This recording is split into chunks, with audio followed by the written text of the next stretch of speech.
My Apple Blossom Teacher, A Love Letter to the World by Stephen Duckworth.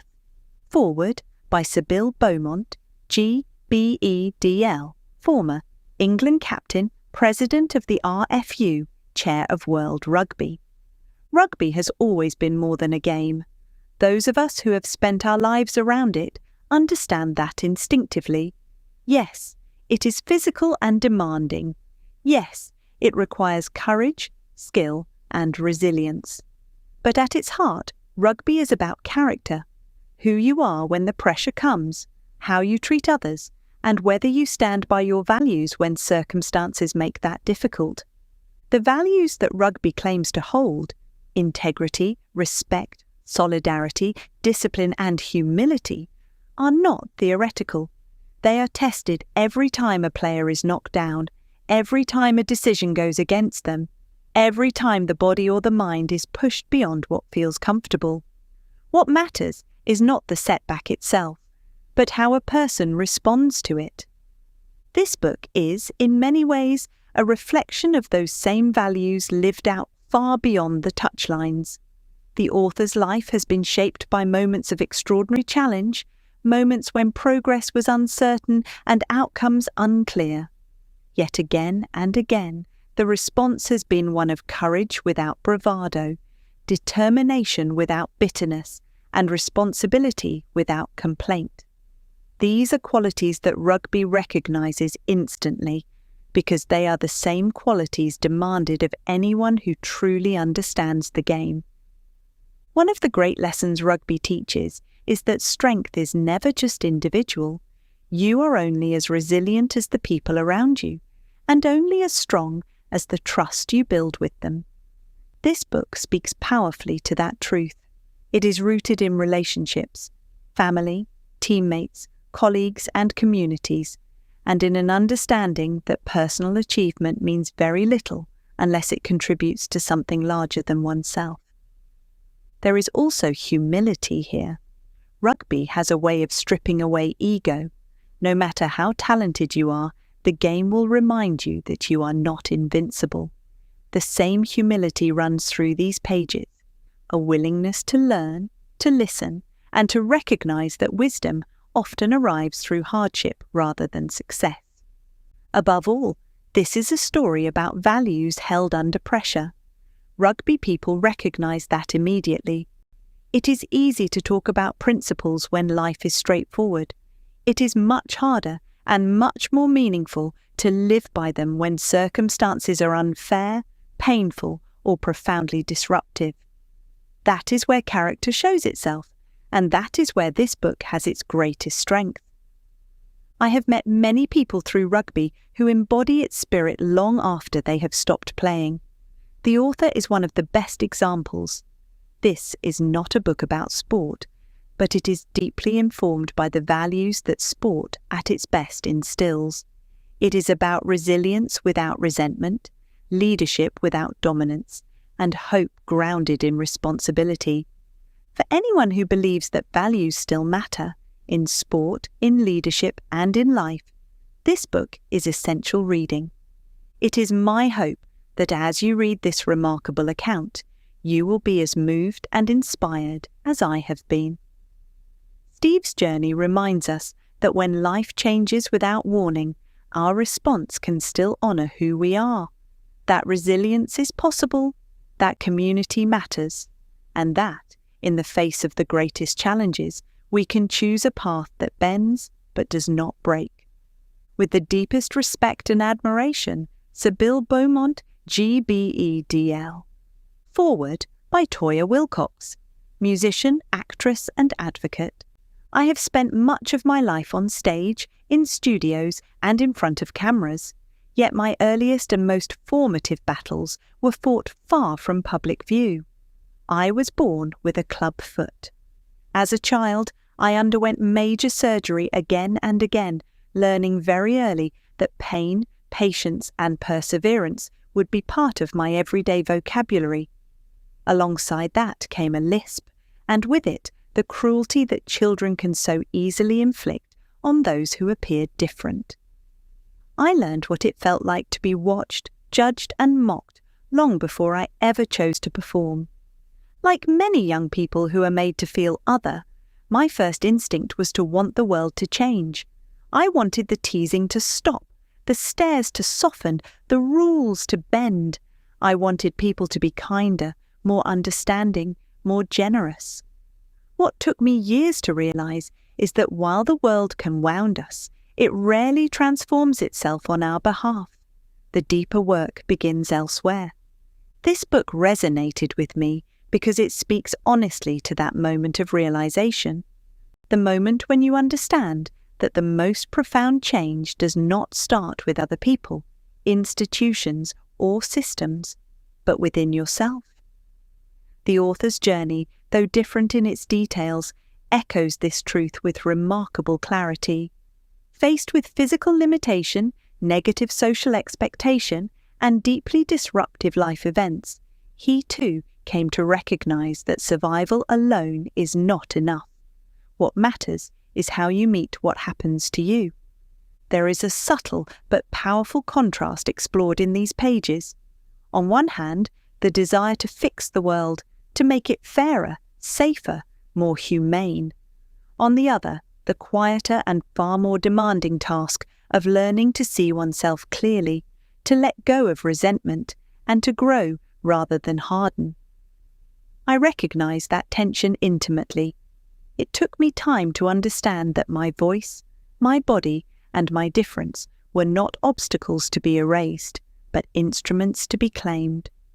Ultimately, this is a book about becoming, about learning that we cannot always change the conditions of our lives, but we can change our relationship with them. For anyone who has felt marked out, underestimated, or broken by circumstances beyond their control, these pages offer something resoundingly radical, the reminder that transformation begins the moment you stop asking the world to be different and start allowing yourself just to be. Above all, Steve's story is a celebration of the power of love. Love from Rose, who has been his companion, partner, protector, and equal in every sense. Love from his sons, who grew up seeing resilience lived rather than preached. Love from the carers who support him daily. Love for the communities he serves. And love for a world that desperately needs examples of patience, understanding, and hope. As you read these pages, I hope you will feel not only admiration for Steve's extraordinary achievements, but also a renewed sense of determination for the world we must build together, a world that values every life, a world that recognizes the strength in vulnerability, a world where difference is not merely accepted, but celebrated, a world that protects its most fragile members not out of charity, but out of understanding. With love, Toya. Prologue. There are seasons in a life when nothing appears to be happening, and yet everything is quietly rearranging itself beneath the surface. Growth pauses, momentum falters, old certainties loosen their grip. The story you have been telling yourself no longer fits, but the next one has not yet arrived. You stand in a space that feels unfamiliar, exposed, and oddly tender, between what was and what might be. It is an uncomfortable place to linger, and so most of us rush through it if we can. We distract ourselves, we explain it away, we keep moving. But sometimes life refuses to let us pass so easily. For a long time, I believed my life was defined by motion, forward movement, progress, striving. I learned early that effort brought reward, that competence created safety, that achievement could be armor. If I kept going, kept building, kept proving myself useful, then fragility could be held at bay. That belief carried me far. It opened doors, created opportunities, and shaped an identity that looked solid from the outside. It also carried a cost I did not fully understand until much later. When my neck broke at 21, the impact was immediate and unmistakable. A body halted mid-sentence, a future erased in a second. One moment I was young, fit, in love, and untroubled by anything. The next, I was still, cold, and suspended in a silence I did not yet have words for. I assumed then that this was the defining break of my life. I was wrong. It was only the first lesson. What followed was not a single arc of recovery, but a long education in vulnerability. Illness layered upon injury. Psychosis stripped meaning from familiar ground. Exhaustion accumulated quietly, disguising itself as productivity. Each time I rebuilt, I did so using the same materials: effort, discipline, determination, and each time those structures eventually failed me again. Not dramatically, but gradually. A thinning of energy, a dulling of joy, a growing sense that something essential was being missed. Again and again, the old scaffolding fell away, and again, something quieter began to take its place.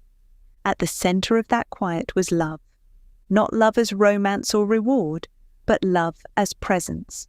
Love that remains when ambition falters. Love that steadies a life when identity dissolves. Love that does not hurry you back to usefulness or demand that you perform resilience.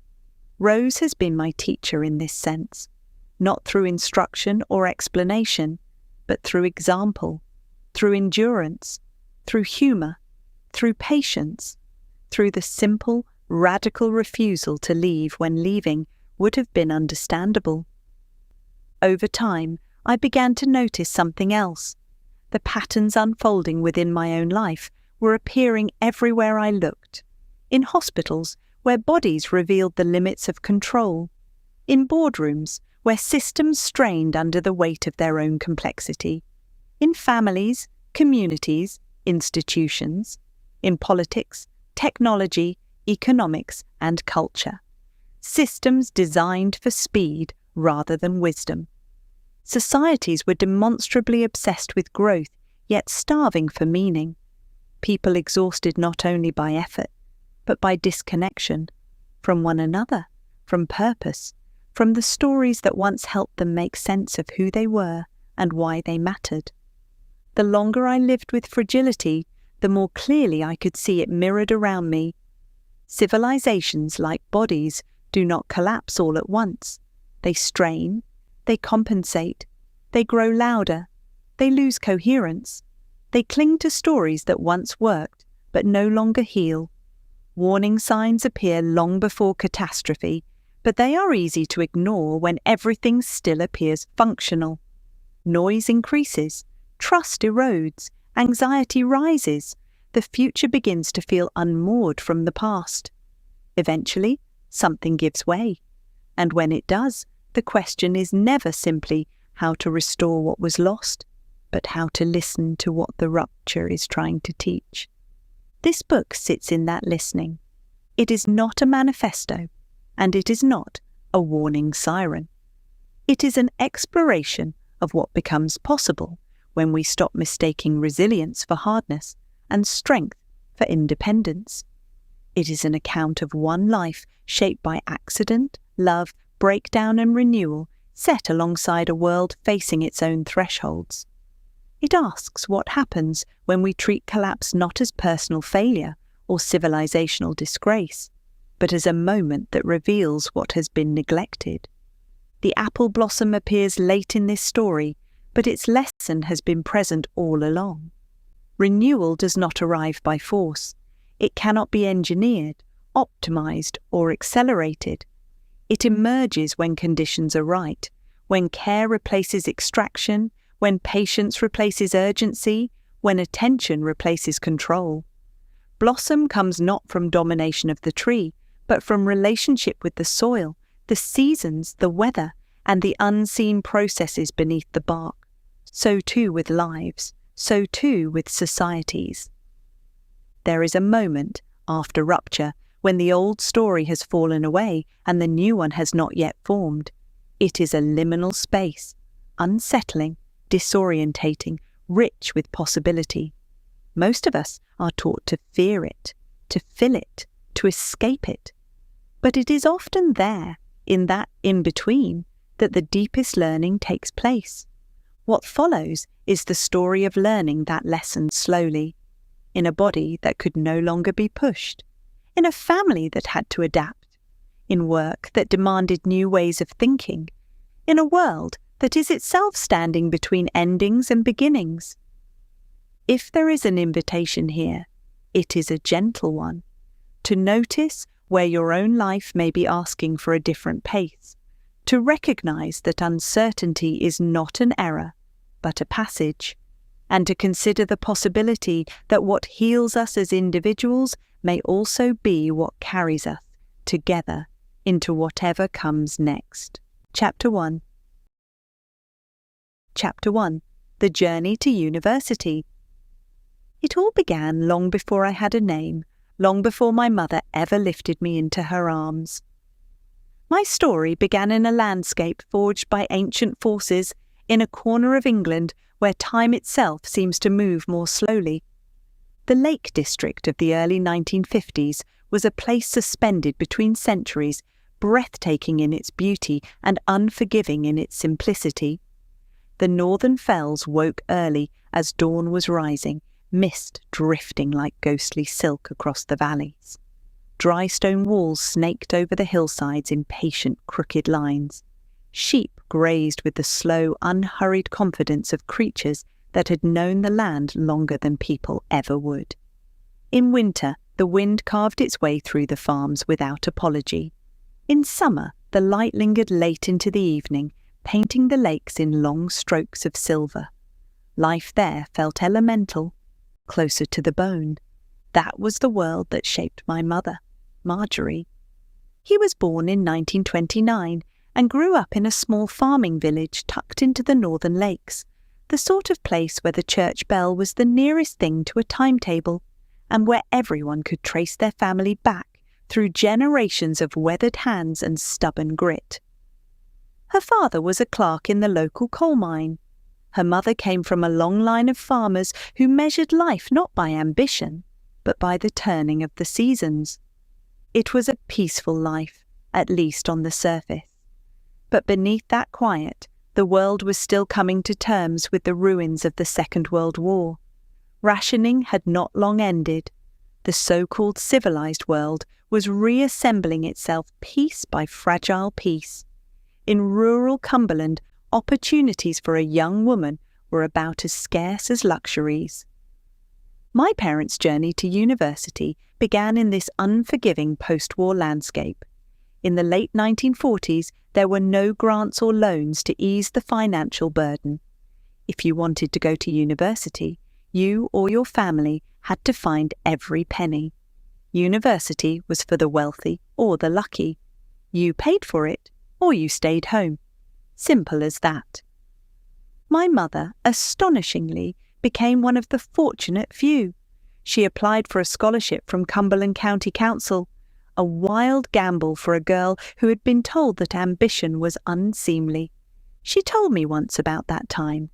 I remember the gentleness in her voice and the firmness underneath it.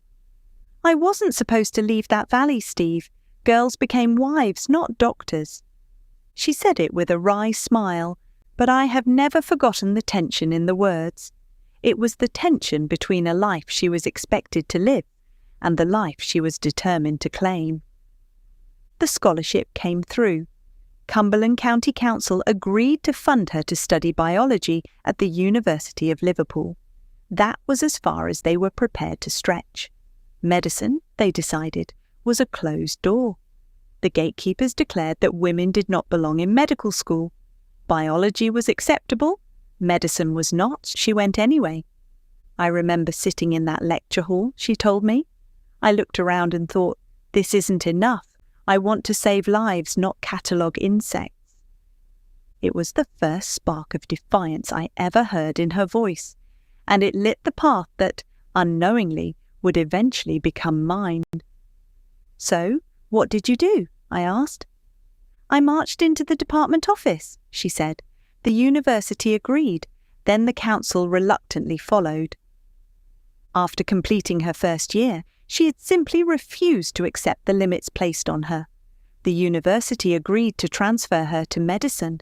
The council, after some arm twisting and a careful renegotiation, agreed to fund her as a medical student. She had emerged from a small farming community nestled around the Northern Lakes and soared into a male-dominated medical profession, becoming one of only 3 female medical students in her year. My father, Roy, had a very different beginning, but the same stubborn hunger. He was also born in 1929 and grew up in Southport, raised by his mother after his father's early death and mysterious disappearance from family life. Money was tight, and illness was never far away. My Nana was never in robust health. An oxygen cylinder sat permanently beside her chair, a quiet wheezing witness to their struggle. The streets of Southport in 1947, when Dad was 18, carried the weary charm of a town still shaking off the war years. Terraced houses lined the narrow roads, their brickwork patched where blast damage or stray debris had left its mark. Chimneys rose in clusters like makeshift smokestacks, breathing slow grey trails into the pale northern sky. Between the rows, you caught glimpses of the wind-swept beaches in the background that would later become famous as the training ground for the Grand National racehorse Red Rum. Children skipped around puddles left by the last coal cart, and the air held that familiar tang of smoke and salt. The whole scene had the quiet, haunting quality of a Lowry painting, spare, honest, and stitched together with the resilience of ordinary lives. I wanted medicine, my father once told me, but we couldn't afford the dream. He had an uncle in Bolton who owned a cotton mill, a benevolent figure with practical limits. His uncle could fund 3 years of dental school, not the 5 needed for medicine. So, my father did what so many of his generation did. He didn't take no as an option. He took the offer. He qualified first as a dentist. He began working at weekends, scraping together enough money so that during the week he could train as a doctor. Dentistry paid for medicine. The first dream bankrolled the second. My parents' worlds overlapped in the anatomy department at Liverpool. Their early years in medicine and dentistry were spent mastering the intricacies of the human body day after day in chilly dissection rooms. My mother was assigned the abdomen. My father focused on the head and neck for his dentistry. Their paths had crossed in passing in lectures and tutorials, but one day they found themselves side by side over the same cadaver. "I asked her out," he told me. "Not over this dead body," she replied, deadpan, before breaking into a giggle and agreeing to see him later. It was hardly the stuff of romance novels, the smell of formalin, stainless steel instruments, the whisper of canvas coats. But it was real, and it was theirs. After a few more years of hard work in Liverpool, and the arrival of my older brother Michael, and then me, they made a decision that would shape our childhoods. They moved south, first to the new town of Crawley. My father commuted from Three Bridges Station to London, where he pursued an MD, the medical equivalent of a PhD, at Guy's Hospital. From there, he accepted a lectureship at the London Hospital in Whitechapel. My mother, meanwhile, earned her own MD developing a vaccine for smallpox, and then specialised in family planning medicine, a field pioneered by Marie Stopes since the 1920s. It was more than a clinical discipline. It was a cornerstone of women's liberation, giving women the possibility of controlling their own reproductive destinies.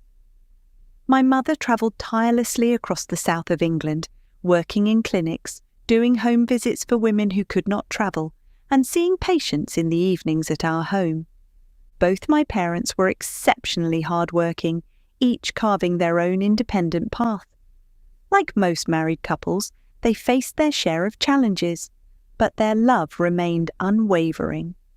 Late at night, I would overhear them talking quietly in the kitchen, the low hum of the fridge behind their words. "I'm not sure how much more I can take on," my father would say, fatigue roughening his voice. "We keep going," my mother would reply. "We always keep going." That simple refrain, "we keep going," became a kind of family creed. After 3 years in Crawley, they moved again, this time to Kingswood, a small village near Epsom and Sutton in northern Surrey. It was semi-rural then, with easy train links to London, and would later find itself inside the M25. It was there that my sister Anne completed the trio of children. On warm late spring afternoons, the 3 of us would race across the garden to the old apple tree that stood in the corner. Its branches were heavy with blossom, pale and delicate, as if the tree were holding its breath. We would shake the lower limbs with the reckless joy only children possess, laughing as the petals loosened and drifted down through the sunlight. They settled in our hair like tiny falling stars.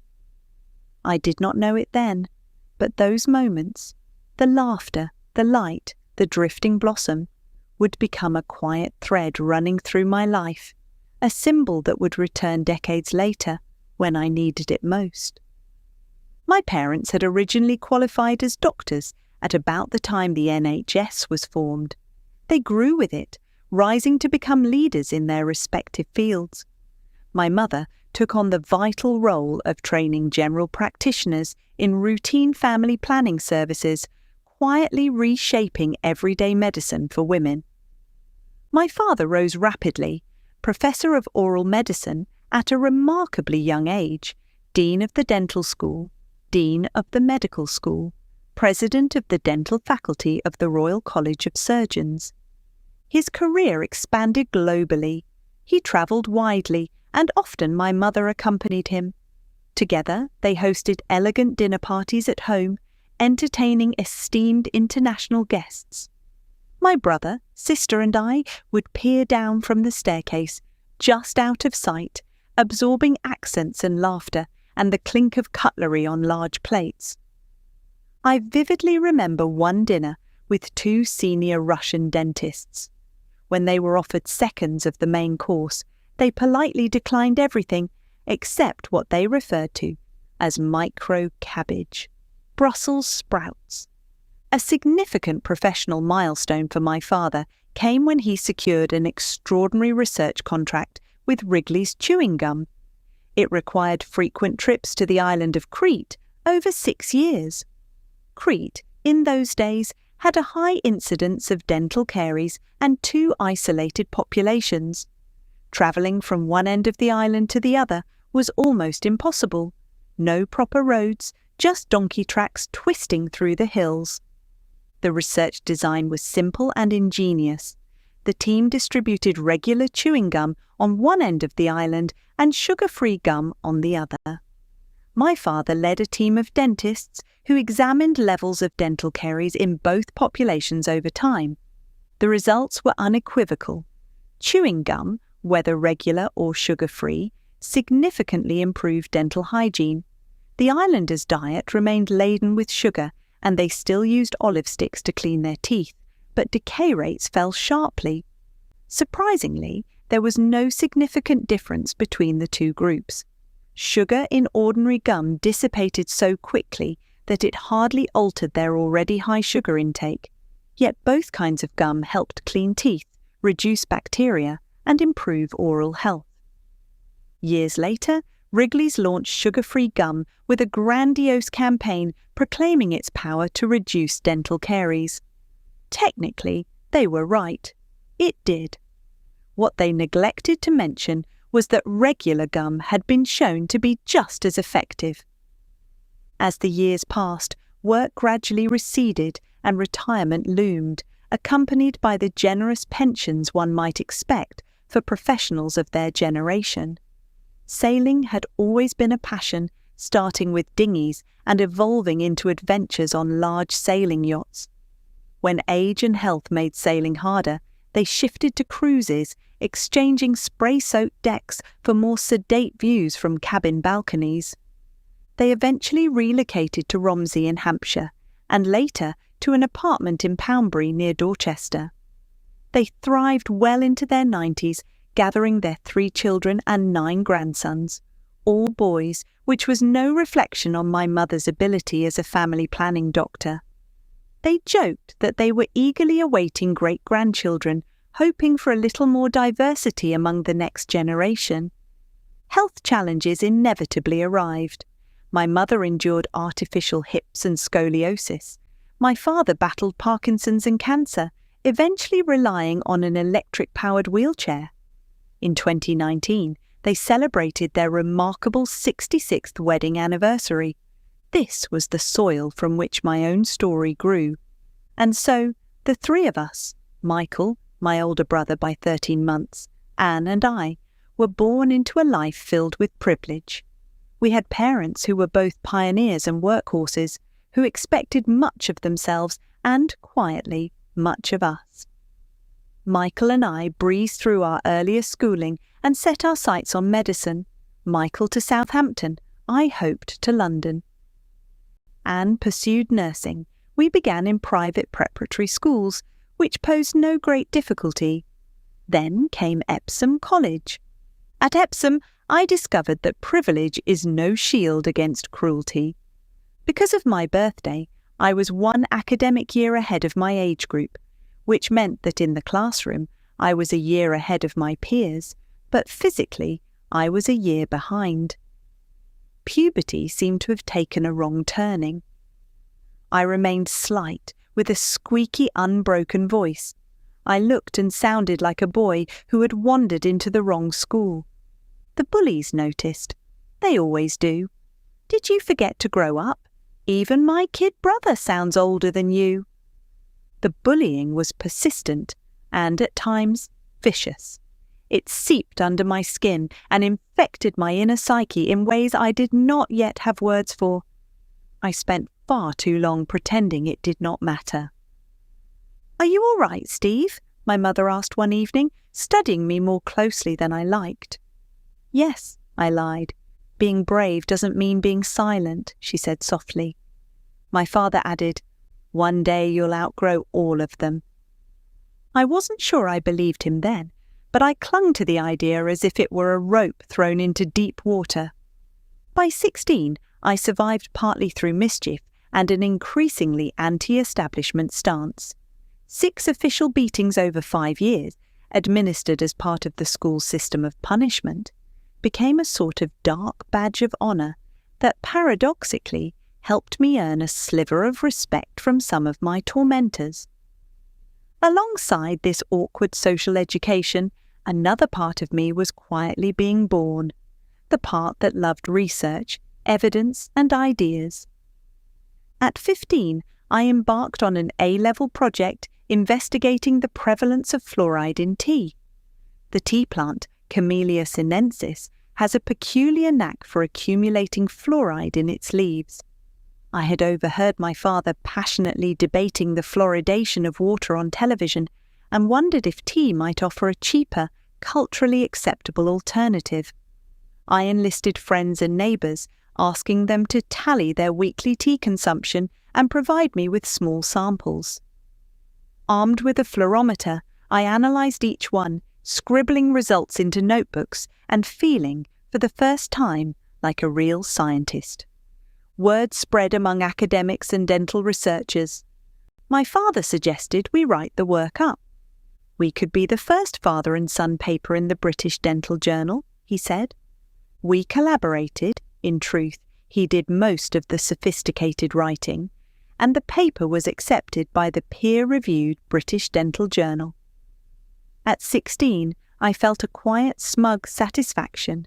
It was the first joint publication by a father and son, and I became the youngest published author in the journal by more than 3 years. My father's standing in international dentistry grew too. He rose through the ranks of the World Dental Federation, and in 1977, I was invited to speak at their conference in Bristol. At 17, I stood behind a lectern, facing a global audience, talking about fluoride in tea. The presentation itself went smoothly. The 5-minute question session that followed was less serene, and I was profoundly grateful that my father sat in the front row, ready to help me navigate the trickier queries. I still remember him silently mouthing one word at me as I began: breathe. If research gave me confidence of the mind, sailing gave me confidence of the body and spirit. Sailing had long held a special place in our family's heart. It was dinghies to begin with, Michael and I always trying to outcompete my parents in races held at Hayling Island at the mouth of Chichester Harbour. Then my parents offered Michael and me the chance to join a voyage with the Sail Training Association, which owned two magnificent ships, the Winston Churchill and the Malcolm Miller. These three-masted Bermudan schooners, just under 150 feet in length and nearly 30 feet in the beam, each carried around 50 people. 40 of us were trainees sleeping in bunks below deck. The rest were watch leaders and permanent crew enjoying more comfortable cabins. We imagined a relaxed adventure. Sea breezes, sunsets, the easy romance of life under sail. Reality introduced itself in Southampton. For the first week we did not move an inch. The ship remained docked as we scraped and repainted the entire upper deck. We worked from 7 in the morning until 7 at night, shoulders and hands aching, salt air offering no relief. It was my first taste of genuine, relentless physical labour. Sailing proper was a different kind of challenge again. Trainees stood watch through the day and night. Gazing out to sea at 3 o'clock in the morning from the port or starboard lookout positions was both disorientating and awe-inspiring. A dome of stars above, an endless moving darkness below. You felt tiny and yet strangely responsible. The voyage ended in Sunderland, from where we would take the train home. Leaving Amsterdam and crossing the North Sea, we were about 50 miles off the English coast when a severe weather warning came through. We were summoned below deck. The captain addressed us calmly. We were about to meet ferocious winds. We could not outrun the storm or reach shelter. We would have to ride it out. At first there was only a heavy swell that pitched the ship like a bath toy. There was barely any wind yet, just a heaving sea. Michael was working in the galley that day, peeling potatoes for 50 hungry shipmates. He hoisted a huge pan of potatoes from the sink near the starboard entrance and began to carry it towards the stove. As he moved, the ship lurched violently. The pan swung, yanking him across the galley with such force that the entire pot smashed straight through the 2-inch thick oak door on the port side.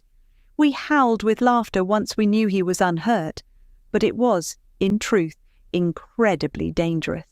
It was the lull before the storm. The wind rose sharply. The boatswain appeared, braced in the doorway, and shouted over the noise, "I need 4 volunteers!" Michael looked at me. "We're doing this?" "We are," I replied before my courage had time to reconsider. Harnesses on, we stumbled out into the screaming dark, rain driving into our faces like thrown gravel. Our task was to help handle the running backstay, a deadly piece of rigging that stabilised the rear mast so the ship could jibe and bring the wind behind us. Under ordinary conditions, the manoeuvre was complicated.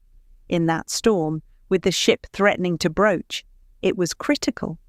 If we failed, we risked running aground or worse. Each movement was a negotiation with gravity. At times, the ship heeled so far over that it felt easier to walk on the bulkheads than on the deck. Below us, the engine room was flooding. The ship's engineer fought against incoming water, pumps straining. Back in the captain's mess, an inclinometer above the chart table showed the angle of our tilt, beyond 45 degrees into the sea. Next to it, the anemometer spun relentlessly, registering sustained winds of more than 70 miles per hour, with gusts climbing into the high 80s, a hurricane. Suddenly, there was a sickening crack. I peered out of the cabin door. The mizzen sail had torn clean away, whipped out of existence by the storm. The storm jib soon followed. Yet still the ship held the same alarming angle, pinned by the force of the wind and the weight of water in the engine room. In the midst of this chaos, the captain's voice remained steady, a human metronome against the storm's cacophony. "Good observation," he said at one point as we watched the instruments. "Want to take the helm next?" It was half a joke, half an invitation to grow up quickly. After 4 hours that felt like days, the wind finally began to ease. Michael and I eventually fell asleep on the carpet under the captain's table, soaked, shivering, starving, and utterly exhausted. It was the first time I had come so close to death, but it would not be the last. North Sea fishing trawlers loomed out of the darkness around us, narrowly avoiding collision in the confused seas. A few hours later, dawn broke, grey and indifferent. The engines roared back to life. The boatswain and engineer had been battling below deck most of the night to clear the flooding. Trainees emerged from their bunks, pale and green, to empty buckets of vomit overboard. The hierarchy of command resumed as if nothing extraordinary had happened. 20 of us were summoned to climb the foremast to man the yards as we approached port, a traditional theatrical salute. With 3 yardarms, I found myself on the top one, outermost, with nothing but the North Sea beneath the narrow foot rope on which I stood. Others stayed on deck to scrub and tidy, erasing the visible traces of the night, so that to the watching world we would glide into Sunderland as if from a pleasant cruise. Michael and I swore we would never do anything like it again. Life, characteristically, had other ideas.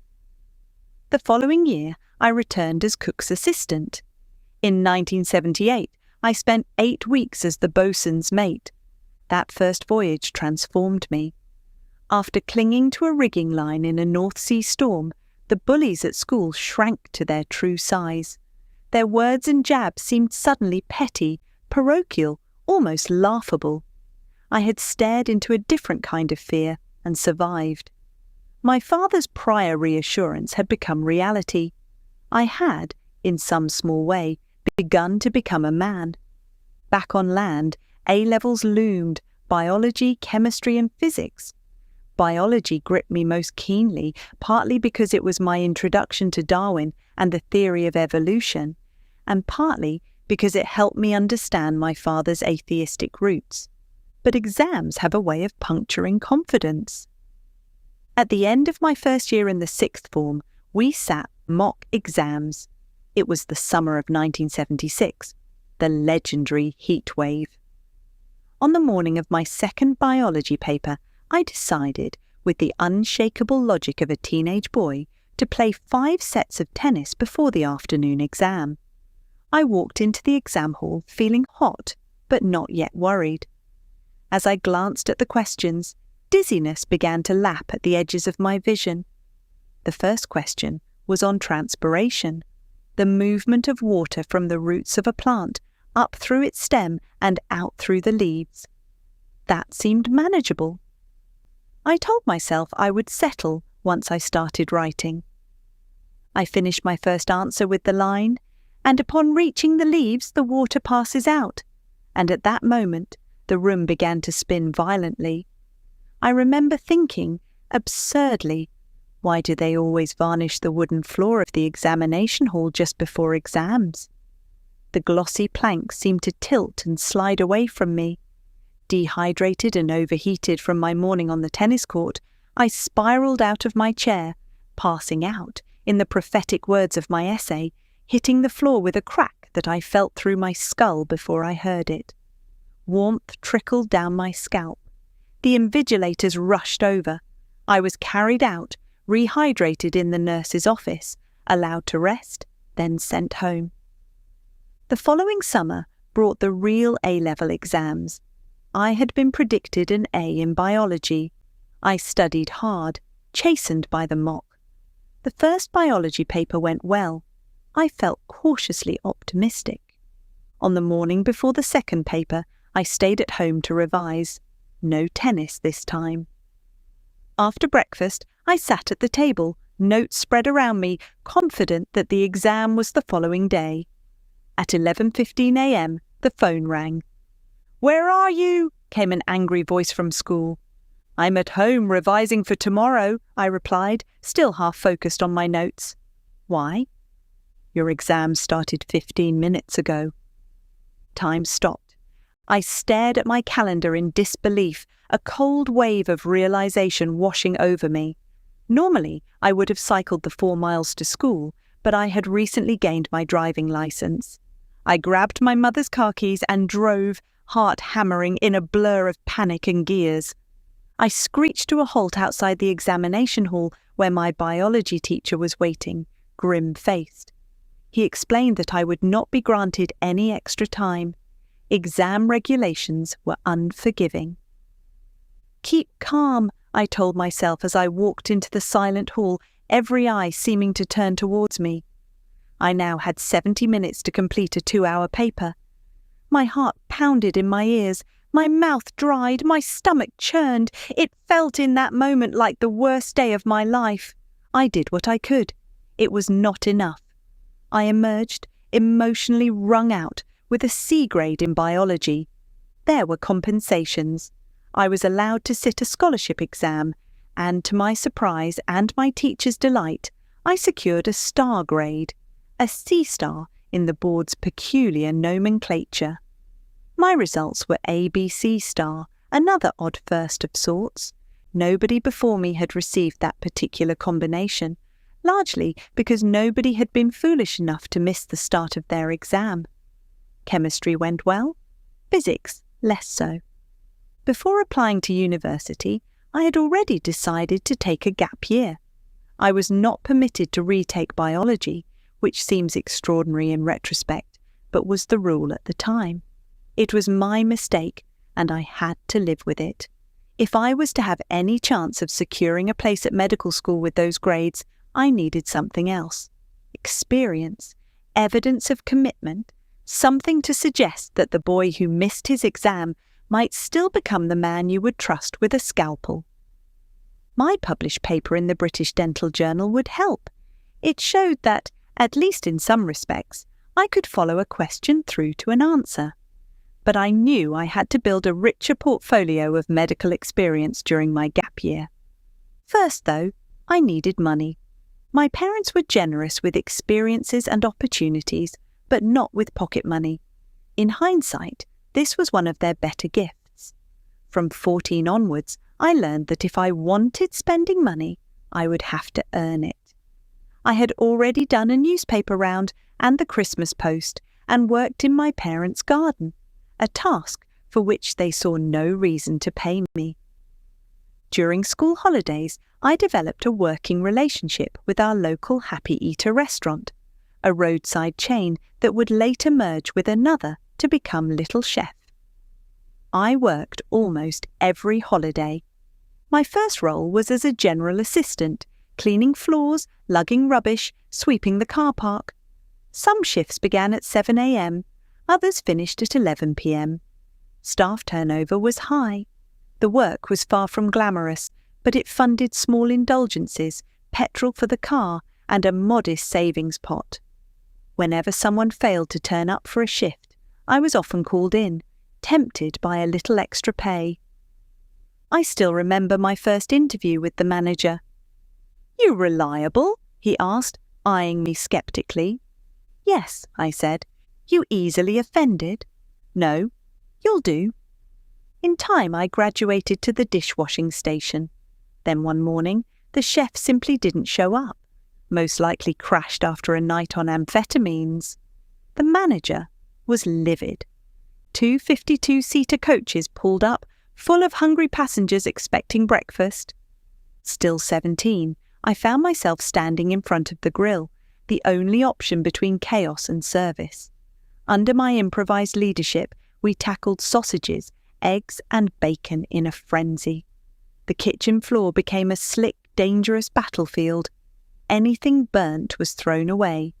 Plates were assembled at speed, dressed with a leaf of lettuce and a slice of tomato in a half-hearted nod to presentation. Fried bread, once I mastered it, became my quiet point of pride, dipped briefly in oil, then toasted under the grill for 30 seconds on each side. By 10:30 a.m, the guests had eaten and departed. The bill was settled. The manager, finally exhaling, clapped me on the shoulder. "You saved the day," he said. It was a small triumph, but it mattered. I had discovered that in a crisis I could step up, think on my feet, and cope. experience at the Happy Eater was not enough for a medical school application.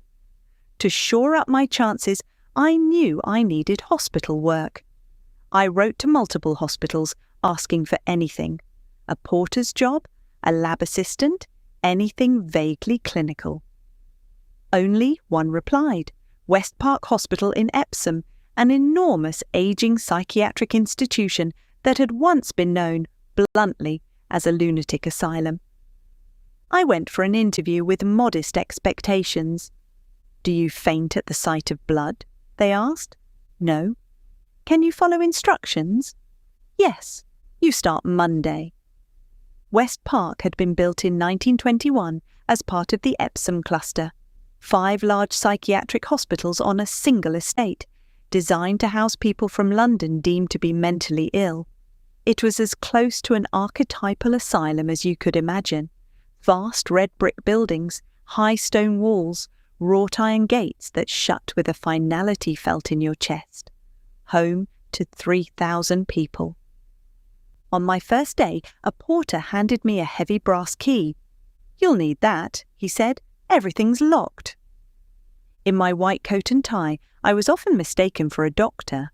I did nothing to dispel the illusion. It gave me access in both senses of the word. My official role was as a pharmacy assistant, delivering messages and medications from one end of the campus to the other, mixing disinfectants, labouring over glass bottles, soaking off old labels, and preparing them for reuse. My unofficial education was in humanity. This was still an era when, in living memory, brute force had been a primary method of control in psychiatric institutions. Before the widespread use of modern antipsychotic drugs, containment often meant exactly that. West Park retained an original padded cell, a relic that said more about society's fear than about the people it sought to confine. I observed electroconvulsive therapy being administered to many patients. ECT has swung in and out of professional favour over the decades. To a teenager watching for the first time, it was terrifying. Not the patients themselves, but the violence of the convulsions that sometimes persisted for long, agonising minutes, even though patients were given a short anaesthetic and muscle relaxants. "If it ever becomes easy to watch," my supervisor told me quietly, "that's when you should worry." In the wider world, the very system that had created places like West Park was beginning to be questioned. In the late 1960s, the health minister, Enoch Powell, had ordered the gradual dismantling of institutional care. West Park resisted change until the early 1980s, when Margaret Thatcher's government announced its as-yet undelivered promise of community care. By then, the buildings and the assumptions embedded in them were already starting to crumble. From 1977 to 1978, those echoing corridors became my classroom. I walked miles each day through their maze-like layout, brass key jangling against my hip, slipping in and out of locked wards to collect prescription slips and deliver medication. The patient's notes were supposed to accompany the repeat prescriptions. I read everything I could, fascinated and appalled in equal measure. I discovered that a significant number of residents had no obvious mental illness. Many were the illegitimate offspring of London's elite, quietly removed from sight to protect reputations. The Epsom cluster had always been controversial. Years later, a BBC documentary in 2008 revealed that at Long Grove, another hospital on the estate, at least 43 female typhoid carriers had been incarcerated for life in the name of public health. Only women, never men, had been detained. It was a brutal, gendered calculus. Yet amidst these systemic cruelties, I encountered extraordinary humanity. Nurses and doctors who did their best within an inhumane system. Patients whose wit and warmth lit up drab day rooms. Conversations that stretched long into my walks between wards. My work there may have looked mundane, mixing disinfectant, relabelling bottles, carrying files, but it grounded me in a part of medicine that is invisible to most 17-year-olds. It also gave me stories and insights that would prove invaluable at future interviews. Chapter 2. Lessons from America. As my time at West Park ended, and I realised my gap year still stretched ahead for another 3 months, a restlessness began to rise in me. The idea of travelling, of widening the world I had only glimpsed in books and conversations, became increasingly irresistible. Then, as if perfectly timed, 2 old friends of my parents arrived from the United States. Jean, now a professor of ophthalmic pathology, possessed a sharp, analytical mind, softened by an easy warmth. Keith, a professor of neurology, carried himself with the quiet confidence of someone entirely at home in the complexities of the human brain. They had trained with my parents years earlier at Liverpool, and their visit felt like an unexpected doorway opening. Over dinner one evening, as stories and laughter travelled easily across the table, Jean said, "You should come and stay with us. See America properly." Keith nodded in agreement. "There's a place for you at the Mayo Clinic if you want it. You'd learn more in a few months than most students do in a year." The invitation hung in the air for only a moment before something in me, curiosity, ambition, the beginnings of a belief that I could shape my own path, answered for me.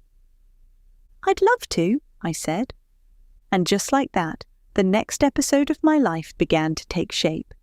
America did not greet me gently. It met me with concrete fluorescent lighting and a night spent guarding my suitcase from strangers whose smiles were just a touch too rehearsed.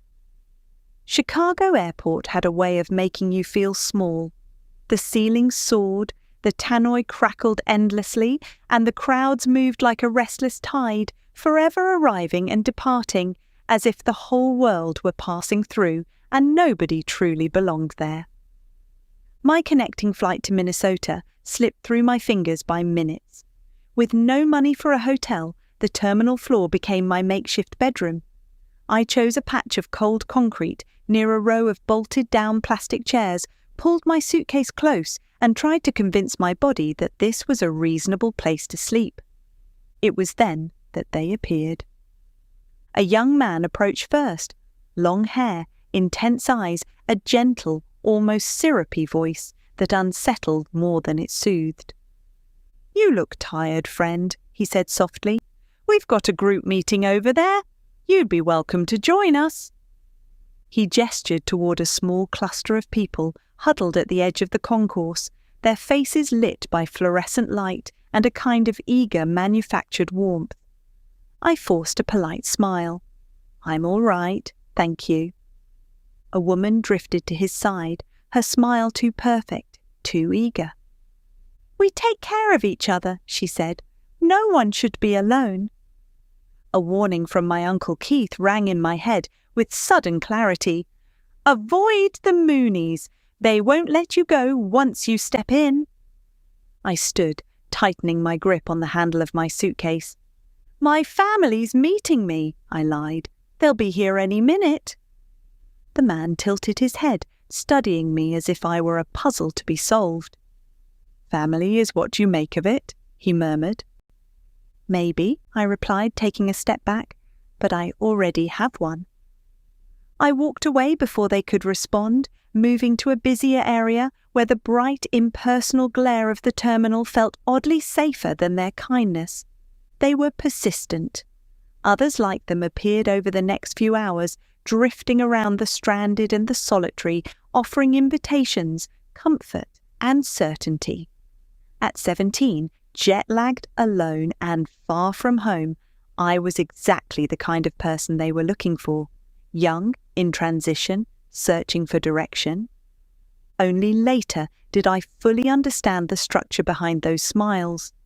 In the late 1970s, the Moonies, the Unification Church, and other similar sects honed a precise psychology. They practiced what came to be known as love bombing, showering newcomers with attention, affection, and affirmation to create an instant sense of belonging. They offered simple answers to complex questions, ready-made communities in a world that was slowly unravelling into individualism and dislocation. Their tactics, I would later realise, were not so different from the systems that now hum quietly behind our screens. Today, social media algorithms play a similar game, feeding us the content that flatters our fears and tastes, narrowing our world into an echo chamber. What those sects did with eye contact and smiles, modern platforms do with notifications and curated feeds. Both blur the line between genuine connection and manipulation. Both know how to hijack the limbic system, the part of us that craves affirmation and familiarity, until we are less citizens than consumers, less seekers than targets. Back then, I did not have that language. I just had Keith's warning, a tightening in my chest, and the stubborn sense that however lonely I felt, I would rather sleep on a concrete floor than wake up somewhere I no longer recognised as my life. I spent the night half sleeping, half watching, counting the fluorescent hours until the first flight out. When I finally arrived in Minneapolis and took the shuttle down to Rochester, the Midwestern landscape slid past the window. Long, flat horizons, fields stretching under a wide, indifferent sky. At the arrivals hall, Keith stood waiting, hands in his pockets, a knowing smile already forming. "You survived Chicago," he said dryly as I carried my suitcase towards him. "Barely," I replied. He laughed and clapped me on the back. "Come on, Jean's made iced tea, and I imagine you need to rest." "I need a bed," I admitted. "You'll get both," he said. Jean welcomed me as if I were a long-lost nephew. She stood in the doorway, apron on, hair slightly tousled from cooking. "Oh, you poor thing," she said, ushering me inside. "You look like you've done battle with an airport." "I think I lost," I replied. "Well, you're safe now. Sit, drink, and then bed." Their home was warm, orderly, and unmistakably American. Wide sofas, soft carpets, family photographs in every hallway, an enormous fridge humming quietly in the corner of a kitchen that smelled faintly of cinnamon. It felt like stepping into a vivid alternate version of family life. Similar bones, different skin. Over dinner that first evening, Jean asked, "Are you excited to see the clinic?" "Excited and terrified," I admitted. Keith raised an eyebrow. "Good. It deserves both reactions." Jean shot him a look. "Don't frighten him before he's even unpacked." He smiled. "It's not frightening. It's formidable." "I want to learn everything I can," I said, surprising myself with how true it sounded. Keith nodded approvingly. "Then you will." The next morning, he handed me a typed schedule stiff enough to double as a structural beam. "This is your life for the next 2 months," he said. Consultants' names, clinics, ward rounds, lab sessions, seminars, observation slots. It was all there, neatly ordered. The paper smelt faintly of ink and destiny. On the drive into Rochester, Keith gestured through the windscreen as the Mayo buildings rose into view, glass, steel and stone rising from the flat landscape with an almost surreal confidence. The contrast between the Mayo Clinic and West Park Hospital could not have been starker. One rose before me like a gleaming cathedral of modern medicine, its glass and steel catching the light with an almost futuristic confidence. The other sprawled across the outskirts of South London in a tired procession of brick blocks and echoing corridors, the air thick with the smell of disinfectant and a quiet resignation that clung to the walls. To move between them felt like stepping from one century into another, as if the world had split in two and I had been asked to walk the fault line. "That," he said, "is what a medical utopia looks like." Inside, the main atrium was breathtaking, vast, glass-walled, filled with light and a quiet sense of purpose. Doctors in pristine white coats walked with focus but not swagger. Nurses moved with calm efficiency, Even the patients seemed held by an invisible net of order and care. "It really is a cathedral," I said. "A cathedral to science," Keith replied, "and compassion on a good day." He took me up to the nephrology department, where most of my time would be spent. "Steve, this is Jeff, Professor of Nephrology," Keith said, introducing a tall, composed clinician. "And this is Dr. Anderson, Brad, our resident biochemist and troublemaker. They'll take over from here." Brad looked me over with a research scientist's frank intensity.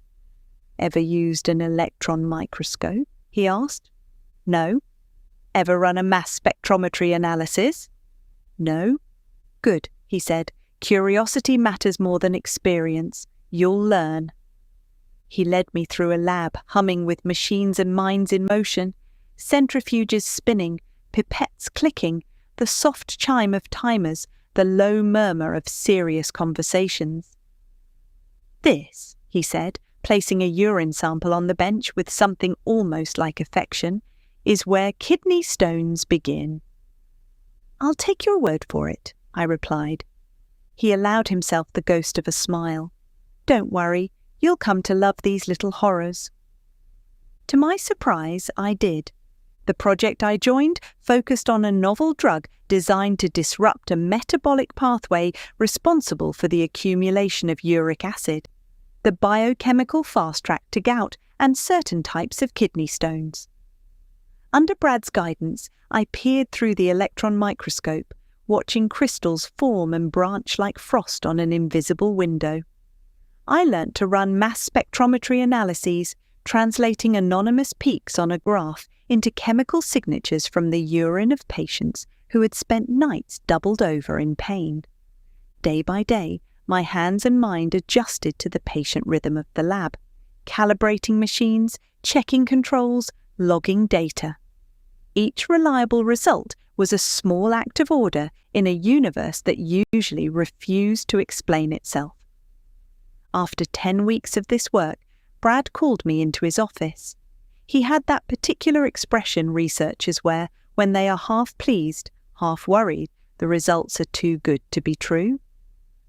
"I'm drafting a paper," he said, tapping a stack of neatly annotated graphs. "American Journal of Nephrology.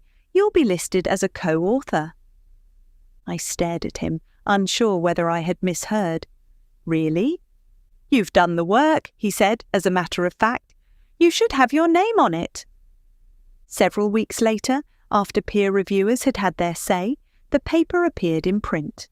It became another line on my CV, quietly joining my British Dental Journal paper and signalling to anyone inclined to read between the lines that I was serious about medicine as both a science and an art of careful questioning.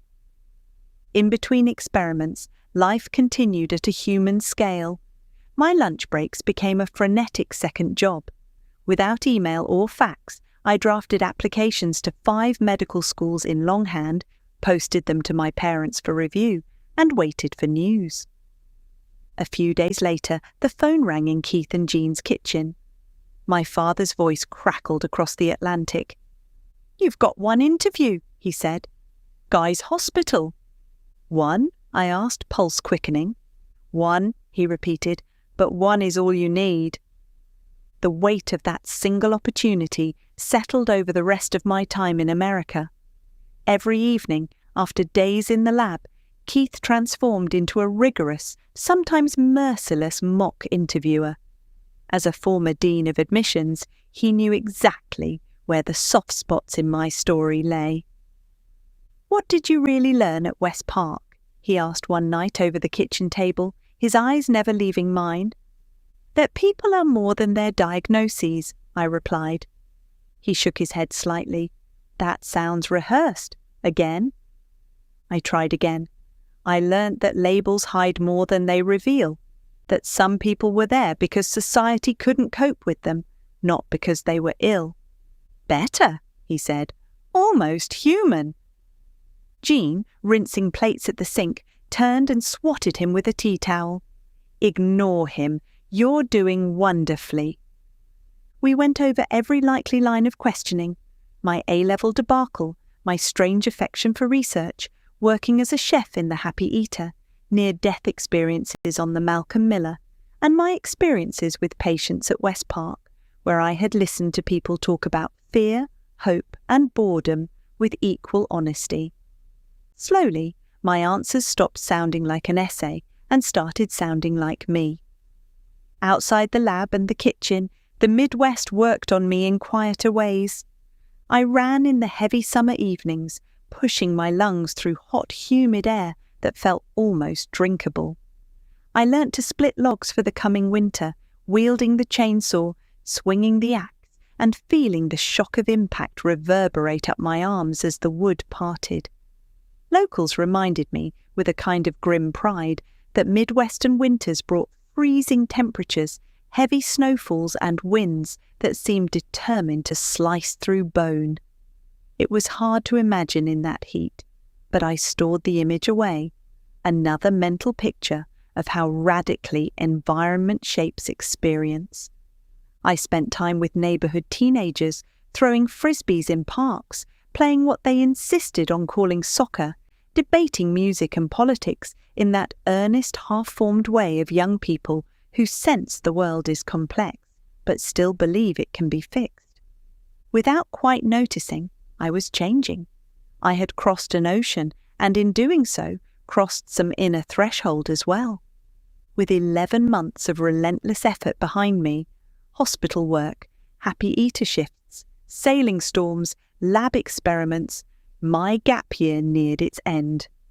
I felt an itch for one last adventure, something that existed outside application forms and laboratory notebooks.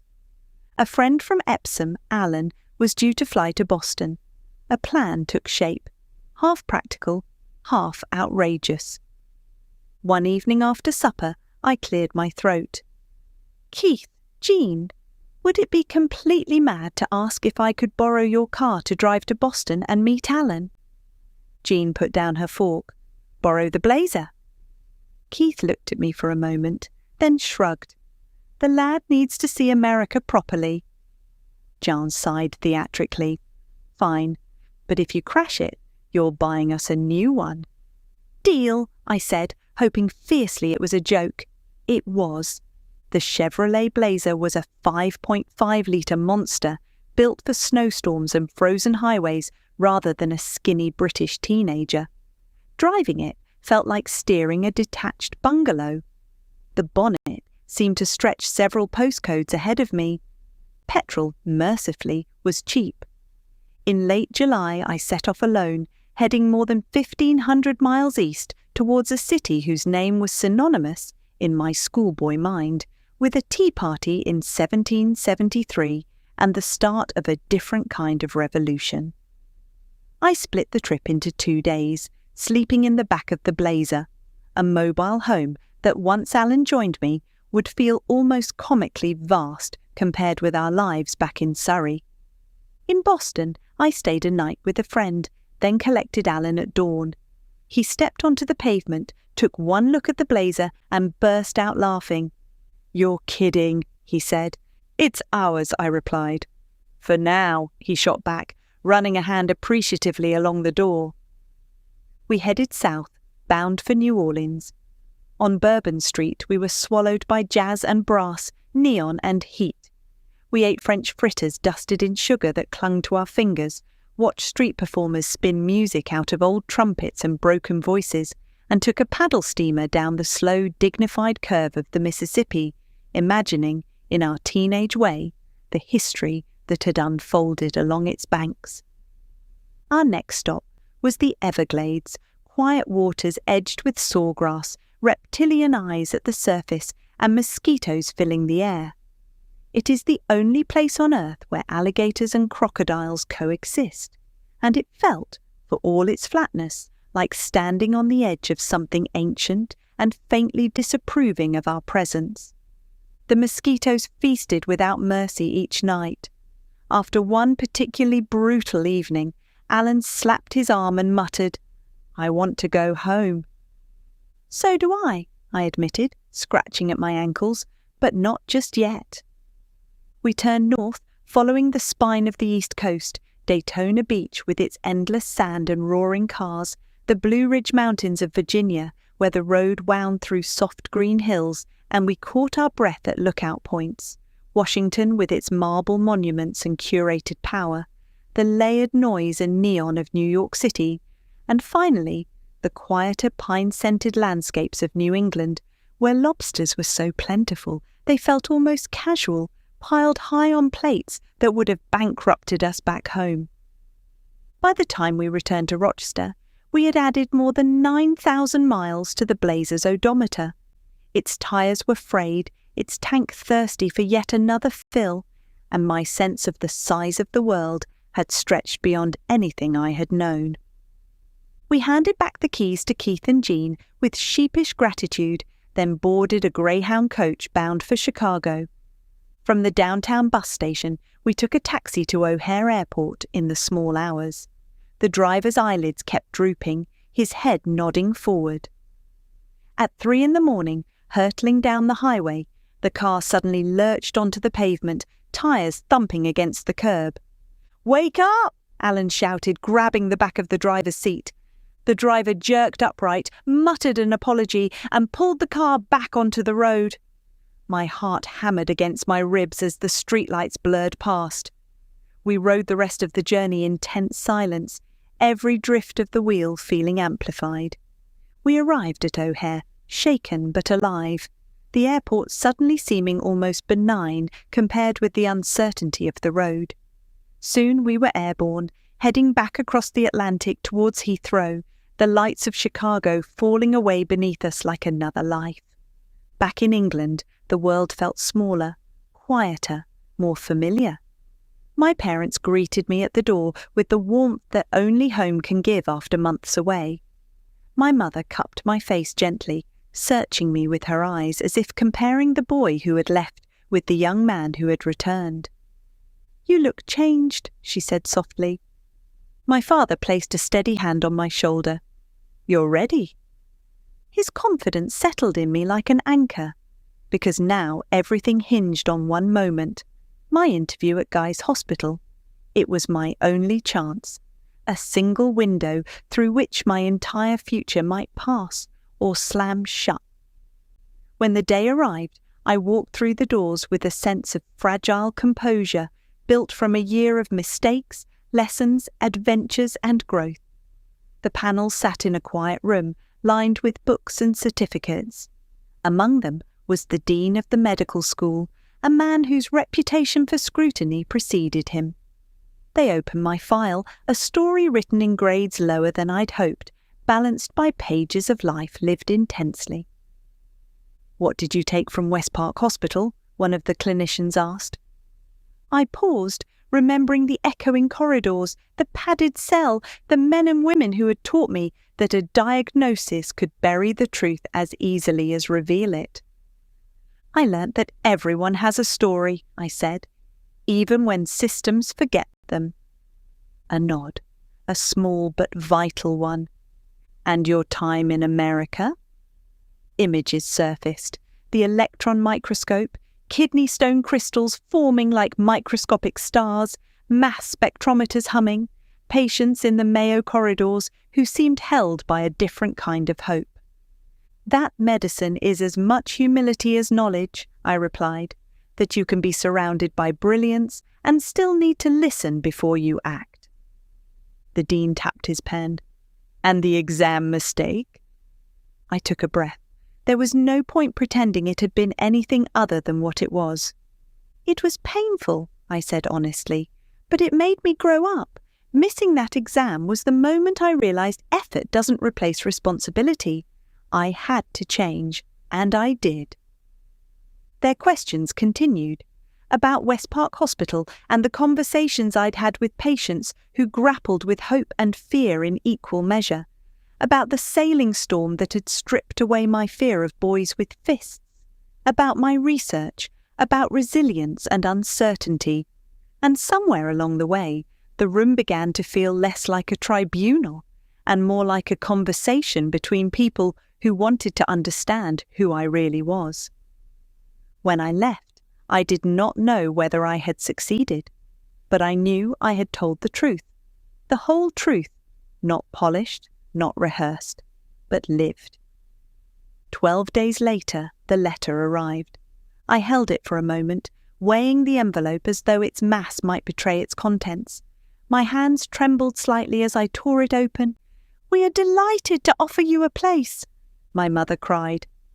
My father simply closed his eyes for a moment, then put his hand on my shoulder again, firmer this time. "You've done it," he said quietly. The relief was overwhelming, not because the journey had been easy, but because every difficult part of it suddenly made sense. In the weeks that followed, I began to understand that resilience doesn't arrive with fanfare. It grows quietly, in setbacks, in small decisions, in moments when you choose not to give in to fear or shame. Chicago's cold floor, the Moonies' soft smiles, the padded wards of West Park, the gleaming corridors of the Mayo Clinic, the chaos of a 5.5-litre blazer hurtling along American highways, the misshapen A-level timetable that taught me humility, the long talks with Keith and Jean, the storms, both literal and metaphorical. These things shaped me far more deeply than any success. They taught me that understanding a system, whether a hospital, a belief structure, a social network, or a human mind, requires stepping outside it long enough to see its edges. That meaning grows in the space between experience and reflection. That growth often comes not through certainty, but through navigating ambiguity with open eyes and an anchored heart. I entered medical school not as the smooth, assured prodigy some applicants were, but as someone who had walked through several worlds and learnt from each. Someone who had seen medicine at its best and its worst. Someone who knew that knowledge was nothing without empathy, and empathy nothing without courage. The journey to university had taken me across continents, through danger, discovery, humiliation, achievement, and unexpected kindness. It was the journey that taught me who I was becoming, someone who could hold complexity without collapsing under it, someone who could move between perspectives, someone able to see beyond appearances and ask the quieter questions beneath the noise. As I stood on the threshold of Guy's Hospital, freshly accepted, I realized that the lessons from America, the humility, the curiosity, the agency, would guide me for the rest of my life. They were the beginning of a way of seeing the world that I would spend decades refining. And the path, after so many twists, had finally opened. Chapter 3. A medical student comes of age. Guy's did not ease students gently into its world. My first day was a blur of noise, stone steps, echoing corridors, and the faint smell of formaldehyde drifting from the dissecting rooms. The lecture halls felt cavernous, half cathedral and half theatre, filled with the low murmur of students who seemed far more confident than I felt. Some blocked the aisles in loud clusters, others sat alone in scattered rows, clutching new pens and spiral notebooks. A tall student with a shock of dark hair dropped into the seat beside me. "You're new," he said. "Aren't we all?" He grinned. "John, I hope to become a GP. You?" "Steve, still figuring out what I'm going to do." "Good, you'll fit right in. None of us really know what we're doing." His honesty eased my nerves more than any orientation talk could have. That was the first of many early realizations. Beneath the veneer of confidence, most of us were improvising. Those first weeks introduced me to the rituals of medical training. Anatomy sessions at the old Guy's building, with tutors who had the unnerving ability to ask questions precisely when your mind went blank. Physiology lectures given in tones that suggested this was all perfectly straightforward, despite the fact that most of us left the room wondering whether oxygen had ever passed through human lungs in the way described. But alongside the intellectual hurdles came the start of friendships that anchored me. There was Mike, thoughtful and quick-witted, with whom I spent long evenings debating life over lukewarm beer. There was Femi, the only black student in our year, boisterous and unwaveringly loyal, who took it upon himself to introduce me to the more hidden corners of student life. And there was Seb, whose steady, calm presence became something I looked for whenever the workload felt overwhelming. Femi and Seb would remain lifelong friends and become influential in my later life. Outside the lecture halls, life at Guy's unfolded in ways no prospectus prepared you for. The student bar became our second home, a place where the world shrank to the glow of amber lights, the smell of spilt beer, and the roar of laughter that echoed against the old stone walls. It was there, over cheap pints and jukebox music, that I first felt the intoxicating camaraderie of medical school. Yet beneath all of this, another force had begun weaving itself through my life, subtle at first, but soon impossible to ignore. Rugby. I had played since leaving school, but university rugby was something else entirely. It wasn't just a sport, it was a world with its own rules, rhythms and rituals. My studies may have brought me to Guy's, but rugby gave those years their pulse. Training sessions were brutal and glorious in equal measure. I remember the cold shock of foggy evening drills, the muddy grip of the earth beneath my boots, the dull ache in my ribs after tackles that rattled the soul as much as the bones. Yet every session left me with a euphoria that outweighed the fatigue. "Come on, Ducky," the captain would shout. "Hit him, like you mean it." And I did. The team became my tribe, my brothers, men bound not by blood, but by shared bruises and victories, and the unspoken understanding that we would bleed for one another if needed. After training, we piled into the student bar, still caked in mud and buzzing with adrenaline. Someone would start a song, then someone else would join, and before long, the room shook with our voices as we belted out the crude, ridiculous anthems that every rugby club seems to inherit from the mists of history. After midweek matches, Wednesday evenings at the George became legendary. Win or lose, we celebrated with such abandon that even the bartenders shook their heads in amused surrender. "Another round," someone would call. "Yes," we would roar. There were parties that lasted until dawn, moments of perfect joy, leaning against a wall with teammates, pints in hand, retelling the same stories, yet laughing as if hearing them for the first time. On Guy Fawkes night, fireworks burst over the clubhouse, illuminating our grinning faces as we stood together, linked by arms and by whatever invisible thread binds young men who believe the world is theirs to burn and rebuild. We were invincible, or so we thought. Yet even in those carefree days, a part of me sensed that my life hung between two worlds, the disciplined world of medicine and the exuberant world of rugby. Medicine demanded rigour. Rugby offered release. Medicine required silence. Rugby erupted with noise. In one, I learned fragility. In the other, I tested my limits. The deeper truth was becoming hard to ignore. Rugby was shaping me as powerfully as my medical training. Discipline was the first lesson to take root, the kind that demanded turning up even on fog-soaked evenings when every muscle protested and every instinct urged retreat. Over time, that same discipline began to spill beyond the pitch and into my academic life, shaping how I studied, prepared, and endured long after the final whistle. Teamwork followed closely behind. Success was never the result of one person's brilliance, but of collective effort, of trust built through shared labour and mutual reliance, a truth that would accompany me into every arena of my future work.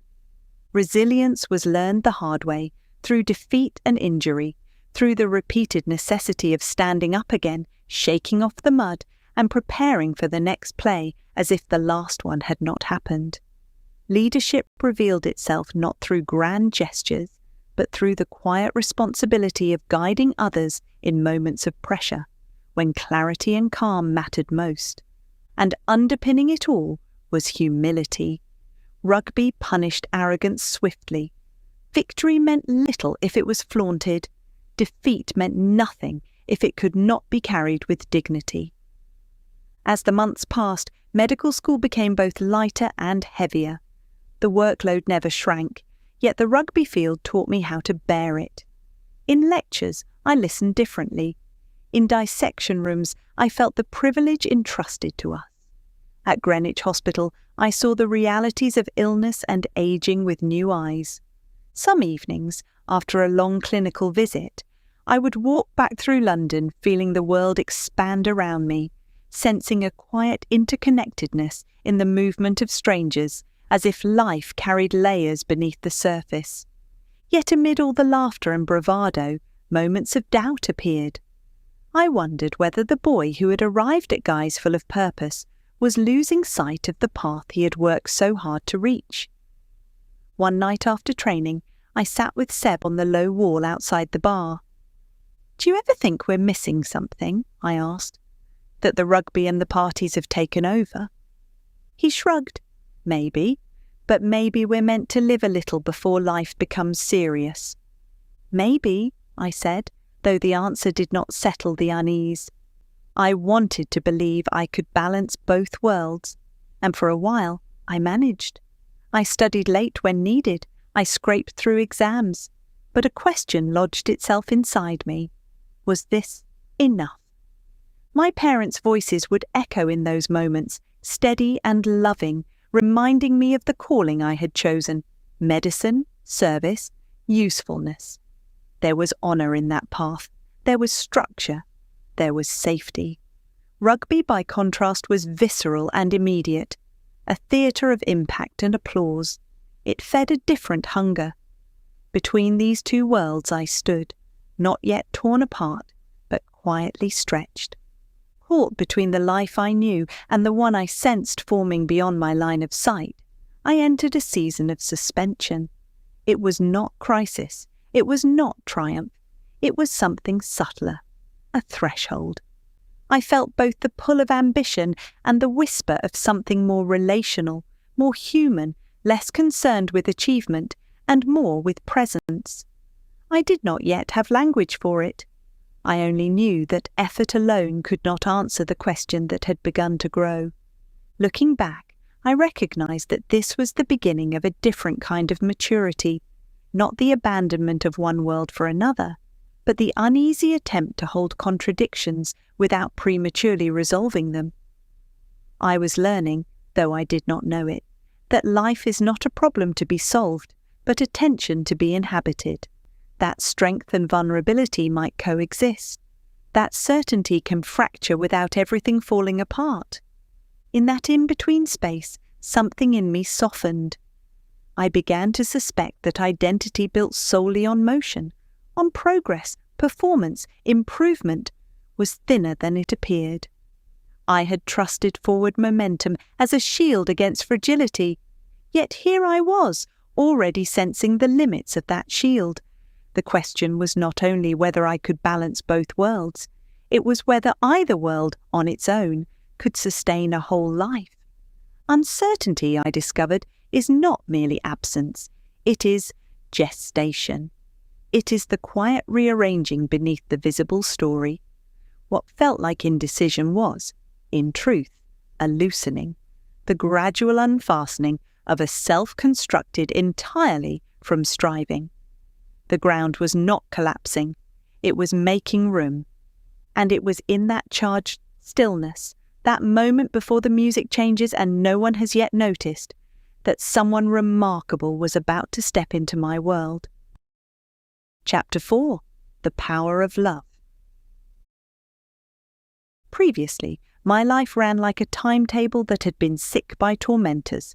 Lectures, tutorials, dissection, library, training, sleep, repeat.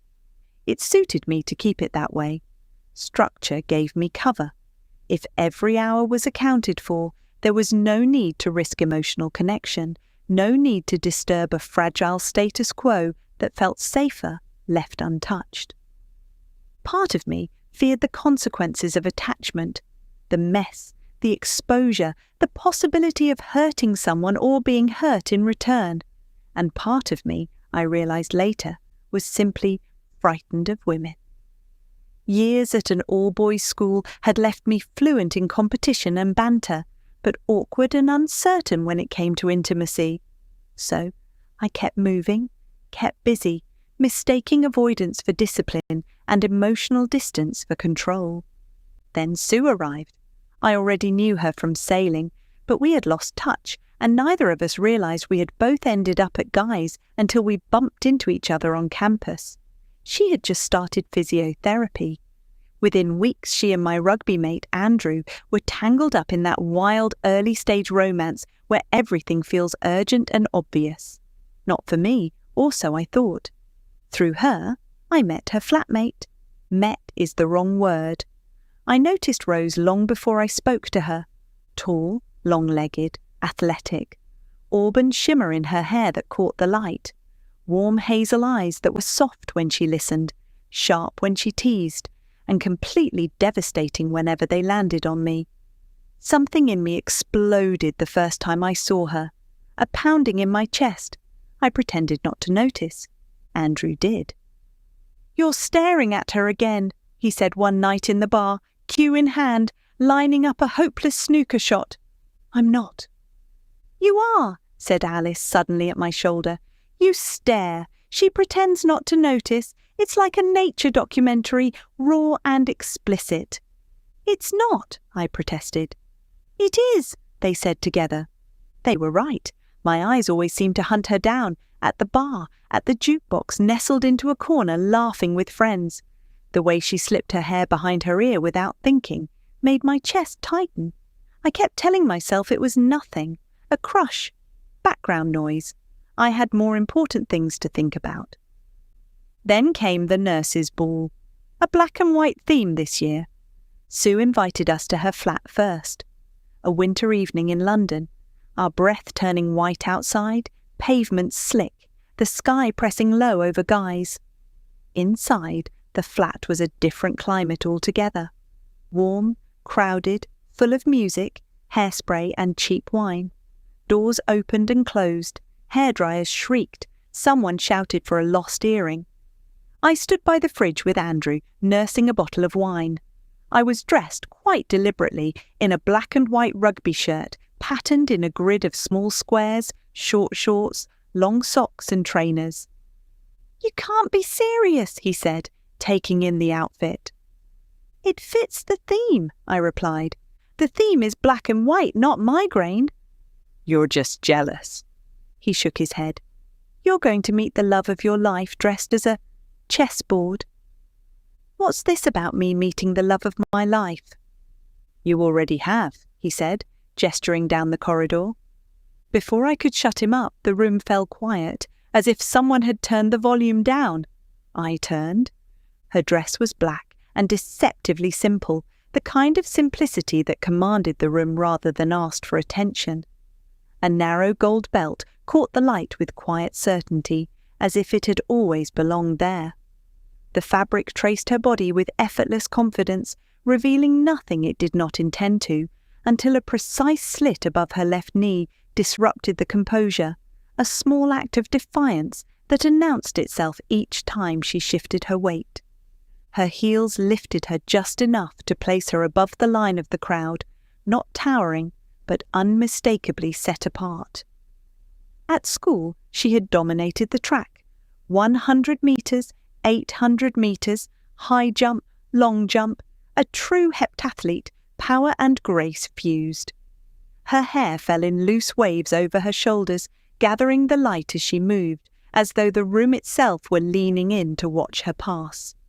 Rose was standing in, or rather occupying, the kitchen doorway. Her eyes moved around the room, taking everything in, then found me. "Hi," she breathed, the heat in her chest a sudden involuntary betrayer of her thoughts. One ordinary word. It hit me like a crash tackle I had not seen coming. Somewhere behind me, Andrew muttered, "You're finished," but he sounded a long way away. Sue whistled. "You look incredible," she said, hugging Rose from behind. Rose looked down at herself, suddenly shy. "It's not too much." "It's perfect," Sue said. "Isn't it, Steve?" I opened my mouth. Nothing came out for a second. Yes, I managed. It is. Rose smiled, slow and slightly unsure, and the noise of the flat crept back in. But for me, the centre of gravity had moved. The evening no longer orbited Rugby, or the lads, or the ball. It orbited her.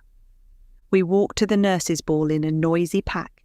The city glowed around us, street lamps, buses, taxis, the distant rumble of traffic on wet roads. No contact, just benign conversation. "So," she said, eyeing my shirt, "am I right in thinking you got dressed in the dark?" "It's black and white," I said. "I'm on theme. It's an assault on the eyes. You don't like it?" She imitated careful consideration. "I like that you don't seem to care." "I care," I said. "I chose this thoughtfully." "That's even worse," she laughed. Her laughter was warm and easy, like she was laughing with me, not at me. "What about you?" I said. "You just silenced an entire kitchen." "Good or bad?" "Terrifying," I said. "Delightfully." She gave me a searching look, as though she was trying to decide if I meant it. I did. Inside, the ball was all paper decorations, coloured lights, and music that felt slightly too loud. When we danced, the rest of the room fuzzed out. She stepped in closer than I expected, one hand resting lightly on my shoulder, the other tucked into mine. I could feel the warmth of her body through the thin black fabric, the gold of her belt pressing lightly against my hip now and then. "You're very tense," she murmured. "I'm concentrating," I said. "I don't want to tread on you." "You already have, twice." "I'm trying to minimize the damage." She smiled, eyes softening. "You're doing better than you think." We moved slowly. Every so often she leaned in to comment on someone's outfit or complain about the DJ, and her breath brushed my cheek. My heart kept stuttering at the wrong times. "You're surprisingly gentle for a rugby player," she said. "I can be gentle." "You also tackle people for fun." "Only with consent," I said. She laughed, chest brushing mine as she did. The contact was tiny and completely out of proportion to the heat that overwhelmed me. Later, back at the flat, everything went quieter. People drifted away. Someone turned the lights down. Music played on the cassette player at a softer volume. I ended up sitting on the edge of her bed while she took the gold grip out of her hair. It fell in a loose curtain around her face. She was shorter than me without her heels, yet somehow she still seemed taller. "That's better," she sighed, shaking her hair free. "My head wasn't designed for that." "You look," I started, then stalled. She caught my eye in the mirror. "I look what?" "Outrageous," I said, "in a good way." She smiled at my reflection, then turned to me. The dress loosened, its neckline dipping, hinting at the outline of a touch of black lace. She tugged at the fabric absently, completely unaware of what it did to me. "You can have the floor," she said, "luxury compared to the bathroom last week." "I'm moving up in the world," I said, "slowly." We talked in that drifting late-night way where time blurs. I could smell her perfume on the pillow beside me. Every so often her shoulder brushed my arm, small points of contact that my body tracked like they were life and death. Eventually, she yawned. "All right, lie down before you fall over." I moved to the floor with a spare pillow and a blanket she threw at my head. The room settled around us. I could hear her breathing above me, slow and steady. I gazed up at the ceiling, attempting to convince myself that everything was still the same, though I knew it wasn't. Eventually, we drifted into blissful sleep. The following morning, we woke almost simultaneously. "Coffee?" I whispered. "Lovely," she murmured, that sleepy, unguarded smile flickering across her face, and I was lost all over again. When I came back, 2 mugs in hand, she was curled towards the space where I had slept. Hair spilled across the pillow, the duvet barely covering her. She looked peaceful, completely off guard. For a second, I just stood there, taking it in, my chest tightening with something I barely recognized. I put her coffee on the bedside table and lay back down on my makeshift bed. We spent hours like that. Me on the floor, her on the bed, both propped up on our elbows, talking about nothing and everything. On the cassette player, the Moody Blues drifted out quietly, Nights in White Satin, the same song we had danced to the night before. The music wrapped around us, the lyrics about aching and not writing letters that shouldn't have been written. It felt like the music to something that was just beginning. In that still, lazy morning, love didn't need declarations. It lived in the gaps between words, in the way her eyes held mine a fraction too long, in the way our jokes landed and stayed, in the ease of the silences that didn't need filling. After that, my life started to bend around her without me really deciding that it should. We saw more of each other, in the bar, in the canteen, walking between lectures, in stolen afternoons where we both somehow needed a break at the same time. She started turning up at matches, scarf wrapped around her neck, stamping her feet on the touchline. I would pretend to be focused on the game, but every time we scored, I checked where she was. Seeing her cheering did more for me than any roar from the lads. One evening, after a brutal training session, my ribs screaming and my shoulder throbbing, I knocked on her door. She opened it wearing a long pink t-shirt. The fabric eased down over one shoulder as if by accident rather than design. It revealed a clean line of skin and, just beneath it, the quiet suggestion of a thin white strap. Nothing about it felt arranged. It was simply how she stood. Her legs flowed below the hem of her t-shirt, catching the light in a way that made their length seem unbroken, almost continuous. They grounded her in the doorway, relaxed and unguarded, as though time had slowed to accommodate the moment. There was an ease to her presence that made the space feel suddenly smaller. The light from the hallway shone out behind me, outlining her gentle figure. "You look awful," she said cheerfully. "Come in." "Thank you," I said, flexing a muscular pose. "I aim to impress." "Idiot! You've got new bruises," she said, fingers brushing a tender patch just below my collarbone. "I collect them," I said. "It's a hobby." "That's ridiculous." She examined my shoulder with the calm focus of a trainee physio, but there was a warmth in it that had nothing to do with professional detachment. "Does this hurt?" she asked, pressing gently. "Yes." "And this?" "Yes." "Interesting," she said. "Lie down." "On the bed?" She rolled her eyes. "Yes, on the bed. It's only therapy," she said softly. "You're safe in my hands." "That's disappointing. I've never been keen on merging health with safety," I said, trying to be casual but not quite succeeding. I lay back, heart thudding. The mattress dipped as she moved to kneel beside me. The hem of her t-shirt shifted. She leaned over to look at my ribs, face only inches from mine, hair falling in a caress. It should have been straightforward, a friend checking another friend's injuries, but my body had not got the message. "Not too painful?" she asked, eyes flicking up to mine. I paused, a long, slow, unavoidable pause. Anyone could see that I knew I was in paradise. "Yes," I said, after pretending the delay was pain. "Yes, of course." "I'll be careful," she said softly. Her hands moved slowly over my ribs, pressing and pausing, checking for damage. Every touch left a trail of heat. I tried to concentrate on the pain, but it blurred into something else. The soft weight of the mattress, the warmth of her legs, the scent of her shampoo, the faint sweetness of her perfume. It all rolled together into a single, overwhelming appreciation. "You know," she said softly, still focused on her examination, "you don't always have to act as if nothing can touch you." It landed harder than any tackle ever had, not because of the words themselves, but the way they were spoken.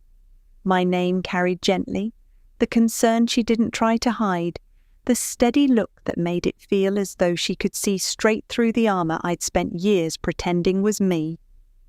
"Rose," I managed, the sound of her name leaving me before I had any sense of what might follow.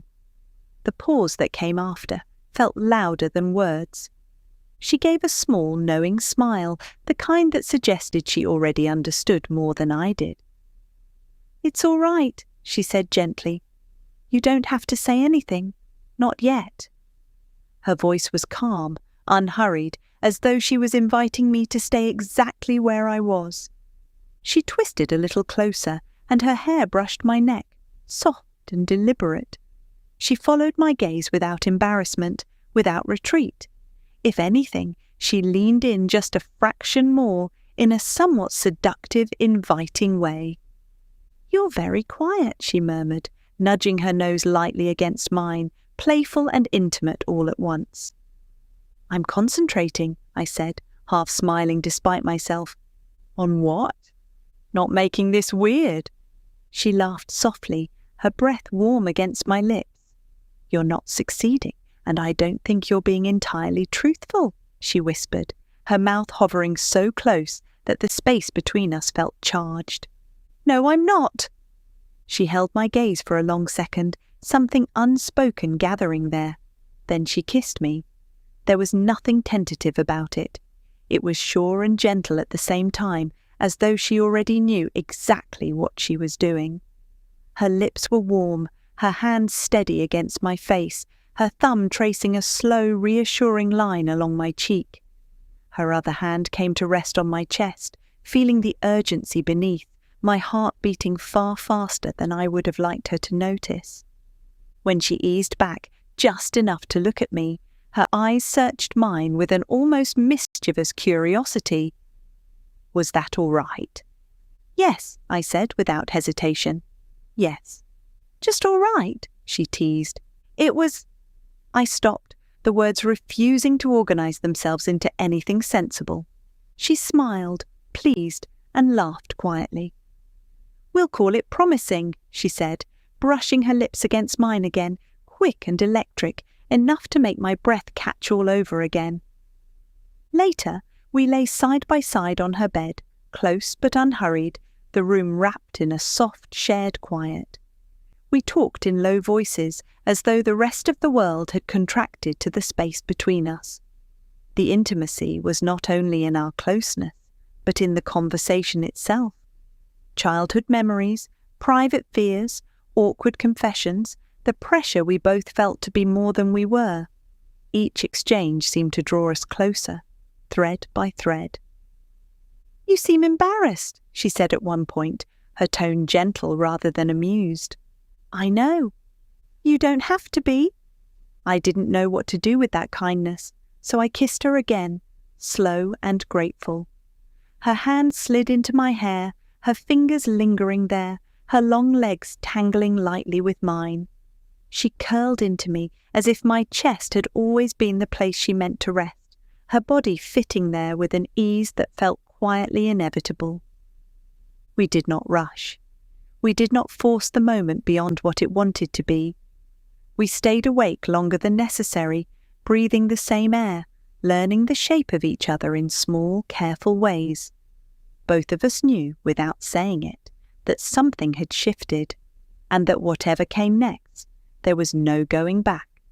By late spring, the whole world seemed to be stretching itself awake. Exams were looming, training was intense, but the days were longer and the evenings warmer. One afternoon, Rose and I wandered into a quiet park not far from campus, both of us stealing time we were supposed to be spending on revision. I felt fit, sun-warmed, half exhausted, and half alive. Rose walked beside me in a simple white cotton dress that caught the light without trying. The fabric moved easily with each step, skimming the outline of her body and every now and then hinting at more. She wore it with the kind of easy confidence that made it impossible not to look. She noticed. "Enjoying the view," she said, eyebrow raised. "If you wore something less distracting, I might get a break," I said. She bumped her hip lightly against mine. You should see yourself. Jeans, suntan, all confident. You look like you know exactly what you're doing. I don't, I said. Not when you look like that. We reached an old apple tree heavy with blossom. The branches trembled as if they were holding their breath. Petals drifted down around us, catching in her hair, resting on the soft rise of the cotton across her chest. We sat beneath it. She plucked a petal off her shoulder and held it between us. "Do you think the tree is trying to tell us something?" she asked. I looked at her. "It's probably wondering how I've managed to resist the forbidden fruit." She tilted her head, amused. "You're not exactly putting up much of a fight." "No," I said, pulling her closer, "not even pretending to." Her thigh brushed against mine. It might have been accidental. It didn't feel that way. A tall wall mirror stood behind her, neatly framing young lovers as one. She noticed my glance, met it, and smiled with a quiet, knowing mischief. "Steve," she murmured, "you're so easy to read." "Only because you're impossible to ignore." Her breath faltered, just for a moment. Then her hand came up to my face, her fingers tracing slowly along my cheek and down my jaw, lingering as if committing it to memory. I slipped my arm more firmly around her waist. She leaned into me without hesitation, her body warm and familiar. The cotton of her dress was soft beneath my hand. Blossom drifted down around us, pale and weightless, settling in our hair, on our clothes, across our joined hands. When we finally eased apart just enough to look at one another, she said, almost to herself, "Promise me we won't forget this." "Rose," I said, "this is what everything else is going to be compared to." She shut her eyes, her smile making it clear that she knew I spoke the truth. Underneath that tree, with petals floating gently down like a silent blessing, I realized that this was more than simply special. In the weeks that followed, our lives wound tightly around each other. There were shared breakfasts and late-night toast runs, revision sessions that turned into talking that turned into kissing, and the sort of lazy Sundays that felt like they belonged to us alone. Over the next 2 months, our relationship was anything but calm. It was joyful, intense, sometimes exhausting. There were lazy mornings and silly arguments, nights of gentle closeness, and days where we were both stretched thin by work and study. We tried to give each other our best when we had very little left. It was sheer foolishness on my part that let Rugby and Rose start pulling me in opposite directions. Training, matches, the long post-mortems in the bar, all of it demanded time and attention. So did she. I simply didn't know how to give myself fully to both. I had been blinded by her radiance. Hook, line, and sinker, reeled in, completely caught, with no wish to escape. Steam might as well have been pouring out of my ears every time she walked into a room.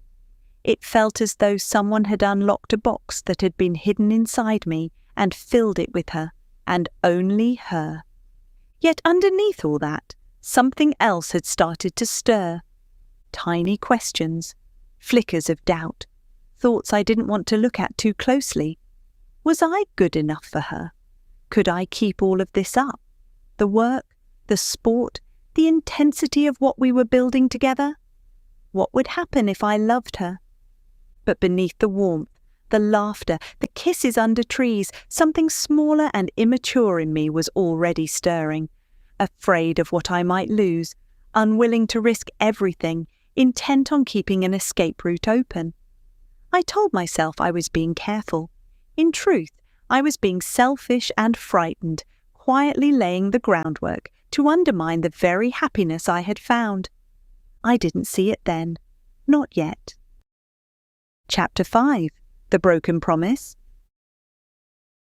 January 1980 announced itself with a cold so sharp it felt like a blade drawn lightly against the skin. The world looked brittle in that light, as though one careless touch might cause the whole landscape to crack. I turned 20 that month, yet inside I still carried the emotional immaturity of someone far younger. My parents' thatched cottage in Prinstead, had always been a refuge, a place where the world softened. The little house sat on the corner of the village square like an old friend, wrapped in sea air and the quiet pride of two people who had built their lives from modest soil. The cottage was alive that night. Friends poured through the doorway with the cold clinging to them. Coats were flung over rails, boots kicked against walls, laughter rolled through the rooms like warm tides. The smell of food from the golden chopsticks seeped into every corner, mingling with the aroma of beer and cheap wine. It should have been a comfortable chaos, an evening of joy. But even then, somewhere beneath my skin, an unease stirred, something restless, something destructive, something I would always regret. Then she stepped into the room. Rose. Her presence changed the air. It always had, though I lacked the courage to admit it. Her dress was the colour of dusk-lit rose petals. Her hair glimmered as she swept it over her shoulder. She smiled at me in a way that made the room fall momentarily silent. Even now, decades later, I feel the echo of that moment as sharply as the first time. "Happy birthday," she said, her voice warm. 20? You're practically ancient." I laughed, but inside something tightened with longing. "Ancient," I replied, "but still agile enough to impress you." She arched an eyebrow. "We'll see." The night unfolded in glowing fragments, people laughing, glasses clinking, music drifting through the rooms. At times, Rose stood near me, close enough for the warmth of her presence to reach me, yet far enough away that I had to lean in to catch her words. We leafed through records. She teased me about my eclectic collection. "You've got Bowie here," she said, and then out of nowhere, "the Village People. What's going on in that head of yours?" "Chaos," I answered, "pure chaos." That I can believe. Even her teasing felt tender, and I, like a fool, began to mistake tenderness for invitation. We danced later, swaying slowly amid the jumbled warmth of the room. Her perfume drifted between us. Her breath brushed my collarbone when she leaned close to speak. Another invitation, I thought, surely. I felt something rise inside me then, a reckless longing, a hunger shaped more by impulse than understanding. I began to believe the moment meant something it didn't. My own desire transformed itself into a narrative that was entirely imagined. "You're quiet," she said gently, "too quiet for you." "I'm thinking," I replied. "About what?" "You," I wanted to say, but I swallowed the word, let it burn in my throat, and said instead, "Nothing important." She smiled faintly. "Dangerous," she murmured. "Your thoughts, they wander too much." "Maybe," I said. "Maybe they're trying to tell me something." She held my gaze for a moment that felt stretched thin. Then she looked away, and I missed the warning written clearly across her face. That was when everything broke. Fueled by desire, testosterone, and an adolescent impatience, I pulled her closer. Too close. Too suddenly. Too confidently. A move that belonged to someone who understood consent, not to the boy I still was. She stiffened, her fingers pressed gently but firmly against my chest. "Steve," she said, her voice steady. "No." That single word should have humbled me. It should have made me step back and apologize with sincerity. Instead, shame flared through me like a wildfire. My skin burned, my chest tightened, and I felt exposed, foolish, rejected, a bitterness that had nothing to do with her and everything to do with my own emotional fragility. I pulled away as though wounded, my pride rearing up like some pitiful defense mechanism. "I'm sorry," I muttered. "It's all right," she said. "Let's just not complicate things." But it was not all right. I could feel the shift between us like a fault line cracking beneath my feet. She had trusted me, and I had betrayed that trust by letting my longing override my sensitivity. She drifted back into the crowd. I watched her move away, her silhouette dimming against the noise, and inside me a cold, creeping realization settled. I had hurt her, and I hated myself for it. The night unravelled after that. I became louder, drank more, forced laughter I did not feel. Teammates slapped me on the back, pulled me into songs, dragged me into their wild revelry. The noise became a shield to hide behind. I could not bear to look in her direction, nor could I stop searching for her in every room. Hours later, when most people had collapsed somewhere between merriment and oblivion, I found myself sprawled on the kitchen floor. A forward from the back row lay snoring to my left. An upturned dustbin sat to my right, its contents fanned across the floor like the aftermath of a small domestic apocalypse. The cold tiles pressed into my cheek, grounding me in a reality I did not want to face. I woke up to thunder, the type that accompanies the hangover I deserved.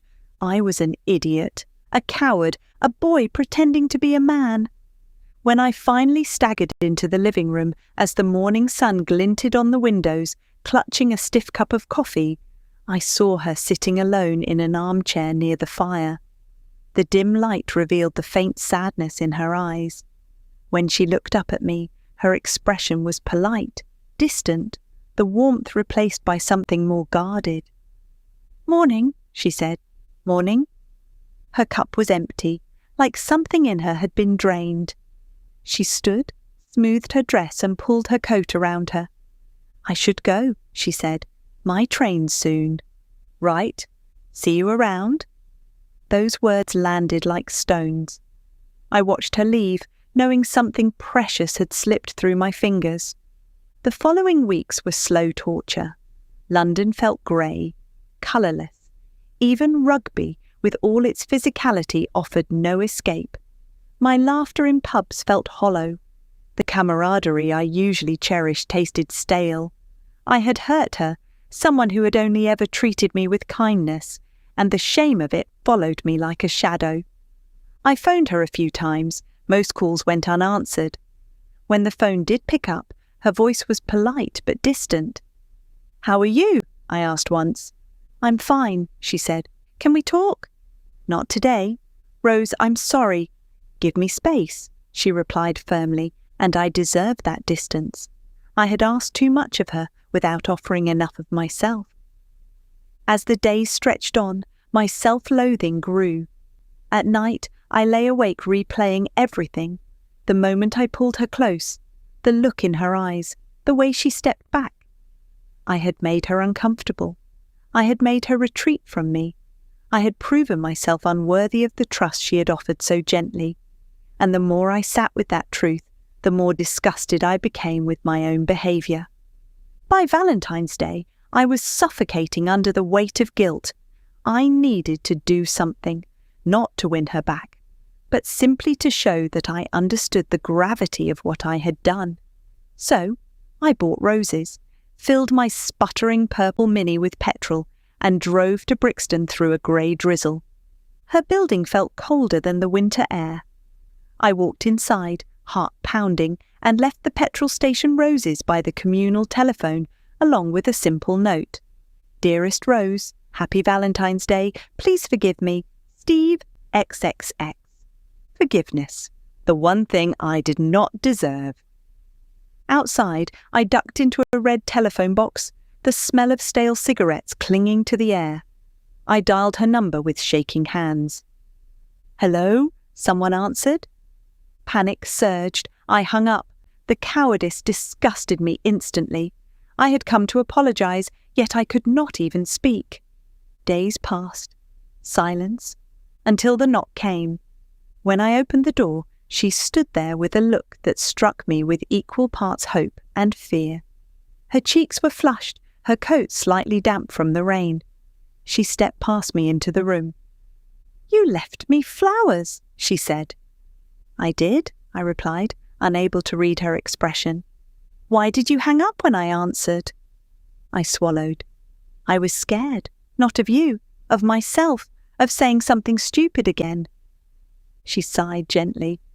"Steve, you hurt me." "I know," I said, my voice cracking. "I know I did. I hate myself for it. I've been thinking about it every day." "You don't have to hate yourself," she said, her voice quiet. "But you do need to learn." "I will," I promised. "I swear I will." She studied me for a moment. Her eyes softened, but not out of pity, out of cautious hope. "We can try again," she said, "but you need to be careful with my heart." "I will," I whispered. "I was cruel without meaning to be. I hurt you because I was weak." She stepped closer. "Then don't be weak again." Slowly, she put her arms around me, and I felt the crushing relief of undeserved mercy. The months that followed were slow, tender repair. We walked through parks drenched in early spring light. We talked late into the evenings, conversations that wandered through vulnerability, honesty, and the raw edges of growing up. I listened more.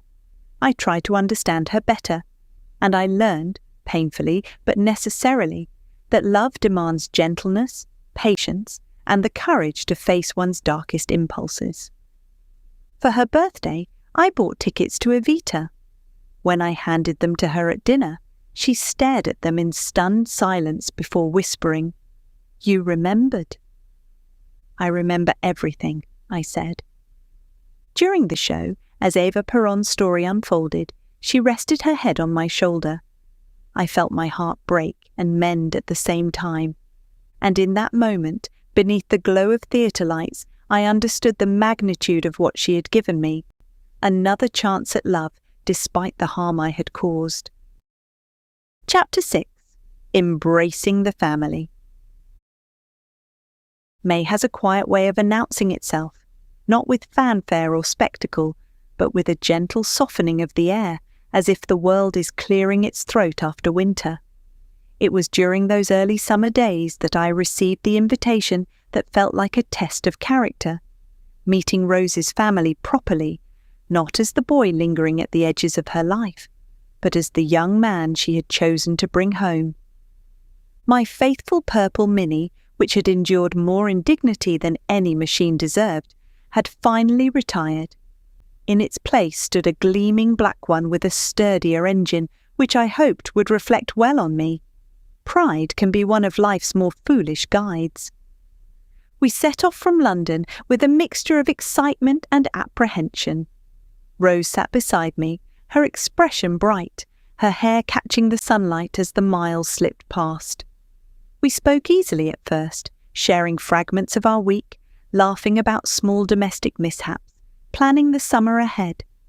But beneath it all was a quieter current, something unspoken, the knowledge that this journey mattered.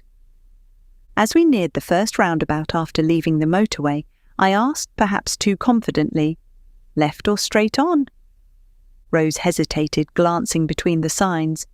"Left, I think." "No. Wait." Her uncertainty collided with my impatience, and before either of us could correct the mistake, a van appeared from nowhere. Metal glanced metal with a sickening shriek. The car jolted, my heart lurched, and the world seemed to pause. We pulled over. The van driver, long-suffering and mildly amused, surveyed the damage with the expression of someone who had seen far worse. We exchanged details. My hands trembled as I kneeled by the front wheel, prying the crumpled arch clear of the tyre. "It's all right," Rose said quietly, though her voice wavered. I nodded, though I felt like the ground beneath me had shifted. Back in the car, silence settled between us. Not irritated silence, but the fragile kind that follows a shock. She resumed telling childhood stories, but the brightness in her voice had dimmed. "Once," she said, "Stuart smashed a window during garden cricket. He cut his hand cleaning the glass. David smeared the blood on the frame to try to make it look dramatic." "Did it work?" I asked. "Not at all," she said. "Mum shouted, Dad sighed, and we weren't allowed to play cricket for a week." Another story followed about broken arms, football, and her father sending an 11-year-old boy alone on a bus to A&E. Her words made me imagine a household defined by discipline, faith, and a belief in personal responsibility. the type of family where kindness was firm, not indulgent. By the time we reached Thurmby, nestled amid hedgerows and quiet roads east of Leicester, I felt as though the crash were written on my face. I parked outside the house. The door opened. Her father emerged from the garage, and her mother appeared at the threshold. Rose's composure broke instantly. She ran to her father, tears spilling freely, the events of the day pouring out of her in a tangled rush of emotion. I stood beside the wounded Minnie, feeling like a boy who had failed an unwritten test. "We had a small crash," I said quietly, gesturing helplessly at the car. Her father looked at me, then at her. "Are you hurt?" he asked. "No," we whispered simultaneously. "Then that's all that matters," he said, placing an arm around her shoulders. Her mother's voice chimed in from behind. "Time for a drink?" A stiff brandy would have worked wonders, but I smiled. Tea would be lovely. From that moment, the atmosphere changed. My fears dissolved as I stepped inside their home. Warm, orderly, lived in. The kind of house where photographs lined the walls and the furniture bore the subtle marks of family life. Betty called her Rosemary with a tenderness I had rarely witnessed.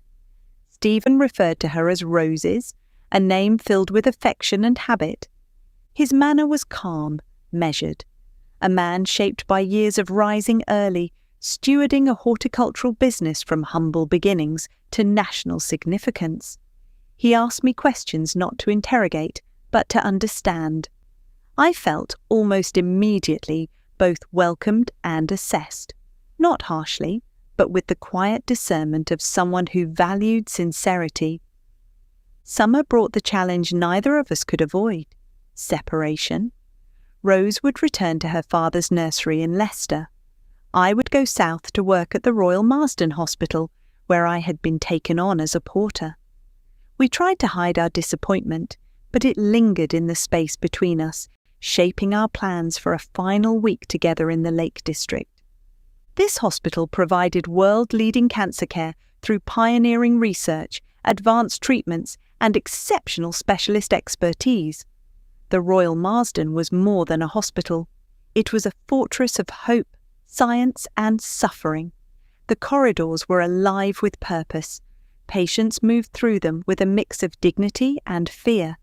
Doctors and nurses carried the weight of countless decisions with quiet resilience. It was where my mother's sister Kathleen had died. As a porter, I met humanity at its most unguarded. I wheeled patients to radiotherapy rooms, guided them through long corridors lined with clinical posters, carried samples sealed in small plastic bags, and delivered equipment that hummed faintly in my hands. The work was physically tough, but the real effort lay in the humility it demanded. People placed their vulnerability in my care every single day. At times, my duty took me to the mortuary, pushing a covered trolley through still corridors. Those journeys were the quietest of all. The wheels whispered against the floor, the air seemed to hold itself still, and the walk always felt longer than it should. It taught me that dignity stays with a person even when their breath has gone. There was a solemnity to it that settled somewhere deep inside me. These moments stayed with me long after each shift ended. They forced me to examine what it meant to be near suffering, courage, and the fragility of life every day. I had long wanted to study medicine, shaped by the paths my parents had taken, but it was in these corridors that the meaning of that ambition truly crystallized. It built a quiet, reflective layer within me, one that needed careful tending. That was why sailing became more than a pastime. It was the one place where I felt the heaviness lift. Wind, water, horizon, rhythm, a world that asked nothing of me except to move with it. It let the mind settle, breathe, and find itself again. It was highly competitive as well, and I was fortunate enough to become an Olympic trialist, albeit unsuccessful. Moscow, 1980, was not for me. Rose understood how sailing helped instinctively. She saw the relief it brought, the the way the experience could strip a hard week from my shoulders, and I hoped it might offer something to her as well. She had worked so hard over the holidays in the polytunnel at her father's nursery, propagating plants in heat and soil with repetition. I thought the cool sweep of water and the simple joy of moving with the wind might give her the same ease it gave me. So, when I told her I wanted to teach her windsurfing on our trip to the Lake District, she smiled. I think she knew I was trying to share more than a skill. I wanted to share the sanctuary. "Are you sure?" she asked. "I might be terrible." "Impossible," I said. "You're good at everything." She laughed softly. "Flattery will get you everywhere." We set off for the lakes in early September. The Mini, once again overloaded with camping gear, wetsuits and a windsurfing board that stuck out far beyond what was legal or sensible, rattled bravely up the M1. Rain began near Birmingham. By Preston, it was torrential. The field where we pitched the tent was a swamp.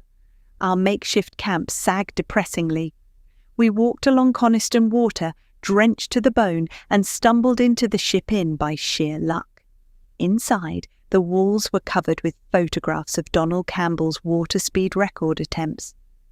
"I had no idea," Rose murmured, studying a picture of bluebirds skimming across the water. "He died trying to break his own record," I said. "Why would anyone do that?" "Perhaps to outrun something only he could see." She nodded thoughtfully, absorbing the idea. Back at the tent, we awoke at 4 a.m. to find a river trickling through the ground sheet. We stared at each other in disbelief, then burst into laughter. Drenched and freezing, we retreated to the Mini. "I have a plan," I announced in the morning. "Thank goodness," she said. "Your plans are usually inventive." We drove to High Harrington, where my cousins lived. When my uncle Alan opened the door, he declared, "Breakfast." His home was full of life, the smell of toast, voices overlapping, my Aunt Kathleen's memory lingering gently in the walls. Roger discussed dynamite as though it were a domestic tool. Nigel unveiled his invention to improve traffic lights. Graham chimed in with theories about road safety. Rose fitted in instantly. Watching her, I felt a swell of gratitude, not for her beauty or her kindness alone, but for the way she moved through the world, making it warmer, simply by being present. When we finally left, there was a pang of sadness I hadn't expected. Driving south, Rose said softly, "That was exactly what we needed." She was right. The crash, the rain, the failed tent, the laughter, the family reunion, all of it had shaped us, softened us, deepened something between us. By the end of the year, I knew something with quiet certainty. Love does not grow in spectacle, but in the steady accumulation of moments, shared burdens, shared joys, shared foolishness. And as the last days of that year disappeared into the next, I felt an emerging sense that perhaps, just perhaps, we were beginning to discover the early shape of the life we would one day build together. Chapter 7. Brixton and Beyond, the Turbulent 1980s. Back at university, life for Rose and me had settled into a rhythm of sorts, even if that rhythm resembled two instruments attempting to play the same piece from different parts of the room. We were united by love, shared meals and shared plans, but we lived under different roofs and followed different routines. She was deep into her second year studying physiotherapy, while I was thrown into the full weight of my third year of medicine, the year when real patients suddenly replaced textbooks and the consequences of my decisions felt infinitely heavier. The transition from lectures to hospital placements should have felt like the fulfillment of childhood ambition. Instead, it felt as though I had stepped into a world whose demands were greater than I had anticipated. The academic weight of anatomy, physiology, biochemistry, pharmacology, and bacteriology had shaped the previous years so intensely that meeting actual patients felt like being pushed out at sea with only half-built sails. Rugby remained my counterbalance, my irrepressible escape. That season was a blur of triumphs, disasters, and drunken tours best forgotten. One trip to Germany was unforgettable for all the right reasons: camaraderie, laughter, and a sense of belonging so fierce it felt like armour. Another to Guernsey was unforgettable for all the wrong ones. The Telegraph headline still rings clear in my mind: highly intellectual Yobs wreck ferry. Seeing Guy's Hospital and the Royal London, my father's hospital, plastered across national news was mortifying. The truth was more mundane. Every passenger had been handed one bottle of red wine, one of white, and one of spirits upon boarding. We had simply acted like young men offered far too much alcohol far too early in the day. Guy's Rugby Club, with its lineage stretching back to 1843, was a cradle of pride. We were no match for the greatness of the club's ancestry, but on our best days we channeled its spirit. I played scrum half behind a monstrous pack, including a 6'7" giant and an impossibly tall 6'10" second row. Facing Coventry and the legends within their ranks, even a past his prime David Duckham, was both a privilege and a thrashing.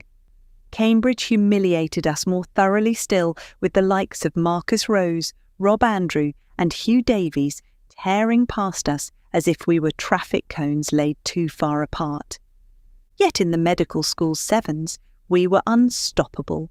We outran teams twice our size.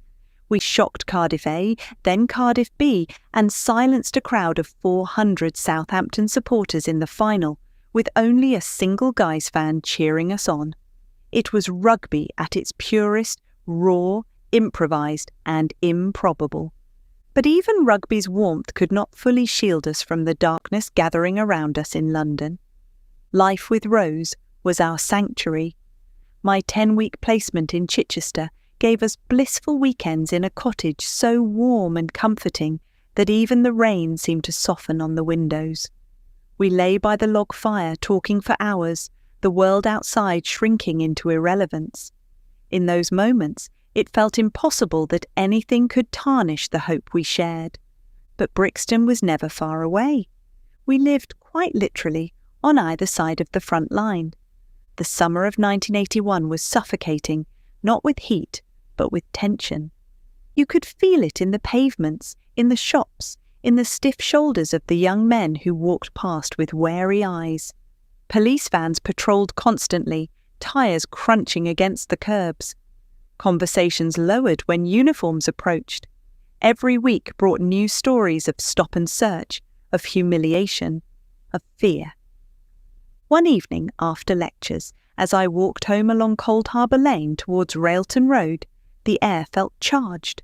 A crowd was gathering, not loudly, but with a grim purpose. 2 police officers were pushing a young black man against a wall, searching him with a roughness that made my stomach tighten. "Oi, easy!" someone shouted from across the street. "Shut your mouth!" one officer barked. A murmur rose through the onlookers, part anger, part dread. I stood frozen, feeling useless and intrusive. The man being searched looked barely 20. "What's your problem?" someone else yelled. "Doing our job," an officer snapped back. "Looks like harassment to me." "Move along!" The young man winced as they twisted his arm. A woman beside me whispered, "This happens every bloody night. They treat our boys like criminals before they've even done anything." Her voice trembled, not with fear, but with exhaustion, years of exhaustion. That night, I found Rose sitting at the small wooden table in her flat, reading through her physiotherapy notes, but I could see her mind was elsewhere. "You heard?" she asked quietly, before I had even hung up my coat. "Yes." I sat beside her. "I saw a man being searched tonight. It was brutal." She closed her notebook. "Steve, things are getting worse. Everyone feels it. My classmates talk about it constantly. People are scared, angry, some are terrified, and the police." She shook her head. "Something is going to blow." She was right. On April 10th, 1981, it did. The Brixton uprising began like a spark landing on dry grass. Within hours, it became an inferno. By the second night, the streets were unrecognisable. I remember running to the window after hearing the first explosion. Flames danced across Railton Road, bottles smashed, sirens wailed, the air tasted of smoke and something metallic. Fear, perhaps. "Stay inside!" someone shouted from the street. But I couldn't. I stepped outside, heart pounding. I didn't want to be heroic. I simply couldn't believe what I was seeing. Police in heavy shields charged down the road, truncheons raised, protesters hurled bricks, shouting words I could not fully hear above the chaos. A man grabbed my arm. "Move, brother! You don't want to be standing here!" He pulled me behind an overturned bin just as a line of riot police surged forward. Shields clattered like armour. Someone screamed. Someone fell. The sound of a baton striking flesh is one I will never forget. A dull, sickening thud that reverberated long after the moment passed. "What are you doing?" I muttered aloud, not sure if I meant the police or the protesters or life itself. A woman shouted towards the officers, "Stop hitting him! He's down! He's down!" "Move back!" an officer roared, swinging again. I felt something break inside me.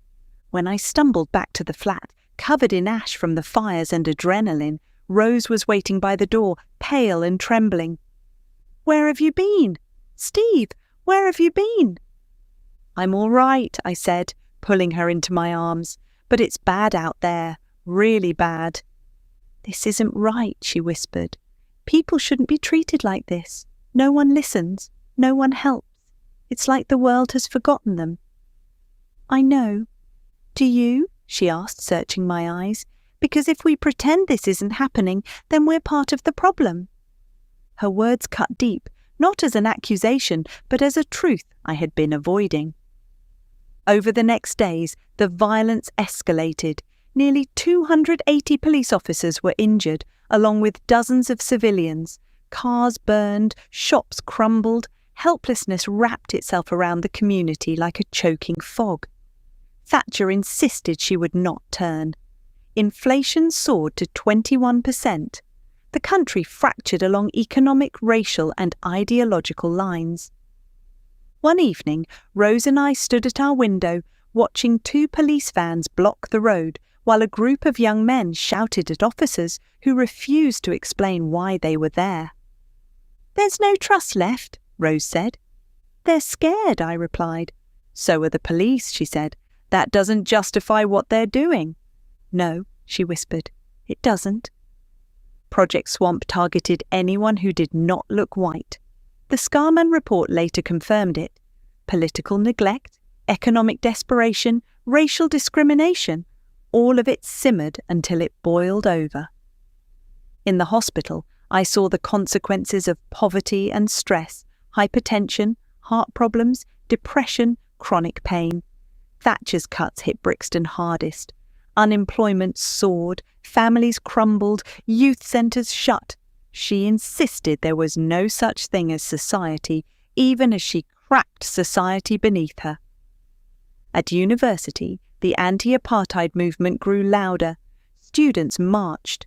We boycotted Barclays.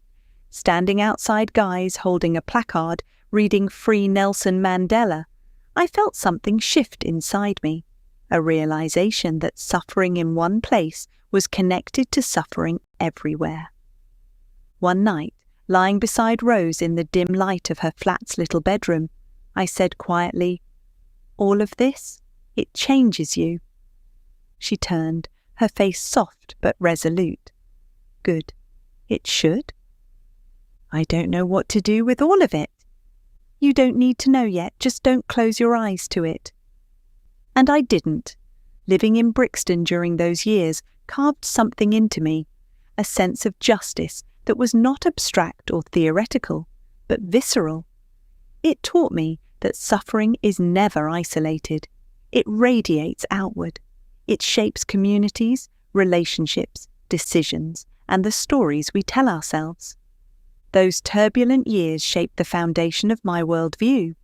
They taught me that medicine without compassion is empty, that policy without empathy is destructive, and that silence is never neutral. These convictions, born in the smoke-filled streets of Brixton, would guide the next decades of my life, long before I realised how deeply they had taken root. Chapter 8: Climbing the Mountain, Love's Ascent. Escaping Brixton felt like escaping gravity itself. After months of tension, smoke-filled streets, police vans, evenings thick with fear and injustice, Rose and I longed for sunlight, silence, and the chance to rediscover each other outside the shadows of London's unrest. We boarded the plane with our fingers intertwined, exhausted, yet exhilarated. 2 weeks, Rose whispered as we found our seats. No sirens, no shouting, just your family and me. That sounds perfect, I replied, touching her cheek. And it was, more than we knew. When the warm air of Rhodes washed over us as we stepped down the metal staircase of the aircraft, something shifted inside me, a loosening, a gentle reminder that love can breathe again, even after months of holding its breath. Rhodes was a mixture of myth and sunlight. In 1981 it was still unspoiled, sleepy tavernas, scattered fishing boats rocking gently in the harbour, white stone buildings glowing in the heat. The old town wrapped around us with narrow cobbled streets and ancient walls that seemed to hum with old stories. Rose's face lit up at every corner. "It feels alive," she said, running her fingers along a sun-warmed stone wall, "like it's welcoming us. Or testing us." She smiled as she said it, her eyes already shimmering with holiday mischief. Our flotilla set sail the next morning, 10 small yachts dancing behind the lead boat, steady and sure. As we left the harbour, we would have passed under the legs of one of the ancient wonders of the world, the Colossus of Rhodes. My parents were delighted, my sister excited, and Rose somehow seemed to belong instantly, laughing with the crew, balancing effortlessly on the deck, her skin already glowing with the sun. On our second morning, I found Rose beneath one of the little beachside showers, rinsing the salt from her skin after an early swim. The water fell in ribbons of silver, catching the sunlight as it flowed over her, clinging to the slim lines of her costume and tracing the effortless grace of her figure. She stood bathed in that soft interplay of light and motion, as though the world around her had paused to admire the scene. She sensed my gaze before I realised. Turning slightly, she caught my eyes and lifted an eyebrow in a playful, knowing way that sent a warm flutter through my chest. For a brief moment she held my look, a hint of mischief softening into something more tender, something unspoken, yet unmistakably shared. Then she tilted her face upward again, letting the stream of water cascade over her hair and shoulders, the rising sun behind her turning the droplets into tiny sparks of gold. It was a sight so quietly breathtaking that it felt less like watching someone shower and more like witnessing a private fragment of pure sunlit poetry. "You're going to catch flies if you keep standing in full sun with your mouth open," she teased. "I'm admiring the weather." "Is that what they call it now?" She twisted her hair, water trailing down her shoulder and over her collarbone. Every droplet felt like a slow test of my self-control. Later, on the front of the yacht, she stretched out on a towel, her body glistening with sun cream. She handed me the bottle and turned onto her front. "Your turn," she said. "My turn for what?" "To help, please." She said please in a way that wasn't a request at all. As I smoothed the lotion across her warm back, she let out a soft sigh that made my pulse quicken. I traced the line of her waist, her hips, the small of her back. "Steve," she murmured, "if you go any slower, we'll miss dinner." "I'm being thorough." "I can tell." That late afternoon, we anchored near an island with a steep, pyramid-shaped hill rising behind a small taverna. The sun was beginning its descent, the air holding its warmth like a secret. "Race me to the top," Rose said, hands on her hips. "You'll lose." "Prove it." We ran. Sweat gathered at our temples, chests heaving, muscles burning. Every few strides she looked back, her hair bouncing, her legs strong and sure. "You're falling behind, Ducky." "I'm pacing myself." "Excuses." By the time we reached the summit, we were slick with sweat, breathless and exhilarated. We collapsed onto the warm rock, limbs touching, laughter rising from us in gasps. Rose rolled onto her side, her face flushed, the neckline of her top slipping slightly. She brushed a bead of sweat from my cheek. "You look like you're about to collapse," she teased. "You nearly killed me." "Worth it?" "Yes." Our laughter softened, the world quietened, the golden sky opened around us. Without thinking, I reached out and plucked a small white wildflower. I held it out to her, my heart pounding. "Rose, will you marry me?" She froze, her lips parting, her breath caught in her throat. Then, "Yes," she whispered, and pulled me into her arms. We kissed, our bodies pressed together, heat blending with heat. Her hands travelled through my hair. Mine rested at her waist, pulling her closer. It felt as if the sun itself had anchored us to that rock. We kissed until the shadows changed shape around us, until the world fell away, until love felt like something carved into our bones. After dinner with my family, joyful stuffed vine leaves, delicious and succulent fruit, combined with secret glances and hidden smiles, Rose and I drifted back towards the beach, the night now settled and luminous. The taverna lights faded behind us, replaced by moonlight rippling across the water. She slipped her fingers into mine as if it were the most natural thing in the world. "One more swim," she whispered, her voice already half in the sea. "Only if you hold my hand." "Always." She was wearing a long pink cotton dress, light as breath, already loosened by the warmth of the evening. I was still dressed too, both of us deliberately unprepared, as if the decision itself were part of the pleasure. We stepped into the water together, laughing softly as the cool wrapped around our ankles, our knees, our thighs. The moment we slipped fully beneath the surface, the sea answered us. Phosphorescent plankton flared into life, sudden and miraculous, each movement igniting a scatter of light. Our hands trailed sparks, our bodies traced constellations. When Rose lifted her arm, the water caught in her hair and glowed as if she herself were made of stars. She turned to me, eyes wide, and kissed me. Slow, unhurried, the kind of kiss that belongs only to night and water. Our legs tangled instinctively, drifting, weightless. Each time we moved closer, the sea brightened as though it were conspiring with us, delighted by our closeness. "Steve, look at us," she breathed, her voice brushing my mouth.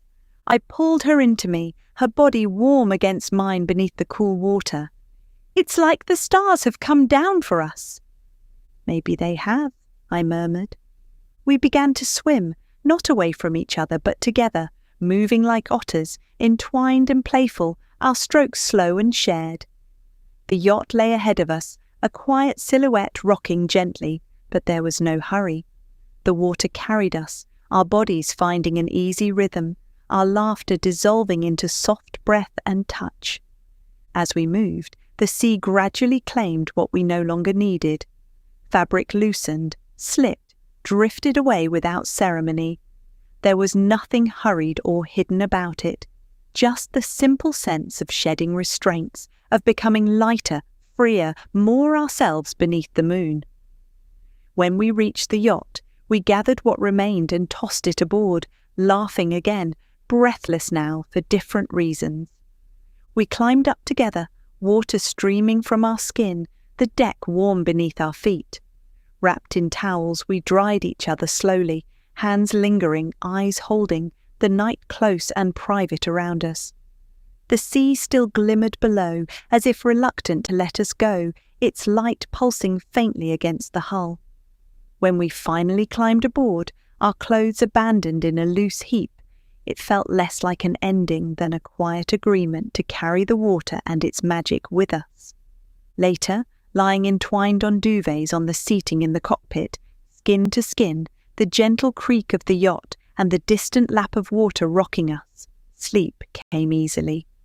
The stars kept their watch.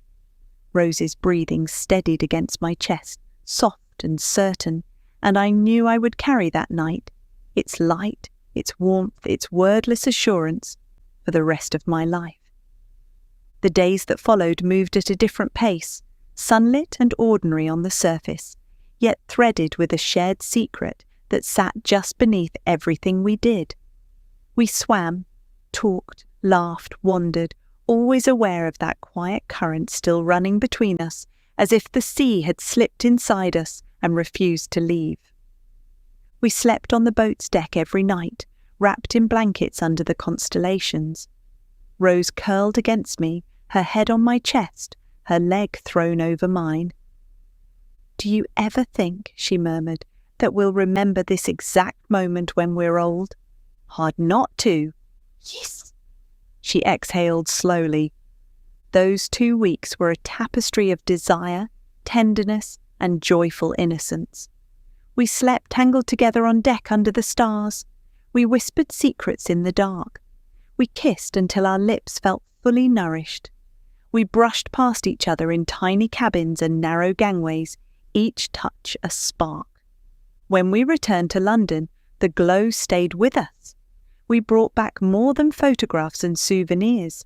We brought back a certainty. We planned our wedding with a joy that felt unstoppable. We thought nothing could break us.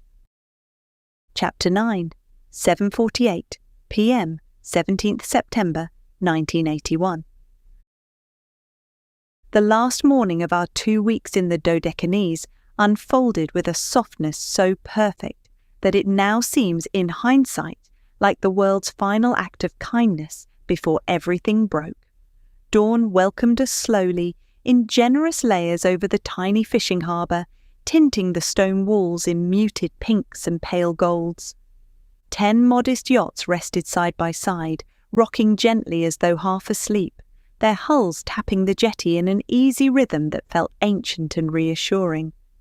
The boards on the jetty were already warming in the early heat, and the faint scent of tar, salt, diesel and drying rope drifted lazily across the water. The whole world seemed to breathe in a calm, steady cadence, as if trying to imprint itself on us one last time. Rose was sleeping peacefully. I woke to find her curled beside me in the narrow berth, her hair tumbling loosely over one shoulder, glowing almost copper as the morning light filtered through the cabin window. I watched her for several quiet moments. There was something about her in stillness that tugged at my chest. Not just beauty, though she had that in abundance, but a kind of peaceful openness, the softness of her breath, the gentle tilt of her cheek resting on her arm, the faint warm perfume woven into the sheets from the night before. It was the same scent that had drifted around her when she lay in my arms on the hilltop days earlier. Even now, on this soft, quiet morning, it stirred something deep inside me. Eventually, she opened her eyes, blinked slowly and whispered, half asleep, half smiling, "Morning. Are we up already?" "Barely," I whispered back. "You looked too peaceful to disturb." "That's a very convenient excuse," she murmured, stretching her long limbs with feline elegance. "You were watching me again, weren't you?" "Possibly." She nudged my leg with her foot. "Hopeless, completely hopeless." We climbed out onto the deck barefoot. Rose wrapped her arms around herself as the breeze brushed her skin, and I stepped close enough that our shoulders touched. She tilted her face to the sun. "This place feels like it's holding its breath," she said quietly. "I know," I replied. "I felt it too."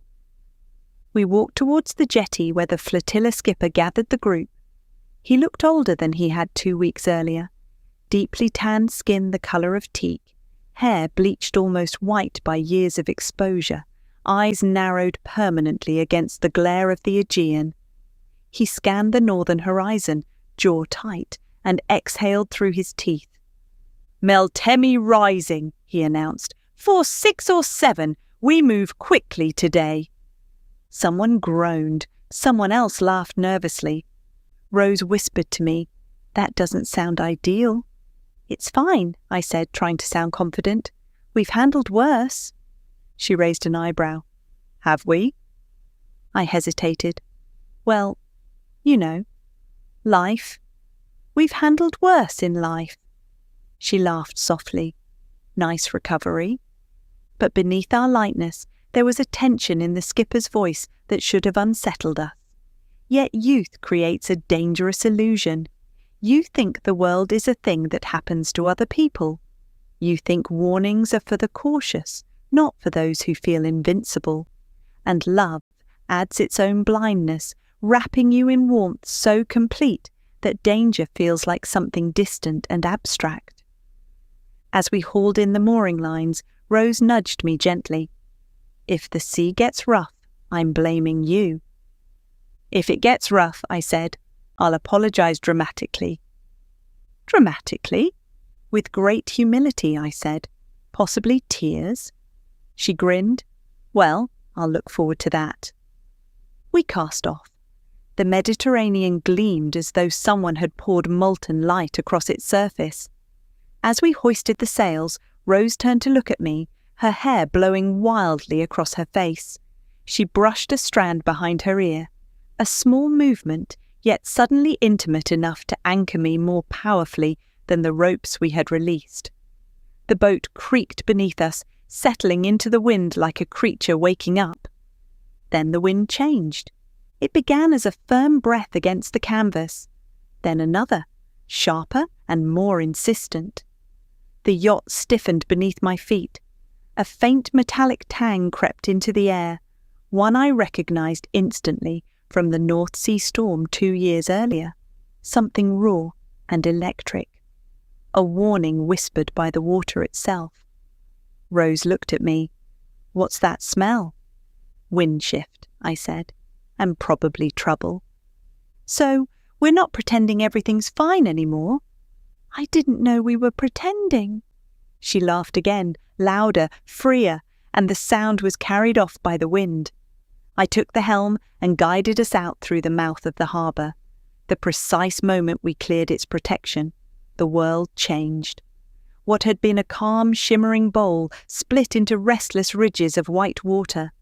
Waves reared up like wild horses. The wind hit the sails diagonally from behind with a force that felt almost personal, as if the Meltemi had singled us out. Rose grabbed the guardrail, bracing her feet wide, then threw her head back and shouted into the rising storm. "This is mad!" I shouted back. "You're enjoying it!" "Obviously." Her hair burst outward in a radiant sunlit halo, giving her an untamed and striking presence, completely bathed in the whirlwind of chaos. For a brief instant, it seemed as if the storm itself paused to admire her. The sun beat down with intense heat, while a southern wind carried warmth and humidity from the Sahara. We both wore old denim shorts. I was shirtless, and Rose wore her favourite bikini top. The yacht pitched violently into the next swell. Each wave lifted us high enough that the world unfolded in a bright, shimmering panorama, then dropped us into troughs so deep they felt hollow. Spray lashed our faces. The ropes hummed under strain. The mast leaned forward like a giant pivot. "Hold on," I called. She clutched the rail. "To what exactly? My will to live?" "Preferably the boat," I said. "That too." Yet even in the chaos, there was a quiet intimacy. I sat firmly in the cockpit to control the yacht, and Rose sat close by. Every violent shift of the boat sent Rose's body instinctively toward mine. When she reached out to steady herself, her shoulder brushed my arm. Her untamed scent drifted toward me in a warm, almost defiant whisper through the spray. "Still think this was a good idea?" she shouted. "Absolutely." "You're insane." "Possibly."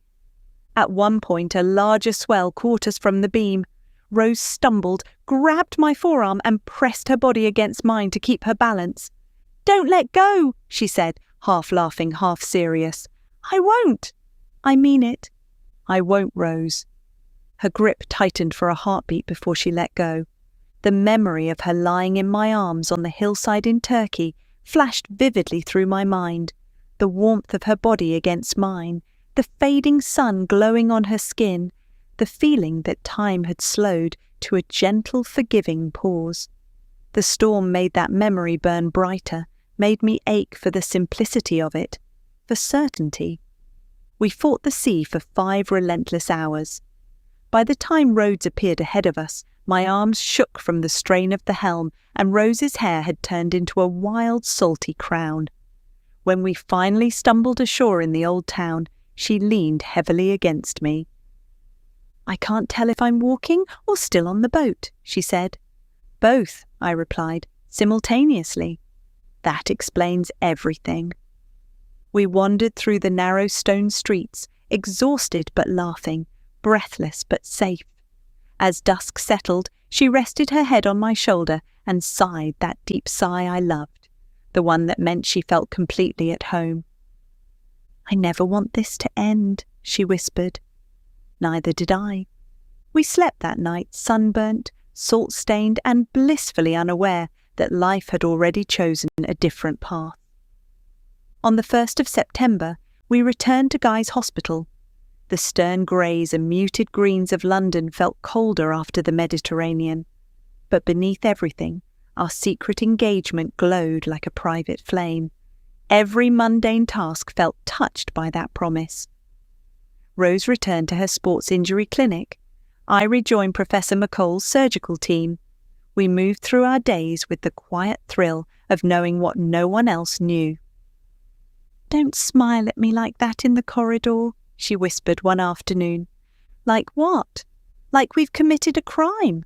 "Have we?" "Probably." "Worth it?" She smirked.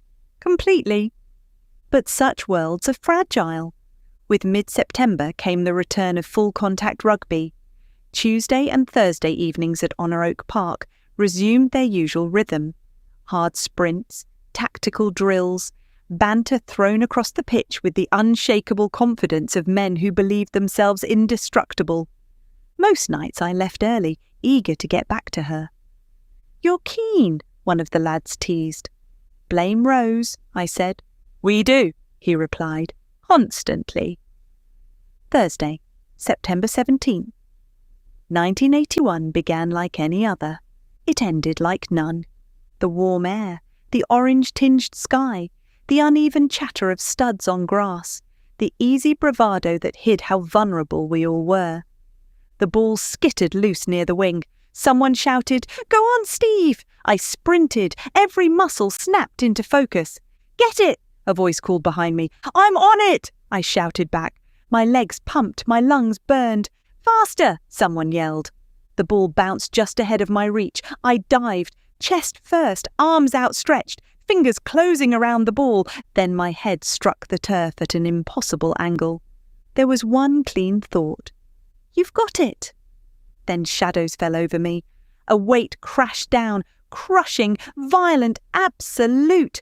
A violent crack sounded deep inside my neck, like a branch breaking. The world fell silent. I tried to move my arms.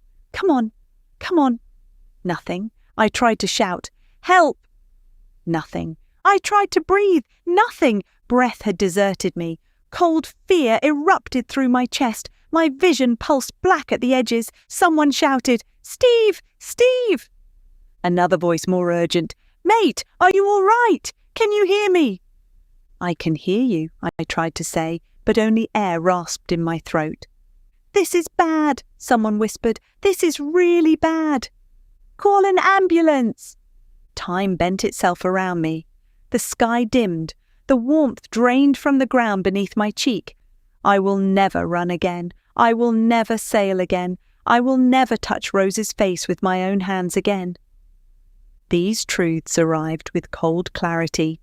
Minutes stretched. My breath grew shallower, each gasp a thread unravelled. Someone knelt beside me. Stay with us, Steve! Stay awake! I'm trying, I whispered silently. Another voice broke. Oh God! Oh God! The ambulance took 3 hours. 3 hours of paralysis creeping upward. 3 hours of slipping in and out of consciousness. 3 hours of fear settling in my bones like frost. When the paramedics lifted me, I felt like an empty suit, abandoned and foreign. King's College Hospital swallowed me in light and chaos. Tube in! Hold him! Ready? Now! The tube scraped down my throat. A balloon inflated. My voice disappeared. Air was forced mechanically into my lungs. Then she entered. Rose. Her face, pale, terrified, controlled, cut through everything like a single steady flame. I'm here, she said, voice trembling but strong. I'm here, Steve. I blinked. It was all I could do. But she understood. She drew a grid of letters, held it above my face.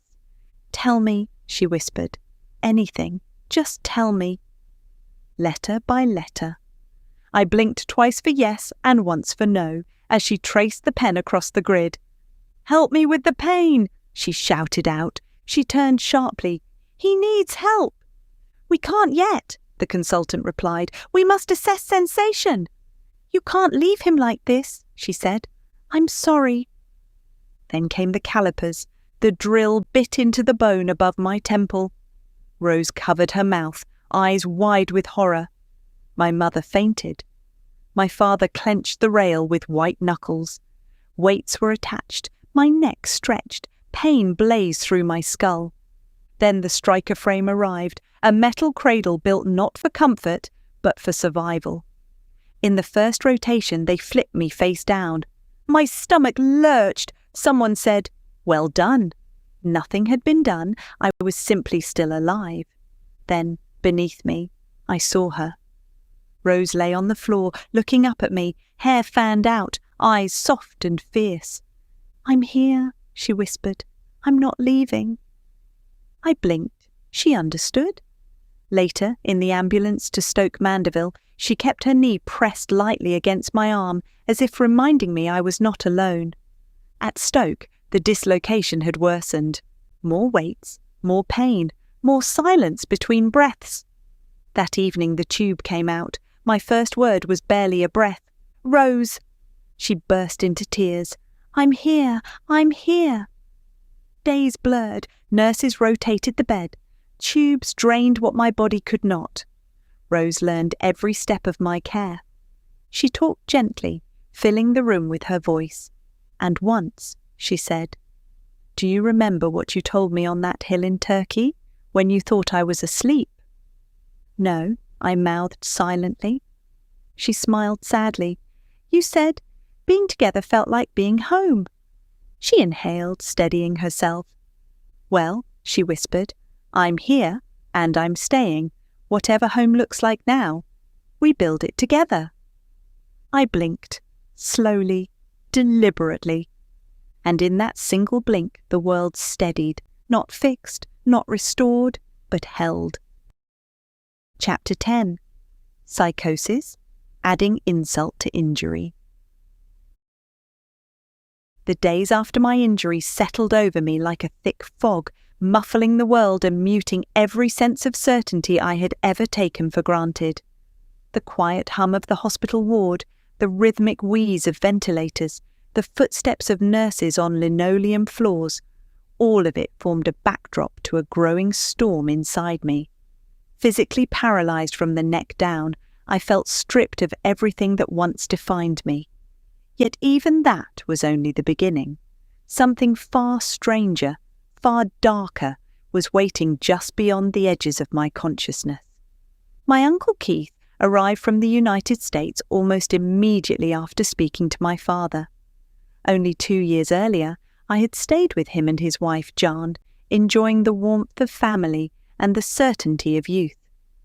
Now he stood at my bedside, his face carved with worry. He was a neurologist of great experience, but nothing in his medical training could soften the horror of seeing his nephew lying immobile in traction, his head clamped in calipers, machines keeping him alive. "Steve," he said one afternoon, leaning close to my ear, "you're still you. Your ability to think clearly will return." I smiled in silence. "I know you're frightened," he continued gently, "but you must hold on." Hold on, as if I had anything to grip. That evening, he joined my parents and Rose for dinner in the visitors' room. Rose sat silently, her hands trembling in her lap. My parents, loving in their own way but utterly ill-equipped for the emotional storm of a catastrophic spinal injury, had been discussing my prognosis in a detached clinical manner. Not cruel, but clinical, the only way they knew how to cope. "He needs to understand what life will look like," my father insisted. "Not yet," Rose whispered. "Please, not yet." But Keith pressed on. He believed honesty was an act of love. He may never breathe on his own again. He may require assistance for life. There will be limitations. There will be losses. There will be... Rose stood abruptly, tears streaking down her face. "I can't," she whispered, then fled the room. My mother sighed. My father rubbed his temples. Keith looked stricken. But I lay there, unaware of their debate, because something else had already begun to unravel inside me. Despair hung heavily in the air as conversations with Rose and my parents became tearful, fragmented exchanges of love, hope, and shared heartache. Then, on a Sunday morning, Professor McColl paid a brief visit, his words a lifeline in a sea of despair. "Don't worry," he assured me. "We'll make sure that you qualify as a doctor." A fragile smile graced my lips, brimming with quiet disbelief, as if my agency was evading me, as I clung to the flickering ember of hope that refused to be extinguished. This tragedy, a stark interruption in my life, became a crucible for transformation.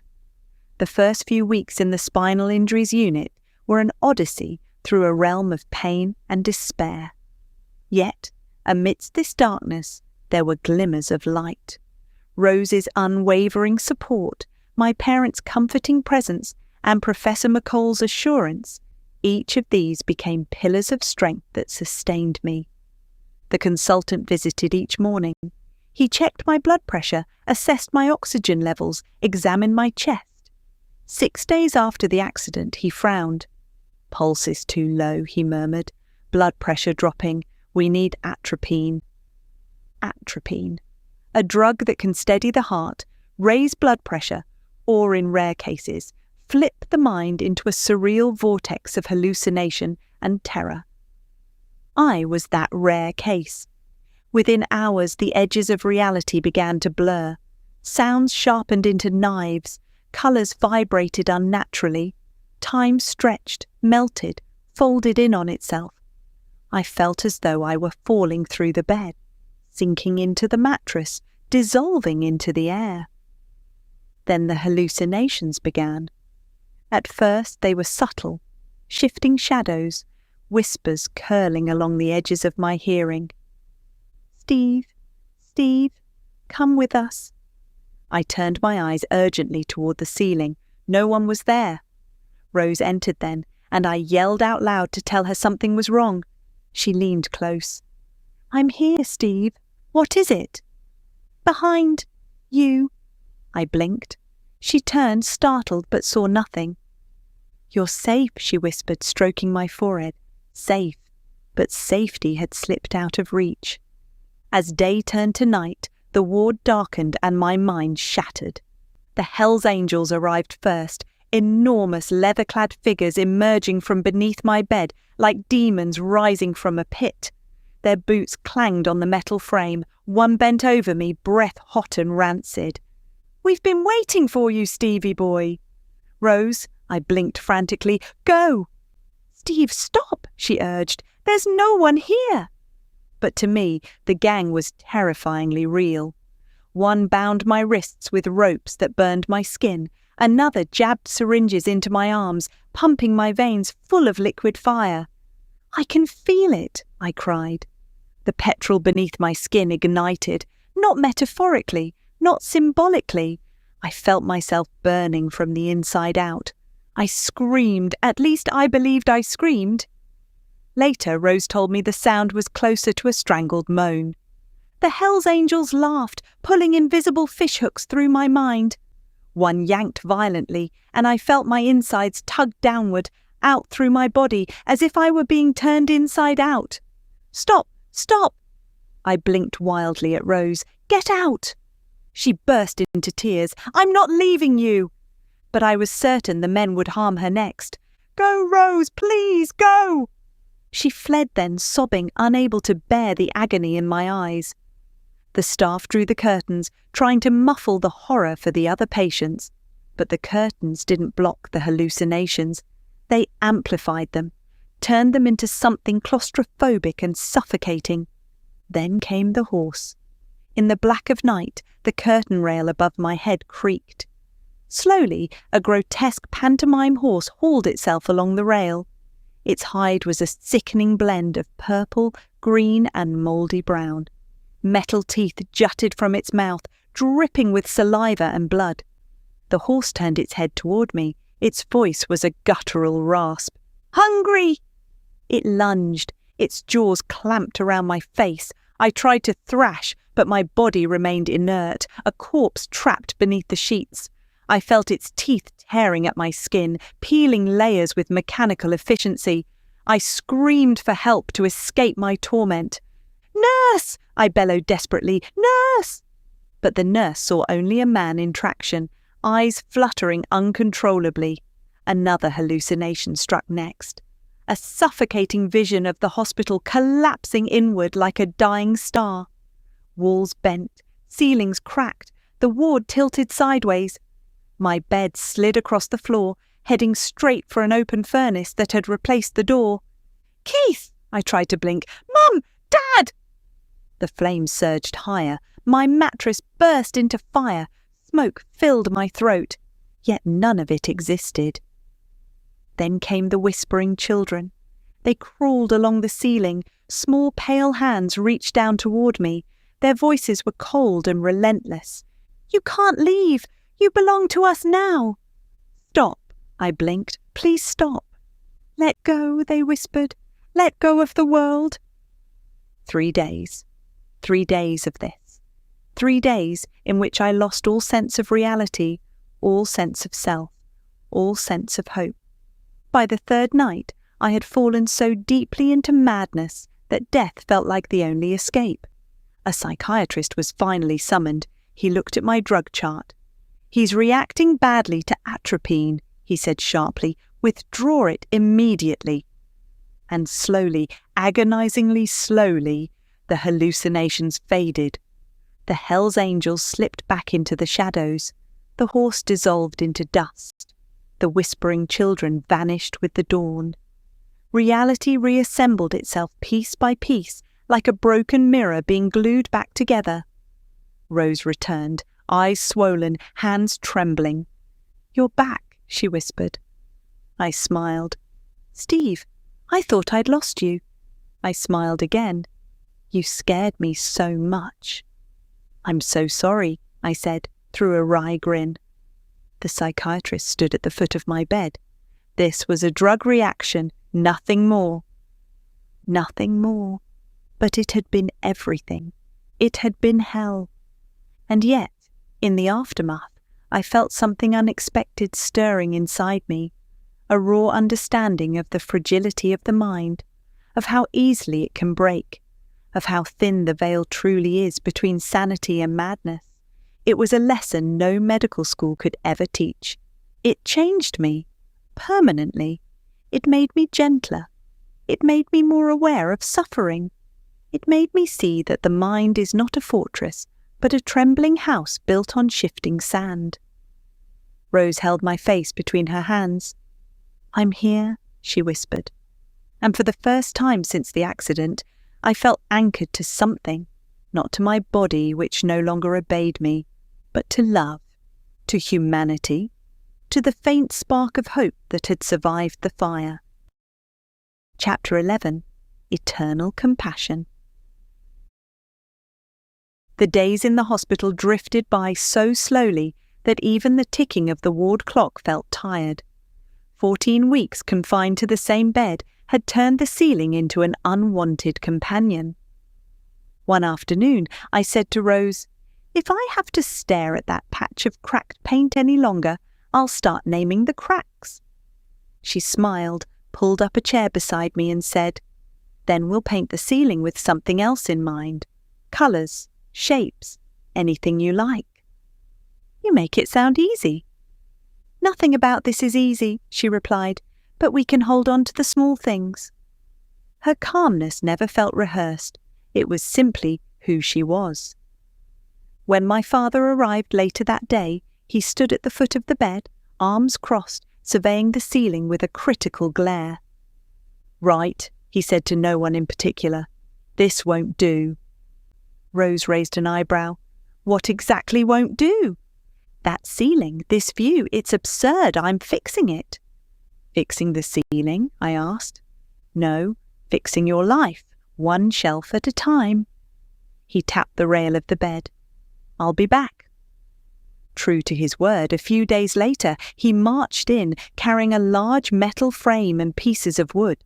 The nurses watched him warily. "Is that safe?" one asked.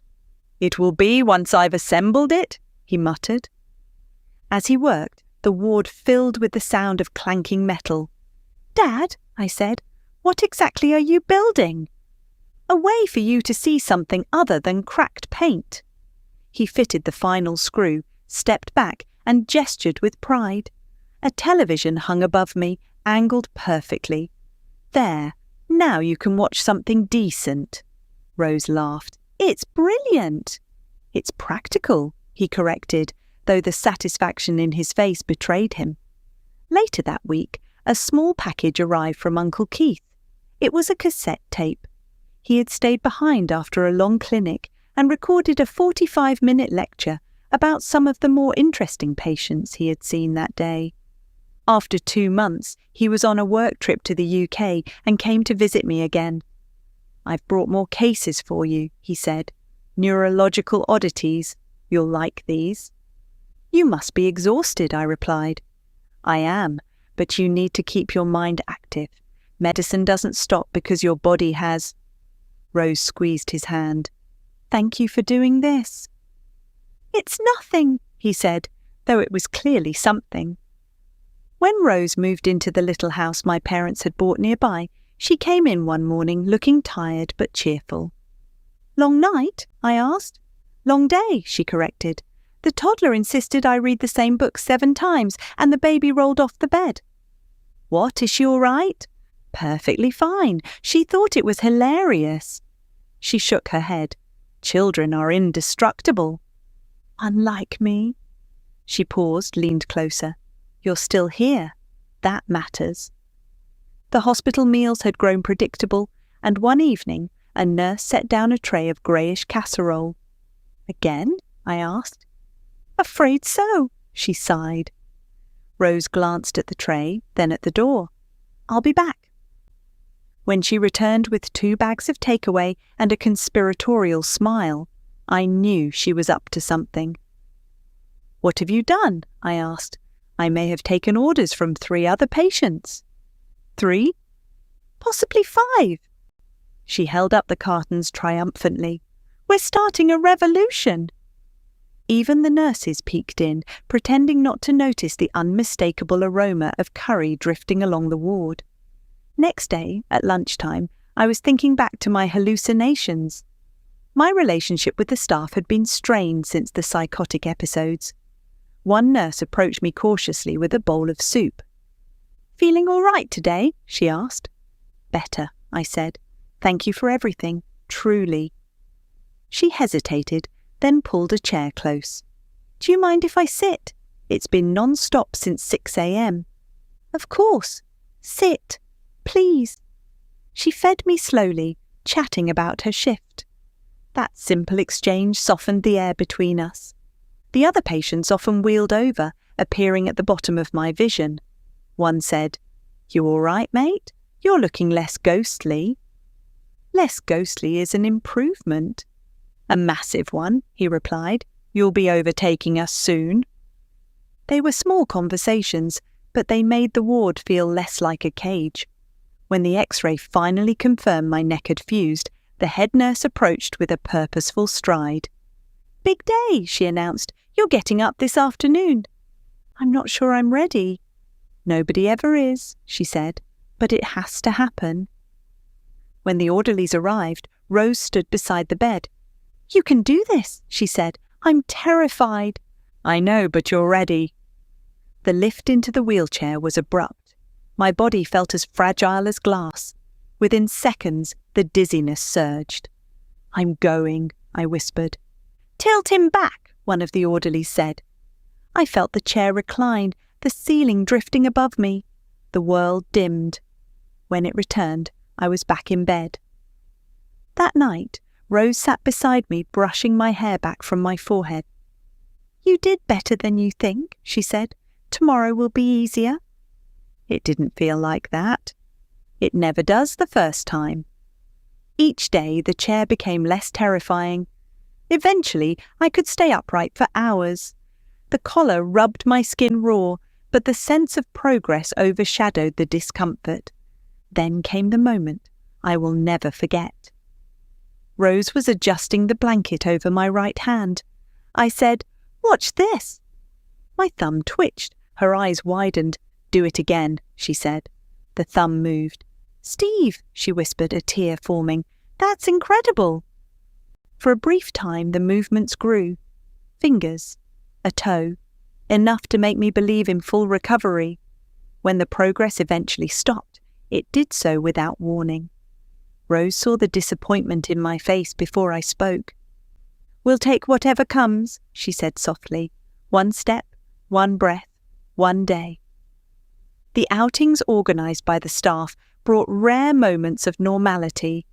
After one evening at the pub, we returned with 16-year-old Snoopy in a state.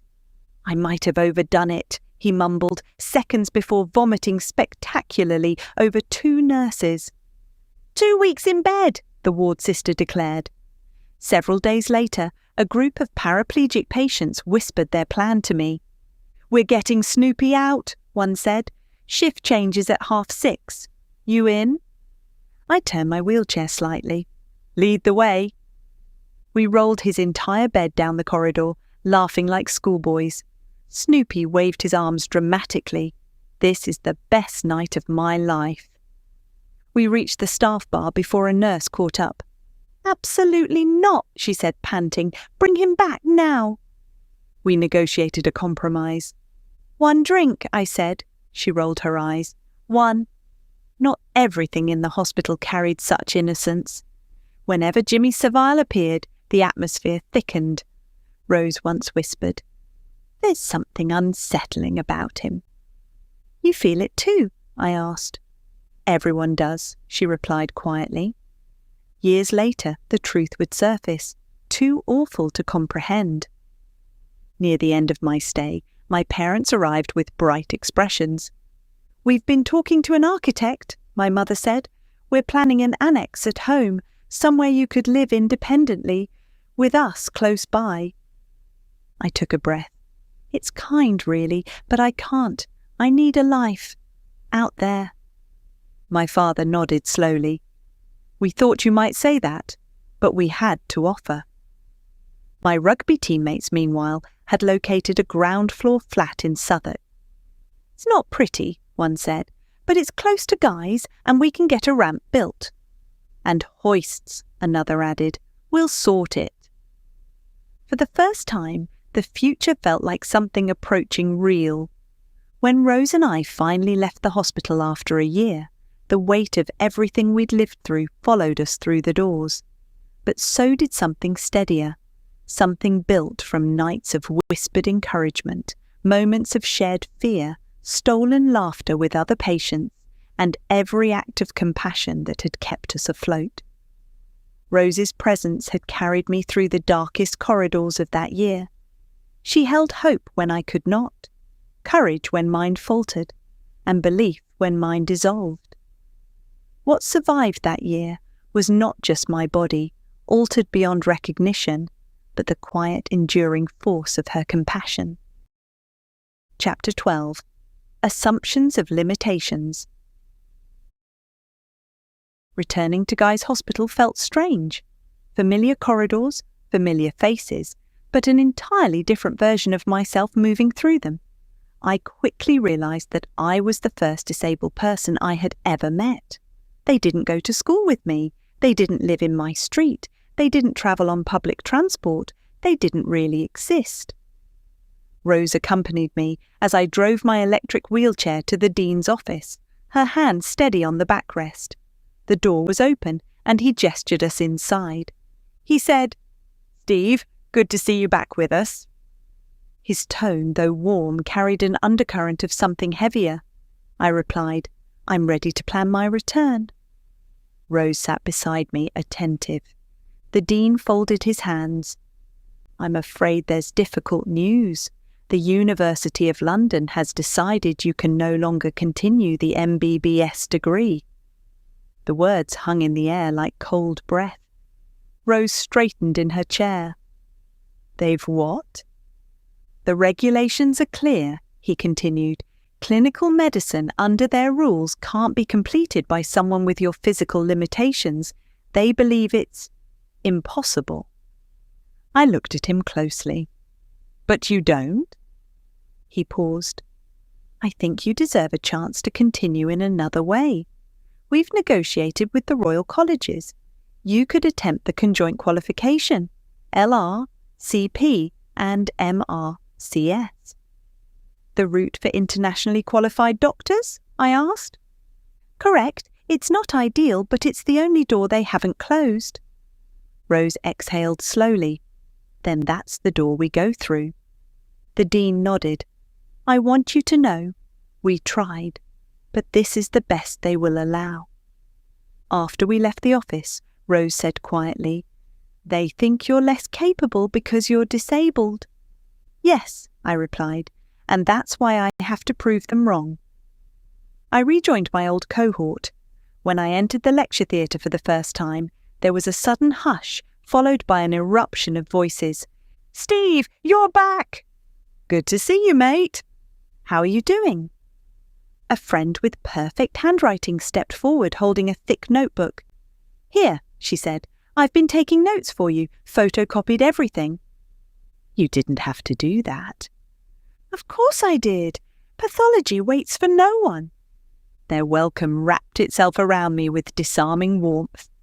Meanwhile, Rose had thrown herself back into her physiotherapy studies a year below.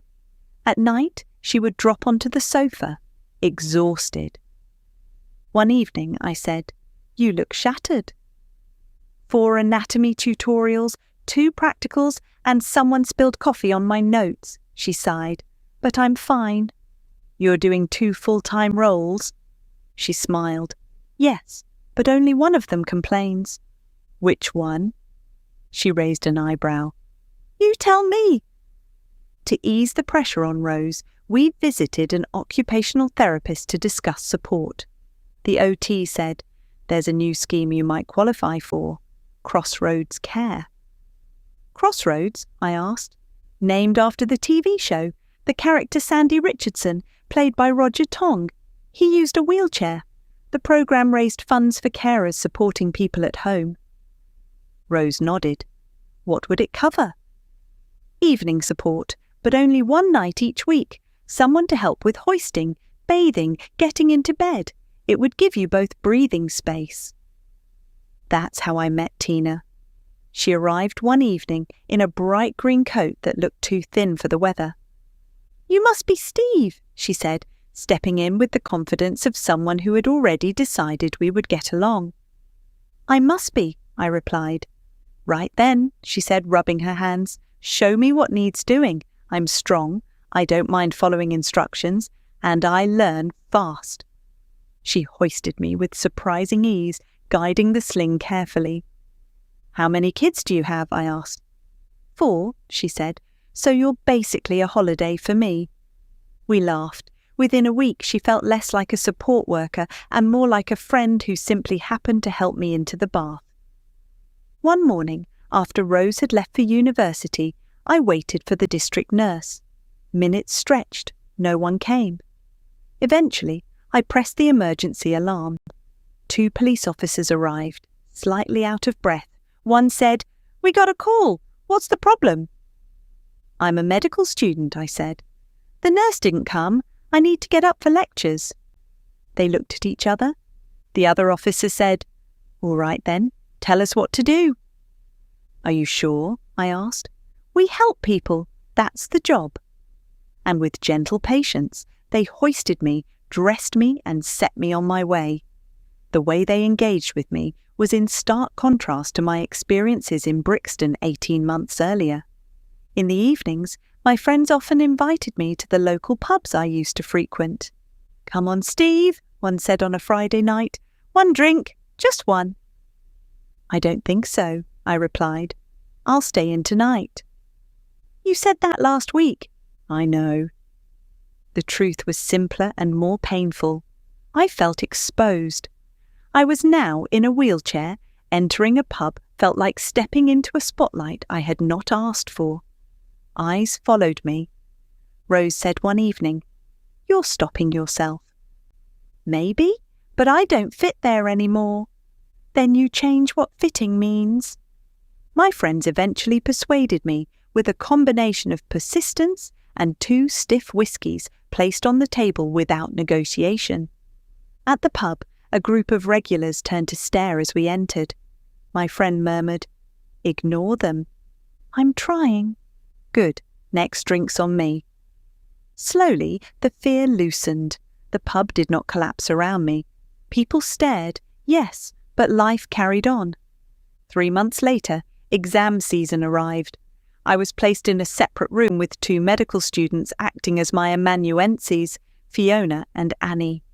Fiona said, "Right, you dictate, I'll write. Annie, you can do the multiple choice." "Excellent," Annie replied. I laughed. This is going to be interesting. For the essay section, I spoke steadily, the words trailing into their pens. During the multiple choice questions, Annie read out each option with theatrical clarity. "A, B, C, or D?" she asked. "C," I replied. "Correct," she said, as though she were marking it herself. "You don't know that," Fiona said. "I can hope," Annie replied. When the results came, I had passed. The relief washed through me like warm water. Around the same time, the rugby club organised a fundraising event at Honor Oak Park. Rose relayed the details to me excitedly. "They've got international players coming," she said, "and a women's match, and JPR Williams is captaining one of the teams." "JPR?" I repeated. "That's incredible, the surgeon who captains Wales." "Yes, they're doing it for you, to help with costs." Later, one of the organisers visited me. "Steve, we've raised £7,000 and an anonymous donor added £10,000. I stared at him. "That's astonishing." "Everyone wanted to help. You're part of the club." The generosity was overwhelming. It also highlighted the stark contrast between this modest fundraising effort and the enormous compensation awarded for comparable injuries in road accidents that would exceed £500,000. Still, for Rose and me, the sum was life-changing. As studies resumed, I became keenly aware of subtle assumptions around me. In a physiology tutorial, a lecturer hesitated before calling on me. "Steve, would you like to answer this one?" The tone was gentle, almost uncertain. "I would," I replied, wondering when severely able-bodied people would stop making assumptions. "Disability doesn't affect brain power." I continued. "No, of course not," he said quickly, though the hesitation had spoken for him. Rose noticed similar moments. "They don't mean harm," she said, "but they've absorbed the same assumptions we all grew up with." I added, "Then we dismantle them." Despite the prejudice, there were insights I gained that my peers could not. One evening after a long day, I said to Rose, "I've become more organised, better at planning, better at managing people. I have to be." And more patient, she said, much more. My disability gives me a different perspective on patients, I continued, something I didn't have before. That will make you a better doctor, she said simply. Occasionally, my mind wandered into imaginative territory. I said to a friend, "What about an amputee astronaut?" He blinked. What? No legs, 35 kilos lighter, less fuel to launch. He leaned forward. You're serious? Completely. You're mad. And Stephen Hawking, I continued, if a university wanted the best cosmologist, would they reject him because he couldn't speak? My friend laughed. You're making your point. Exactly. Gradually, confidence returned. I shed some of the assumptions that had confined me. One day, standing at the threshold of the ward, preparing to re-enter clinical life, I felt a familiar thrum of anxiety. Nervous? Rose asked. Terrified? You'll be fine. Patients won't see the chair. They'll see you. I wasn't sure she was right, but I was ready to find out. Chapter 13. Ward Rounds and Beyond. The first morning I returned to the wards after my accident, the hospital felt both familiar and foreign. The sharp scent of antiseptic clung to the corridors. Trolleys rattled over linoleum. Nurses murmured to one another as they moved between bays. I rolled forward in my wheelchair, students from the year below trailing behind me. They spoke in hushed excitement. One said, "First day back, how do you feel?" "Like I've come home," I replied. A very noisy, unpredictable home. Our supervising professor of endocrinology appeared at the ward entrance, adjusting his glasses. "Good morning all," he said. "Let's see what mischief the hormones are causing today." His fondness for red wine was well known. After rounds, he would often join us for a drink, offering stories about rare endocrine conditions and even rarer consultants he had encountered over the years. That first week, every morning followed the same ritual. I put on my white coat, hung my stethoscope around my neck, and began the journey from my flat to the hospital. Navigating London's pavements in a wheelchair was not for the faint-hearted. One morning, Rose watched me struggle at a steep curb. "You're going to write to the council, aren't you?" she said. "I already have." "And they'll listen." "I'll keep asking until they do." Remarkably, they did. A few days later, 2 workmen arrived to build a small concrete ramp onto the pavement outside the entrance to the flats. Rose said, "Steve, that looks unsafe." "It's better than nothing. It's too steep." She was right. My first attempt was catastrophic. The wheels lifted, gravity took hold, and the chair toppled backwards. For a split second my feet pointed skywards before my head met the tarmac with a sickening thud. People from the flats rushed over. "Don't move him!" someone shouted. "He might have a head injury." Within minutes I was in casualty, being wheeled towards X-ray. A house officer carefully stitched the gash at the back of my head. He said, "Lucky escape. That ramp is a death trap." "Tell me something I don't know." Our next rotation was under a consultant surgeon whose reputation preceded him. "He's brilliant," a student whispered, "but he thinks he's royalty." He swept into the ward like a commander leading troops, expecting us to keep pace with his quick strides. One afternoon, he veered suddenly towards a patient on another ward. I moved to follow, unaware that his stethoscope was dangling precariously from his pocket. In a heartbeat, it snagged on my wheelchair's joystick. The force jerked the chair sideways. "Look out!" someone shouted, but it was too late. I shot forward, colliding with his ankle. He stumbled, scowled, and yanked the stethoscope free. "For heaven's sake," he muttered, hobbling away. "I'm so sorry it caught." But he was already gone, limping briskly, unwilling to acknowledge what had happened. A student leaned over. "He'll pretend it never happened. Pride is a terrible condition."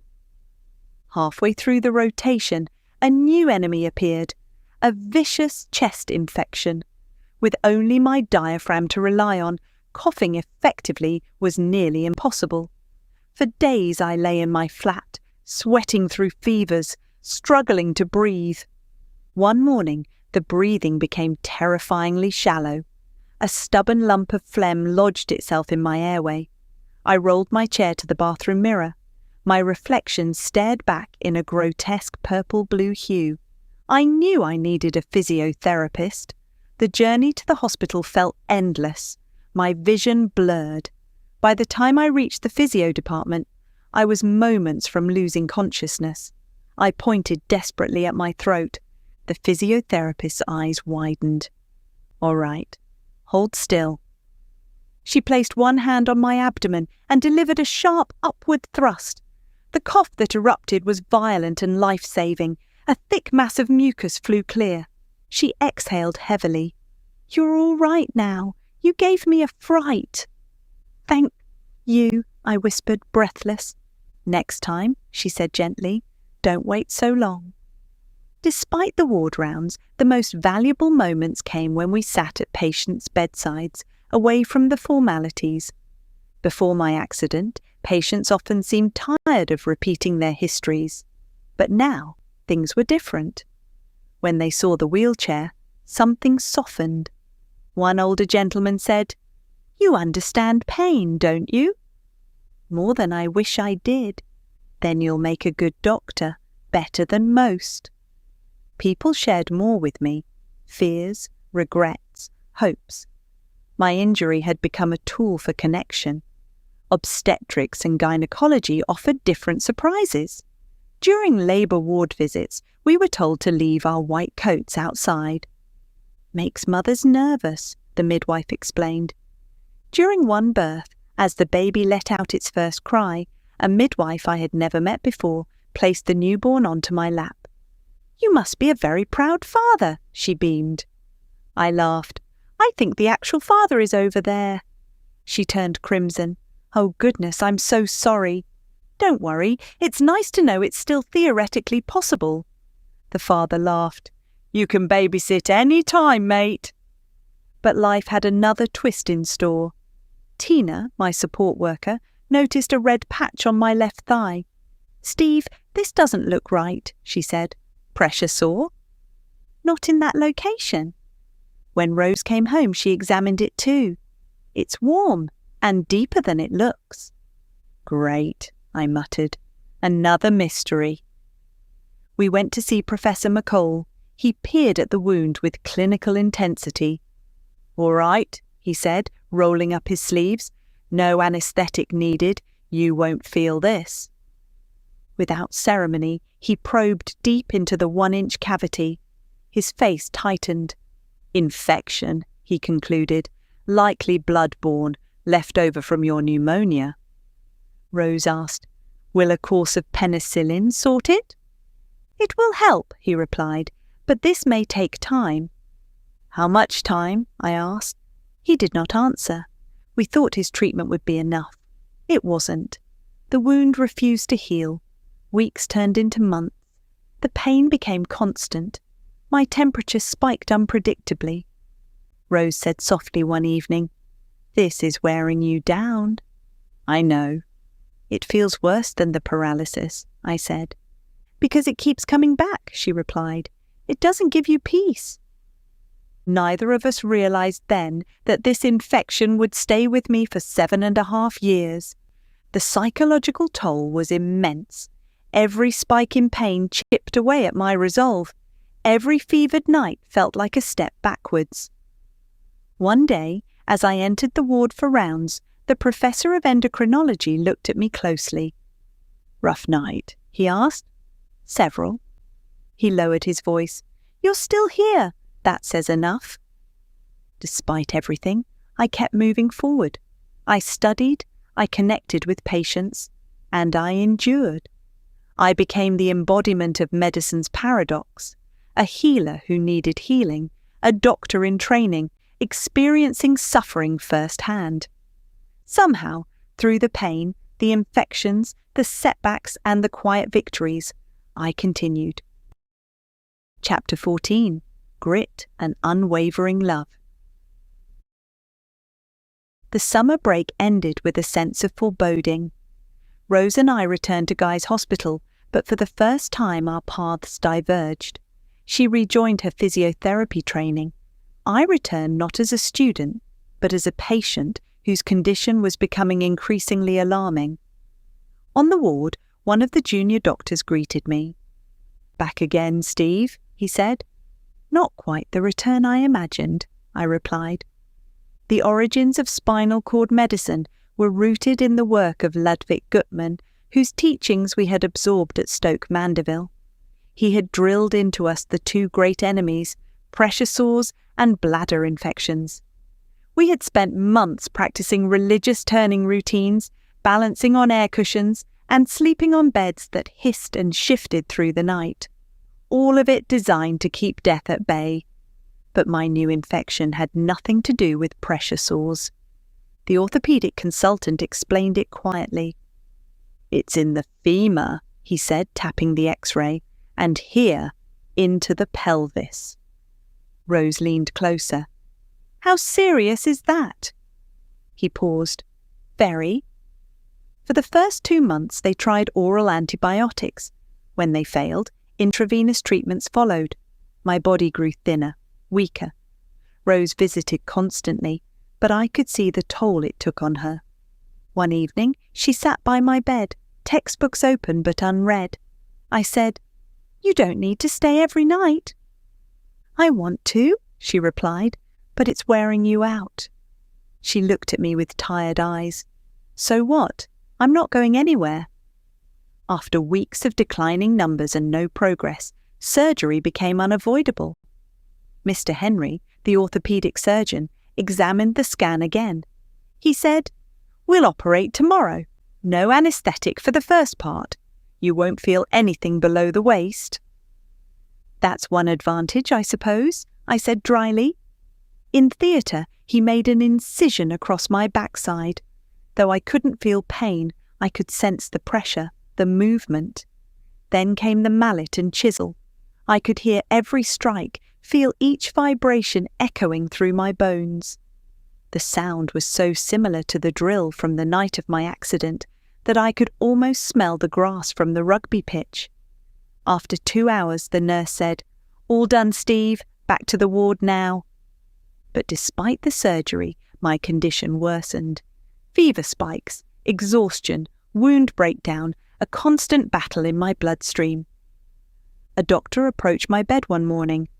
"We've contacted Stoke Mandeville. They want to review your case." My heart sank. "I can't go back there," I said. "It may be necessary." When Rose heard, she put her head in her hands. "Not Stoke," she whispered. "I know. We'll find something else. We will." But there was nowhere else to go. Shortly after my readmission to Stoke Mandeville, a second operation brought no improvement. Stronger antibiotics did nothing. I oscillated between the ward and intensive care, drifting in and out of consciousness at times. Rose was torn.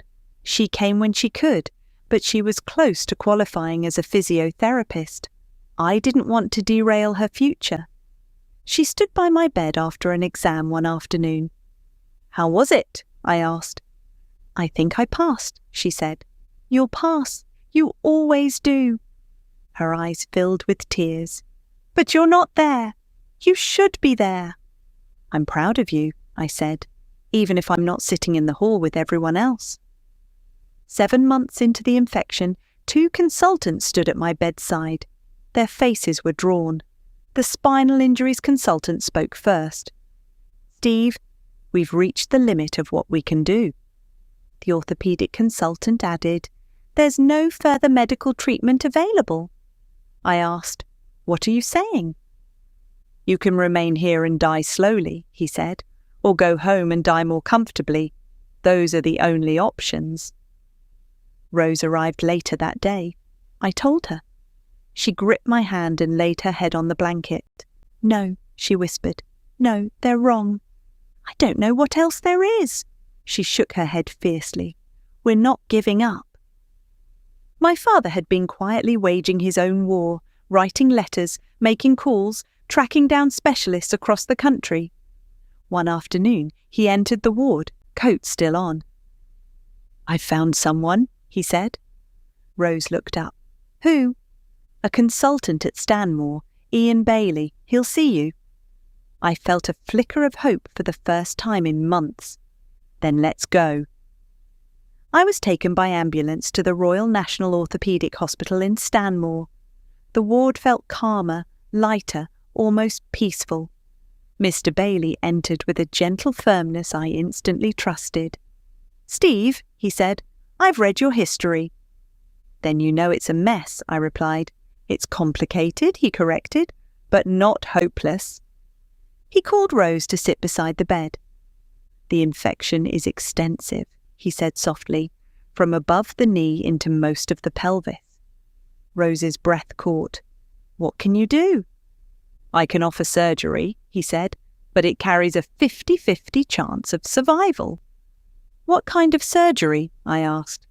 "In one version, we remove most of the femur and part of the pelvis. The more radical option is a hindquarter resection. That means the leg and part of the pelvis would be removed entirely."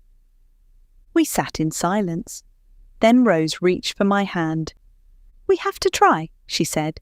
"Yes," I replied, "we do." The operating theatre held 3 surgeons, Bailey and 2 vascular specialists. I was emaciated, febrile, and barely eating. The infection had consumed every corner of my strength. The 13-hour operation pushed my body to its limits. When I woke, Rose and her brother David were beside me. Rose said, "How do you feel?" I whispered, "Hungry." David laughed. "Now that's a good sign." "I want tomato soup," I murmured. It was the first food I had truly wanted in months. They brought some, and I drank it slowly through a straw. A new drug, vancomycin, had just become available. The consultant explained, "This should tackle the MRSA. We finally have something strong enough." My leg had been saved, but the wound was enormous. When nurses changed the dressings, they could put a hand inside and touch through to the other side. Traction followed, a pin inserted through my lower leg, weights attached to counteract scarring. "You again," said one nurse kindly as she adjusted the weights. "I'm becoming part of the furniture," I said. After 4 months, I was discharged to our London flat. Rose was trained to give the injections through the Venflon inserted permanently in my arm. "Ready?" she asked the first night. "Do it," I said. She administered the dose with a steadiness that belied the exhaustion she carried. Slowly, unbelievably, the infection began to retreat. I returned to medical school older, scarred, and battle-worn. It took me 2 extra years, but I passed. Rose, my parents and I attended the ceremonies. My father whispered, "You've done it, Steve." Rose smiled. "Dr. Duckworth." I added LRCP, MRCS, and a Venflon for decoration. But even then, life had another blow waiting. Despite the qualifications, the powers that be had very different plans. The experience transformed me. It taught me about fragility, courage, and the invisible strength people summon for those they love. And above all, it crystallized something that had been true all along. Rose was not just my partner, she was my lifeline, my witness, my courage when I ran out of my own. Chapter 16. Journeys that Changed Us. I said to Rose one evening in our Southampton bungalow, "Do you remember Turkey? The sun, the laughter, the feeling of being normal again?" She smiled. "I do. We need that back." We didn't just need a holiday. We needed resurrection. So our first post-hospital adventure, after Stoke Mandeville and the unending battle with osteomyelitis, was the Gambia. It was audacious. It was reckless. It was exactly what our souls needed. We called Tina, my first support worker. "Tina, would you come with us?" She didn't hesitate. "Absolutely. And I might have something else for you." She introduced us to Wyatt, her new partner, a trainee psychotherapist and trustee of the Woodsford Trust. "Apply," Tina said. "It's worth a shot." We applied for £1,000. It came through almost immediately. At Heathrow, I was lifted out of my wheelchair into a front row seat. My electric chair vanished into the cargo hold. When we landed in the Gambia, 4 enormous men ran up the aircraft steps carrying a manual wheelchair. "No ramp," one said cheerfully. "We carry you." Before I could protest, they lifted me, sprinting down the steps as though I were royalty or fragile cargo. Possibly both. Customs were bypassed entirely.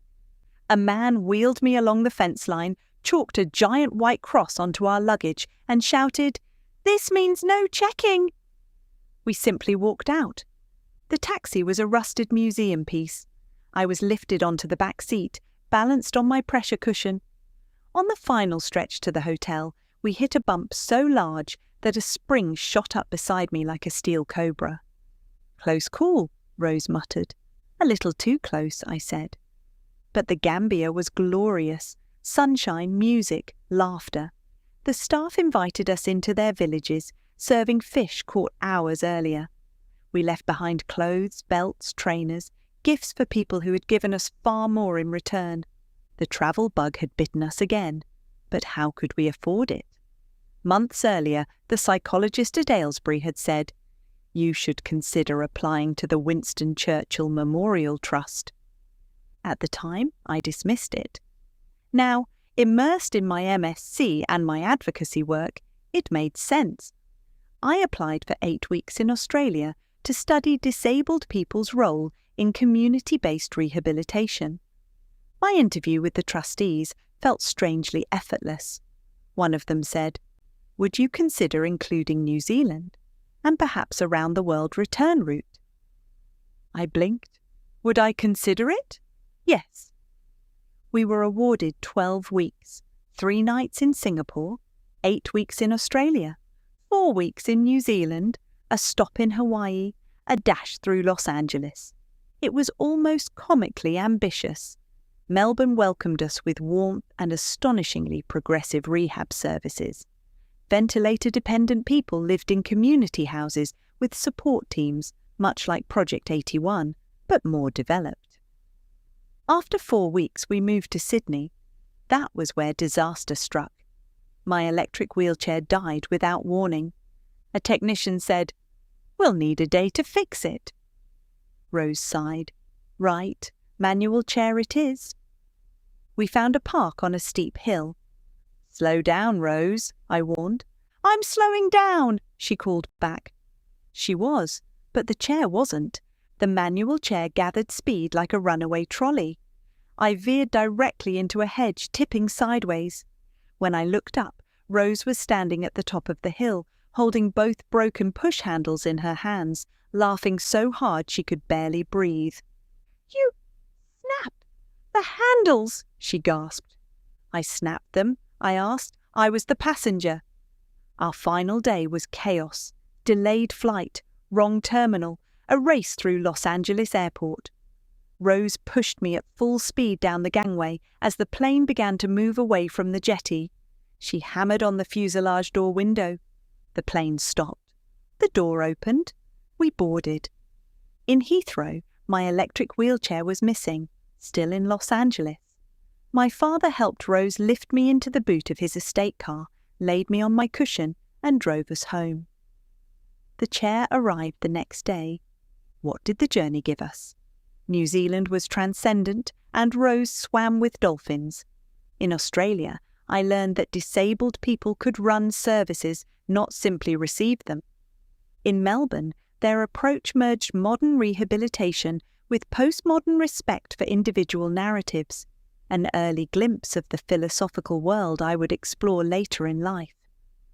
Sydney gave us absurdity, a reminder that laughter can survive anything. A friend said, "We're carrying you to the water." And they did. The waves hit me like a freight train. I swallowed half the Pacific, but I was alive. We went gliding with a former Guy's medical student, soaring with eagles in rising thermals. We jet-boated down the Shotover River, skimming rock walls by inches.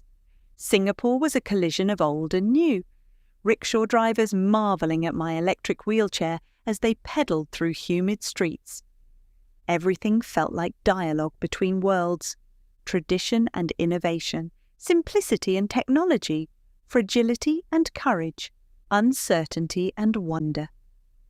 Only years later did I find the vocabulary for what I was experiencing: metamodernism, the dance between sincerity and irony, hope and doubt, structure and freedom, a worldview that holds contradictions tenderly rather than choosing sides. But even then, I felt it. Our travels blended the absurd and the sublime. They taught Rose and me that joy is not the absence of difficulty, but its companion. That love thrives not in ideal conditions, but in shared adversity. That meaning emerges where opposing forces meet. We returned home different, not whole, not healed, but expanded.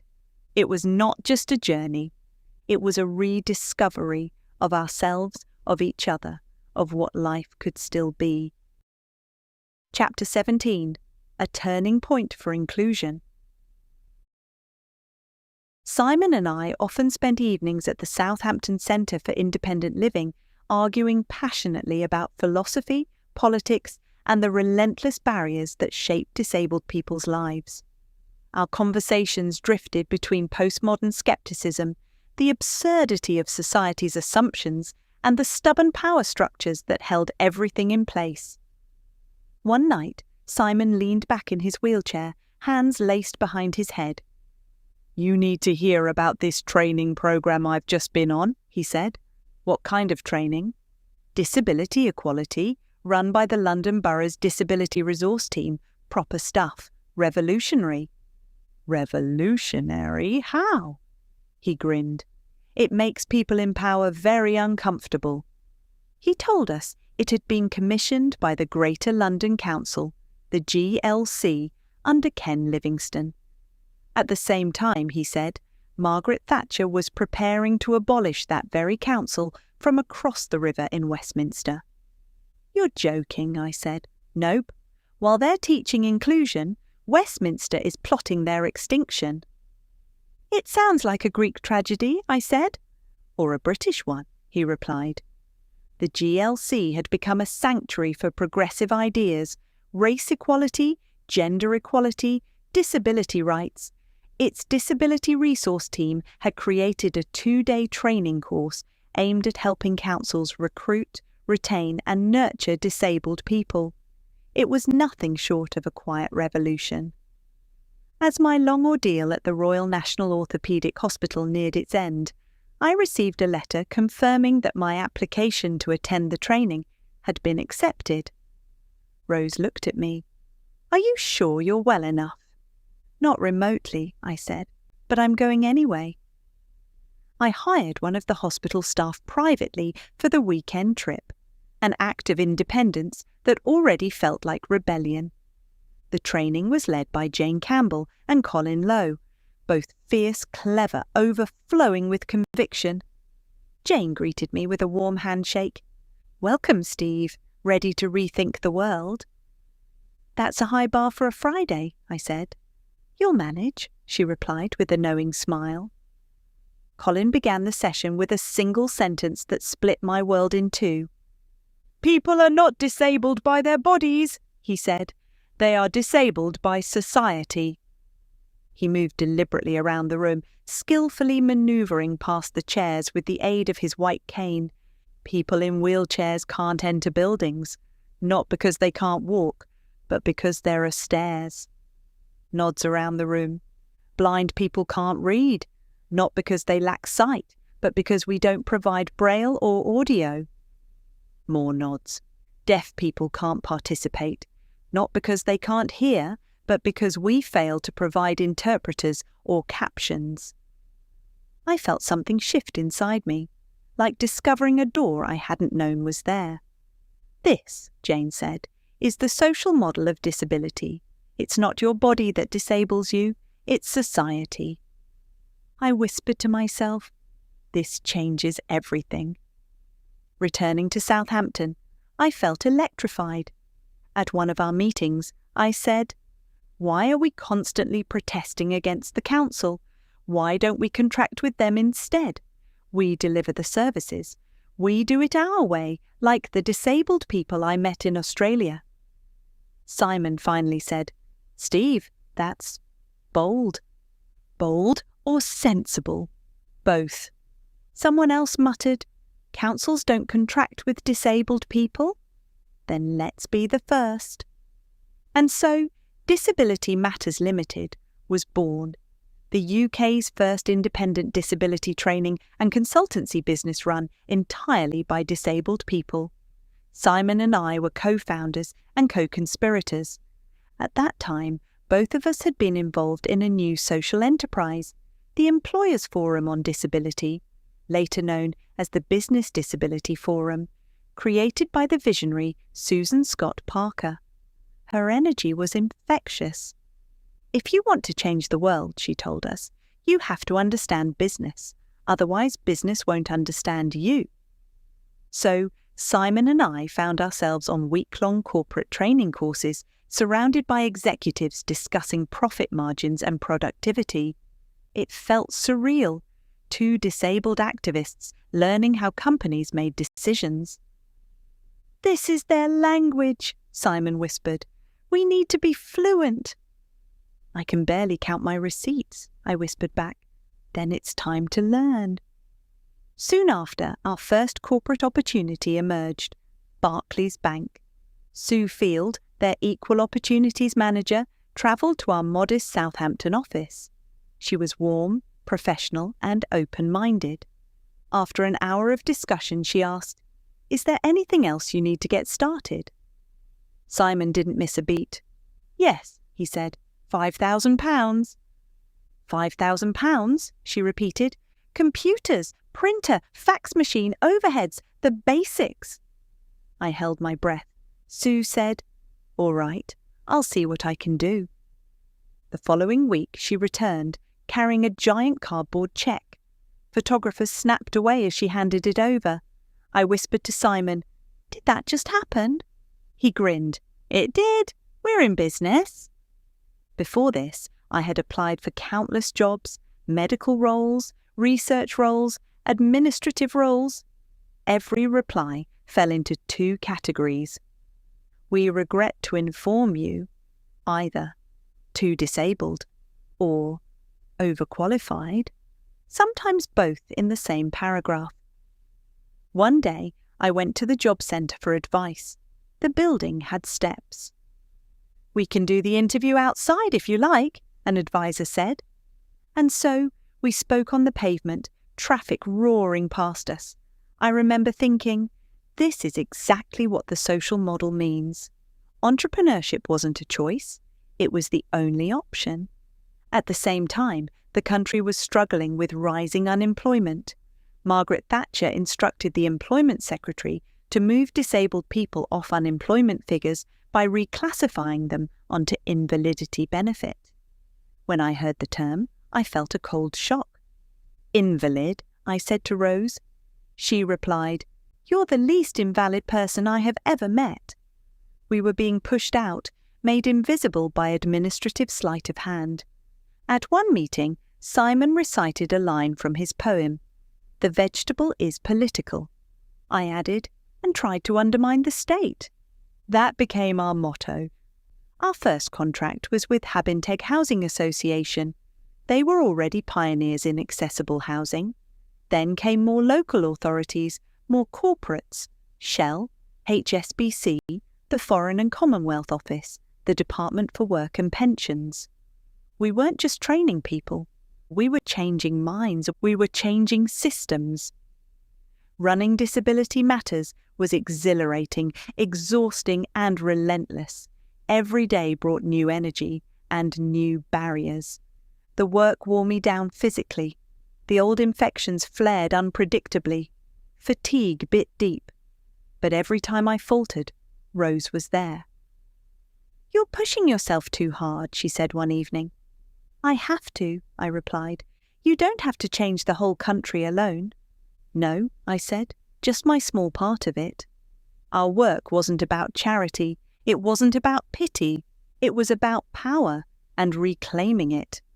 Bit by bit, we saw changes. Managers reconsidering recruitment practices, local authorities rewriting policies, senior leaders starting to question their assumptions. We became part of something far larger, a national shift in the understanding of disability. As the millennium approached, I realized that Disability Matters had given me much more than a career. It had given me a purpose, a tribe, a movement, a way to turn suffering into strength, not just for me, but for countless others. Chapter 18: The Road to Equality. Inspired perhaps by Simon's immersion in politics and philosophy, I still felt the pull of academia tugging at me. Disability Matters Limited was alive and growing, but in those early days nothing felt guaranteed. I wanted a safety net, another path, another way to contribute if the business collapsed. And so I enrolled for a PhD shared between the Faculty of Medicine and the Faculty of Politics and Philosophy at the University of Southampton. Funding was, once again, a hurdle. Years earlier, while scouring the dense pages of the Charities Aid Foundation handbook, I had discovered the Fawkes Foundation. Founded in 1972 by Dr. Ernest Fawkes, the charity had established a prestigious fellowship scheme dedicated to advancing medical research, training scientists, and strengthening the study of medicine.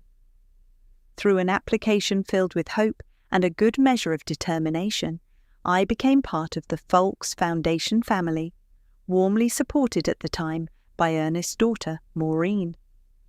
My reasons for undertaking the PhD were twofold.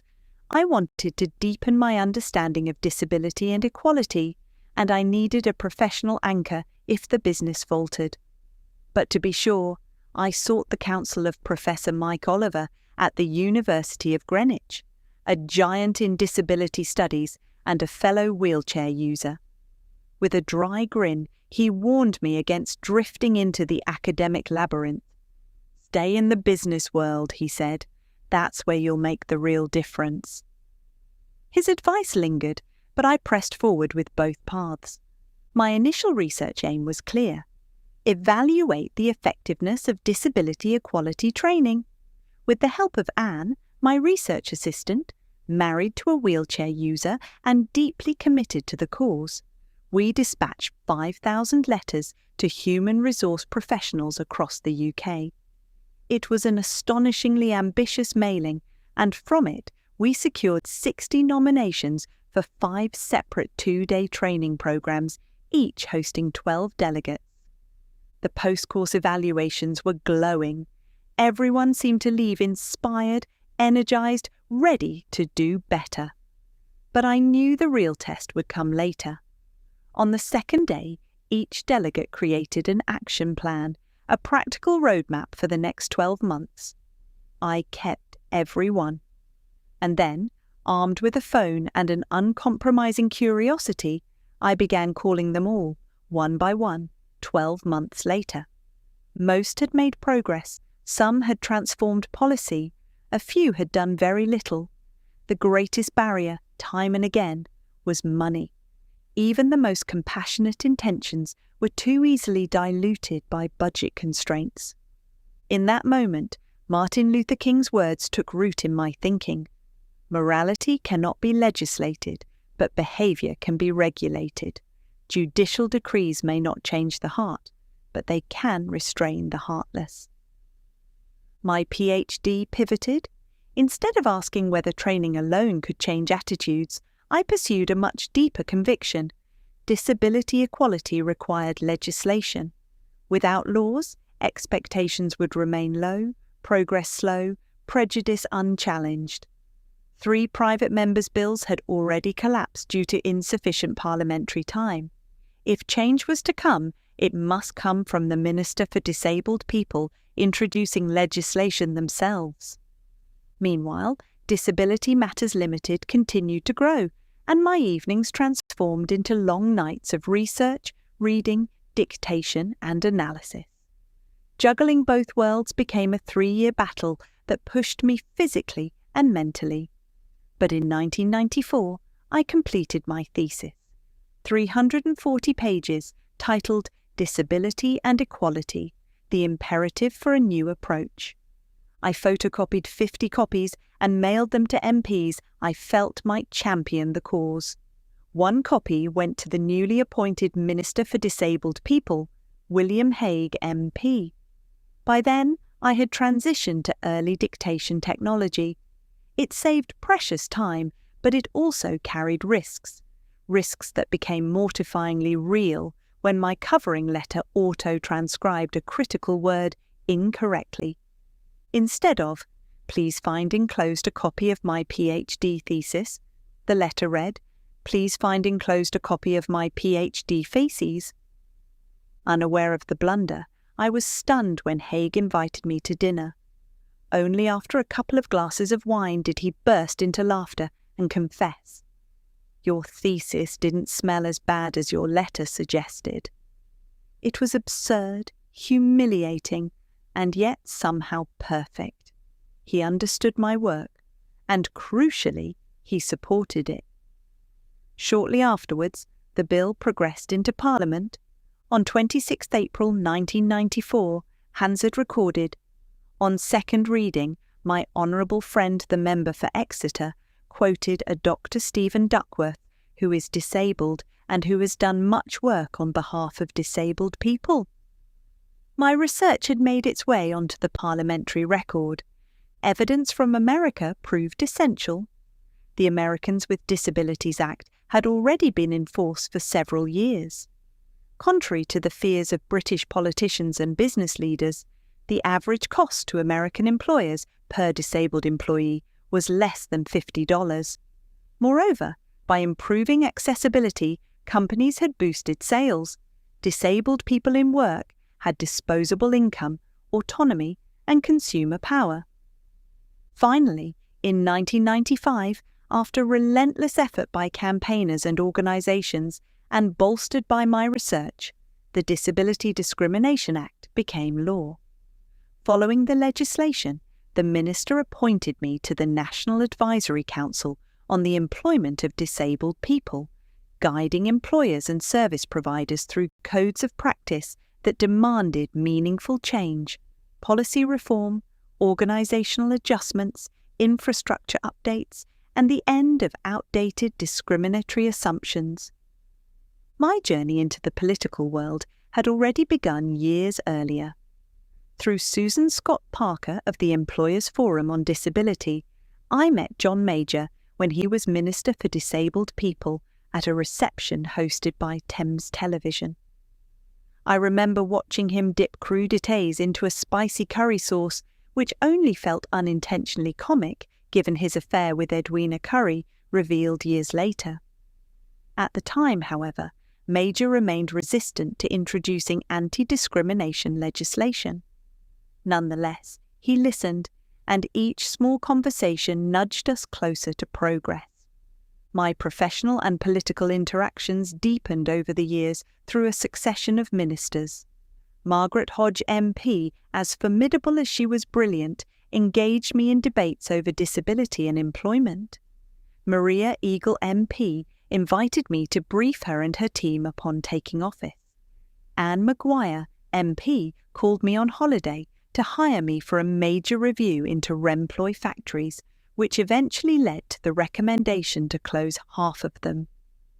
After a grueling meeting with the GMB union, she opened 2 bottles of champagne in her office, something I later wondered might be a hallmark of Blair's cabinet culture. I later worked closely with Esther McVey MP during the early days of personal independence payments, navigating TV studios and radio interviews together to explain the complexities of the new benefit.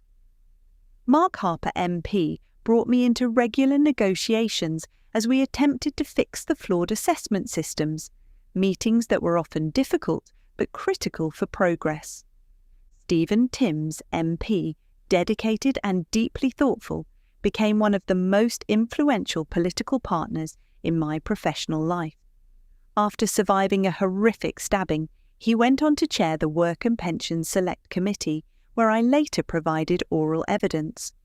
Our working relationship continued for decades, and in 2024, he reached out once more, seeking guidance on the changing landscape of disability rights. The impact of employment programs also grew. In 1998, Gordon Brown's budget introduced the New Deal for Disabled People. Disability Matters Limited secured a £500,000 grant to run Switch Onto Success in Hampshire. Employers often claimed they never received applications from disabled candidates. Disabled job seekers claimed they applied dozens of times without an interview. Our task was to bridge this chasm, and we did. Alongside the Employers Forum, I helped British Gas, Centrica, establish a new call centre near Manchester that reserved 50 roles for disabled people and carers. By training managers and HR teams, we created an environment where disabled staff thrived and stayed. Retention rates soared, proving not only the social case, but the business case for inclusion. At the end of the New Deal programme, at a reception in 11 Downing Street, I was awarded first prize for the individual who had made the greatest difference to disabled people in employment. During the photo shoot, I accidentally ran over the tail of David Blunkett's guide dog, Lucy, an unforgettable and rather mortifying moment. 2 years later, I arrived at number 10 Downing Street to film Tony Blair delivering a keynote speech promoting technology as a tool for disability equality. The film later premiered at a major national conference. Throughout this journey, 2 truths became unmistakably clear. First, legislation was essential. Without legal protection, disabled people would forever battle against arbitrary decisions, prejudice, and exclusion. Second, change was only possible through collaboration between activists, researchers, policymakers, businesses, and sometimes through unexpected moments of humour, embarrassment, or serendipity. The Disability Discrimination Act, the New Deal programmes, my academic work, and my political partnerships all formed part of a larger transformation. The path was rarely smooth, yet each barrier, each conversation, each review, and each accidental encounter made progress possible. This period of my life demonstrated resilience, autonomy, and a commitment to the principle that meaningful societal transformation is attainable when individuals collectively address and seek to rectify injustice. But how did the training work? Chapter 19. Why? What? Who? How? In the crucible of our business's early years, a profound transformation was unfolding, one that would reshape the way we approach disability training. Our mission was straightforward but ambitious. We wanted our work to be more than informative. It needed to be impactful, unsettling in the right way, capable of cutting through the veil of ignorance and prejudice that still clung to disability in most workplaces. And so, the Disability Equality in Action seminars were born. They were not merely training sessions. They were carefully crafted experiences designed to prompt people to question what they thought they already understood about disability and to see, often for the first time, how everyday assumptions could either liberate or imprison. These seminars were deliberately shaped as one-day events. This made them inexpensive, practical, and less daunting for employers who might otherwise have dismissed anything labelled disability equality as box-ticking. Our trainers travelled constantly, moving from town to town, committed not only to educating, but to igniting a deeper compassion in those who attended. Each seminar began with what seemed like a benign icebreaker. Delegates introduced themselves by name, organisation, and role, but were also asked to describe their lifelong contact with disabled people. Had they grown up with a disabled sibling, cared for an ageing parent, worked alongside a disabled colleague, or never knowingly known a disabled person at all. I recall one woman speaking with palpable nervousness. "I'm Sarah. I'm in HR for a local authority. I do not think I have ever truly known a disabled person, not properly. It sounds awful saying that out loud."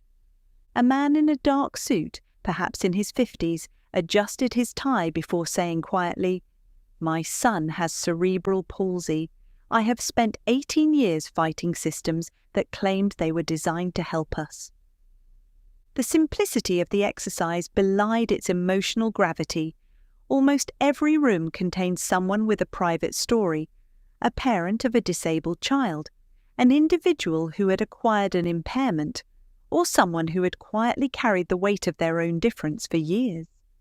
These early revelations helped us avoid inadvertently treading on painful ground and established a tone of honesty from the outset.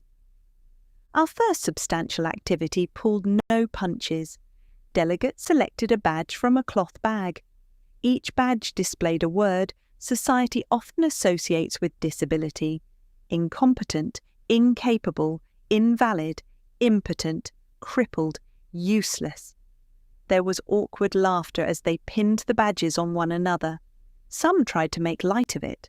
Others went visibly pale.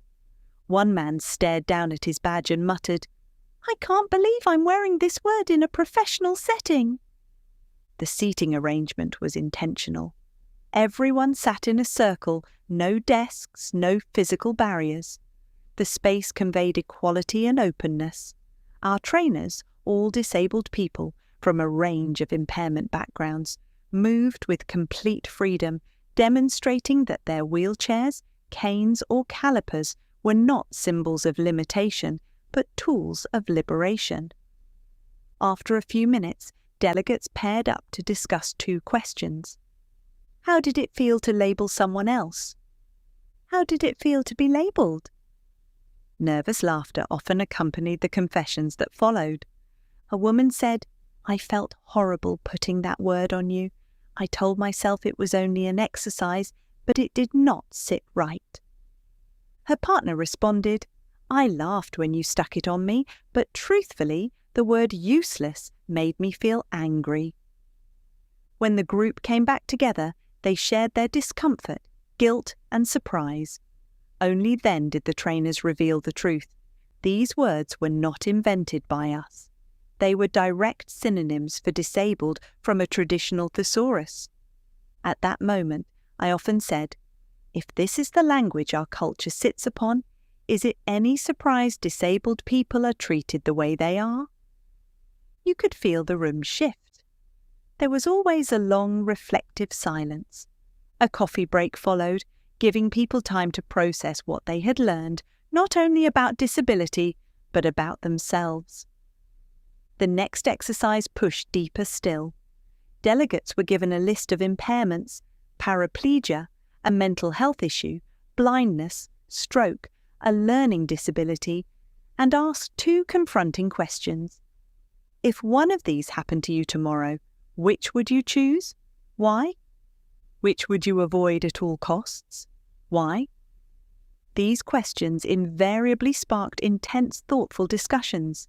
Someone might say, "I would choose paraplegia. I could still think clearly, still work, still be useful." Another might say, "I would fear a stroke the most.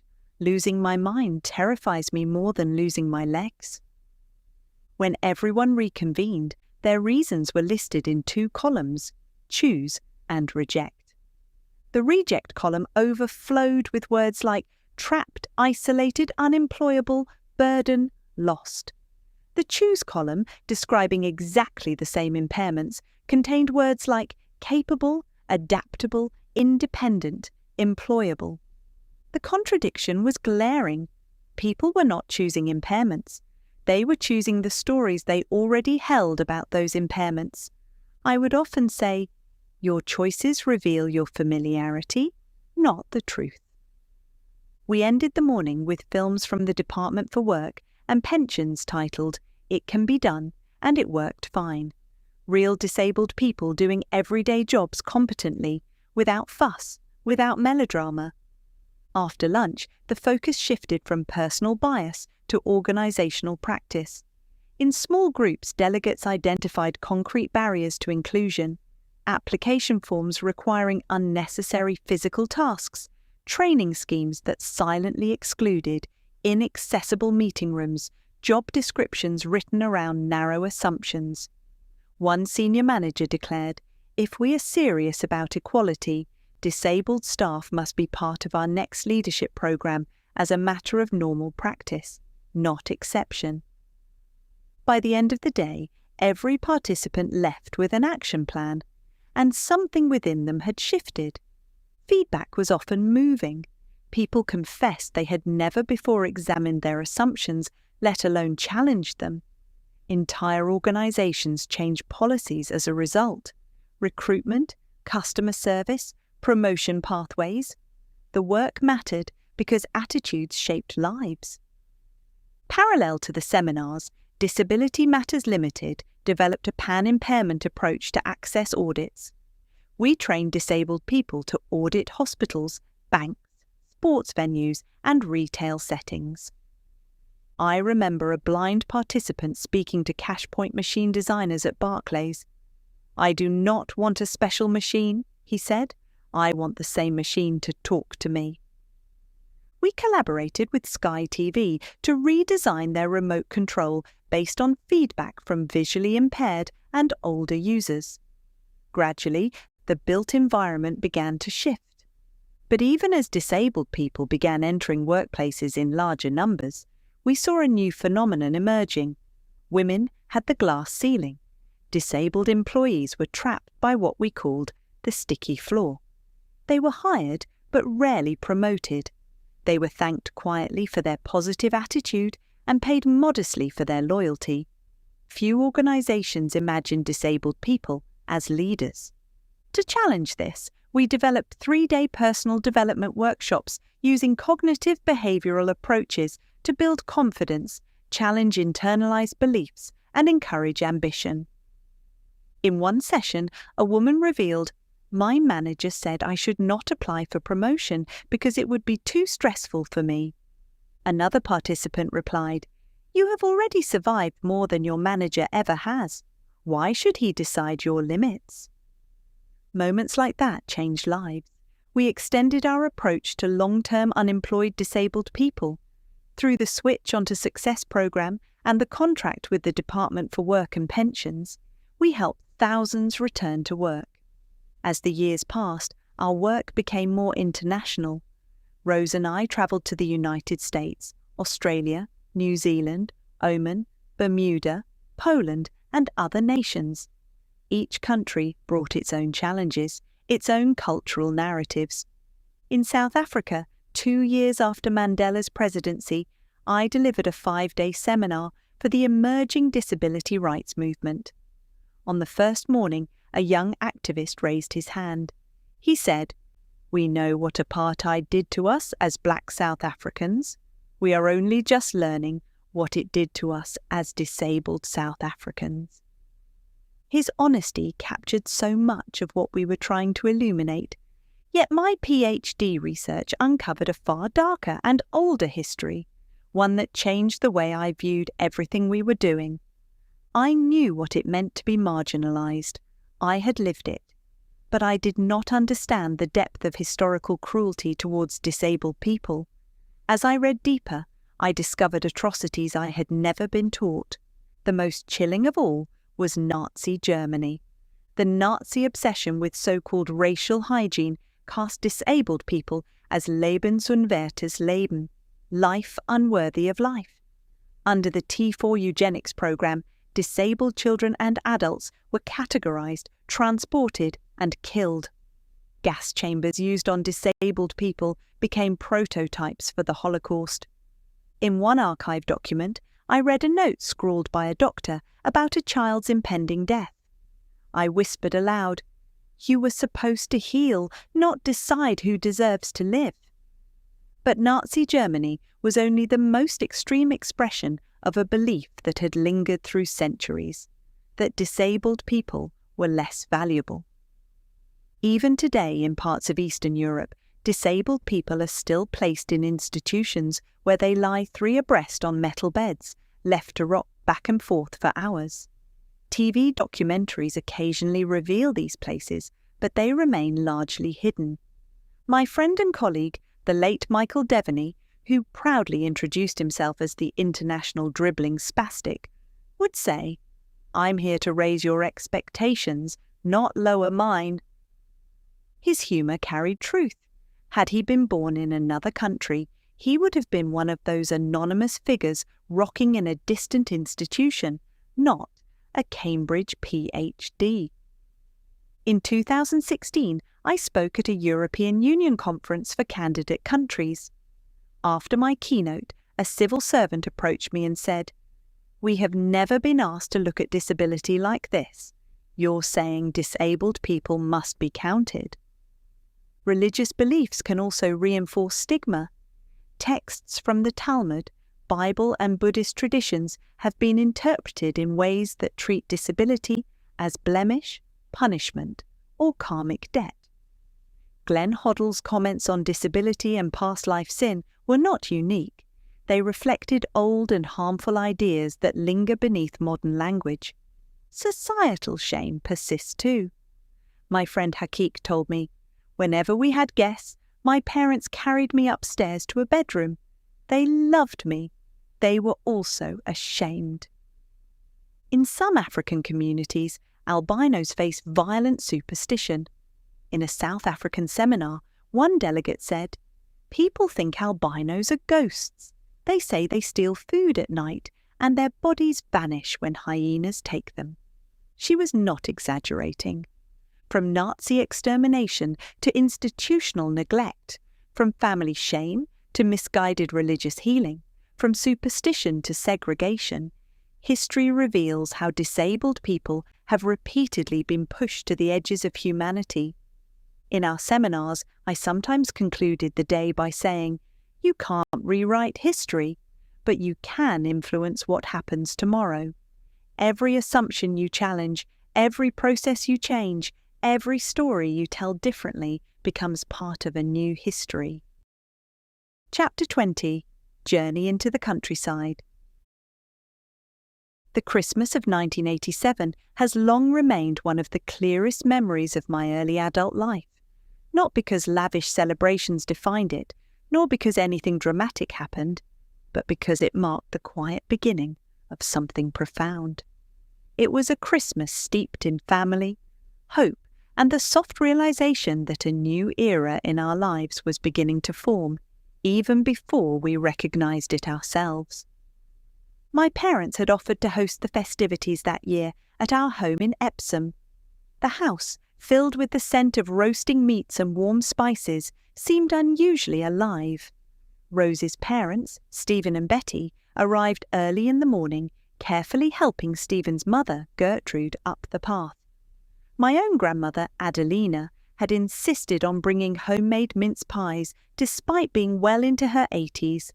It was a gathering of generations and personalities, all wrapped into a blend of anticipation and goodwill.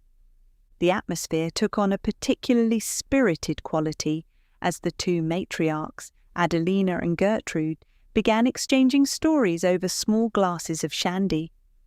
Adelina leaned towards me at one point and whispered with mischief in her voice, "Your Rose's grandmother is livelier than she lets on. She has the spirit of a 20-year-old. Gertrude, overhearing this, tapped her glass against Adelina's and declared, "Life is to be lived, not tiptoed through." Their laughter was contagious. As the afternoon wore on, Gertrude would occasionally take my hand, look at me with tender determination and say, "Steve, if you tried just a little harder, you would walk again. I know it." There was never any malice in her words, only love, but they carried a bittersweet weight. Her faith in my recovery was unwavering, even if medically impossible. In another corner of the room, Stephen and Betty would often close their eyes in silent prayer. On one occasion, I heard Stephen murmur, "Lord, guide his healing. Let their lives be made whole." Their love was deep, their belief in miracles even deeper. And even though those prayers went unanswered in the way they hoped, their faith carved a tenderness into the atmosphere of that Christmas. But amidst the warmth, conversations and subtle ache of unfulfilled expectations, I carried a private resolve. For months I had wrestled with the decision, turning it over like a fragile keepsake in my mind and discussing it at length with Rose. That morning, before our Christmas lunch, I finally acted. I asked Rose's father if we could speak privately. We slipped into the small back room beside the dining area, away from the voices and clatter of the kitchen. The room was dimly lit, the winter sun creeping through the blinds in thin strips. I took a breath and said, "Stephen, I wanted to ask you something important." He waited, his expression open, patient. "I would like your blessing to ask Rose to marry me." For a moment, the room felt utterly still. He stepped forward, placed a hand on my shoulder and said, "You have my blessing. You have had it for a long time. I know how deeply you love each other." Then he hugged me, a gesture that held a quiet acceptance in it, the recognition that our lives had entwined irrevocably. It had been 6 long years since Rose and I stood together on that hill in Turkey. 6 years of waiting, hoping and imagining a future that life had repeatedly asked us to postpone. But now, finally, the horizon was drawing closer. The following May, on the second bank holiday weekend, we married in the village church at Thurmby. I waited in the front pew, palms sweating despite the coolness of the stone floor beneath my wheelchair. The music soared as the doors opened. I turned and saw Rose appear. As her father guided her to the end of the aisle, I whispered to myself, "This is the moment we fought for." I looked again, almost in disbelief. Rose looked taller than usual and appeared as if the world had paused to make room for her. The hand-painted silk of her dress shimmered with each step, the tiny roses catching the light as though they had been placed there by sunlight itself. Her veil drifted behind her, framing the beauty of her face in a way that made it difficult to breathe. Her makeup was flawless, warm tones shaping her eyes, a soft glow to her lips, everything combining to create a presence that was both elegant and impossibly sensual. As she moved towards me, the room seemed to ease into silence. People watched her, but all I could focus on was the rhythm of her steps and the gentle sway of silk around her waist and hips. There was something liquid about the way she walked, something confident, playful, and deeply alluring. Her perfume reached me before she did, a soft whisper of warmth that made the moment feel even more intimate. By the time she was only a few paces away, I realized I had forgotten to breathe. I sat there in my wheelchair, absolutely gobsmacked, a mixture of awe and desire swelling in my chest. When she finally reached me and sat down beside me, her veil brushed my shoulder like the lightest touch of a hand. She smiled at me with a knowing softness, a spark in her eyes that told me she understood exactly what she was doing to me. I leaned in, my voice catching slightly as the words slipped out. "You look beautiful." She held my gaze for a moment, her smile deepening, warm and wicked all at once. In that second, everything else in the room dissolved. It was just the two of us, suspended in a moment where love and longing met and refused to let go. After the ceremony, our guests spilled out into the sunshine, gathering beneath the Gothic stone archway for photographs. The school grounds next door, where Rose had once been a pupil, offered the perfect backdrop. The reception followed at the village hall, a 20-second walk from the church. Rose's father had secretly installed large pots of rhododendrons from the nursery, arranging them behind the head table so that the stage glowed in vivid colours. My speech centred on the night in Turkey when we had once imagined our future. I said simply, we did not know what life would demand of us, but we knew we would face it together.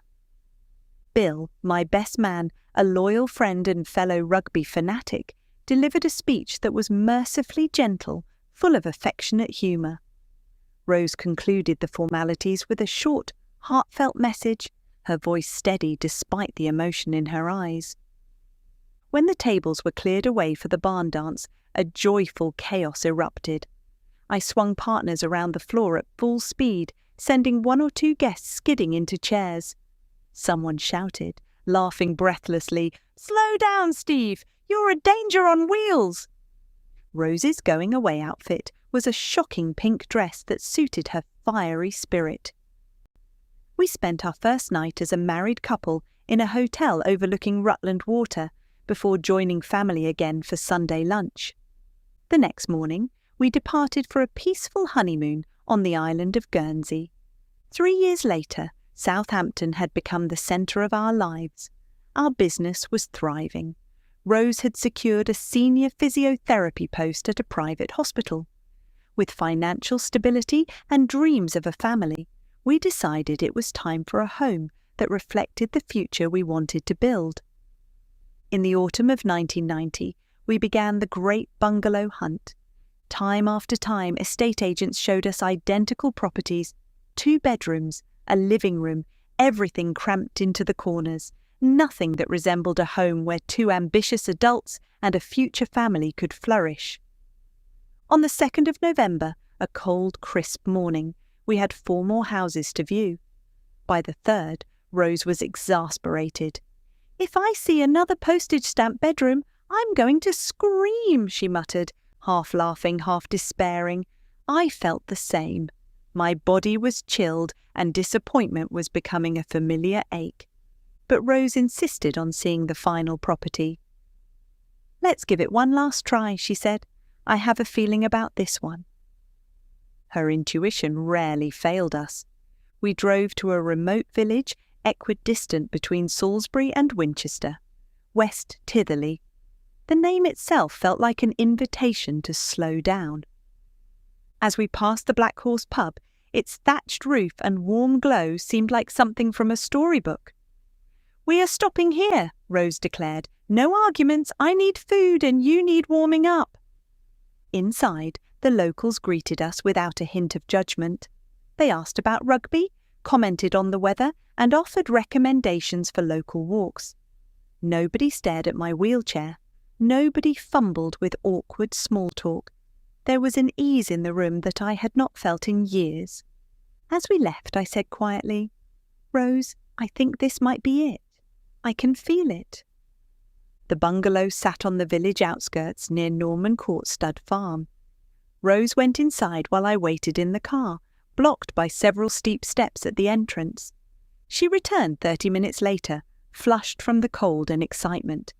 She switched on the heater and said, "You're going to love this. It's perfect. 3 bedrooms, wide doorways, parquet floors, a fireplace you can reach. The windows are low enough for you.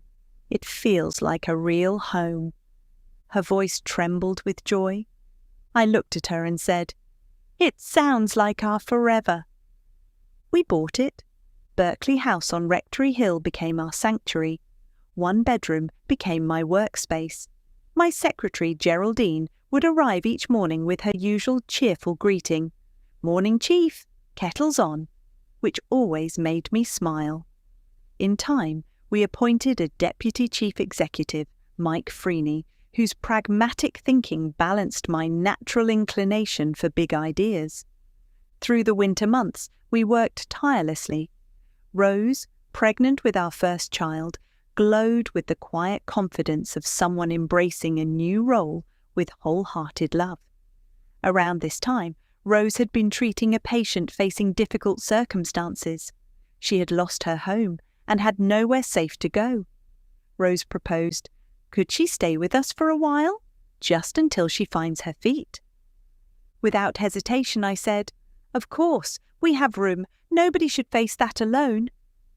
She moved into one of the spare rooms and became a gentle presence in our daily lives, enabling Rose to focus on her pregnancy.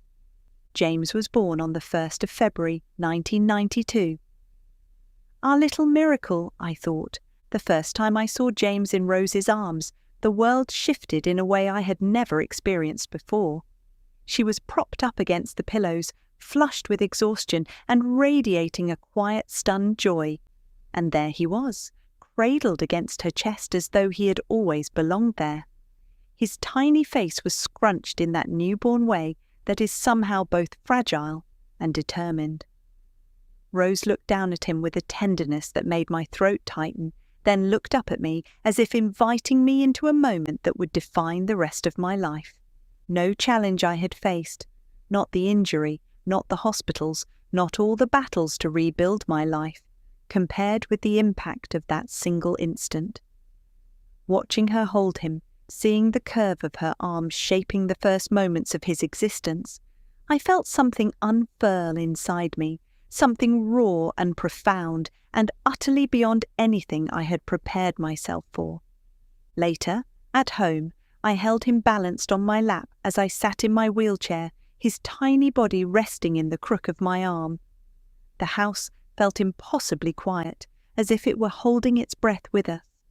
His warmth seeped through my shirt, spreading slowly across my chest, and his small breaths rose and fell with a rhythm that felt older than anything I knew.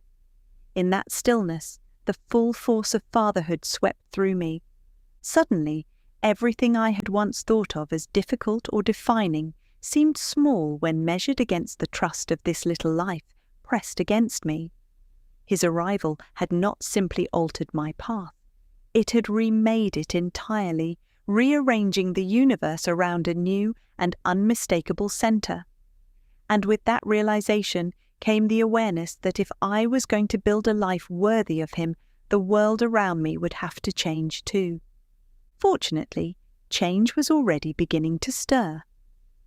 Through the extraordinary efforts of the Southampton Centre for Independent Living, particularly Project 81, central government agreed that local authorities could make direct payments to disabled people. Hampshire County Council started to fund carers for independent living, and the Access to Work scheme provided employers with vital support. These shifts were not abstract policies, they were lifelines. They enabled us to invest in technology, wheelchairs, and a support worker driver, giving our new family the stability and independence we needed. Society was slowly learning to build bridges where once there had been cliffs, and those bridges became the foundations on which our life with James could grow. Within 18 months, Rose gave birth again. Our second son, Ed, arrived on the 20th of October 1993. The house that once felt spacious now brimmed with life, toys, visitors, and the everyday happenings of a young family. But with Rose's former patient still living with us, and 2 young children sharing the space, Berkeley House began feeling crowded. We decided to build upwards, an attic bedroom and an expanded kitchen that became the beating heart of our home. At the same time, Disability Matters Limited grew rapidly, and we leased a converted cattle shed at Tybridge Farm in Houghton. With its view over the River Test, the office became a place of reflection as well as work. The setting, with its rustling reeds and passing wildlife, reminded me daily that life thrives where there is space to grow. The countryside shaped us. It brought a rhythm that soothed and strengthened us. It taught us the paradox of rural life, that isolation and community can coexist, that silence can be both comforting and confronting, that the world feels bigger when the night skies are darker. It also served as a quiet metaphor for the work we were doing. In training sessions and policy meetings, we challenged the narrow definitions society placed on disabled people. At home, the countryside reminded us that life, like nature, grows beyond its boundaries when allowed the freedom to flourish. Our life in West Tytherley embodied this union of realism and hope. There were challenges, of course: inaccessible shops, long drives to hospitals, winter roads that froze solid. But the landscape itself held a kind of wisdom. It suggested that growth takes time, that foundations matter, that resilience is not loud or dramatic, but steady and persistent. As a family and as a business, We were learning to live with complexity, to hold contradictions without being overwhelmed by them, and to see possibility where others saw obstacles.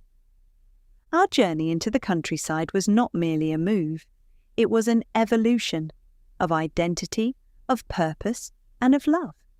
It was the unfolding of a life built not on perfection, but on commitment, creativity, and quiet courage. It was, in truth, the beginning of everything that followed. Chapter 21. The 7-year battle ends. On a chilly evening in October 1995, I entered the house and sensed something shift. It was not the warmth of the radiators or the familiar furniture that had stood with us through our hardest years. It was subtler, almost atmospheric, as if the very air held the memory of what we had endured, and was finally beginning to let it go. The place felt lighter, not just tidier or calmer, but genuinely lighter, as if the walls had finally unclenched after years of bracing themselves against grief, fear, and exhaustion. I paused in the hallway, gripping the armrest of my wheelchair, and allowed myself to breathe in that unexpected softness. Rose came out of the kitchen the moment she heard the front door click shut. She wrapped her arms around me gently because she knew every inch of my body had been fragile for so long, and whispered, "How was your day?" "It was great, busy as ever. How about you?" I replied. "Just the usual kiddie chaos. You're looking well, really well. Something seems to have changed." She was right. After 7 years of relentless osteomyelitis, 7 years of waking each day to wonder whether the infection would win, 7 years of rose-cleaning dressings with the precision of a battlefield medic, and 7 years of hospitals, antibiotics, surgeries, setbacks, and nights spent staring at the ceiling in pain, it appeared the war was finally ending. I still had oral antibiotics clutched in a plastic pharmacy bag, but something felt different. This round wasn't another skirmish.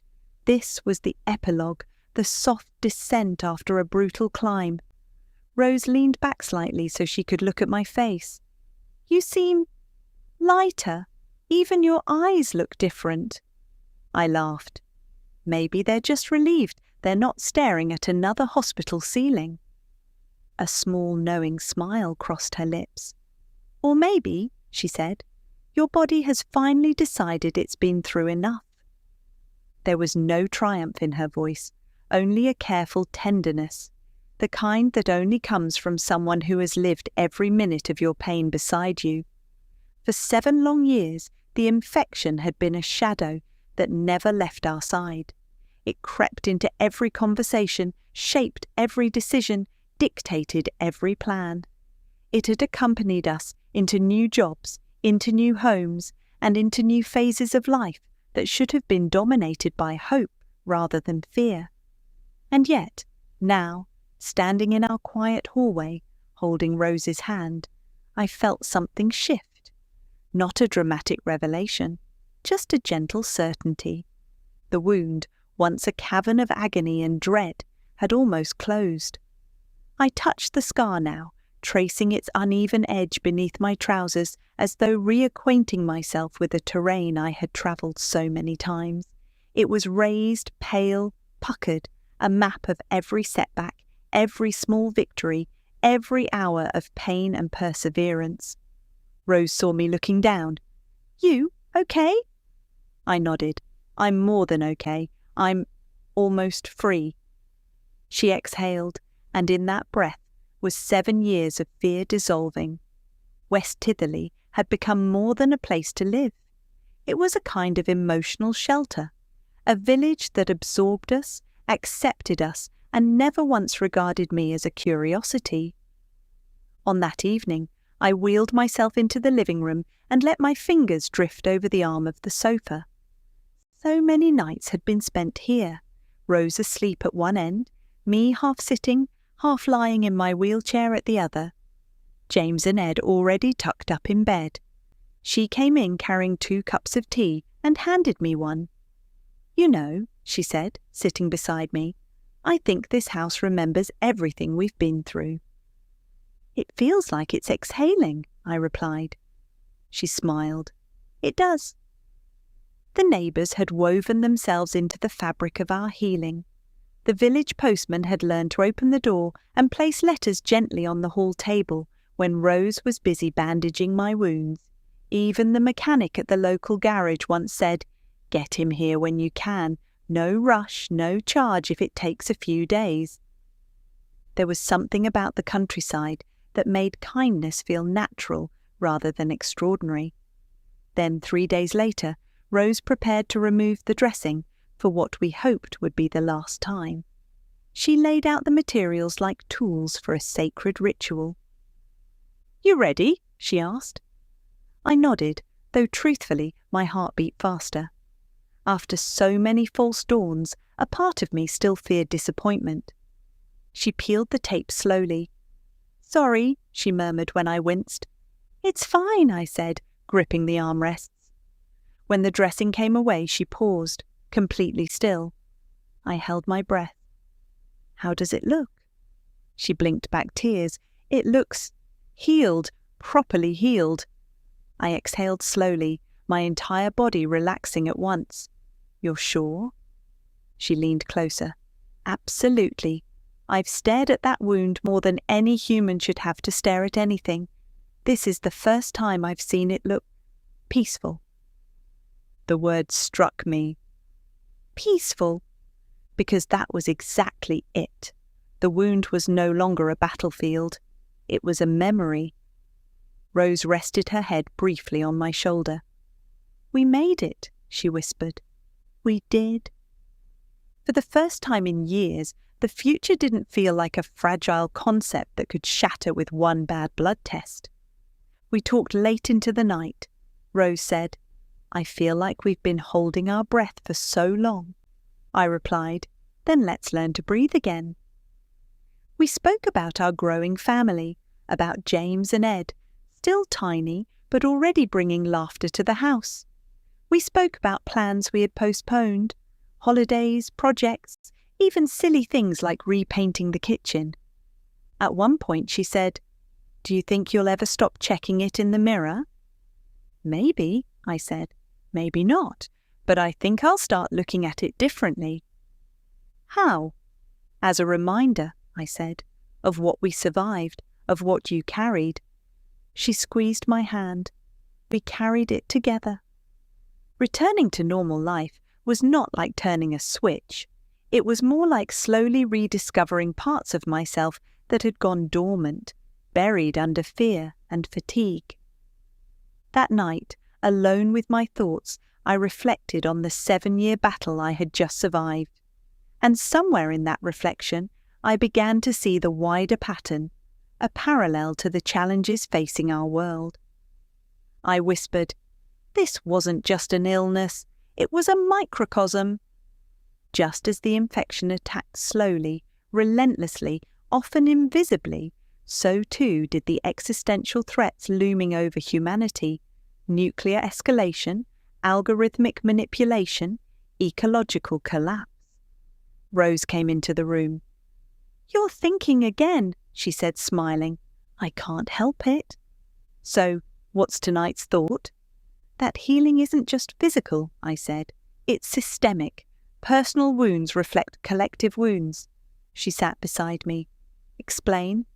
"Well, think of nuclear weapons. One wrong decision, one delusion, and the world can unravel. That's how my body felt for years. One misstep and everything could collapse."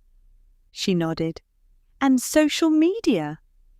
"An infection of the mind," I said, "hijacking attention the same way bacteria hijacked my body." "And climate change?"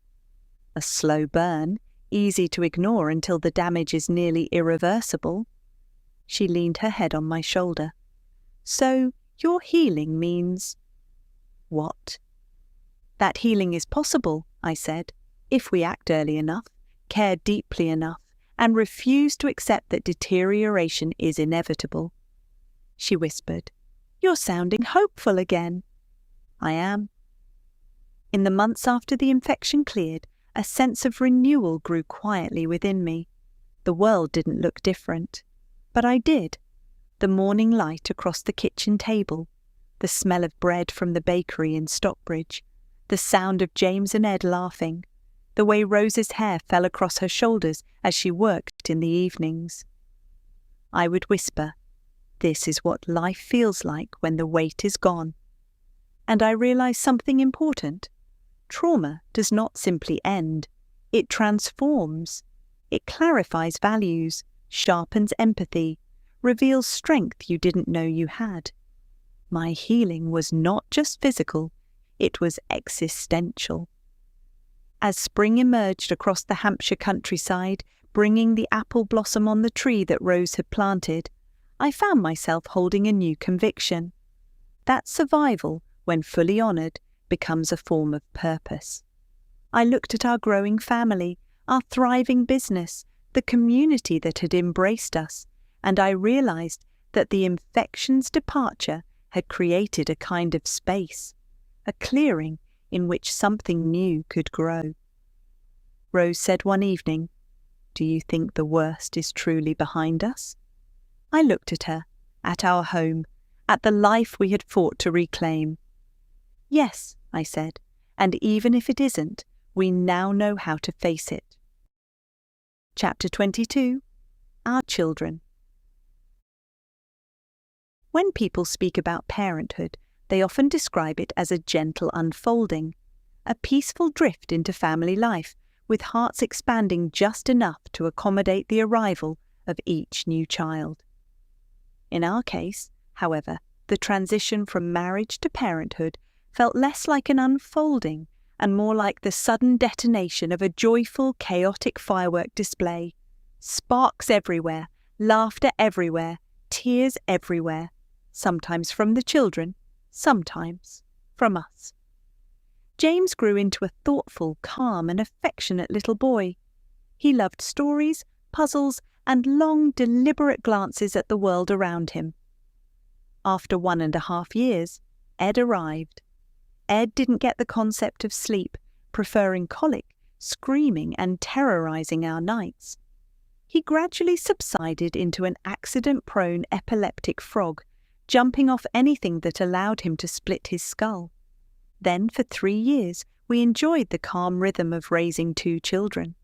We convinced ourselves we had mastered the art. Then life decided we needed a sequel, a bigger, louder sequel. In 1995, Rose discovered she was pregnant again.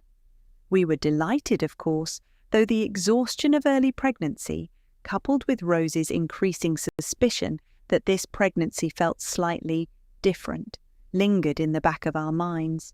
She was secretly hoping for a beautiful little baby girl. A few weeks later, she found herself sitting in a dimly lit scanning room at the hospital. I was at work. The sonographer applied the gel, moved the probe gently across Rose's abdomen, and then paused, narrowing her eyes at the screen. "There are 2 heartbeats," she said calmly. Rose sat bolt upright. "2 what?" "Heartbeats," the sonographer repeated. "You're having twins." The sonographer stared at Rose. She stared at the sonographer, who smiled with the serene expression of a woman who had delivered this news hundreds of times, but never to a person who had so thoroughly lost the ability to speak. It was halfway through a bustling morning in the office when the phone rang. I answered with the usual distracted efficiency, expecting a client or a contractor. But the moment I heard Rose's voice, I sat up a little straighter. "Steve, you're not going to believe this," she said, breathless and trembling somewhere between laughter and tears. "I've just had the scan." There was a dramatic pause. "We're having twins." I nearly swallowed my tongue. "Twins? As in 2 at the same time?" "Yes, identical twins, sharing 1 placenta." "Good grief, they're sharing a room already." Rose laughed, the slightly hysterical laugh of someone who has just realized their life is about to change forever. "I knew you'd say something like that." Then, softer, "Are you all right?" "No, but continue. Just as I put the phone down, my business manager marched over, beaming and waving our VAT paperwork. "Bright news for the morning," she announced. "The amount you owe is £2,222.22. She tapped the page. "Look, all the twos." "Wonderful," I sighed. "The universe is taking the mickey." The gender of the twins remained a mystery, something the sonographer blamed on uncooperative fetuses. Rose phoned again later and said, "They refuse to move. Typical boys." "Boys?" I said. "Oh yes," she insisted. "I can feel it."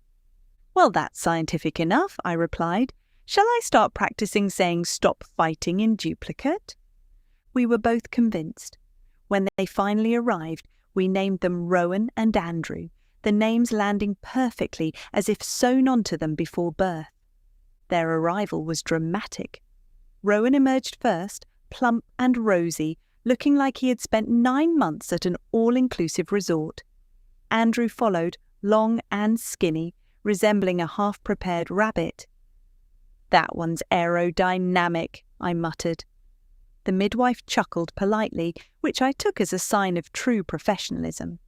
Andrew, jaundiced and floppy, was placed under ultraviolet light. "He looks like he's on holiday in Ibiza," James observed matter-of-factly when we showed him a picture later. Meanwhile, Rowan's cries became a crescendo of pain that chilled us. His little scrotum swelled terrifyingly. "Is it supposed to do that?" I asked. "No," said the midwife, confirming my suspicions.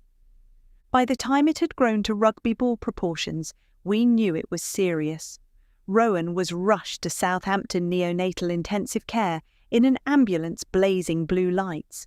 Rose stayed in Salisbury with Andrew, while her father drove me at speed behind the ambulance. "Hold on, Steve," he said. "We'll get there." I remember thinking I had heard those exact words somewhere before. After hours of tests, the doctors told me to go home for rest. At 2 a.m, the phone rang. A surgeon's voice sliced through the darkness. "We need permission to operate immediately." I didn't hesitate. "Save him. Do whatever you need." They discovered Rowan's intestine had ruptured.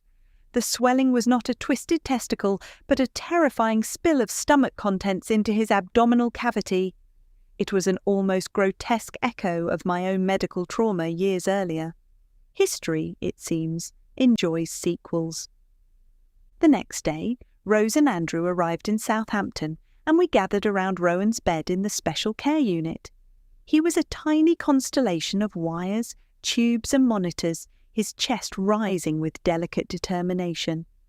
James later peered at a photograph and asked, "Daddy, is he plugged in like the Hoover?" I told him, "Something like that," though I refrained from explaining the suction element. Over the next 2 weeks, Rowan fought like a warrior. Slowly, he stabilized.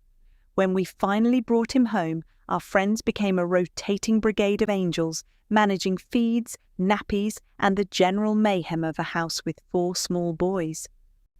Once, when I took them for a walk as Rose was as busy as ever, James, 4 years old, Ed, 2, and I ventured down the bridle path. Nearing the end, 1/2 mile from the house, Ed froze mid-step. "No, I'm not going. My legs are tired," he declared solemnly. James threw his hands in the air. "We need an adult." "I am an adult," I protested. James gave me the look of a child explaining the obvious. "Yes, Daddy, but we need a standing adult." I laughed so hard I almost tipped sideways. It was the epitome of political correctness. Eventually, after promises of biscuits, stories, and possibly a minor miracle, Ed agreed to walk back. Hazel, our trusted helper, told another story that had her breathless with laughter. It was pancake day and she'd taken James to the shop. He spotted a woman in an electric wheelchair and sprinted away. "Naughty woman," he announced, tapping her leg. "That's my daddy's wheelchair." Hazel apologized frantically. The woman laughed thankfully and replied, "That's all right, dear. At least he didn't ask anything embarrassing. Unfortunately, another child did. A few weeks later, I was in a busy lift in the new John Lewis when a boy stared up at me and asked loudly, "Excuse me, how do you go to the toilet?" The adults all leaned in with identical expressions of desperate curiosity. I paused, then replied, "How do you go to the toilet?" He immediately launched into a detailed demonstration. By the time we reached the top floor, he had explained his entire bathroom routine. The adults looked both educated and traumatized. Children adored my wheelchair. They sat on my lap, steered me down hallways, and hitched rides on the back like cheeky koalas. I became a theme park attraction wherever we went.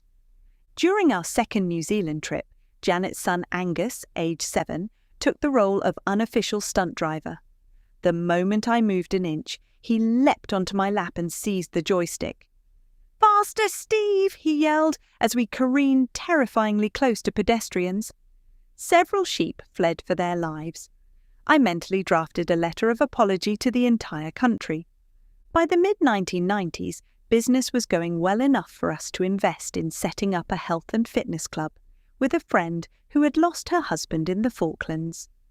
Together, we created the Gilder Centre in Salisbury with Trish at the helm. A major refurbishment and installation of a lift made the club accessible at last. At the grand opening, we were joined by the local MP and Toya Wilcox. After her speech, she and I enjoyed a glass of wine. "Your trouble?" she laughed. "Good trouble," I replied, adding her number to my expanding black book. The gym occupied the first floor, with physiotherapy suites below. After a bumpy start, the centre flourished. We sold it in early 2007, just before the recession hit. Our timing was immaculate. The new owners had a rougher journey, but by then our investment was happily closed. Holidays were an essential part of our life. Beaches, sailing, windsurfing, anything involving water and sunshine. James adored windsurfing so much, he later spent his gap year teaching it on Greek islands before university. The boys excelled at rugby and cricket, each captaining school teams. Rowan and Andrew, towering at 6'3", overcame profound dyslexia through extraordinary memory and stubborn willpower. They used Dragon Dictate software, far more refined than the version that had nearly driven me mad 20 years earlier. Their head teacher initially hesitated to admit them due to academic statistics. I politely reminded him of the Disability Discrimination Act. He reconsidered. Andrew later became head boy, a triumph that tasted especially sweet. Sporting weekends became our family heartbeat. Saturdays meant rugby or cricket. Sundays meant mini-rugby, a roast, a fire and sport on television. Andrew and Rowan played rugby at Twickenham in a national schools competition, whilst James and Ed enjoyed cricket at the Hampshire ground. They made us both so proud. Rose, raised in Leicester, matched the boys' passion stride for stride. 2 flat-coated retrievers soon joined the fray, securing their position above me in the household hierarchy. I didn't mind. I was surrounded by family, laughter, chaos, and love. Eventually, the boys graduated with science degrees from Bristol and Cardiff and built fulfilling careers, a testament to resilience, perseverance, and the noisy, beautiful road we travelled together. Chapter 23. PLCs, London 2012, and Home. When I look back at that long stretch of years, the corporate years, the Olympic years, the years of travel and triumph and slow-burning collapse, they feel almost like a different life lived by a different man. Not because the experiences were disconnected, but because the Steve who entered that world was not the same Steve who eventually emerged from it. It began, as so many things in my life seem to, with a phone call that arrived at precisely the wrong moment. I had just made my longtime business manager redundant, one of the most painful decisions of my professional life, when the phone rang. The contrast could not have been sharper. On one side, the heartbreak of letting go a colleague I respected deeply. On the other, a new opportunity calling before I had even gathered my breath. "Steve, it's Richard," the voice said. "I've got something unusual to talk to you about." Richard and I had met during my consultancy work overseas. He had the calm assurance of a man who knew things long before anyone else did, and who often acted on them with surprising speed. "Serco are looking for someone," he continued, "someone who understands disability, employment, systems thinking, politics, and can speak human when everyone else is speaking corporate." I laughed. "Is that a compliment?" "That's a job description," he replied. "Let me put your name forward."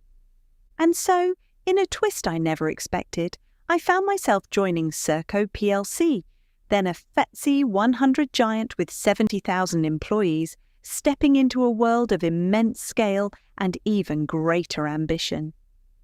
Rose looked at me the night before my first day and said, half joking, "Try not to start a revolution in the first week." "No promises," I replied. Serco's world was vast. Government contracts, international operations, sprawling divisions, and enough acronyms to fill several dictionaries. My role, Director of Welfare to Work, placed me squarely at the intersection of disability, employment, politics, and social reform. On my first morning, I rolled into a room full of executives who looked slightly taken aback. One whispered to another, not quite quietly enough, "Is he the consultant or the keynote?" I smiled. "Neither. I'm the new director." That broke the ice. In those early months, I travelled constantly. London one day, Birmingham the next, Cardiff the day after. I worked with civil servants, local councils, ministers and employers. I designed programs to help unemployed disabled people back into work, pushing for dignity and independence rather than bureaucratic box ticking. It was invigorating, challenging, important, exhausting. And then London won the Olympic bid. Suddenly everything changed. My role expanded almost overnight. I was asked to join the board of the Olympic Delivery Authority, responsible for constructing all the venues for the London 2012 Olympic and Paralympic Games. A responsibility that felt part privilege, part logistical nightmare. Meetings were held in rooms full of people who radiated energy, ambition, and occasionally panic. There was a constant buzz, a sense that we were building something extraordinary, something that would redefine how the world saw disability, access, and participation. One morning, a senior official said, "Steve, we need your view on accessible transport for the Games." "My view?" I asked. "Or the truth?" "The truth," he said reluctantly. "Well, in that case," I replied, "we'd better start now and move very fast." He buried his face in his hands. "That's what I was afraid you'd say." Rose followed the journey with something between fascination and concern. "You sound excited," she said one evening as I described a meeting. "I am?" "You also sound completely shattered." "I'm that too." The job description had set out this exciting opportunity as a 2-day commitment per month. They had grossly underestimated. Amid all this came India. Serco had taken over a business process outsourcing company in Mumbai, and I was asked to visit to understand their cultural approach to disability inclusion. India was an explosion of colour, noise, and human ingenuity. The energy of the city was electrifying, intoxicating, and utterly overwhelming. The humidity alone felt like being wrapped in a hot, damp towel the size of Hampshire. My Serco colleagues welcomed me warmly, and their hospitality was generous. But nothing could quite prepare me for the traffic, a fluid, honking, swarming ecosystem of cars, scooters, rickshaws, cows, pedestrians, and at one point, a goat. "Do they have lanes?" I asked my host. "Yes," he replied cheerfully, "but nobody uses them." We visited call centres where thousands of people worked in tightly organised clusters. I spoke with disabled employees who were forging careers with tenacity and brilliance despite cultural stigma and limited support. One young man said proudly, "People used to say I would be a burden. Now my family is proud of me." Moments like that reminded me why I did what I did. But Mumbai also taught me that my body was not indestructible. The heat, the travel, and the relentless pace pushed me harder than I realized. And slowly, without fanfare or warning, cracks began to appear. It didn't happen all at once. It happened in whispers. A skipped meal here, a restless night there, one too many pressure sores, one too many long days capped off with a few glasses of wine to unwind. "Are you okay?" Rose asked gently one night as she passed me a cup of tea. "I'm fine." "You don't look fine." "I'm just tired." But the tiredness deepened. The corporate expectations grew heavier, the political pressure mounted, and my old infection scars, the physical ones and the emotional ones, began to ache in ways I had learned not to show. Alcohol became a quiet, persistent companion. A small glass at the end of the day, then two, then more. It wasn't a dramatic fall. It was a slow slide, the kind you only notice once you've already travelled too far. Colleagues admired my drive. Ministers valued my advice. But inside, something was beginning to soften and collapse inwards. A quiet implosion. In time, I moved to Capita, another giant, another set of roles with global scope and heavy responsibility. My title grew longer, my travel increased, the stakes grew higher, but my resilience was thinning. Hakik, my brilliant communications director, loyal, sharp, funny, noticed the cracks. One day, he closed my office door and said, "Steve, you're pushing too hard." "I'm managing." "You're not, and you're avoiding the mirror." His words stayed with me, but I wasn't ready to hear them. It took another few years. More pressure, more exhaustion, more bruising encounters with my own limits, before the truth finally forced its way to the surface. I needed to stop. Not pause, not slow down, stop. And just like that, the corporate Steve, the one who moved through airports, advised ministers, shaped programs, and chaired global calls, began to dissolve. What came next was not pretty. Depression, withdrawal, a sense of purposelessness, a grief for the identity I had lost. But it was also the beginning of something else. Rose, as always, saw the real me even when I could not. One evening, she sat beside me, took my hand, and said, "You haven't failed. You've survived. There's a difference." I looked at her exhausted. "It doesn't feel that way." She squeezed my hand. "It will." And slowly, painfully, she was right. Recovery wasn't glamorous. It didn't come with accolades or applause. It came in small increments. A clearer morning, a healthier choice, a moment of laughter, an honest conversation with the boys, a walk through the garden, a meal shared without guilt. I began to reclaim the parts of myself that had been buried beneath expectation and exhaustion.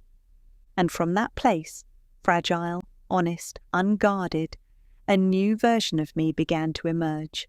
Not the corporate strategist, not the Olympic advisor, not the international consultant, but the man who had survived everything life had thrown at him and had finally learned the simple, vital art of bending instead of breaking. Chapter 24. Celebrating Autonomy and Dignity. In 2016, while still carrying my full responsibilities at Capita, I entered a period of preparation that felt both professionally important and personally meaningful. The World Congress on the Rights and Inclusion of Disabled People was to be held in Edinburgh under the auspices of the Shaw Trust, and I took on a central role in shaping it. I arranged a 4-day week at Capita so that I could dedicate myself to the work of the conference for 1 day a week. It felt less like organising a conference and more like drawing together the strands of decades of advocacy, learning, collaboration, and conviction. Behind the planning lay a deeper current. I could not help remembering the conference my father had organised as president of the International Dental Federation when I was 17, delivering a paper on fluoride in tea. It had been the first time I witnessed the transformative power of international gathering. Now, years later, I was preparing an event with more than 1,000 delegates from over 100 countries. The symmetry was impossible to ignore. Andrew, a hugely talented program director, was calm, measured, endlessly capable, and fortunately worked beside me. If I imagine possibilities, he shaped them into timetables, logistic routes, accessibility pathways, and practical solutions. Together, we navigated the slow tightening of detail that always precedes a global event. As the opening day approached, Edinburgh acquired a symbolic presence. Delegates remarked on the city's quiet grandeur, the castle above the old town, the stonework, the shifting northern light. Edinburgh seemed to carry its own contemplative message, lending the Congress an atmosphere of seriousness and reflection. On the morning of the opening, I arrived early. Flags from dozens of nations framed the entrance. Accessibility stewards awaited arrivals. The hall filled with a rising sound of languages and greetings. In the midst of this, a piper stood outside, warming his instrument. Delegates from Singapore, Ghana, and Canada gathered around him. "Do they play bagpipes for every major event?" one asked. "This is quite restrained," I said. "The louder moments are still ahead." A Canadian delegate placed a hand over his chest. "You feel it in your ribs." A Ghanaian colleague added, "In my country it would be drums, but the purpose is the same, to draw people together." The Singaporean delegate said, "It sounds like history being spoken aloud."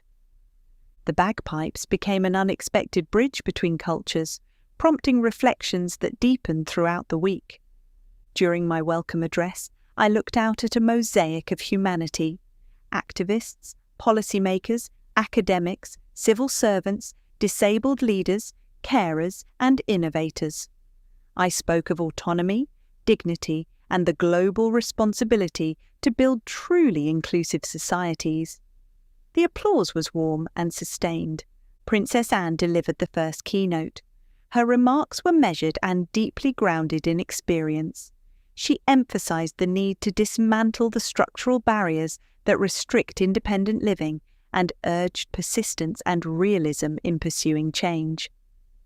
Afterwards, in a brief private moment backstage, she said, "This gathering gives me hope that momentum can be sustained." Her words carried genuine weight. Nicola Sturgeon spoke later with resolve and clarity. "Purpose needs places like this," she said when we talked afterwards. "Spaces where people can think together across cultures." Her emphasis on sustained collaboration echoed throughout the venue. After the speeches, the Congress unfolded into countless conversations.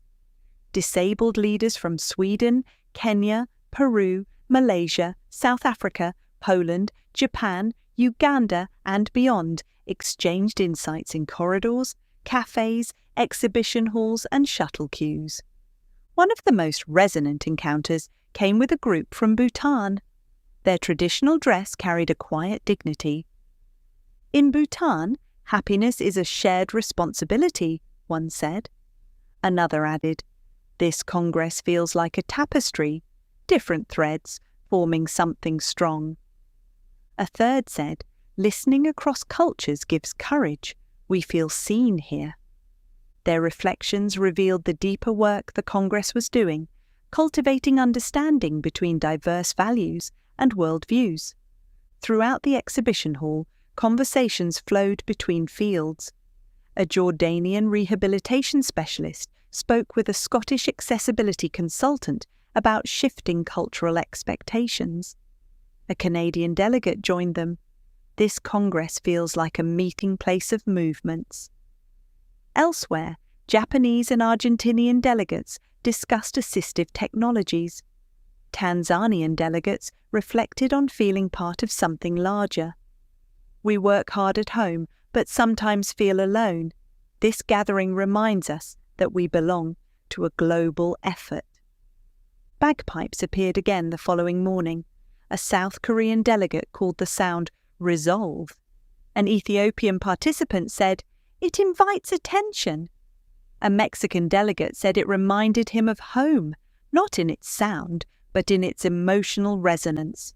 Plenary sessions tackled global cooperation, employment, independent living, inclusive education, emergency response, and the social model of disability. One South African speaker said, "The real work of inclusion happens in families and communities."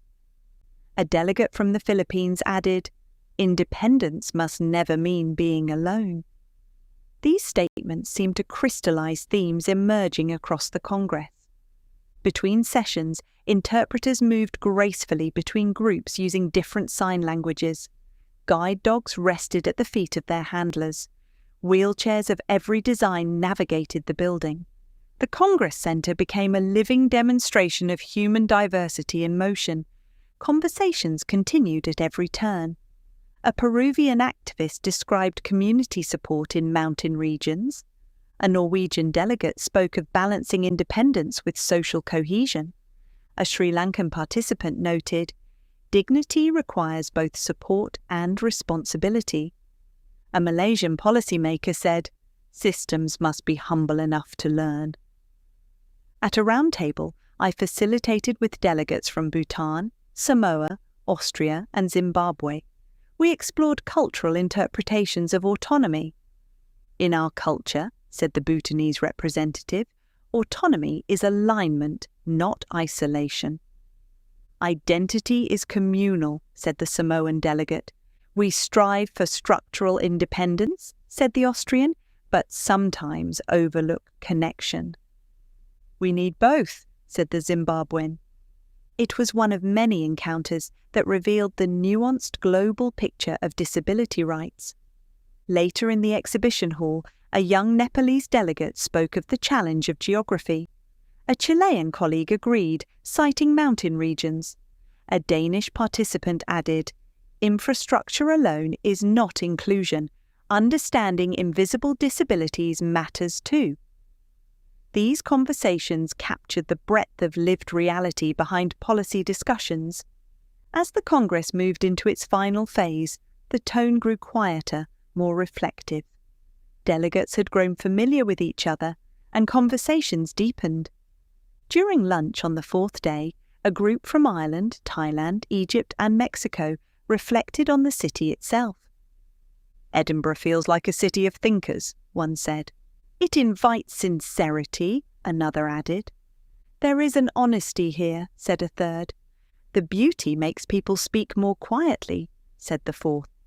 In a session on emergency planning, a Nepalese delegate spoke to me afterwards. "We face immense challenges, but being here reminds me that our experiences matter." Her words stayed with me.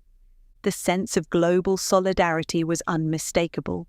The exhibition hall became a small world of diplomacy, shared learning, and human connection. A final conversation with delegates from Bhutan left a deep impression. "Dignity does not look the same in every culture," one said, "but its meaning feels the same everywhere." Another added, "Unity is possible when people share hopes across borders." The closing ceremony was quiet, sincere, and deeply felt. Once the final applause faded, we moved to the Royal Yacht Britannia for the closing dinner. The atmosphere was one of reflective celebration. I was seated beside Madame Zhang Haidi, a leading disability advocate and senior politician and wheelchair user from China. "This Congress has gathered minds that rarely meet in the same place," she said. "It has created something rare." Her words resonated with the sense of culmination I felt. Later, sitting out on deck, I looked across the harbour. The air was still. The light shimmered on the water. I thought of the thousands of conversations that had filled the past 5 days, each carrying its own weight, each contributing to a global movement. This Congress had been a tapestry of human experience.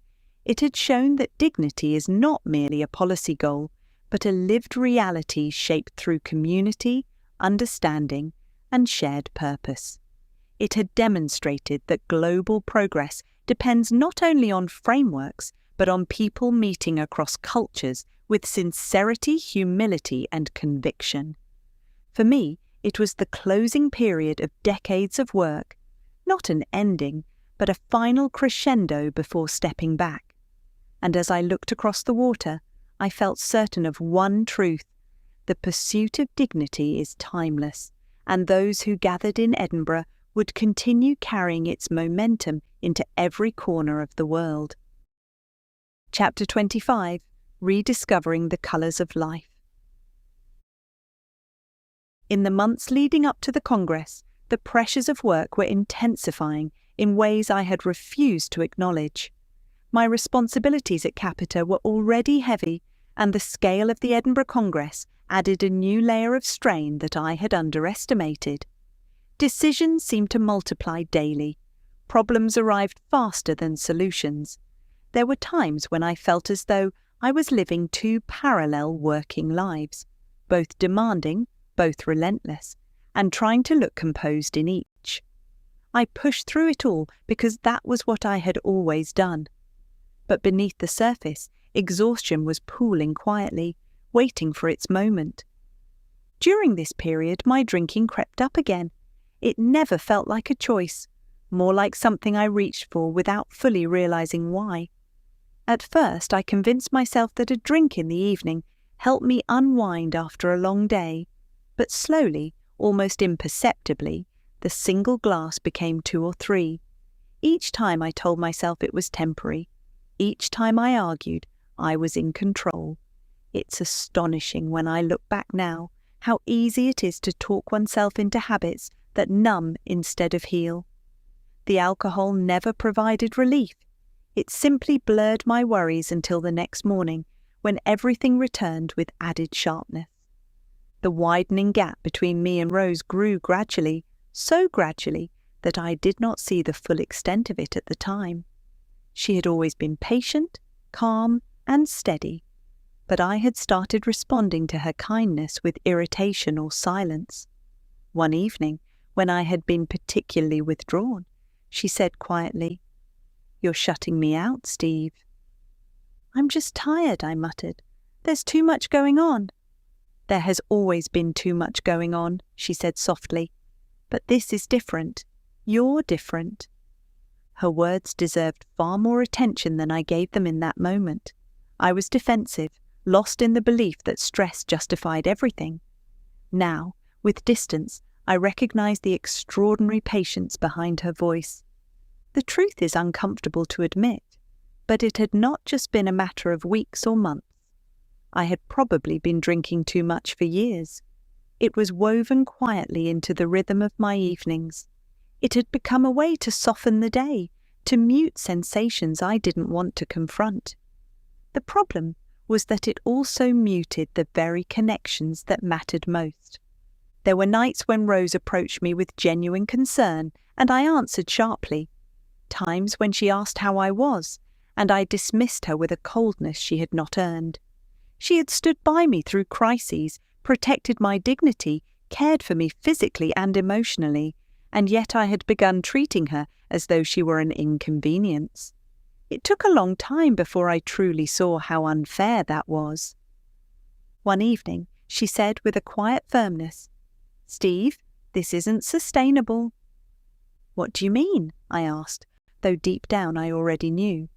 "You're drinking more. You're shutting me out. You're snapping at me for things I haven't done. I can't keep guessing what's going on inside you." I tried to explain it away with stress, but she shook her head gently. "Pressure doesn't give you the right to hurt the people who love you." Her voice was steady, kind even. Somehow, that made her words cut deeper. Something inside me shifted then, not dramatically, not in a cinematic way, but quietly, like the first crack of light sneaking under a closed door. I realized I had begun losing sight not only of myself, but of the people who mattered most.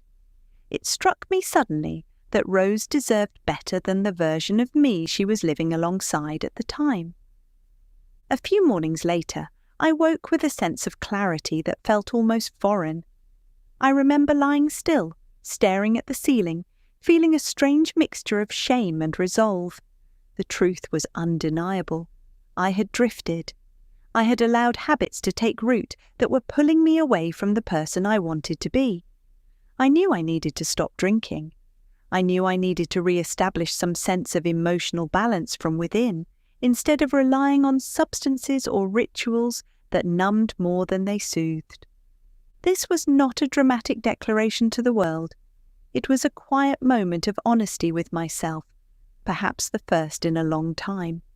It felt humbling, but also strangely liberating.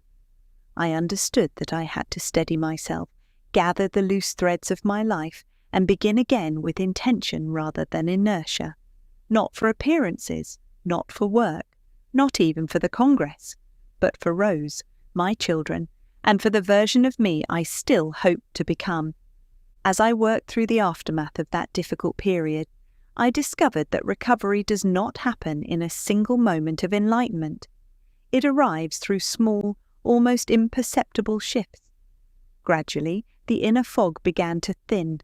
The world, which had felt grey and flattened, started to regain depth. It was as though someone had quietly placed coloured filters back into the lens of my mind. I noticed the change first in the mornings. For months, I had woken with a heavy sense of dread before opening my eyes, a feeling as though I were bracing myself for impact. Slowly, that sensation began to ease. I no longer started the day with that crushing pressure. My thoughts softened. The atmosphere inside my own head became less hostile. Daily tasks that once seemed overwhelming, replying to emails, making plans, engaging in simple decisions, began to feel manageable again. The pressure behind the dam seemed to release, not all at once, but steadily. Recovery felt less like healing and more like thawing after a long winter. I began rediscovering pleasure in things I had been too numb to notice. The way Rose laughed at her own jokes, the sound of my children's voices when they phoned to check in, the warmth of a shared meal. One afternoon, Rose came into the garden and saw me smiling at something the boys were doing. "It's good to see that again," she said. "See what?" "The expression on your face. You look at ease." Her words stayed with me, not because of their sentimentality, but because they revealed how long I had been absent from myself. I also found myself reflecting on why the collapse had taken me so much by surprise. With hindsight, the answer was painfully clear. My life had been a long internal sprint, years of managing stress, carrying trauma from my spinal injury, recovering from later medical crises, and constantly pushing through without pause.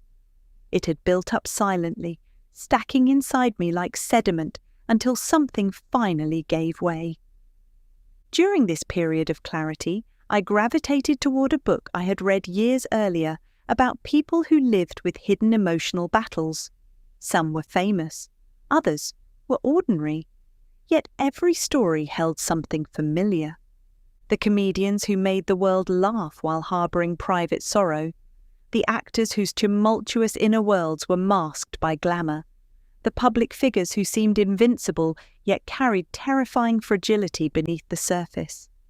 And then there were the everyday heroes, the surgeon who saved lives while fighting his own despair, the teacher who bore childhood grief for decades, the nurse who comforted others while ignoring her own needs. These stories made me feel less alone. They reminded me that suffering is not a failure of character. It's a sign that something inside requires compassion and attention. It reinforced the idea that breakdowns often occur in people who have spent a lifetime trying to hold everything together. But although life regained colour, I did not, and do not, fool myself. The struggle with alcohol did not vanish. It never truly does. Once you cross that invisible threshold, it remains part of you. A lifelong presence that can never be underestimated, never romanticized, and certainly never forgotten.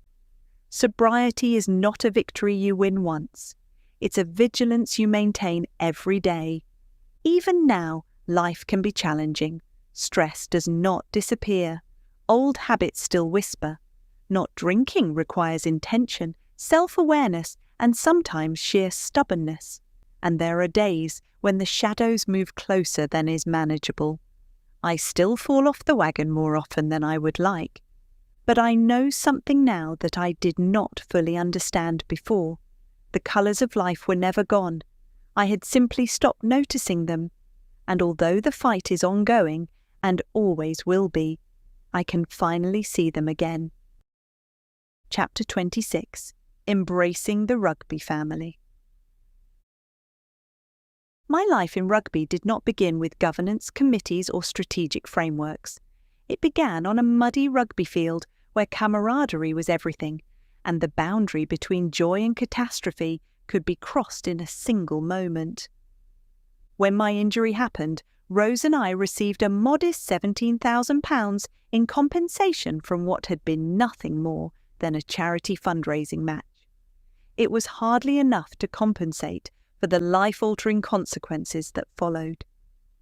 At that time, there was no structured pathway for catastrophically injured amateur players, no mechanism through which the wider rugby family could step forward in unity. I remember telling Rose one evening, as we sat at our kitchen table navigating the early aftermath of the injury, there has to be something better than this. She looked at me with that familiar combination of practicality and compassion. If it doesn't exist, she said, perhaps you're meant to help build it. Those early words stayed with me, even if I did not yet know what shape that help would take. It was in 1991 that Ian Beer, then president of the Rugby Football Union, approached me quietly after a formal gathering. He lowered his voice and said, "Steve, we need to do more for our injured players, properly, not just gestures, something structured, something responsible." I nodded. Players give everything to the game. The game must give something back. "Exactly," he said. "Will you help us think it through?" That conversation marked the beginning of Spire, Support Paraplegics in Rugby Enterprise, a simple name that carried a profound ambition. Spire became the first concerted attempt to provide structured, lifelong support for catastrophically injured rugby players. Ian, with his characteristic blend of gentleness and steel, helped establish a foundation of sincerity and purpose. Under his leadership, Spire ensured that every player who experienced paralysis or a severe brain injury received support. Not charity, support. A crucial distinction in the culture of rugby. Spire grew, matured, and evolved. What had begun as a response to a cluster of tragedies became a lasting expression of the rugby family spirit. Whenever we learned of an injury, sometimes through a coach, sometimes through a distressed family member, sometimes through a hospital call, Spire moved quietly into action. There were no grand announcements, no self-congratulation, just an ethos of, one of ours needs us, we show up. By 2008, it had become clear that the needs of injured players had outgrown the original structure. And so, in a moment of visionary alignment, Spire and the RFU joined forces to create the RFU Injured Players Foundation, the IPF. It was not merely an organisational merger, it was the formal union of compassion and capability. The RFU provided office space, funding and visibility. Spire provided ethos, lived experience and moral compass. Together they created a foundation capable of responding to injuries immediately, often within hours of receiving word from a club or hospital. That immediacy mattered. For injured players and their families, the first hours after trauma are disorienting and frightening. Knowing that their rugby family is already standing with them makes a profound difference. Today, the RFU IPF stands as one of the most significant expressions of solidarity in world sport. A quiet giant, the IPF donates approximately £1 million per year to enhance the independence, rehabilitation, and well-being of catastrophically injured players. Some of the most meaningful income comes from the simple addition of £2 to each Twickenham ticket for home internationals. Less than half the price of a pint, yet it has raised millions. I remember smiling when someone once said to me, "People don't even notice the £2 donation." "They don't need to notice it," I replied. "Injured players do." As the years passed, the culture surrounding the IPF shifted profoundly. The injured players were no longer seen as damaged goods, a dreadful phrase that occasionally surfaced in the early days. They were recognised as valuable assets, men and women whose resilience, insight and character could enrich not only the sport, but the society around it. That change was not just linguistic, it was cultural. It shaped the way we spoke, the way we listened, and the way we invested. When I joined the Board of Trustees in 2016, it felt like coming home. I sensed immediately that we were at a turning point. With dedicated trustees, passionate staff and committed clinicians, we strengthened the immediate support programme, built robust clinical rehabilitation pathways, expanded vocational services, and ensured that injured players had real opportunities for employment and education. Astonishingly, 78% of our rugby family members participated in vocational or educational activities, more than 3 times the national average for equivalent injuries. This was not coincidence, it was culture. Our rugby family also bonded through lived experience. The Battleback programme, with its emphasis on cognitive behavioural training, resilience and shared endeavour, brought players together in ways that felt almost sacred. Ski trips, sailing voyages, wheelchair golf, adventure training weekends, all offered environments where injured players could rediscover laughter, confidence and camaraderie. These were not activities. They were expressions of humanity. Every year, the annual IPF dinner brought together injured players with England internationals, coaches and supporters. I often stood quietly at the edge of the room, watching unexpected friendships form, the kind that ignore hierarchy and cut straight to the heart. The Veterans' Day event at Twickenham grew into something of a pilgrimage. Families came, players came, supporters came. It became a living testament to the belief that rugby is not only played on the field, but carried in the heart. In 2021, as the RFU celebrated its 150th anniversary, I found an opportunity to connect more deeply with Sir Bill Beaumont, former England captain and president of World Rugby. I had long admired Bill, not only for his leadership, but for his grounded sincerity. I remember saying to him, "Bill, the IPF is extraordinary, but we could do more globally." He patted my arm gently. "Then let's bring them together," he said. "Rugby is a world family. Injured players should feel part of a world family too." With his support, we connected with similar charities across rugby-playing nations: New Zealand, South Africa, Australia, Argentina, England, Ireland, France, Japan, Wales, Scotland, and beyond. Leaders who had never been in the same room were suddenly part of a shared movement. It felt historic. Shortly before the 2023 World Cup, I received the call inviting me to chair the newly formed World Rugby Injured Players Working Group. I remember sitting silently for a moment afterward, absorbing the weight of what it meant.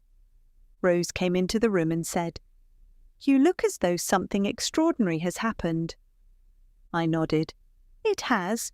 They've asked me to chair the Global Injured Players Group. She smiled in that warm, knowing way. You were made for that. The global camaraderie among injured rugby players is unlike anything I have experienced. The shared resilience, humour, determination and mutual understanding transcend culture, geography and language. The RFU's values, teamwork, respect, discipline, sportsmanship, enjoyment and inclusivity, are not slogans. They are lived realities within this group. Nothing illustrates the spirit of the IPF better than the story of Tom Hoary. Tom's journey is not simply inspiring, it's emblematic of what meaningful support can achieve. After his traumatic spinal injury at 18, the IPF arrived at his hospital bed with a signed England shirt, a gesture so simple yet so profound in its symbolism. They worked with his family to adapt his home, not merely for comfort, but for dignity. He later told us, "It improved my confidence. It made me believe I still had a future." Tom went on tall ships voyages, ski trips and peer gatherings with other injured players. Each experience became a stepping stone. Suddenly, the horizon was wider. He pursued a first-class honours degree at Hertfordshire University, earning the award of top student. His director, John O'Callaghan, described him as bright, dedicated and invaluable. From volunteering came employment.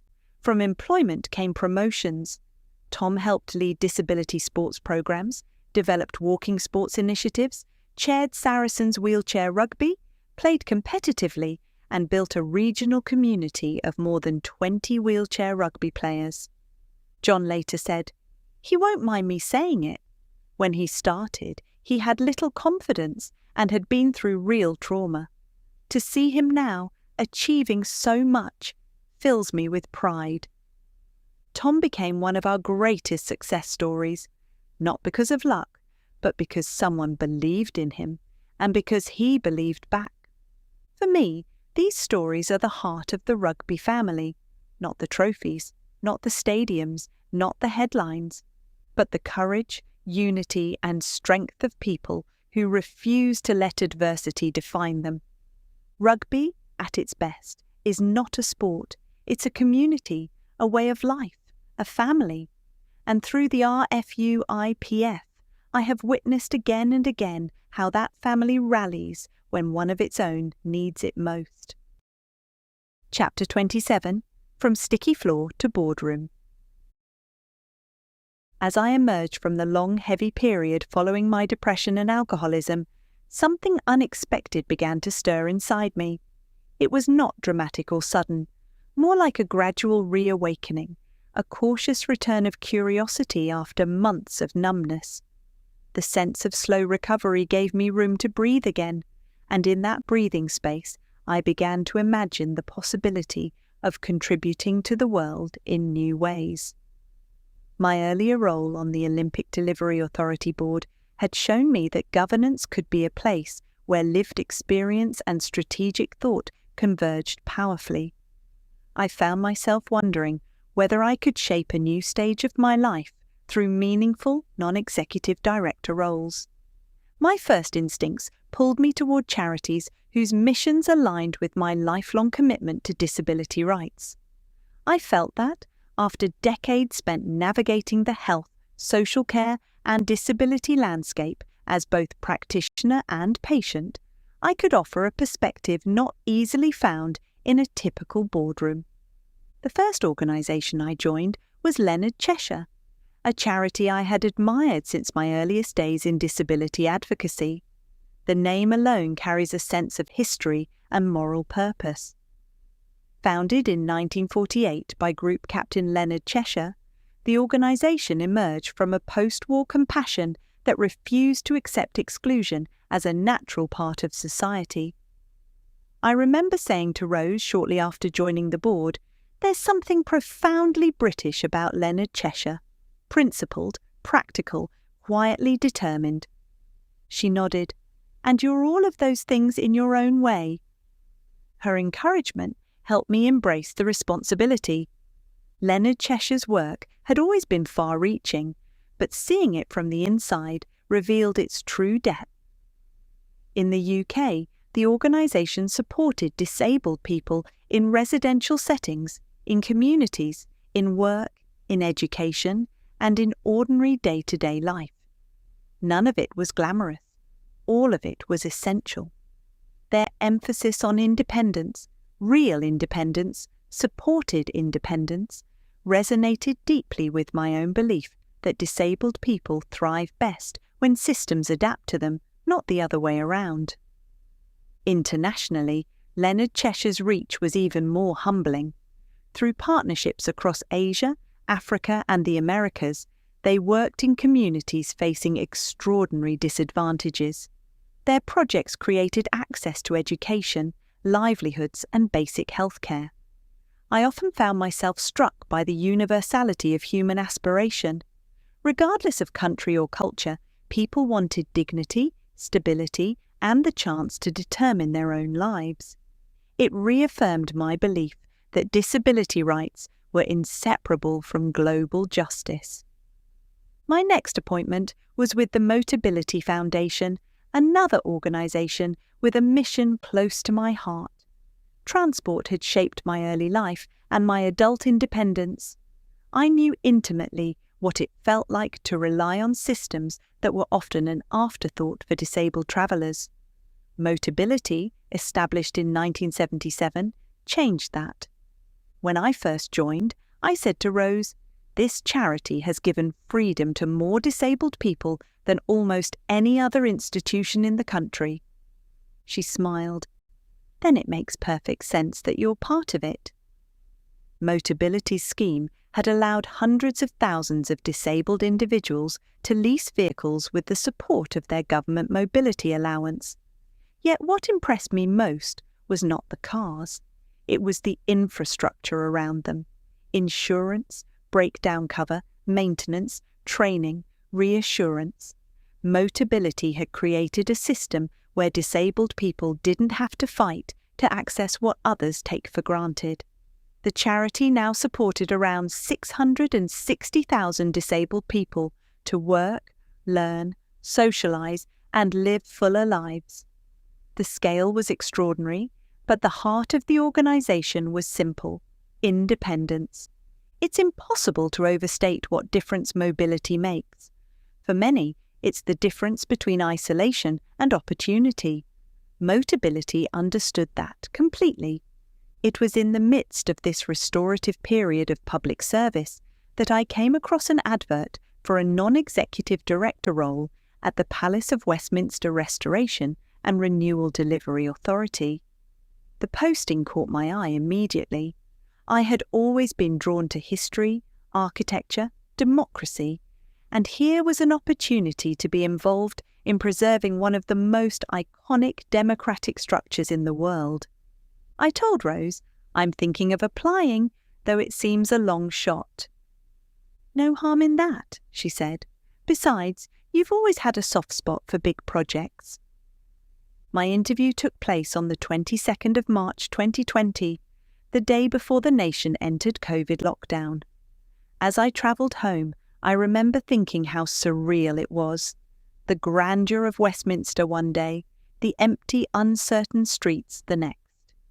The Delivery Authority's mandate was formidable. The Palace of Westminster, including the ancient Westminster Hall dating back to 1402, was suffering from structural decay, fire risks, antiquated services, and environmental hazards. It was impossible to pretend that the building could continue functioning safely without major intervention. In essence, the Delivery Authority existed to prevent a national architectural tragedy and to protect the working home of British democracy. Sitting on that board for 5 years until 2025 brought together everything I cared about: history, public accountability, safety, and the long-term stewardship of national assets. When I was later asked to chair the Health, Safety, Wellbeing and Sustainability Committee, it felt like a natural continuation of the work I had begun at the Olympic Delivery Authority. The stakes were similarly high, though the building here carried centuries of symbolism and constitutional weight. In 2021, just as I was settling into the rhythm of this new role, an unexpected email arrived from the HR department at Network Rail. They were exploring potential candidates for non-executive director positions and invited me to express interest. I read the email twice, then called out to Rose, "You'll never guess who's contacted me." She appeared in the doorway. "Go on then." "Network Rail?" She folded her arms light-heartedly. "Given your history with the railways, are you sure you want to open that door again?" Her teasing was justified. My early injury had been compounded by certain less than helpful encounters with the rail system of the time. But that experience, combined with my work on mobility and inclusion, had made transport accessibility one of my personal missions. "I think I do," I said, "because I've seen what needs fixing." "Then apply," she said simply. "You'd bring something important." To my surprise, I was selected. Network Rail holds national significance unlike almost any other public body. Its responsibilities include track, stations, signalling, infrastructure, safety, engineering, and the long-term viability of the entire rail system. It serves as a backbone for commuters, freight, tourism, business and community life across every corner of the UK. I had long believed that transport accessibility is not just a technical issue. It's an issue of citizenship. When disabled people can't travel freely, they can't participate equally. Joining the board under the chairmanship of Sir Peter Hendy, now Lord Hendy of Richmond Hill, felt like a return to a familiar circle. We had first met during my time at the Olympic Delivery Authority, when he oversaw transport for London. And then there was Andrew Haynes, former Managing Director of South West Trains, then Chief Executive of Network Rail.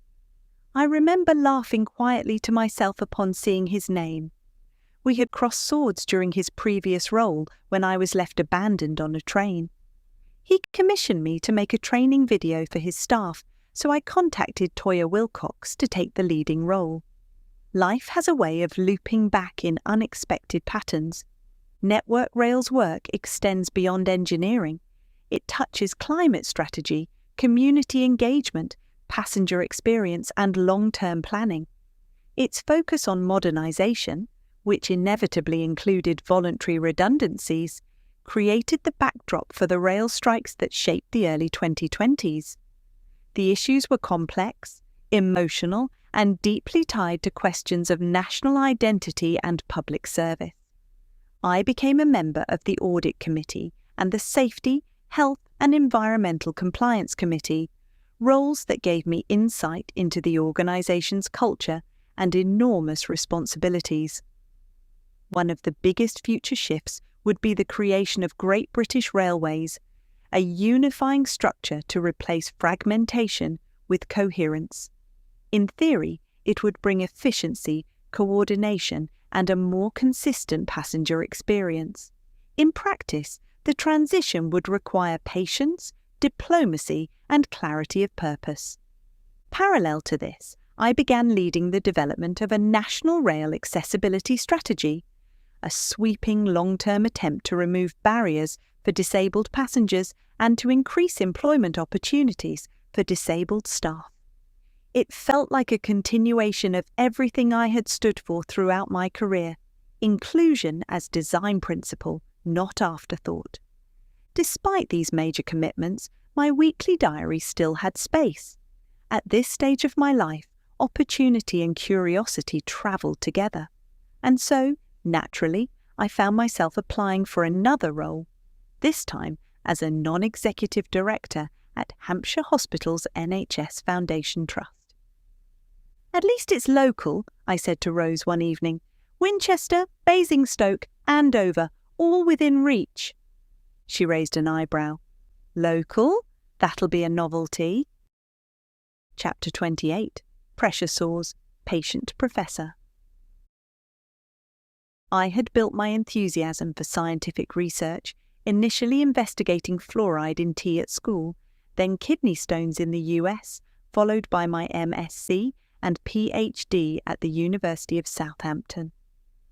Following on from my initial hospitalization and osteomyelitis that resulted in 42 months in hospital over 7 years, I still experienced health issues and accidents during my voyage navigating the maze that disabled people can encounter. A blocked artery in my right leg was followed shortly afterwards by another in my left leg, so minor surgery was required.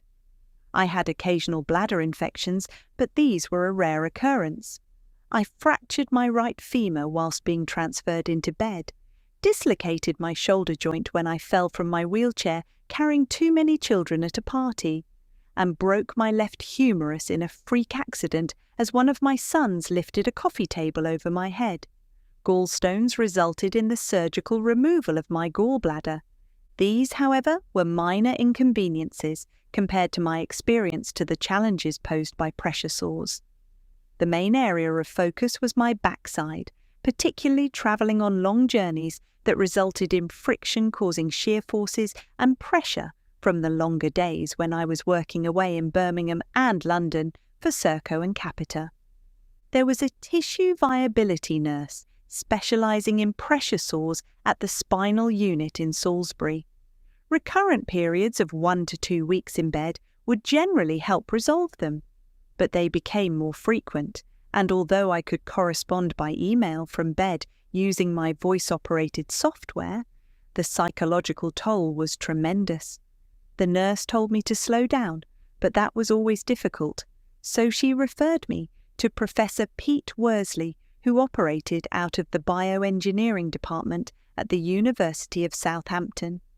Pete had qualified with a PhD in engineering before training as a physiotherapist.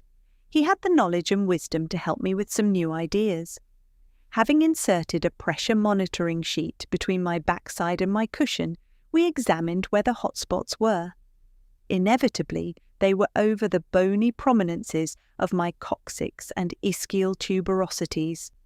He advised on a routine of reclining my wheelchair for 5 minutes on the hour every hour when I was mobile, and this, to all intents and purposes, resolved the situation. After several years, Pete approached me again.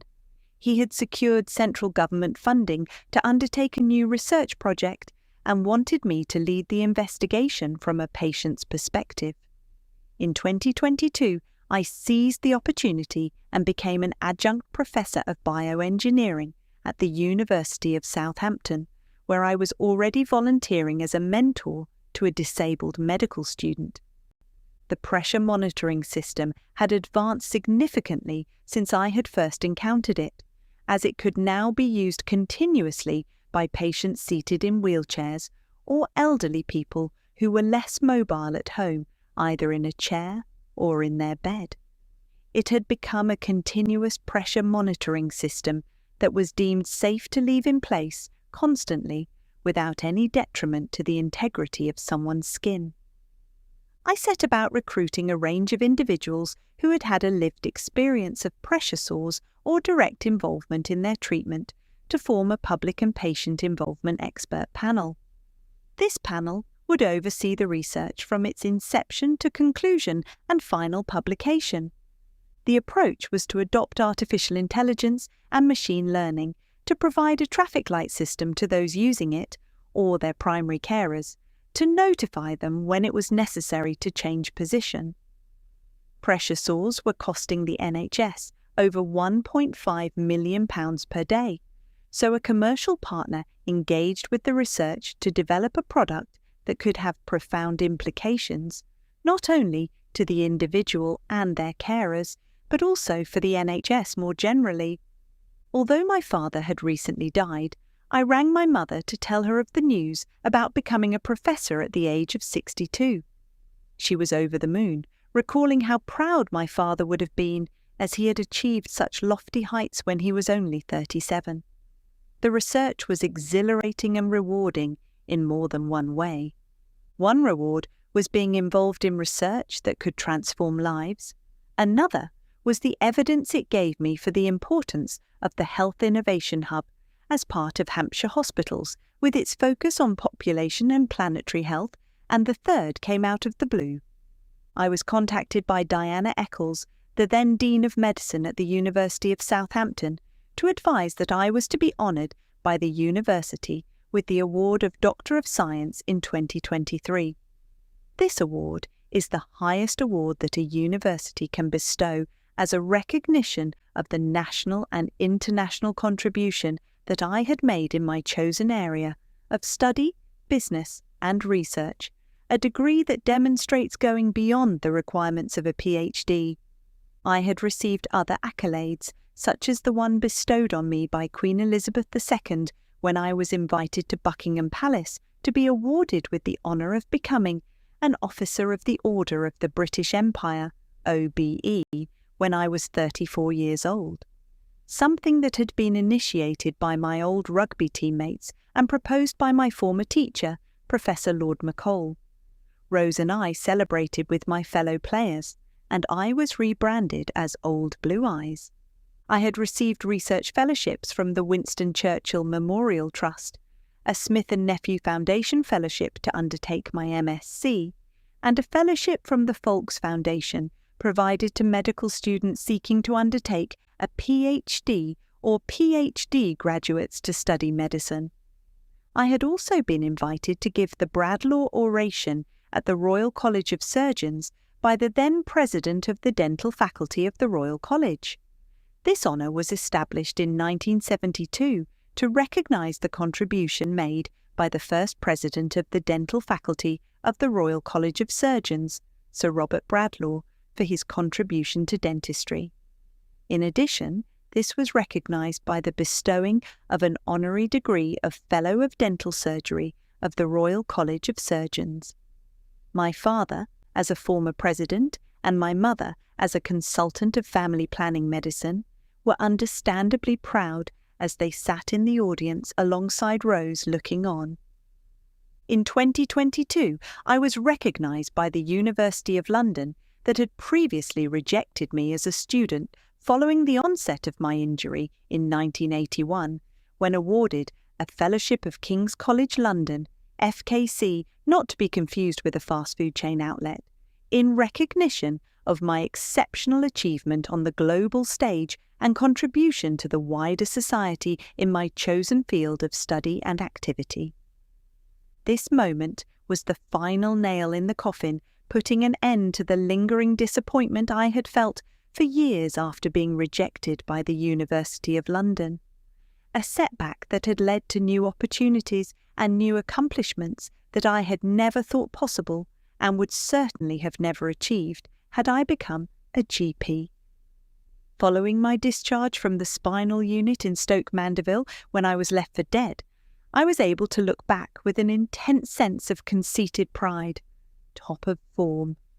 But as if life had not already tested me enough, another ordeal lay ahead, one unlike anything I had ever faced before. In August 2025, I developed sepsis. This is often fatal, and survival was tough, not so much for me, but more importantly, for my family. 3 months later, as I was recovering in intensive care, it became clear to me that I had changed. It was as if the sepsis had flipped a switch. My previous 40 years of hard work and achievements suddenly became unimportant and completely irrelevant. I began enjoying a profound experience of joy and happiness, an inexplicable euphoria. Initially, the sepsis swept through me with a speed and ferocity that left no room for preparation. Within hours I was unconscious, febrile, and slipping into septic shock. I was admitted to intensive care, where the doctors and nurses fought to stabilise me as the infection tore through my system. I received fentanyl for 6 weeks. It kept me alive, but it opened a door into a world of nightmares so vivid and surreal that even now, describing them feels like touching something radioactive. I have no memory of the first 6 weeks, but I have memories of the world the fentanyl created. It began with sound, a low mechanical humming that grew into a roar. Then voices. They came from everywhere and nowhere, whispering my name in tones that were almost human, but always slightly wrong. Some seemed to come from inside the mattress. Others drifted from behind walls that weren't there. Rhythms of breathing, screams, chanting, all blending into a soundscape that swallowed reason. Then the visions started. At first, I found myself trapped in an endless hospital corridor. The lights flickered with a slow pulse, as if the building itself were breathing. Every door I passed contained a distorted version of someone I knew. Rose, the children, my parents, all calling out to me, reaching, pleading. But their mouths moved out of sync with their words. Their eyes were wrong. Their faces flickered like old film reels burning in a projector. I tried to call back to them, but my voice made no sound. Panic surged through me. I felt voiceless, powerless, erased. The corridor never ended. No matter how fast I tried to move, the wheelchair I was strapped into rolled backwards, and the fluorescent lights kept dimming until all I could see were silhouettes pressing in from both sides. A new nightmare followed. I was locked inside a great hall, like Westminster Hall, but infinitely larger. Columns stretched into darkness. The ceiling dissolved into shifting constellations. From the shadows emerged a jury of faceless figures. Their heads were smooth, featureless ovals, but their mouths, invisible, whispered verdicts directly into my mind. "You failed! You're useless! You'll never escape! You do not exist!" The whispers grew louder until they became a deafening chorus. I screamed so violently that my throat tore in the hallucination, yet in the real ICU, I remained ventilated, thrashing, unable to form words, only guttural, agonized cries. Nurses later told me I screamed for days. They held my hands with care and compassion. They tried to soothe me, but in the fentanyl world, their touch transformed into claws tightening around my wrists, dragging me deeper into an abyss. My protectors had become my vicious tormentors, and I let them know by glaring into their eyes. One of the most horrifying delusions was being buried alive. I lay on a hospital bed as grains of sand began to fall from the ceiling. One, then dozens, then thousands. They cascaded over me in a suffocating torrent, filling my ears, my mouth, my lungs. I tried to claw my way out, but my arms wouldn't move. Something pinned me down. The sand grew heavier, my chest crushed beneath it. I could not breathe. The terror was total. I screamed again, hoarse, frantic, unending. Rose later told me that staff rushed into the room repeatedly, believing I was in physical pain, only to discover I was trapped in another hallucination. But the worst nightmare, the one that stayed with me long after I woke, was the sense of dissolution. There were moments when I no longer recognized myself. I floated above the bed, watching my own body from the ceiling, shrinking until it was no larger than a toy. At other times, I felt myself expand, stretching across the room, trapped between dimensions. I did not know who I was, where I was, or whether any version of me still existed outside the hallucination. Fentanyl erased identity. It swallowed time. It fractured reality into shards sharp enough to wound the mind. Meanwhile, in the real world, my body was trying to die. My heart stopped 4 times. 4 times the team shouted for the crash trolley. 4 times they fought to bring me back. 4 times Rose received the call no spouse should ever hear. My children were flown home from their jobs overseas because the consultant believed I would not survive the night. The idea of them running through airports, panic in their chest, thinking they were travelling home to say goodbye, it hits me harder than any nightmare. Through all of it, Rose came every day, even though I have no memory of her presence. A nurse later told me, "She stayed with you for hours and didn't leave your side. Your boys came to visit frequently." Slowly, agonizingly, consciousness began to return. The hallucinations loosened their grip. The screaming stopped. I woke to find a tracheostomy in my neck, breathing equipment hissing softly beside me. My body was skeletal, my voice was gone, my mind was bruised. But I was alive. The tracheostomy was removed once I could breathe on my own again. Rehabilitation began, tentative, exhausting, but steady. 3 months after entering intensive care, I was to be discharged home. I was not fully myself yet, but I was present, aware, grateful, euphoric, not because I had recovered, but because I had transformed. Whether it was the fentanyl or something else, I didn't know. Amazingly, I had shed my lifelong obsession to strive, achieve, or collect awards, not through effort or resolve, but because the impulse itself had quietly fallen away. The familiar internal machinery that once scanned the horizon for the next milestone, the next validation, the next proof of worth, was no longer running. In its absence, there was no anxiety, no sense of loss. What surprised me most was the ease of it. I was not resisting ambition or renouncing it on principle. It simply no longer organized my attention. The questions that had once dominated my inner life, what next? How far? How fast? Had lost their urgency, replaced by a gentler curiosity about what was already here. With that loosening came a kind of peace I had not known before, not the peace of withdrawal or detachment, but the peace of no longer being driven. I felt less occupied by myself, less preoccupied with how I was being seen or measured. The ego did not disappear, but it softened, relinquishing its role as chief navigator of my days. Decisions arose more slowly. Silence felt less like an interruption and more like a companion. I noticed myself lingering in moments I would once have hurried past, allowing conversations, sensations, and emotions to unfold without immediately trying to shape them into something useful or impressive. At times, the sensation was almost physical. I felt lighter, as though some long-carried weight had been set down without ceremony.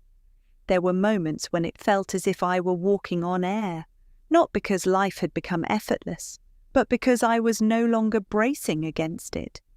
The image that returned to me repeatedly was that of spring blossom, not the cultivated display of achievement, carefully pruned and presented, but the quiet, unforced flowering that happens when conditions are right. Nothing was being pushed, nothing was being proved. Something was simply coming into season, existing for a few days before falling to allow the fruit to grow. It was inexplicable. I needed to understand it, to explore the reasons and enable others to enjoy the same experience. As I left the ward, one of the consultants said to me, "You were very close to not coming back." I replied, "I know, but here I am." Chapter 29. Life breaks open. There are moments in life when something breaks open, not with noise or spectacle, but quietly, almost imperceptibly, until one day it becomes clear that the story you have been living by no longer holds. For a long time, I misunderstood what rupture really meant. I had assumed that the defining rupture of my life occurred at 21, in the moment of the accident that left me paralyzed.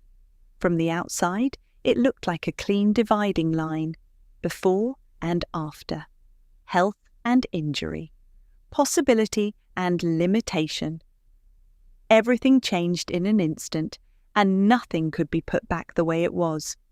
But in retrospect, that moment did not rupture my inner world. It fortified it. The accident intensified a belief I already carried, that I needed to strive, achieve, and prove myself in order to be whole. Rather than dissolving the ego, it gave it a mission. I would show the world and myself that I was not diminished.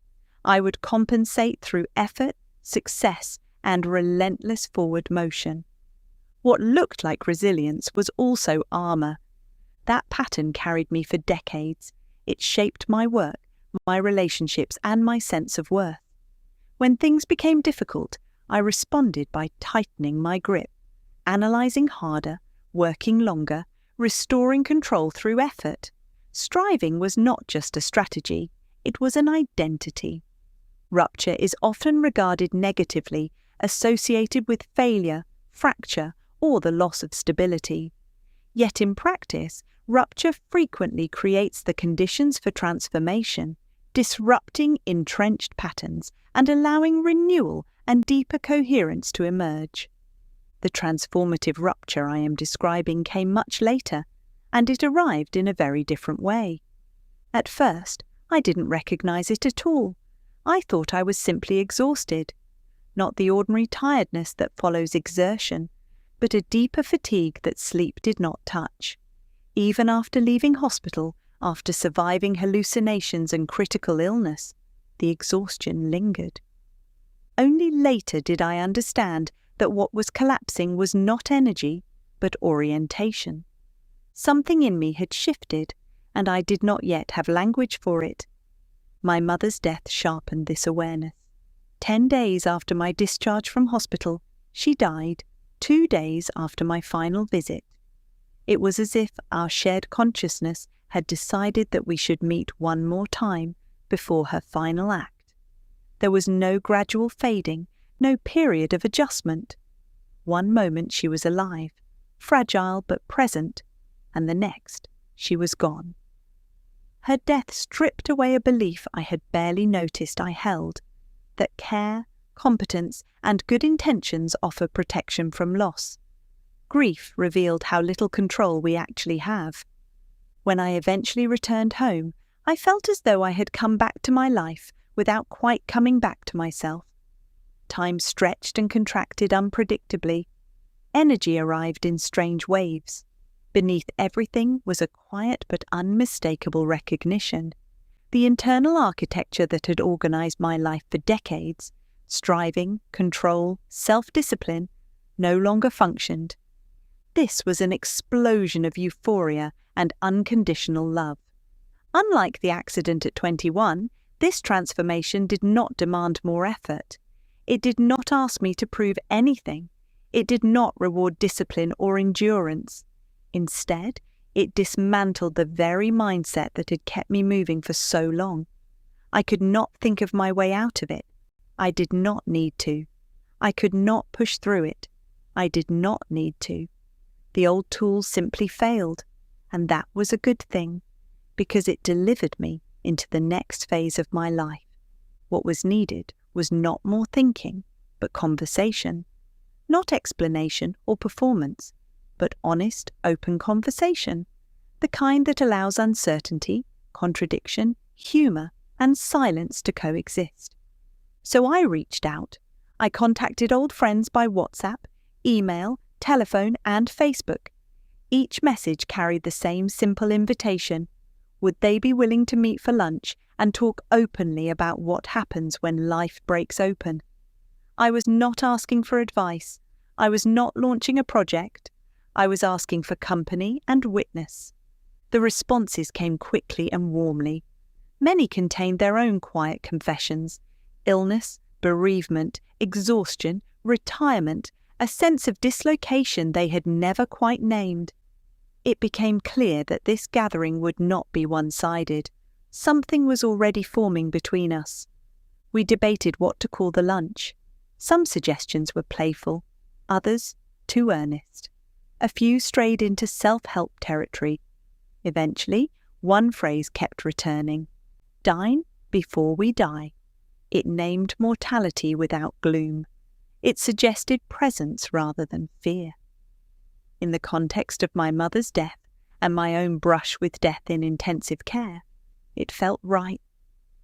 When we met, many of us had not sat around a table together for years. Time had done its quiet work. Careers had slowed or ended.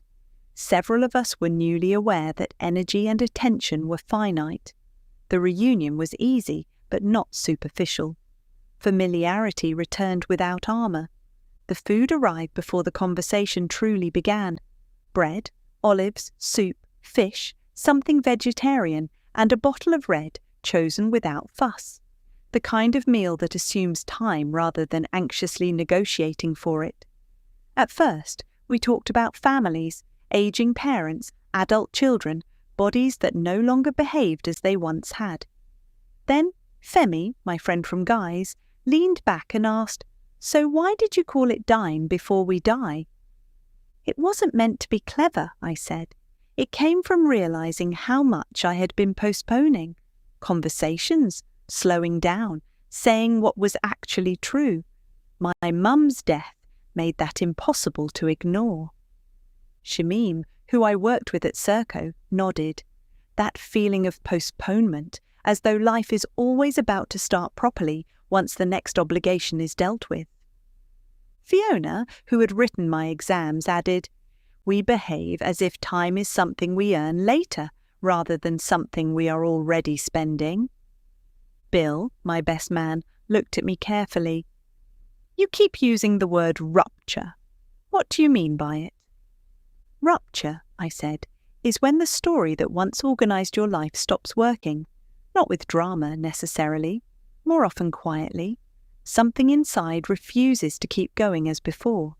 It's often seen as a bad thing, but it can bring great rewards."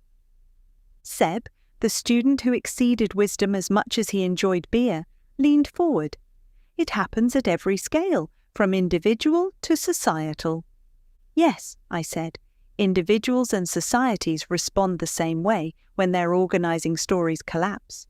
Old assumptions no longer explain what is happening. The future becomes hard to see." Femi smiled slightly. "Since the beginning of time, all civilizations have collapsed. Think about the Roman Empire, the Maya, the Indus Valley civilizations.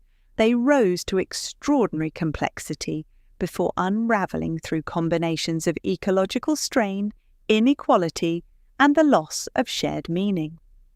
Fiona chipped in. "So, collapse is inevitable, but your accident at 21 wasn't the rupture." "No," I said. "It reinforced the striving. My recent hospitalisation delivered a much more euphoric change." The table fell quiet. "In intensive care," I continued, "the striving self finally dissolved. I couldn't negotiate with my limits anymore. The hallucinations stripped away the scaffolding.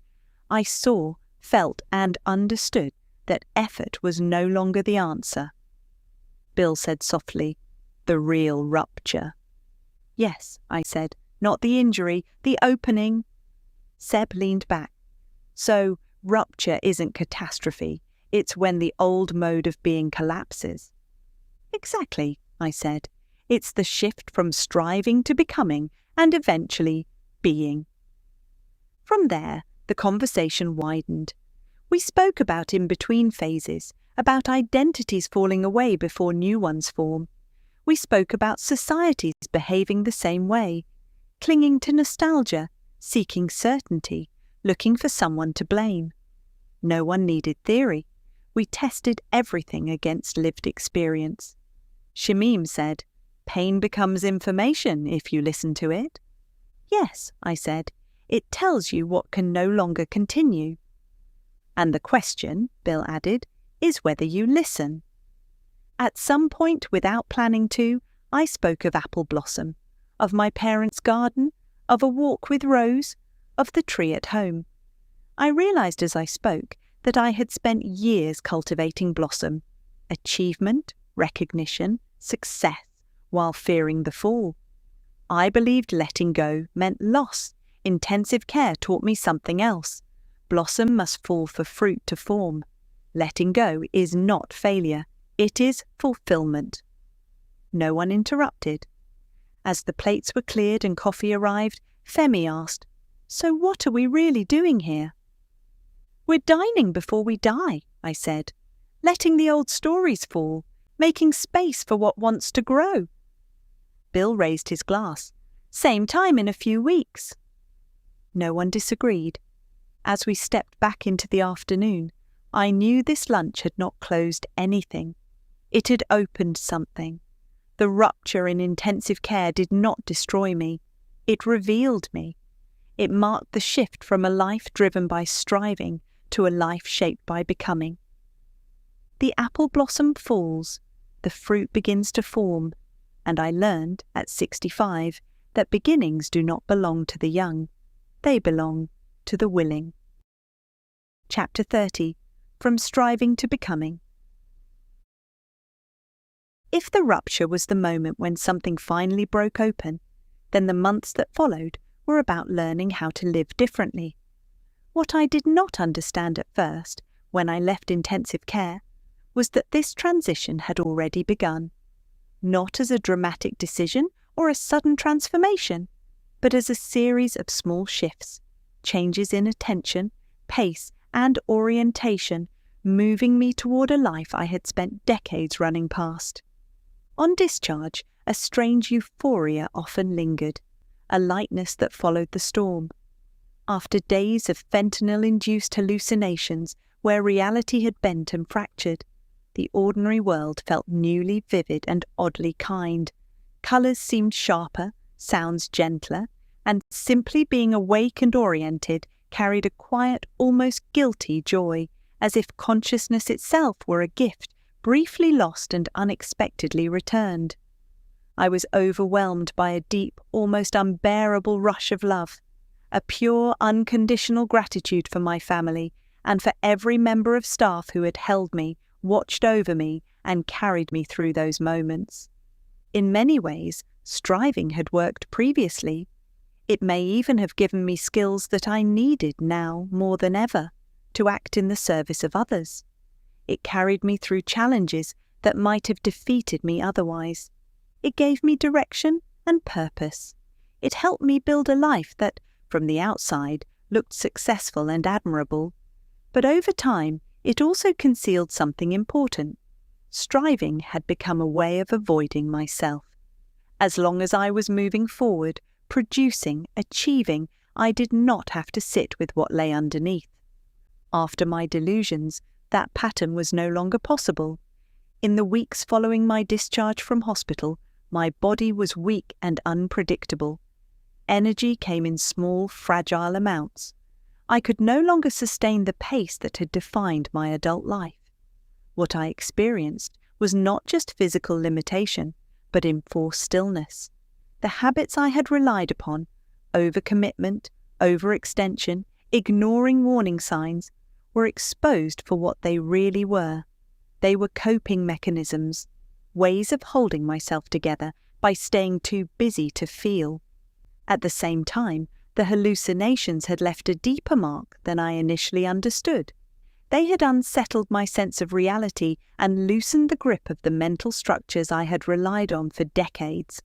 The world no longer felt quite as solid, predictable, or controllable. This was not frightening. It was disorienting. And it opened a question I had never seriously asked before. If striving no longer works, how do I live? I found myself looking forward to our next meeting as my friends arrived. We had not left the first lunch with answers. What we carried away instead was a subtle shift in orientation. Something had been loosened, and it could not easily be tightened back into its old shape. The conversation had not resolved the rupture created by delusions, but it had changed how we related to it. Meaning had not been restored, but it had become something we could explore together rather than carry alone. It felt inevitable that we would meet again. This time, though, the setting mattered. There was no restaurant, no neutral public space. We gathered at my house on an ordinary evening. The domestic setting replaced the formality of the long lunch. Nothing was curated. Nothing was performed. We ordered takeaway curry from the place down the road, the one that never quite gets the timing right, but always gets close enough on flavour. Cardboard cartons were spread across the kitchen table, lids folded back, steam briefly rising before fading. Chairs and stools were pulled into place as the conversation settled into a slower rhythm. The same people came: Femi, Bill, Seb, Shamim, Fiona, and me. No additions, no substitutions. What bound us together was not novelty, but continuity. a shared willingness to stay with a conversation that had begun to matter.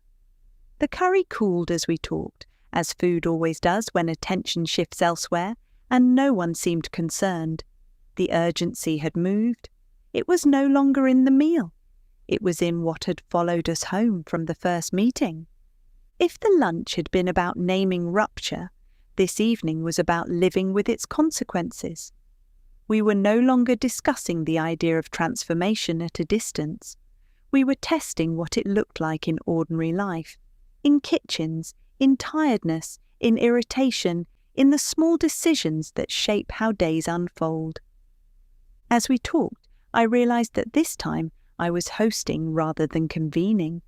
The difference mattered. The first lunch had been an invitation into uncertainty. This evening felt like an acceptance of it. Something had already shifted, quietly but decisively. Femi was the first to put it into words. "There's something different about this," he said, gesturing around the kitchen. "It feels less performative." "Less defended," Shamim added. "And more real," Fiona said. "We're not talking about rupture as an idea. We're talking about how it shows up when you're tired or irritated or deciding whether to order another naan." Bill smiled. Civilization reduced to a curry. Seb shook his head. "That's exactly the point. If an idea can't survive ordinary life, it's probably not much use." I nodded. After intensive care, I stopped trusting ideas that only work at a distance. Everything had to be lived. Could my body tolerate it? Could it show up on a Tuesday evening when nothing special was happening? "And could it survive disagreement?" Fiona added. "That too," I said. We ate for a while in relative quiet. Then Shamim said, "I don't think this is about recovery." "No," I replied. "Recovery suggests going back. It aligns with the rehabilitation I experienced after breaking my neck. A lack of progress, progressed into striving." "And none of us want to go back," Femi said.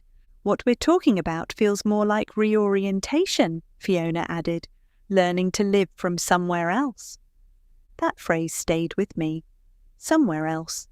Not a different life entirely, but a different centre of gravity. Less driven by momentum, more shaped by attention. "For me," I said, "striving organised everything. Time, worth, relationships. It worked in a narrow sense, but it also meant I was rarely present.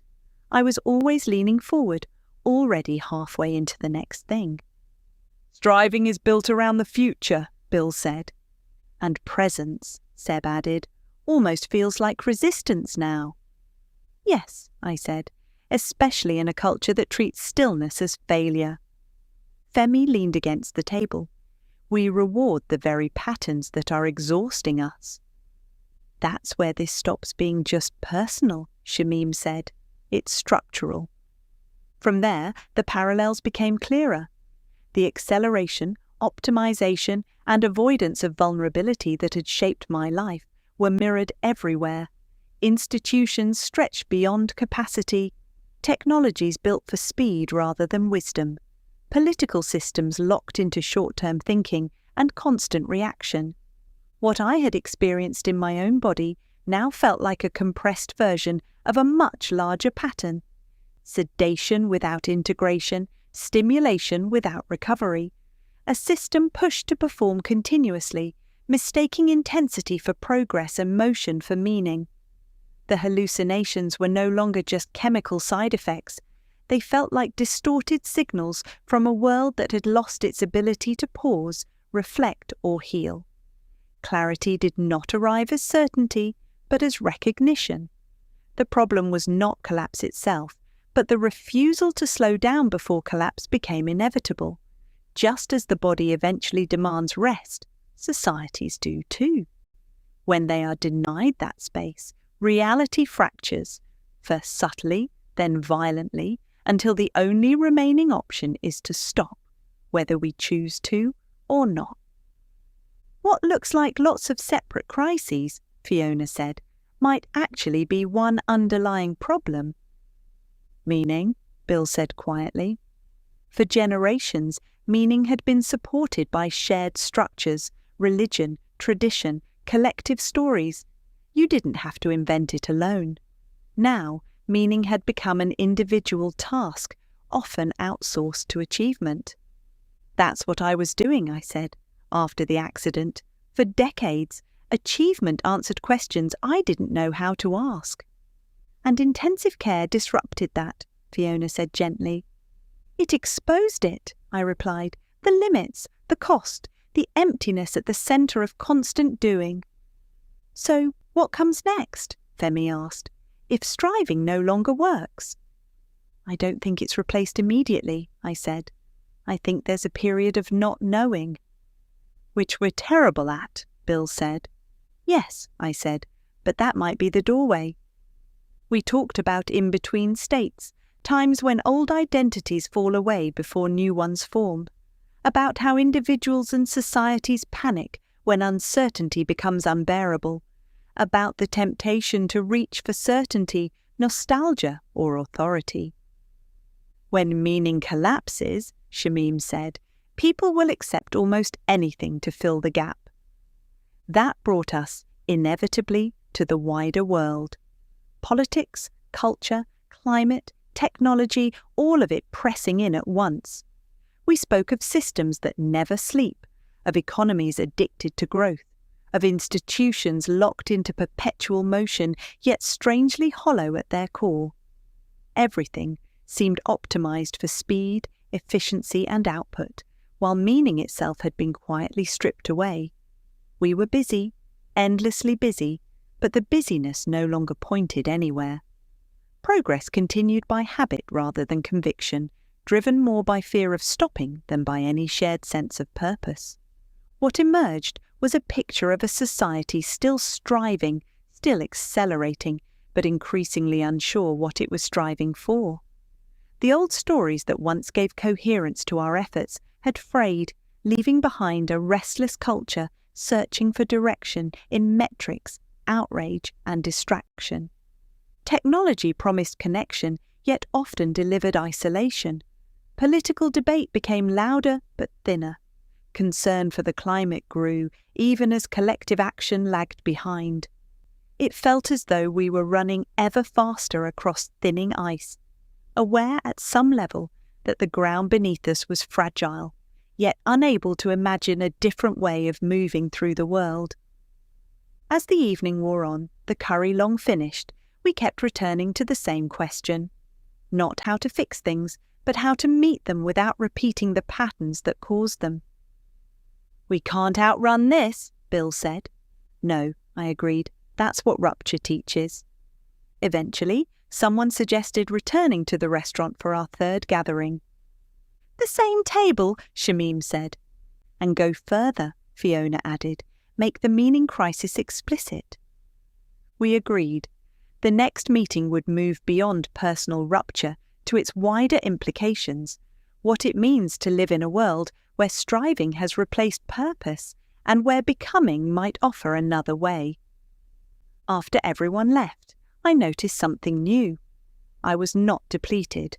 I was not driven. I was present. In the days that followed, I began to understand that becoming does not happen all at once. It unfolds in layers. At first, it felt like disorientation, a loss of identity. Without the armour of striving, I did not know who I was. Who was I without achievement? Without constant motion? Without the quiet reassurance of being needed? Were our small initial steps towards wisdom part of the answer? These questions did not arrive with panic, but with vulnerability, as though something long ignored was finally being allowed to speak. Becoming, I learned, is less about doing and more about allowing truth to surface, allowing emotion to be felt, allowing the body to rest, allowing relationships to deepen, allowing the ego to loosen its grip, allowing myself the time to just be. These capacities had not been rewarded in my striving years. They did not come naturally. They arrived through necessity. I began noticing small things. morning light, the grounding presence of Rose, the relief of saying no, the unfamiliar act of listening inwardly rather than pushing forward. These moments were quiet, but they carried a weight that striving never had. For decades, I had filled every space, commitments, responsibilities, expectations. I confused exhaustion with dedication. I numbed discomfort through distraction, including alcohol. I kept moving. Becoming required the opposite. It required attention to what I had avoided. It required recognizing that what I had called strength had also concealed fragility. This was not about blame. It was about recognition. Gradually, a different understanding of strength emerged. Not endurance without bending, but the willingness to bend, to listen, to ask for support, to tell the truth, not the polished version, but the quieter one beneath it. With that came a sense of peace I had not known before. It was not constant. It came in waves, but it had depth. Where striving demanded control, becoming invited participation. Where striving sought certainty, becoming accepted ambiguity. Where striving tightened, becoming softened. The striving self did not disappear. It simply moved to the passenger seat, still present, but no longer in charge. What guides me now is quieter, presence, alignment and purpose that does not depend on achievement, meaning that emerges from how deeply life is inhabited, not how impressively it is performed. Becoming is not withdrawal, it is arrival into honesty, care, connection and wisdom, and most importantly, for me, it was firmly in my driving seat. At 65, after a lifetime shaped by striving, I stepped into the second half of life, not defined by proving myself, but by becoming myself. My euphoria and unconditional love were rapidly expanding, and from that place, the conversation was to continue back at the restaurant where it first began. Chapter 31. The Meaning Crisis. Upon our return to the same restaurant on a grey afternoon, outwardly nothing had changed. The table was the same, the room was familiar, but the mood was heavier, and so were we. This time there was no easing in, no casual catching up. We had come back on purpose, aware that something unfinished was waiting for us. Menus were picked up, glanced at and put down again. Orders were placed quickly, almost without thought. It was clear that our real appetite had little to do with food. What mattered would not arrive on a plate. Femi was the one who named it.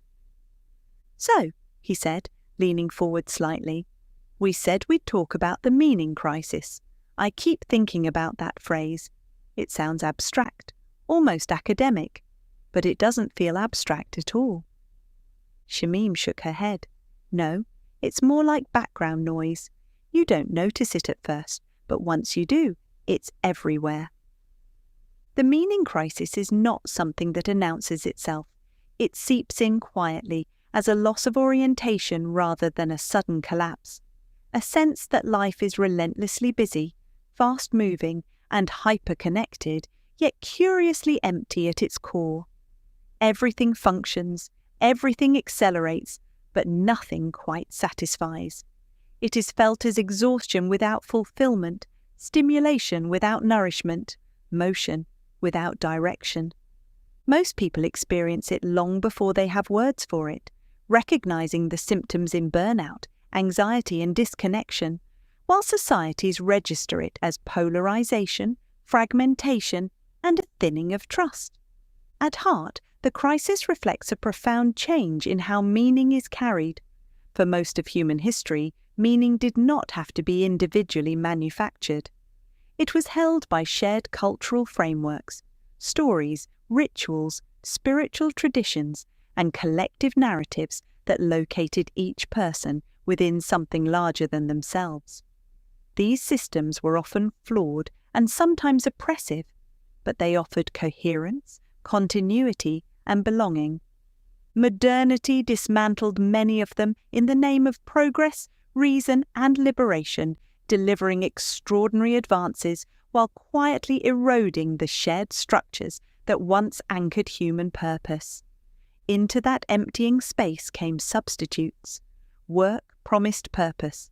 Achievement offered worth. Nation, ideology, consumption, and technology stepped in as stand-ins for meaning.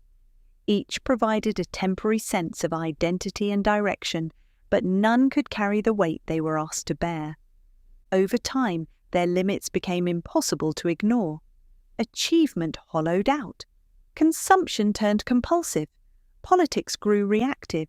Technology accelerated everything except wisdom. What emerged was not simply a psychological malaise, but a civilizational condition, a collective loss of center that leaves societies brittle, polarized, and vulnerable to despair. Yet this crisis is not only a story of loss, it marks a threshold. Old narratives are failing, but new ones have not yet fully taken shape. Meaning can no longer be passively inherited or imposed from above. It has to be consciously cultivated and continually renewed through relationship, with oneself, with others, with nature, and with truth. That demands reflection, community, and care, and a willingness to remain present in uncertainty. The discomfort of the moment carries its own invitation to rediscover meaning, not as certainty or possession, but as something living, shared and sustained through attention. Those of us who were dining before we die had clearly been doing some background reading, listening to podcasts, or watching debates on YouTube. For most of my life, I said, I thought meaning was something you built. You earned it through effort, discipline, and achievement. Something solid, something secure. My rupture showed me something very different. Bill looked at me closely. That meaning isn't something you own.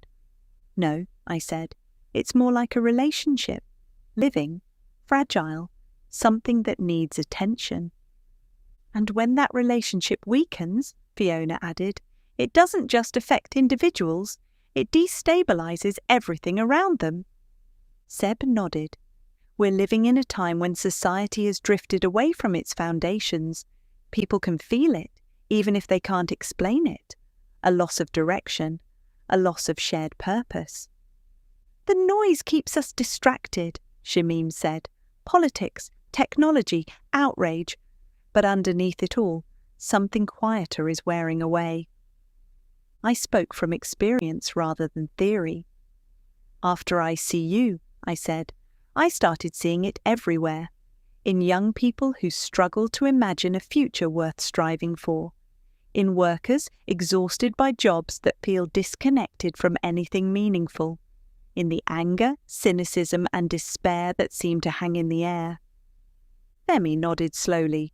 So, it's not just personal. No, Fiona said, it's civilizational. And it's accelerating, Femi added. Everything is speeding up except wisdom. Seb widened the lens.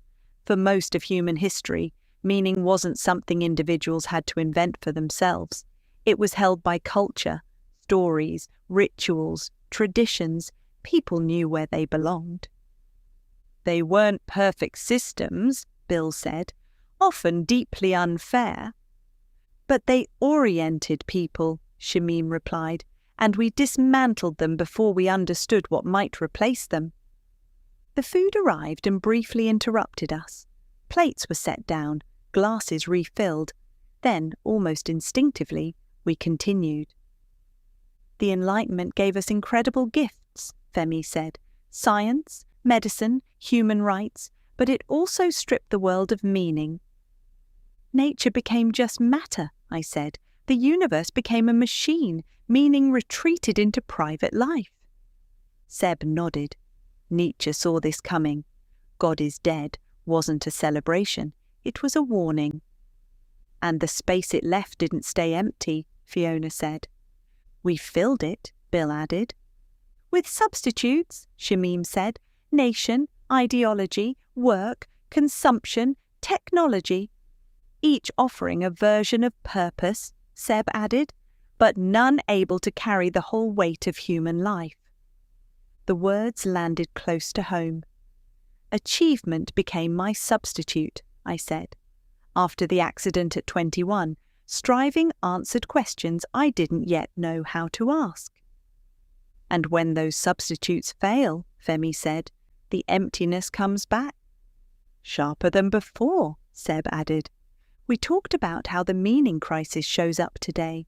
Loneliness alongside constant connection, endless scrolling that never nourishes, a breakdown of trust, confusion about what is true, living on the surface of things while feeling overwhelmed by them. This is why people reach for extremism, Fiona said.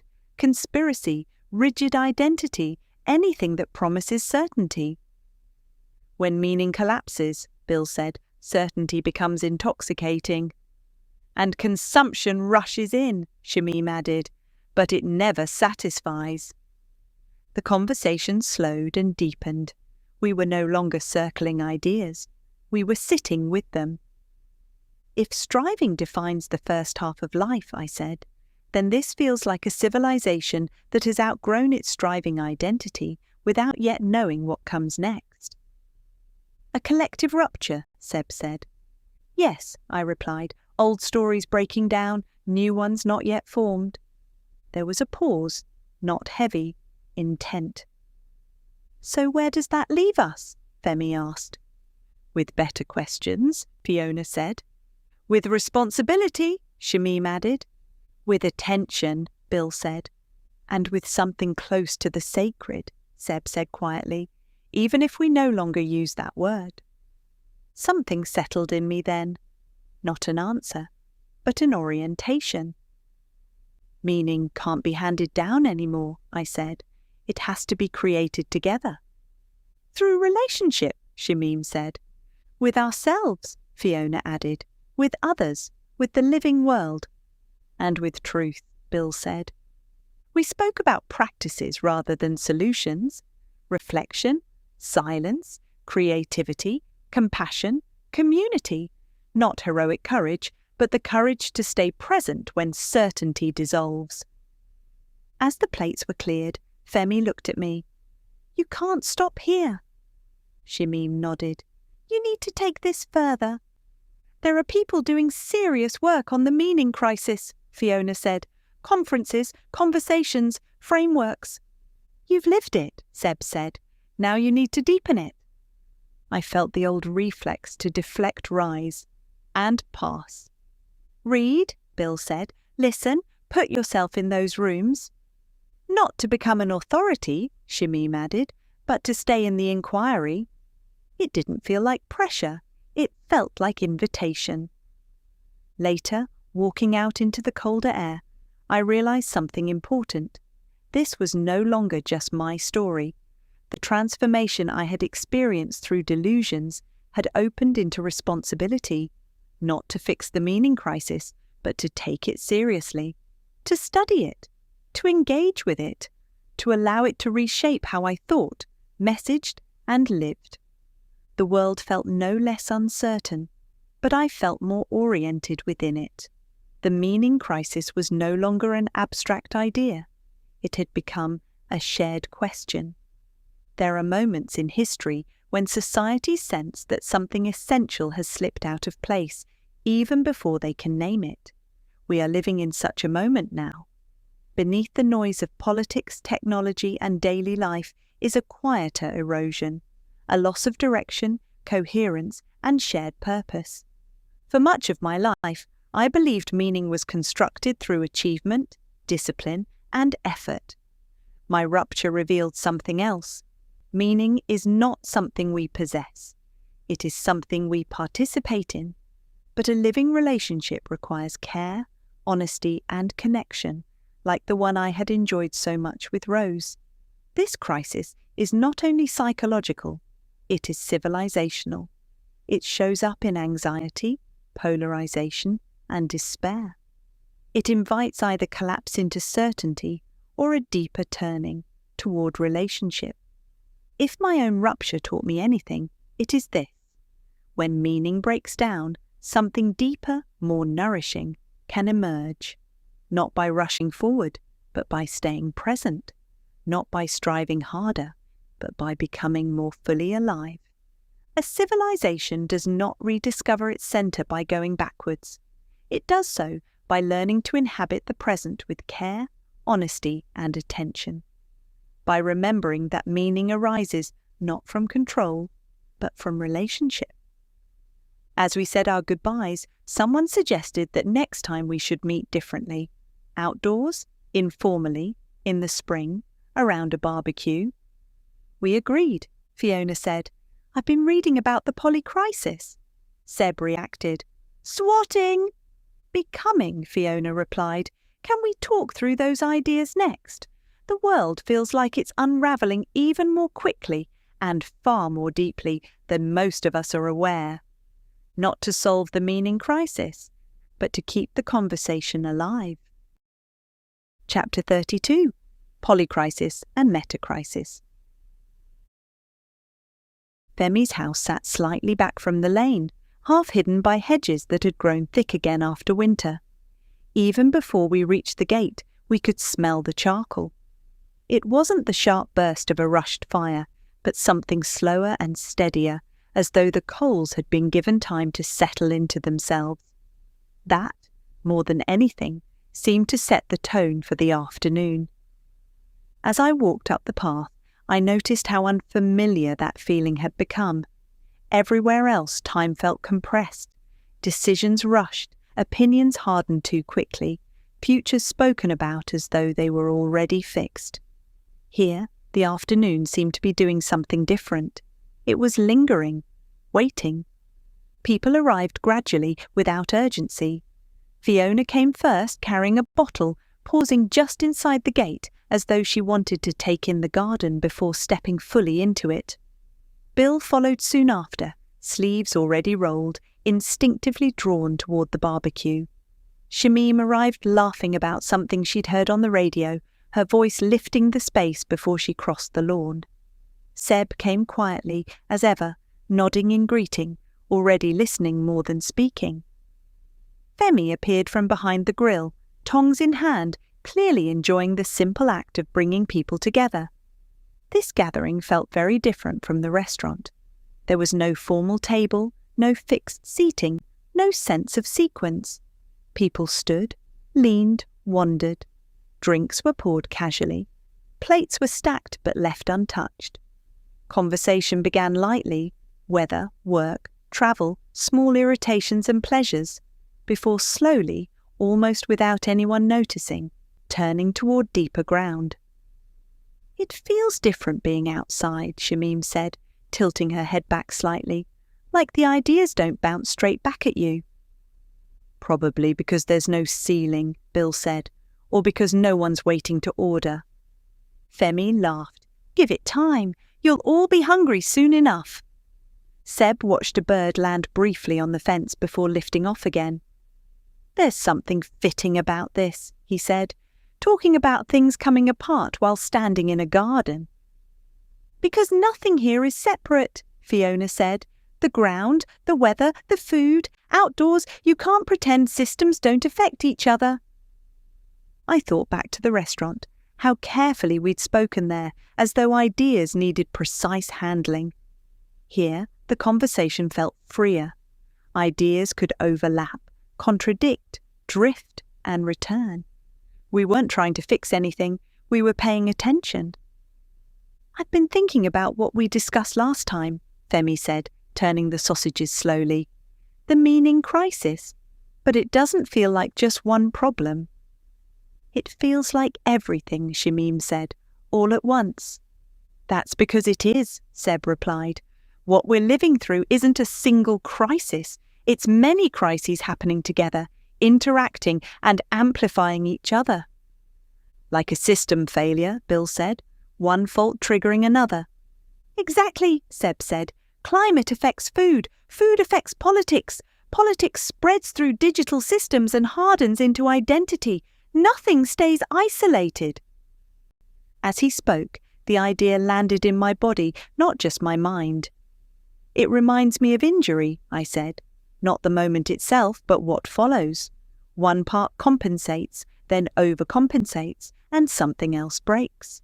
The body keeps trying to hold together, using tools that no longer work. Civilization is doing the same thing, Femi said. Running on outdated software, Shamim added, and flashing error messages we don't know how to read. The fire crackled. Bread was passed around slowly. No one rushed to eat. Even hunger seemed willing to wait.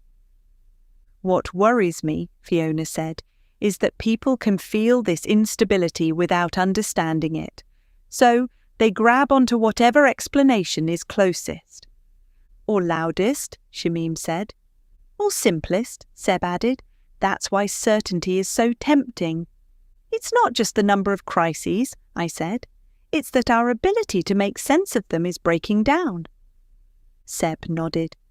That's the deeper problem. Beneath the many crises is something more fundamental. A crisis beneath the crises, Femi said. A meta-crisis, Fiona replied. A breakdown in meaning, trust, understanding, identity and relationship. The words settled between us. I felt its weight because I had lived a version of it myself. That explains why everything feels temporary, Shamim said. Why no explanation lasts. And why trust keeps eroding, Bill added, in institutions, in experts, in each other. Because the frameworks we relied on were built for a different world, Seb said. Slower, simpler, less interconnected.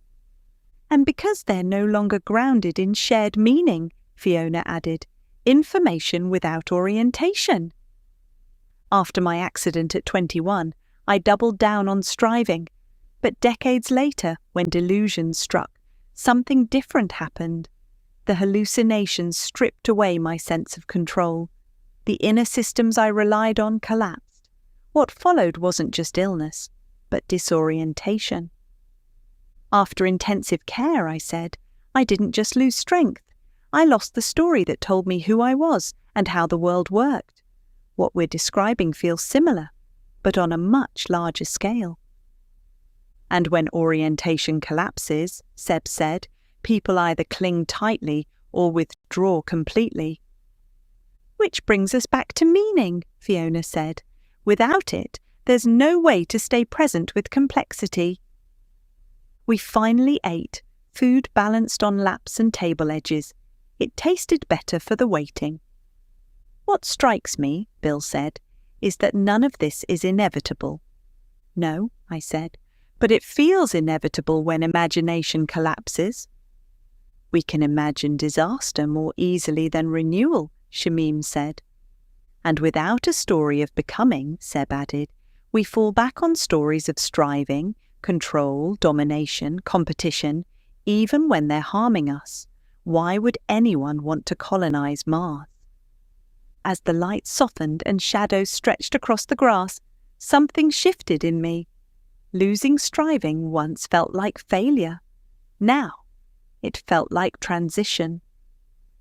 This isn't about quick fixes, Femi said. It's about learning how to see again, Fiona replied. Maybe that's why these conversations matter, I said.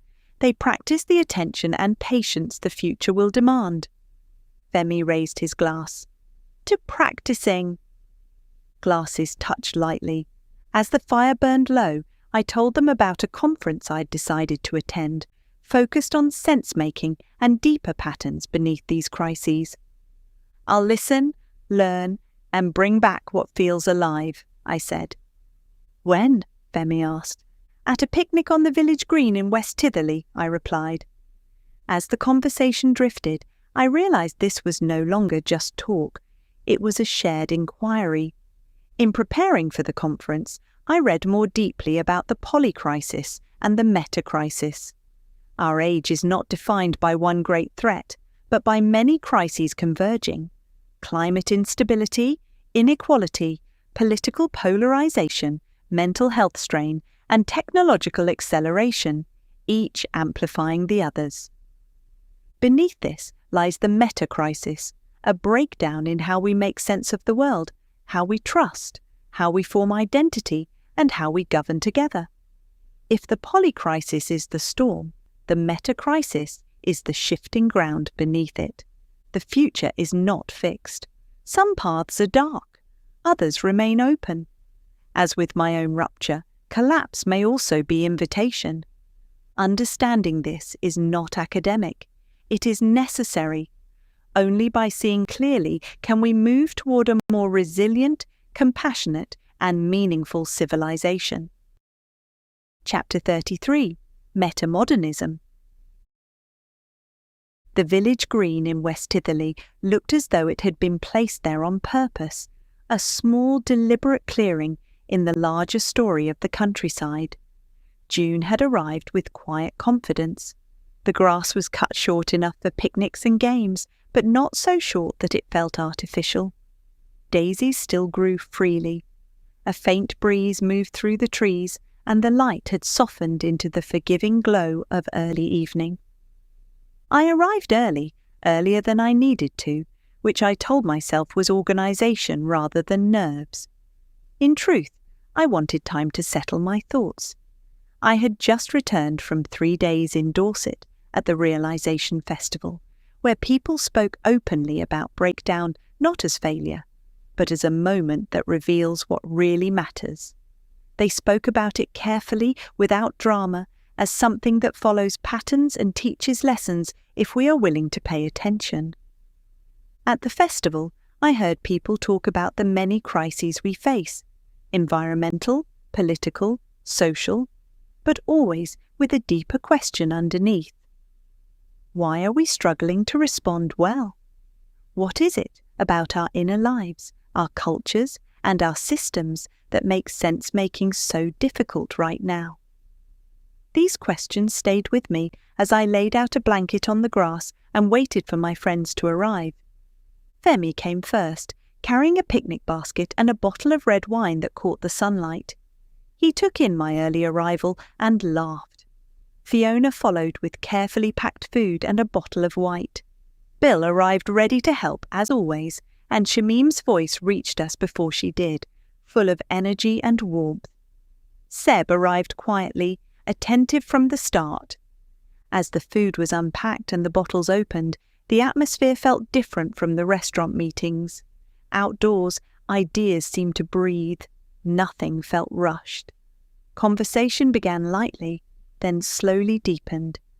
Bill asked the question directly. "You went to Dorset. What did you actually come back with?" I took a breath.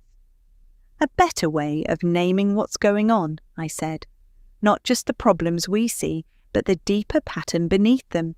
We covered some of it when we last met, so forgive the repetition, but I think it helps." Femi frowned. "In plain language, please." I smiled. Imagine a town facing several emergencies at once. A flood, a fire, power cuts, food shortages. That's like the many crises we see around us. But now, imagine the radio system is broken. The emergency teams don't trust each other. The maps are outdated, and half the town believes the emergencies are fake. That deeper failure is what people are calling the meta-crisis. It's not just the problems, it's the breakdown in our ability to respond together. They nodded slowly. The idea landed. I found myself returning to my own experience. After my accident at 21, I responded by striving harder. I pushed forward, proving myself through effort. But decades later, when sepsis struck and hallucinations stripped away my sense of control, something else happened. My old way of understanding the world appeared irrelevant. That collapse was frightening, but it also opened space for learning. What we are seeing now feels similar, but on a much larger scale. Fiona put it simply. So, the systems that help us make sense of things are failing. Yes, I said, and when meaning and trust break down, people either cling to certainty or withdraw completely. As we ate, the conversation turned to how this shows up in daily life. Outrage online, loss of trust, exhaustion, confusion about truth. The problems are connected, feeding into one another. That is why they feel overwhelming. I then tried to explain another idea from the festival, one that had stayed with me. They talked about metamodernism, I said, not as a theory to memorize, but as a way of holding tension. Shamim raised an eyebrow. Meaning? Meaning that modern thinking taught us to believe in progress and control, which gave us incredible advances. Those were the advances in science and philosophy, amongst other things that were collectively known as modernism. It resulted in the accumulation of power and wealth amongst a few. I started by way of introduction. Seb added, postmodern thinking then taught us to question power and certainty, which was necessary, but both have limits. Postmodernism is critical without providing answers, and in its extreme promotes culture wars and preferred pronouns. I continued, metamodernism is about oscillating between these ways of seeing, staying hopeful without being naive, critical without becoming cynical. It's about commitment with humility. Seb nodded. So it's less about answers and more about posture. Yes, I said, a way of staying engaged when things are uncertain. In my own mind, I had been reflecting on some notes that I made after the conference. Metamodernism describes a cultural and philosophical sensibility that emerges after modernism and postmodernism, shaped by the recognition that neither is sufficient on its own. Where modernism trusted progress, reason, and grand narratives, and postmodernism deconstructed those narratives with irony, skepticism, and relativism, metamodernism moves between the two. It does not reject critique or doubt, but it also refuses to remain trapped in cynicism. Instead, it oscillates between hope and doubt, sincerity and irony, commitment and uncertainty, holding these tensions without trying to resolve them into a single fixed worldview. At its core, metamodernism acknowledges that meaning, truth, and value are not simply given, yet nor are they arbitrary illusions. It accepts that we live after disillusionment, fully aware of the failures, blind spots, and harms of past certainties, but it still dares to ask what might be worth caring about, building, or protecting. Rather than seeking absolute foundations, it emphasizes provisional meaning, commitments made in full awareness of their fragility. This allows for ethical engagement, purpose, and responsibility without reverting to dogma or pretending complexity can be eliminated. Culturally and psychologically, metamodernism reflects a world facing overlapping crises: ecological, social, technological, and existential, where simple narratives no longer hold, yet withdrawal into irony or detachment feels inadequate. It encourages participation rather than retreat, depth rather than surface play, and dialogue rather than dominance. Meaning is approached as something relational and emergent, formed through practice, community, and attention rather than inherited certainty. In this sense, metamodernism is less a doctrine than a stance, a way of moving through uncertainty with humility, care, and a cautious but genuine willingness to hope. But as I had become lost in my thoughts, life on the village green continued. The sun lowered as we talked. Children played at the edge of the green. Life continued around us. That normality felt important. The crises we were discussing were not abstract. They were unfolding within ordinary days. Femi asked the practical question. What does this change on Monday morning? I answered slowly. It changes how we pay attention. The deeper crisis is one of disconnection from each other, from nature, from meaning. Rebuilding attention and relationship is not a distraction. It's essential. We spoke about how systems reward speed, outrage, and short-term thinking, while wisdom grows slowly. About how reclaiming attention is an act of care. About how conversation itself can be a form of resistance. Seb asked the final question. What does this ask of you? I felt the weight of it and answered honestly.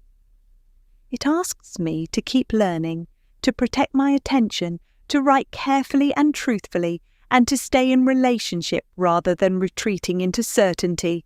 Why don't we tackle the superorganism next time? Superorganism, whispered Femi. Interesting, if a bit confusing, Fiona said quietly to Femi.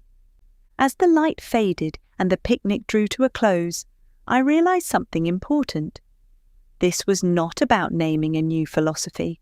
It was about practicing a different way of being together, one that can hold breakdown without despair and hope without illusion. We packed up slowly, without urgency. The conversation was not finished. It had simply found another form. That felt like becoming rather than striving, and it felt like enough for now. Chapter 34. The Superorganism and Decoupling. The next time we met, we chose the South Downs. None of us wanted walls. There had been no message suggesting this. No agreement reached in advance. It was simply understood. Our last conversation had ended politely enough, but something in it had refused to settle. Ideas had been named but not fully absorbed. Questions had been raised but not allowed to sink in. Going straight back to a table and chairs would have given the impression of progress without the reality of it. Rooms shape behaviour. They suggest order and outcome before anyone speaks. Hills do not. Hills ask only that you move through them honestly, at a pace your body can manage, and that you accept the horizon as something provisional, not fixed. The route had been chosen carefully. A long chalk path, gently sloped, firm under the wheels of my chair, wide enough that no one had to drop back or pretend not to notice me. Over the years, I had learned that inclusion is rarely about dramatic adjustments. It is about attention paid early, before inconvenience hardens into exclusion.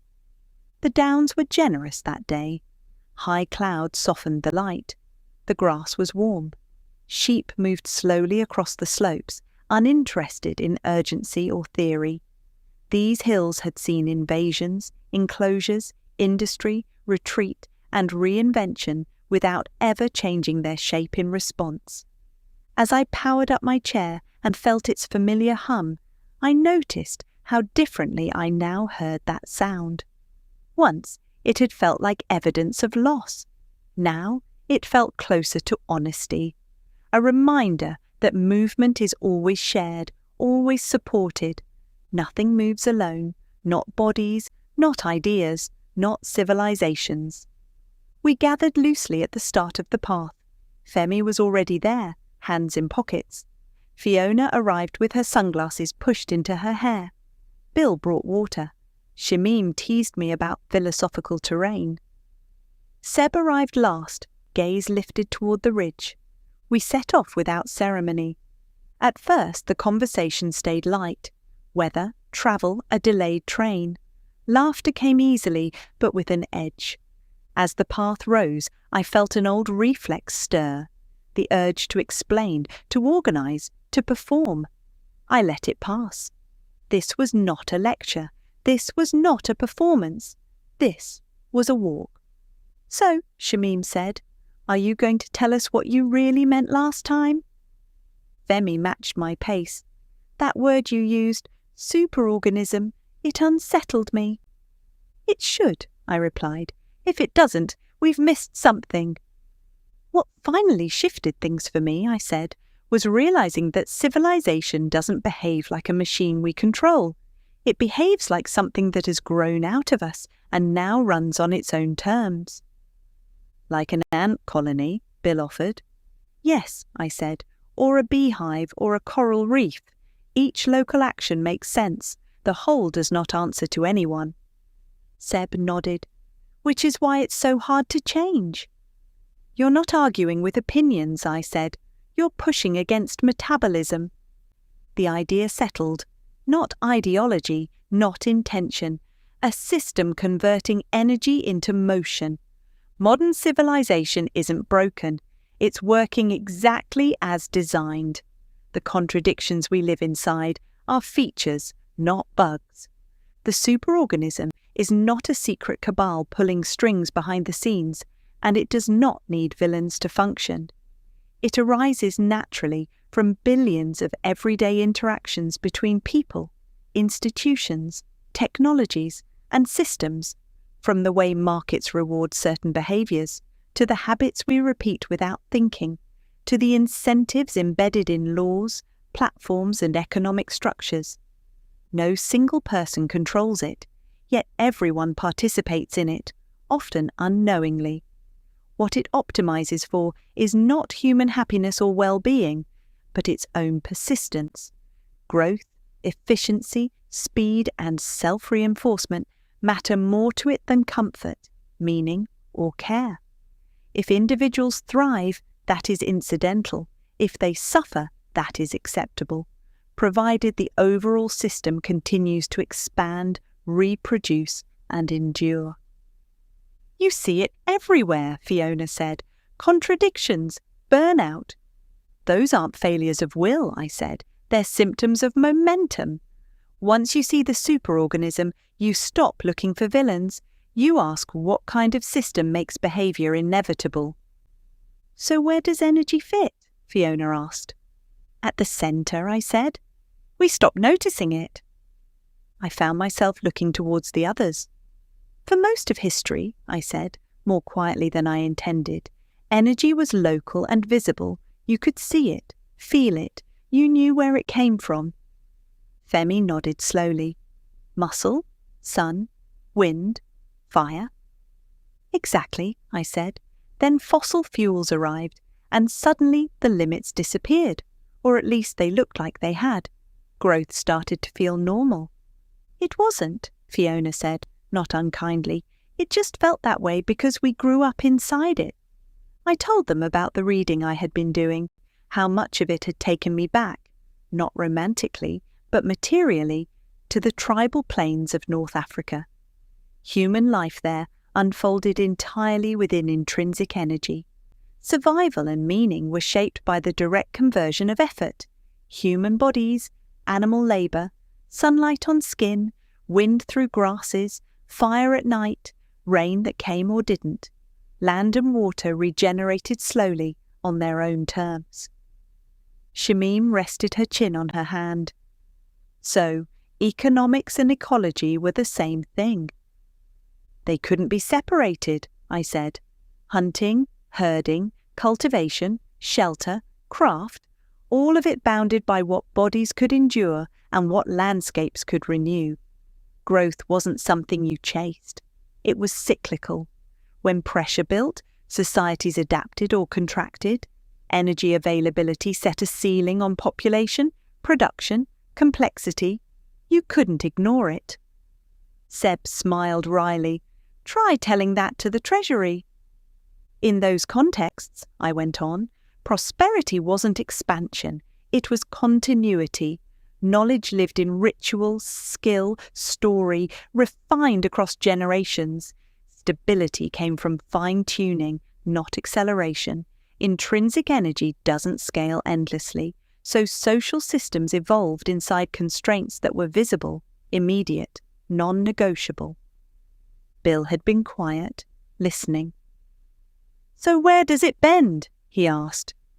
It bends, I said, when energy starts coming from outside the body and beyond local ecosystems, animals, windmills, water wheels, and then the real rupture, fossil fuels, electricity, nuclear power, extrinsic energy multiplied human capacity many times over. One person, augmented by machines and dense fuels, could do what once required entire communities. Labour was amplified, time compressed, distance collapsed. Fiona frowned. And the numbers? The numbers explain why we're in trouble, I said. Why the so-called carbon pulse was always going to be destabilizing. I laid it out as simply as I could. In hunter-gatherer societies, intrinsic energy was the food energy a person metabolized to stay alive and move, about 2,500 kilocalories per person per day. Extrinsic energy, firewood, simple tools, shelter, was almost negligible. That's about 912,500 kilocalories per person per year, almost all intrinsic. Modern urban life, I continued, has the same intrinsic baseline. Human metabolism hasn't changed, still about 2,500 kilocalories a day. The difference is extrinsic energy. Industrial societies routinely run on more than 6,500 kilocalories per person per day in total. Roughly 204,000 of that is extrinsic, layered on top of the body. Seb let out a low whistle. Over a year, I said. That's about 75.4 million kilocalories per person. Shamim shook her head. And population. That's the real multiplier, I said. Around 12,000 years ago, about 4 million people. Today, roughly 8 billion, a 2,000-fold increase. The table went quiet as the scale settled. Put together, I said, combined intrinsic and extrinsic energy, throughput has risen by roughly 165,000-fold, about a 16.5 million% increase. Not because humans changed, but because energy did, and because there are so many more of us. Bill broke the silence. And once you build a system like that, you have to keep feeding it, Fiona finished, year after year. Yes, I said, extrinsic energy made mass production, mechanized agriculture, global logistics, urban concentration possible. It also disconnected economic activity from immediate ecological feedback. Energy and materials could be imported from elsewhere. Depletion was masked. Consequences delayed. Growth stopped feeling contingent and started feeling structural. Femi tapped the table gently. So, growth became the rule, not the result. Seb added. And what's more, the modern economy runs on debt. Growth is pulled forward from the future to sustain the present. What looks like stability is often deferred termination. Exactly. Institutions reshape themselves around it. Finance, governance, politics, employment, even legitimacy. The future was always framed as bigger, faster, more productive than the present. In the West, Shamim said, it's not population driving energy use now. It's lifestyle. Yes, I said. Each person depends on vast invisible flows of extrinsic energy. Heating, cooling, transport, food systems, healthcare, digital networks, global supply chains, even the things we think of as virtual, rest on heavy material infrastructures. Seb laughed softly. An external workforce. That's what it is, I said. Machines and fuels working day and night on our behalf. Comfort, speed, convenience, choice, all normalized. High per capita energy use embedded into everyday life. I paused, aware of the familiar pull toward either nostalgia or condemnation, and resisted both. Seen clearly, I said, this isn't a simple story of progress or loss. Intrinsic energy anchored us in reciprocity and restraint. Extrinsic energy unlocked creativity, abundance, global connection. And now the limits are back, Bill said, just bigger. Planetary, I said. That's the paradox. The success of extrinsic energy reintroduced limits at a scale we can't ignore. Using AI in a data center to create an image can exceed 250 kilocalories, so more than 10 pictures exceed daily intrinsic human use. Fiona leaned back. They say that the systems will be able to make films soon. I hate to think. So, what next? The task, I said slowly, isn't to retreat into the past, and it isn't to double down on expansion. It's to hold both truths at once, to recognize what amplification has given us while recovering a felt sense of constraint, responsibility, embeddedness. No one spoke for a moment. In that tension, I added, between boundlessness and limits, something new is trying to take shape. A different way of thinking about energy, about meaning, about what growth is actually for. Economists have been looking at this. Donut economics emerged as a response to a growing sense that traditional economic models were failing to reflect the realities of human well-being and planetary limits. It was developed by Kate Raworth, who asked a deceptively simple question. What would it look like if the goal of the economy were not endless growth, but human flourishing within ecological boundaries? The model is visualized as a donut-shaped space. The inner ring represents a social foundation, the minimum conditions required for a dignified life, such as food, health, education, income, equality, and political voice. Falling inside this ring means people are deprived of basic needs. The outer ring represents the ecological ceiling, the planetary boundaries we must not overshoot if we are to avoid destabilizing Earth's life support systems, including climate change, biodiversity loss, and pollution. Between these two rings lies the safe and just space for humanity. Donut economics reframes progress not as increasing gross domestic product, but as meeting everyone's needs without breaching planetary limits. In doing so, it challenges the assumption that growth is always good, replacing it with a more grounded question: how can economies be designed to thrive rather than simply expand? And this time, no one rushed to change the subject. Energy is the system's metabolism, I said. As long as it flows freely, growth continues. That means our arguments miss the point, Femi said. Yes, I replied. They treat symptoms as causes. Nothing living grows forever. Seb broke the pause. That's where decoupling comes in, surely. I shook my head. That's the comforting story, yes, but it doesn't hold. Why not? Fiona asked. We innovate, we get more efficient. We do, I said. But growth isn't happening in ideas alone. It's happening in stuff. Minerals dug up, energy burned, land reshaped, waste pushed somewhere else.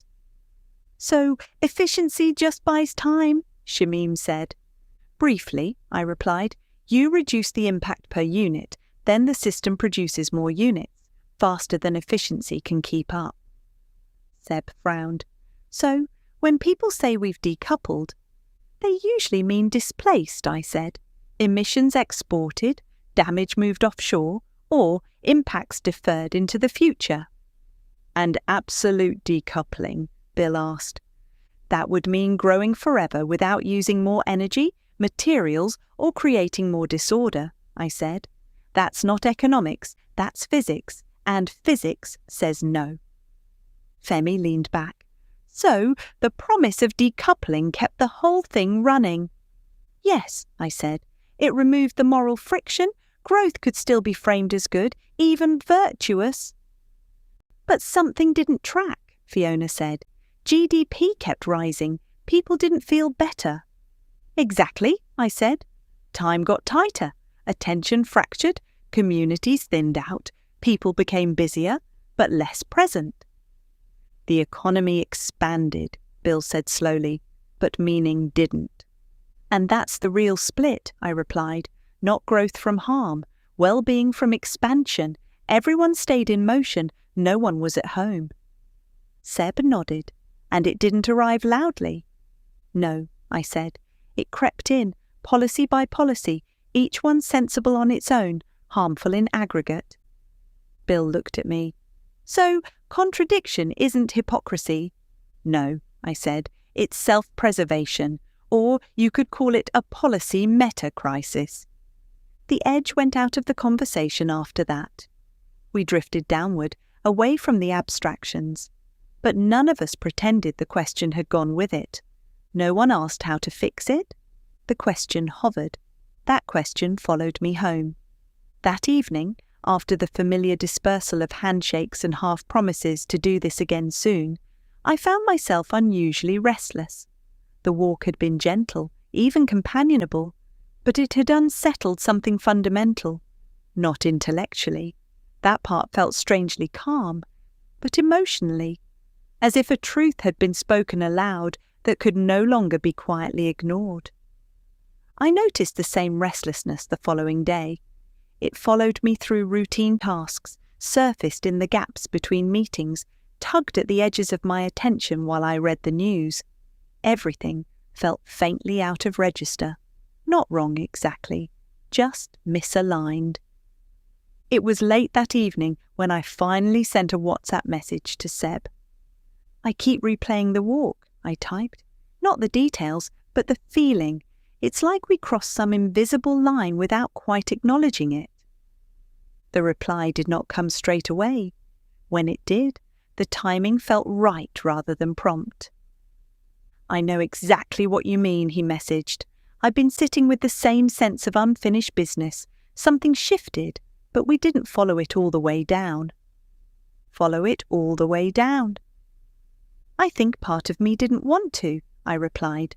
"There's a point where the questions stop being interesting and start being uncomfortable."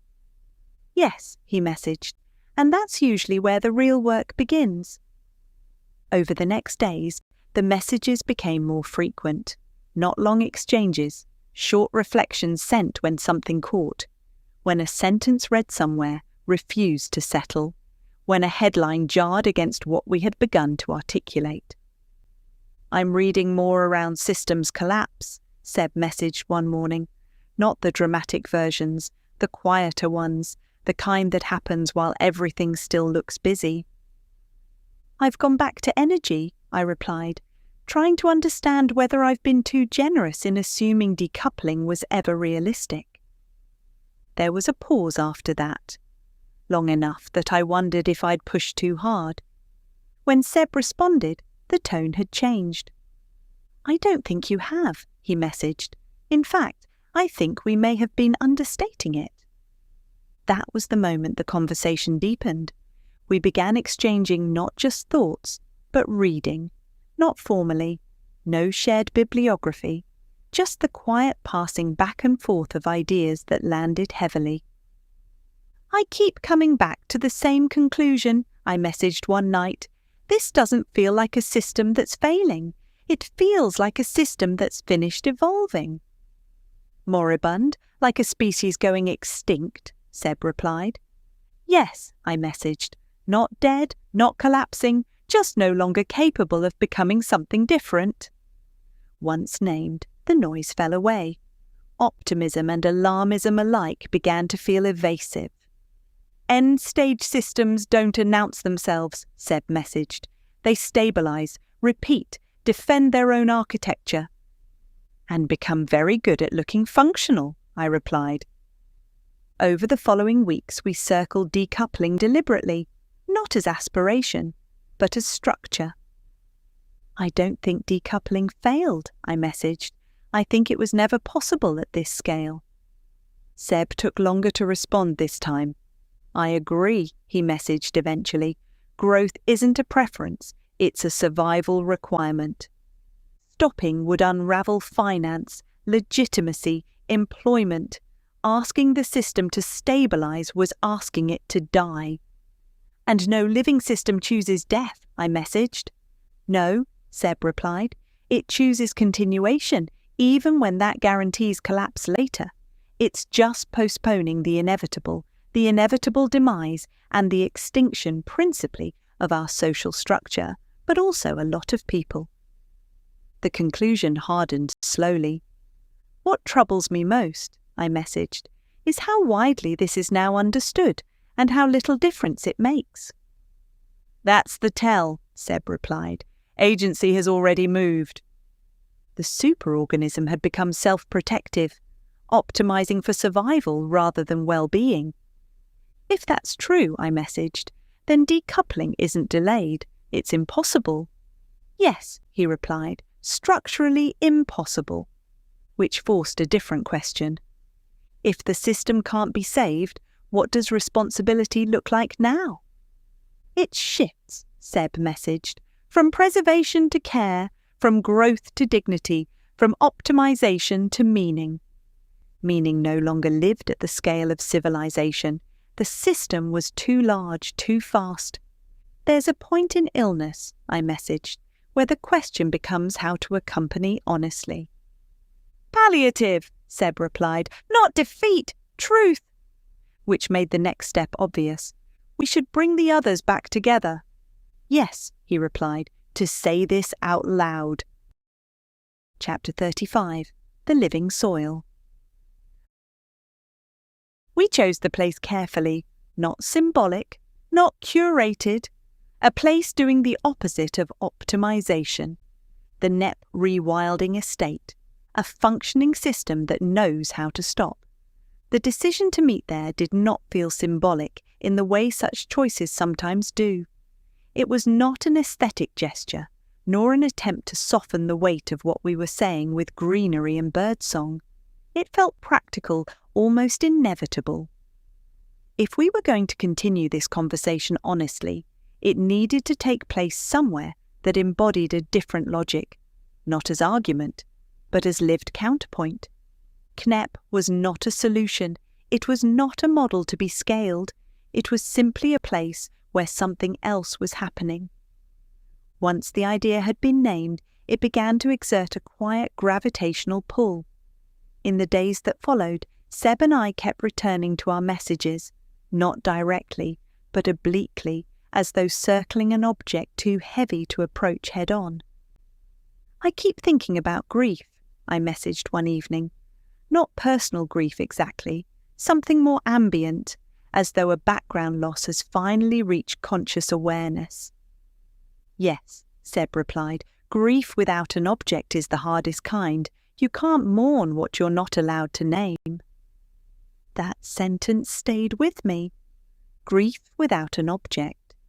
It described something I had been feeling for years without language, a low-grade sorrow that flared unpredictably, reading the news, watching earnest people work themselves into exhaustion for marginal gains, listening to children talk about futures that already felt narrower than they should. We are taught to grieve people, not systems, to mourn deaths, not trajectories, to feel loss when something ends cleanly, not when it lingers on, hollowed out, insisting on continuation long after its vitality has drained away. "But if the superorganism is moribund," I messaged, "then grief is not optional, it's diagnostic." "Yes," Seb replied, "and unacknowledged grief tends to curdle into denial or rage." That helped explain the emotional weather of the present moment, the volatility, the polarization, the desperate certainty with which people clung to partial explanations and totalizing solutions.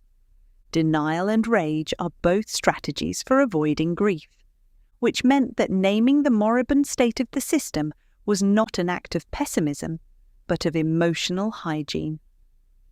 "I wonder how much of our political dysfunction is unresolved mourning," I messaged, "people fighting over futures that no longer exist." "That feels right," Seb replied, "and the faster the system accelerates, the less time there is to grieve." Acceleration does not just consume resources, it consumes emotional processing time. In slower societies, loss could be integrated. Rituals existed for marking transitions. Endings were acknowledged. In a system optimized for throughput, there is no space for pause, no sanctioned moment to say, "This way of life is ending, and we need to feel that."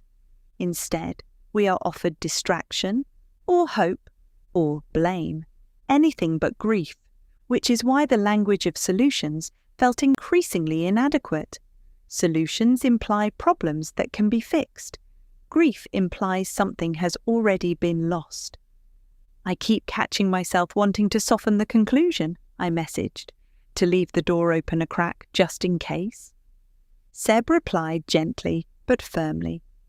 "That impulse makes sense, it's protective, but if the conclusion isn't true, it doesn't matter. And if it is true, softening it only prolongs the damage." He was right. What we were circling was not a strategic assessment. It was a reckoning. The superorganism was not going to be steered back into alignment.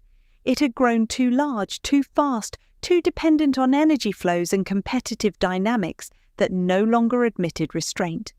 Its intelligence had become instrumental rather than reflective. It could optimize, but it could not ask why.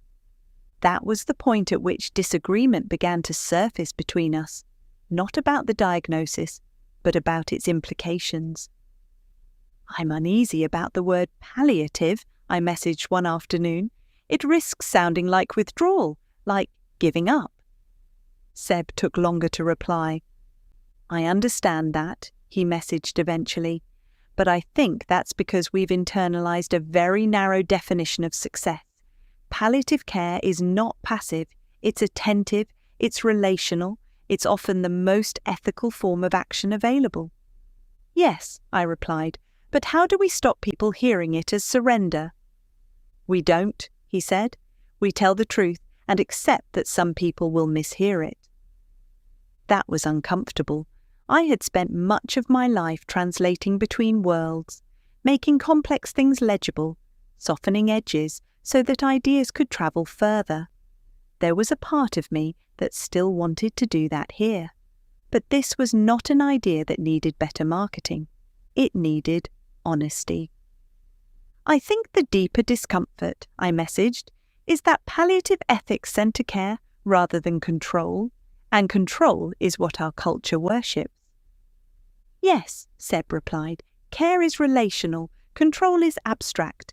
The superorganism is very good at the second and increasingly incapable of the first." We began to talk, tentatively at first, about moral injury, not as a clinical category, but as a lived experience. "If that's true," I messaged, "then the mental health crisis is not accidental, it's structural." "Yes," Seb replied, "and no amount of individual coping strategies will resolve it." We were back, again, at scale. The superorganism could not care, because care does not scale cleanly. It requires context, attention, slowness. It resists abstraction, which made me think again of the hills, of the sheep resting when they needed to, of the path chosen so that my chair could move without drama, none of it optimized, all of it attentive. I found myself rereading our early messages and noticing how the tone had shifted. The urgency had drained away, replaced by something steadier. Not hope, not despair. Resolve. For now, it was enough to recognize that the superorganism was not slowing. It was becoming more reflexive, more automated, less dependent on human deliberation, which made the question of care even more urgent. We set a date, not immediately, not in a rush, enough time for people to arrive inwardly, the Gnep rewilding estate. We would walk, we would sit, we would talk, not about how to save civilization, but about how to remain human as it continued to accelerate beyond our capacity to steer it. And that, finally, felt like the right place to stand. The decision, once made, began to organize itself quietly around us. Messages went out to the others, deliberately unadorned. No agenda, no framing that would preempt where the conversation might land. Just an invitation to walk, to talk, and to continue something that had already begun, whether we acknowledged it or not. Some replies came back quickly, others took days. A few arrived with caveats, questions about purpose, about tone, about whether this was meant to be hopeful or critical or something else entirely. I noticed my own instinct reading them was still to reassure, to say it would be constructive, generative, forward-looking. The language of progress rose easily, automatically. I resisted it. If this conversation had taught me anything, it was that premature reassurance was a form of dishonesty. Comfort offered too early robs people of the chance to feel what they are actually feeling. We met at Gnep on a grey morning, the kind that flattens colour without erasing it. The land looked neither dramatic nor picturesque. It looked alive. And then the sun broke through. That mattered. Everything changed. This was not curated nature. It was not a park arranged for human consumption. It was land that had been allowed, deliberately, to exceed intention. Scrub, thorn, uneven ground, insects moving with their own priorities. A place where productivity had been relinquished in favour of process. The Knepp Rewilding Estate in West Sussex is one of the most significant ecological experiments in modern Britain. Formerly an intensively farmed estate, it was transformed at the turn of the 21st century when conventional agriculture became economically and ecologically unsustainable. Instead of attempting to manage nature toward a fixed ideal, Knepp adopted a process-led approach, allowing natural dynamics to reassert themselves. Large herbivores, including free-roaming longhorn cattle, Exmoor ponies, Tamworth pigs, and deer, were introduced as proxies for extinct megafauna, shaping the land through grazing, rooting, and disturbance. What followed challenged deeply held assumptions about control, productivity, and order. Within years, biodiversity surged. Turtle doves returned, purple emperor butterflies thrived, white storks and beavers bred successfully for the first time in centuries. The landscape became a mosaic of scrub, pasture, woodland, and wetland, constantly shifting rather than settling into equilibrium. Knepp demonstrated that ecological abundance does not require precision engineering, but patience, restraint, and trust in self-organizing systems. Beyond conservation, Knepp has become a cultural and philosophical touchstone. It exposes the limits of extractive efficiency and the illusion that optimization guarantees resilience. Economically, the estate survives not through maximizing yield, but through diversified income, ecotourism, organic meat, education, and research. Knepp stands as a living counter-narrative to perpetual growth, proof that stepping back can generate richness, that letting go can be productive, and that restoration is not a return to the past, but the emergence of something genuinely new. We gathered slowly this time, no single point of arrival, no obvious beginning. I watched people as they came in. Some looked relieved to be out of rooms again, others uncertain, scanning the landscape as if looking for cues about how to behave. A few seemed guarded, arms folded, conversations held tight. That, too, mattered. Disagreement was already present, even before it was spoken. We walked at first without structure. The path was less accommodating than the downs, the ground uneven, the pace necessarily slower. My chair dictated the rhythm now, not as exception, but as fact. People adjusted instinctively, then stopped noticing the adjustment. It struck me again how rarely systems are built that allow this to happen without friction. Eventually, the conversation began to surface. "So," Mick said at last, "are we still talking about the superorganism as a system, or have we moved on to something else entirely?" The question was not hostile, but it was edged. A request for clarity, or perhaps for reassurance. "Both," I said, "but probably not in the way we're used to." Fiona frowned slightly. "That sounds evasive." "Fair," I replied. "Let me try again.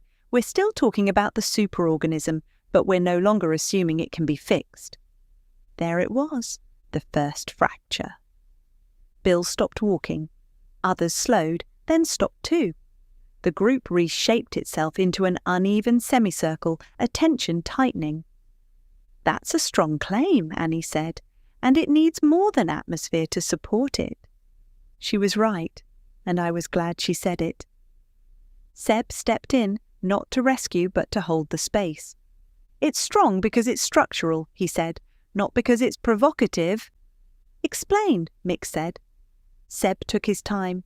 "What we've been circling," he said, "is the idea that the system we're living inside, economic, technological, political, has crossed a threshold. It's no longer primarily organised around human well-being. It's organised around its own survival. The superorganism has a metabolism." "That's not new," Fiona said, People have said that for decades. Yes, Seb replied, but what's changed is scale and speed. The system no longer has enough slack to realign without breaking itself. I could feel the tension rising. Not anger, resistance, the healthy kind. So what? Annie said.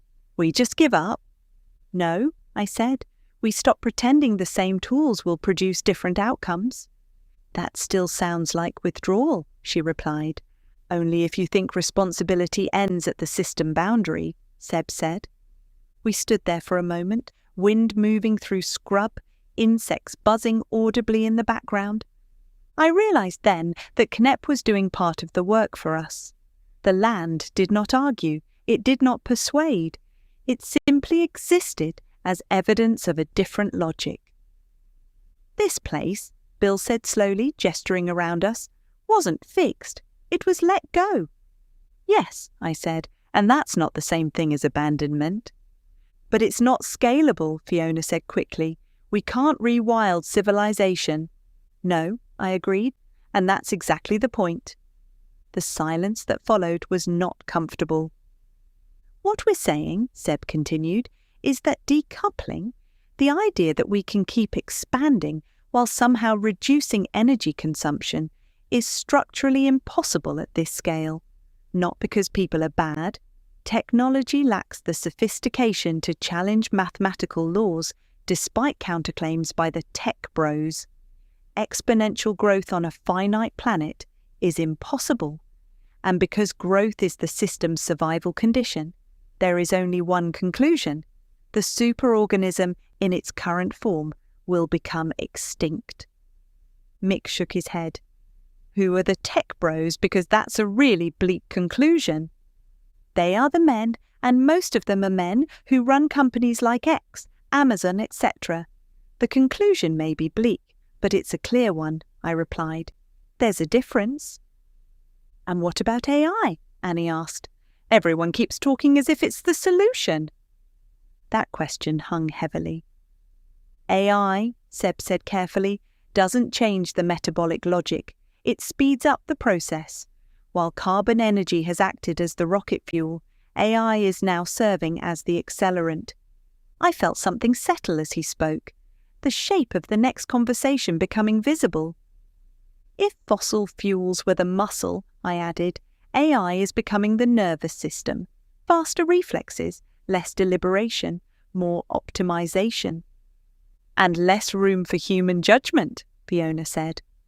Yes, I replied, which makes the ethical question sharper, not softer. The disagreement shifted then, less about whether the diagnosis was right, more about what followed from it. So, what do we do? Bill asked, finally voicing what many were holding back. The old question. I took a breath. We change what we mean by do, I said. I could see frustration flicker. For a long time, I continued, we've equated action with intervention, fixing, scaling, optimizing, but in living systems there's another kind of action, restraint, care, attention, accompaniment. That sounds small, Annie said. It is, I replied, deliberately. Seb picked it up. The superorganism operates at a scale where meaning no longer has leverage. That doesn't mean meaning disappears. It relocates. We stood there longer than necessary. No one rushed to fill the space. Finally, Mick spoke again. So this, he said slowly, isn't about saving the superorganism. No, I said, it's about accepting that it's moribund. And decoupling? Fiona asked. Impossible, Seb replied, not delayed, impossible. There was no disagreement, not because they concurred entirely, but because the conclusion had been earned. We began walking again, the group looser now, conversation fragmenting into pairs and trios, not resolution, but digestion. As we reached the edge of the estate, I looked back once more at the land. It was not efficient, it was not optimized, it was alive, and for the first time in a long while, that felt like enough to stand on. Chapter 36. Artificial Intelligence Between Worlds. This time, we met online, not because it felt like the right choice, but because life had pushed us there. Two of the group were suddenly dealing with elderly parents whose health had tipped from background worry into daily reality. Hospital visits appeared without warning. Care plans had to be rewritten overnight. Someone else was on call, half present before we even began. Another was cooking supper, trying to hold a conversation while keeping something from burning. There were brief apologies, all unnecessary, before we agreed, with a shared sense of relief, that MS Teams would have to do. Faces appeared one by one on the screen, arranged into neat boxes. Each square showed a different slice of ordinary life. Bookshelves heavy with books that had shaped us and others we meant to read. Kitchens lit unevenly as daylight faded. Lamps clicked on mid-sentence. Someone lifted a glass of wine toward the camera as a joke. A dog barked loudly, uninterested in the seriousness of what we were about to discuss. Despite the distance, the feeling of being together returned almost immediately. What mattered was not sharing a room, but sharing attention. "I don't think this loses much," Shamim said. "It actually feels right for the moment we're in." "Fragmented," Bill said. "Distributed," Fiona replied. "Yes," Seb said, "like everything else." There was a pause, the comfortable kind. We had learned not to rush. "So," Femi said, "are we talking about artificial intelligence tonight, or are we talking about this strange in-between time we're living in?" "Both," I said, "and the problem is that we pretend they're separate." Artificial intelligence is often described as something alien, arriving to disrupt human life, but it is better understood as an extension of us. Writing, extended memory; printing, extended voice; industry, extended muscle; computers, extended pattern recognition. Artificial intelligence extends all of these at once, accelerating everything and feeding them back at speed. AI is not separate from us. It is human ability amplified. "And that's why it's dangerous," Seb said. "Not because it wants anything," Fiona added, "but because it fits the system we already have." We returned to the idea of the superorganism, the vast system that rewards speed, efficiency, production, and control. Artificial intelligence does not challenge this system. It strengthens it. It gives it faster reactions, wider reach, and deeper access to everyday life. AI becomes the nervous system of a body. It accelerates everything and no longer knows how to rest. "Speed isn't wisdom," Shamim said. "No," I replied, "and wisdom is what we're missing."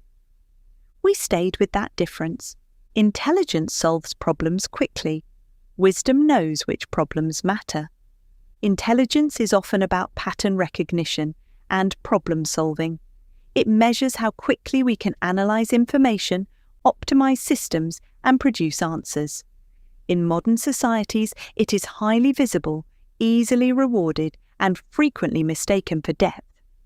It excels at means how to do things better, faster, or more efficiently, but is largely silent on whether those things ought to be done at all. Wisdom, by contrast, is slower, quieter, and far rarer. It grows from experience, humility, and an ability to hold complexity without rushing to closure. Wisdom is concerned with ends rather than means, with meaning, consequence, and responsibility across time. It recognizes limits, accepts uncertainty, and integrates emotional, ethical, and relational understanding alongside cognition. In an age saturated with intelligence, wisdom remains scarce not because it is inaccessible, but because it cannot be accelerated, performed, or easily measured, and therefore is too often overlooked just when it is most needed. Machines can calculate. They cannot grieve. They can generate language. They cannot experience meaning. They can optimize outcomes. They cannot ask why those outcomes matter. AI accelerates the confusion we already have, mistaking cleverness for wisdom, speed for progress. Technology magnifies values. It does not choose them. In extractive systems, AI optimizes extraction. In divided cultures, it sharpens division. In attention economies, it monetizes distraction. This brings us to liminality, the time between worlds, I said.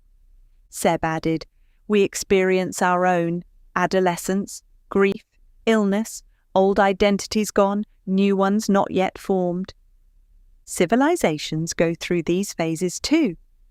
I looked around the screen and said, it feels like we are living between breaths. The world that shaped us is still here, still operating, but it is clearly running out of road. What we are experiencing is liminality, the space between what was and what must come next. Fiona nodded. That is exactly how it feels. Everything still looks familiar on the surface, but underneath it is unstable.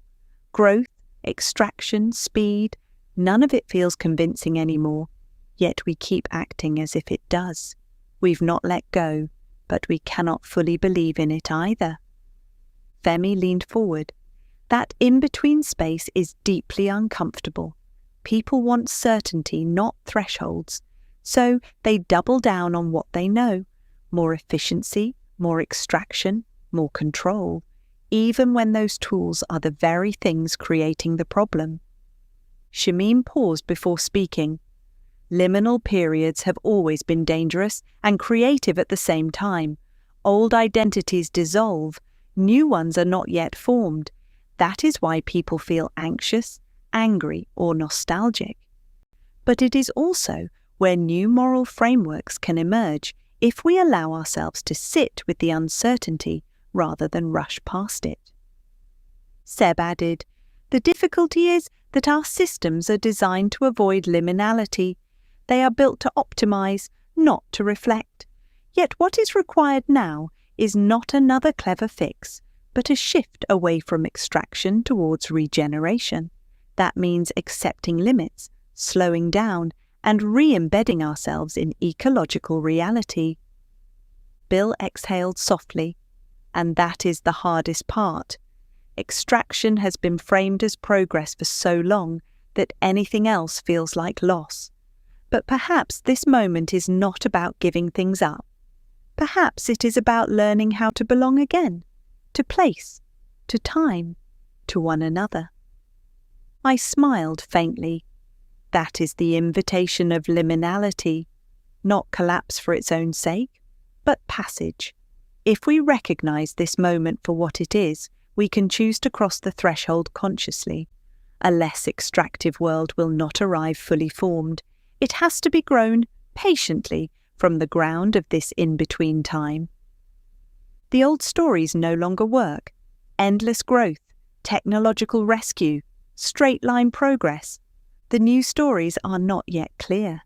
This uncertainty feels like anxiety and exhaustion, but it is also where transformation happens. I thought of my own rupture, not the accident at 21, which deepened striving, but intensive care, which dissolved certainty. The fog was not failure, it was formation. In liminal times, people reach for certainty, strong leaders, nostalgia, rigid beliefs. These soothe fear but deepen instability. And AI speeds this up, Seb said. Yes, AI works with representations, not lived reality. It risks pulling us away from embodied experience and relationship. Wisdom here means slowing down, tolerating uncertainty, staying present. And that, Femi said, is what the superorganism can't do. We spoke of leadership as stewardship, not control, of protecting spaces where wisdom can grow. So where does this leave us? In between, I said. Not with solutions, but responsibilities. To tell the truth, resist unnecessary acceleration, and care for meaning. AI doesn't decide the future, Seb said. We do, if we stop outsourcing thinking. Someone suggested next time we meet in sunlight, a picnic, no screens. Before logging off, we lingered, repeating phrases, holding on to what felt true. The conversation lasted longer than it needed to, which felt like the most hopeful sign of all. Chapter 37. The Apple Blossom Teacher.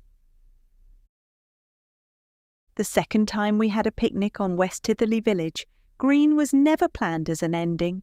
It arose the way the most important things have arisen, without strategy, without agenda, without the sense that something significant was being arranged. Someone suggested it at the end of our online conversation. Sunlight was mentioned. Being outdoors, no screens, no structure, just food, time, and one another.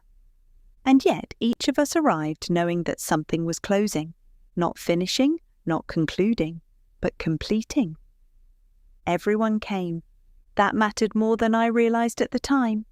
Care arrangements were changed, trains rebooked, diaries reshuffled. No one said they were too busy. No one drifted away quietly. This was not obligation. It was recognition.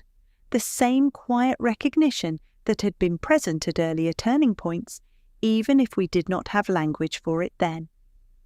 I thought, briefly, of the moment of impact on the rugby pitch, and how life sometimes marks its thresholds without warning.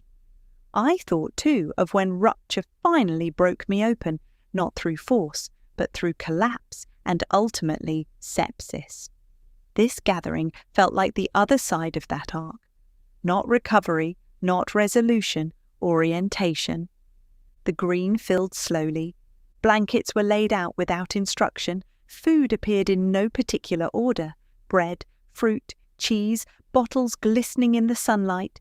Cutlery was forgotten, borrowed, replaced with fingers and laughter. It all felt deliberately inefficient. We spread out loosely, organically, as though the place itself had opinions about how we should gather. I remembered how different this felt from the conversation in the restaurant, where menus and tables had shaped the conversation before we even spoke. Here, there was no opening statement. Conversation arrived through story rather than argument. Fiona spoke first, not because she intended to, but because her words were ready. She described a small river restoration project near her home. No funding bid, no master plan. Just a handful of people removing concrete a little at a time, allowing water to find its own course again. "It's painfully slow," she said, "but once you stop forcing it, the river seems to remember what it's for."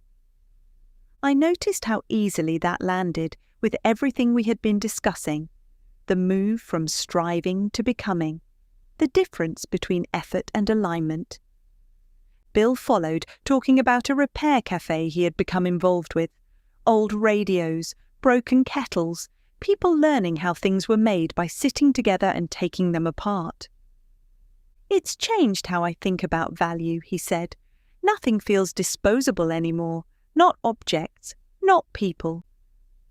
Femi described a neglected patch of land near his house.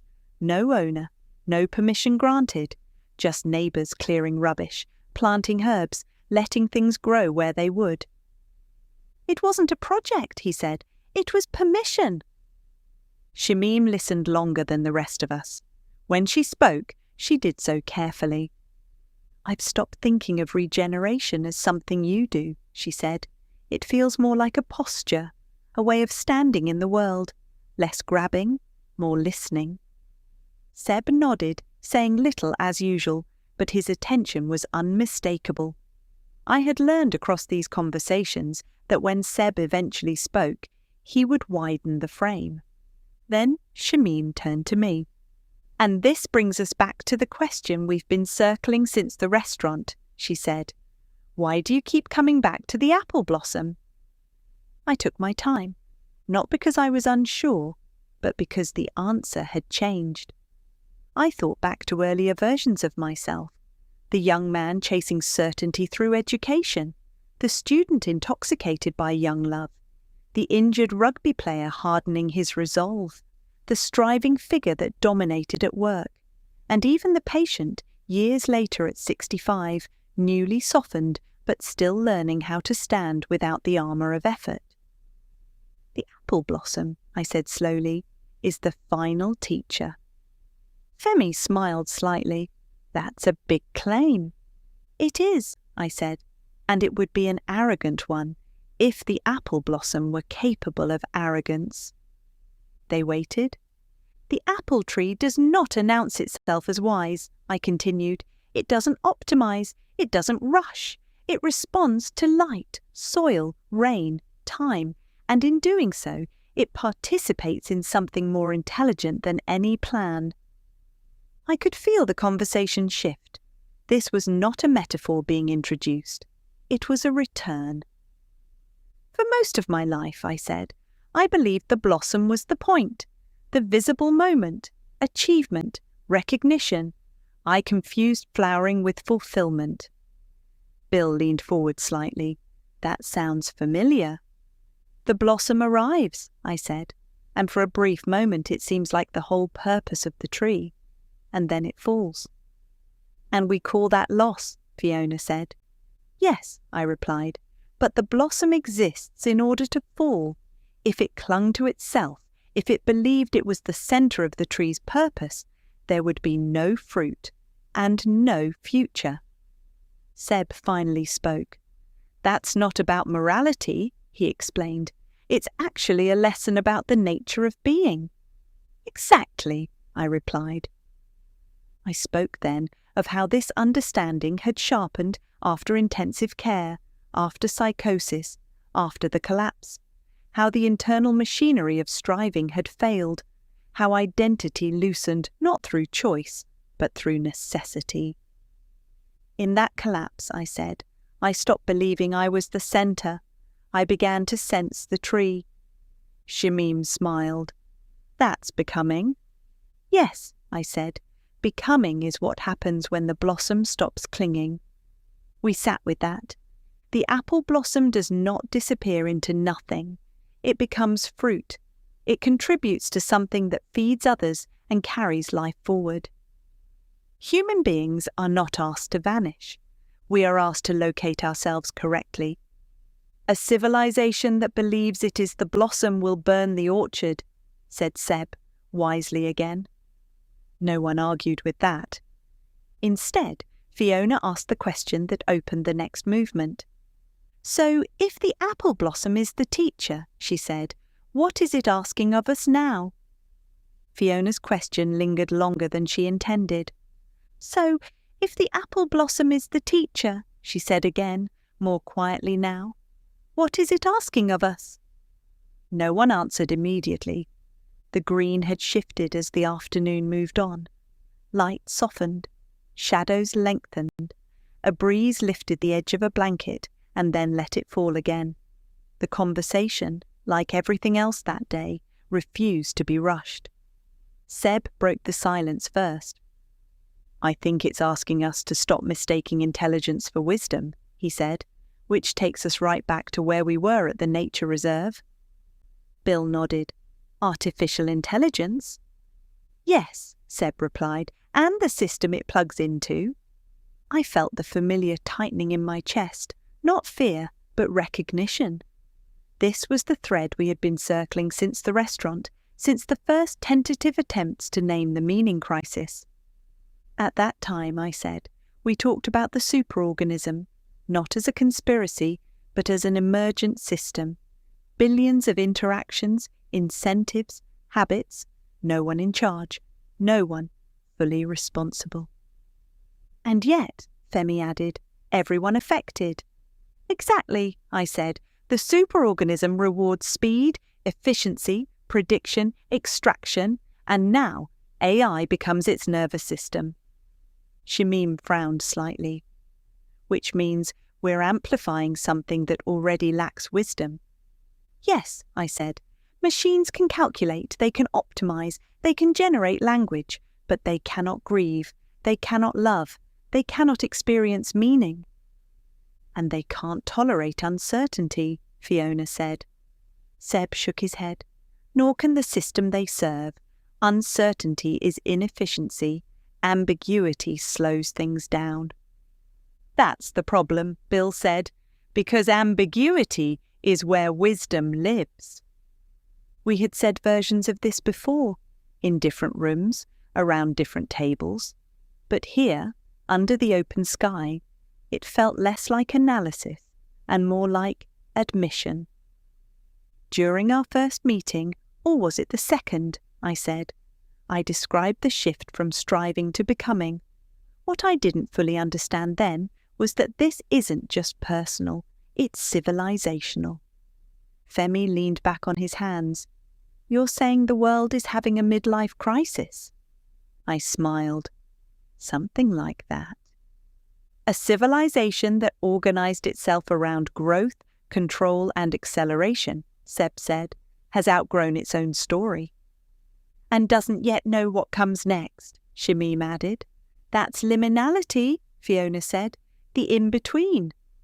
Yes, I replied, old identities gone, new ones not yet formed. I thought back to my own experience after intensive care, the months where the old inner architecture no longer worked, but nothing had replaced it yet. How unsettling that had been, how tempting certainty felt, even false certainty. When orientation collapses, I said, people either cling or withdraw. Which explains a lot of what we're seeing, Bill said. Polarization, extremism, nostalgia, strongmen. And conspiracy, Fiona added. Anything that promises a simple story. Shamim looked down at the grass. The meaning crisis isn't just about despair. It's about seduction. That landed. The second time we went back to the restaurant, I said, we talked about how meaning used to be culturally held, stories, rituals, shared frameworks, imperfect, often unjust, but orienting. And modernity dismantled them, Seb said, before we understood what might replace them. Which left a vacuum, Bill said. And into that vacuum came substitutes, Shamim said. Work, consumption, identity, technology. Femi nodded. Achievement became your substitute. Yes, I said. After the accident at 21, striving answered questions I didn't yet know how to ask. And when those substitutes fail, Seb said, the emptiness returns, sharper than before. We all knew this territory now, not academically, bodily. So where does the apple blossom sit in all this? Fiona asked, because it doesn't feel like another substitute. No, I said, it's the opposite. The apple blossom does not promise permanence. It does not offer certainty. It does not try to solve anything. It teaches correct placement, I continued. It reminds us that we are participants, not masters, expressions, not owners. Seb gave a slow nod. That fits with a completely different way of thinking about reality. Yes, I said, if reality is fundamentally relational rather than mechanical, then meaning isn't something we impose. It's something that emerges when we're aligned. And when we're not? Bill asked. Then systems compensate, I said. They speed up, they optimize, they extract more. Until they break, Femi said. Or burn the orchard, Fiona added.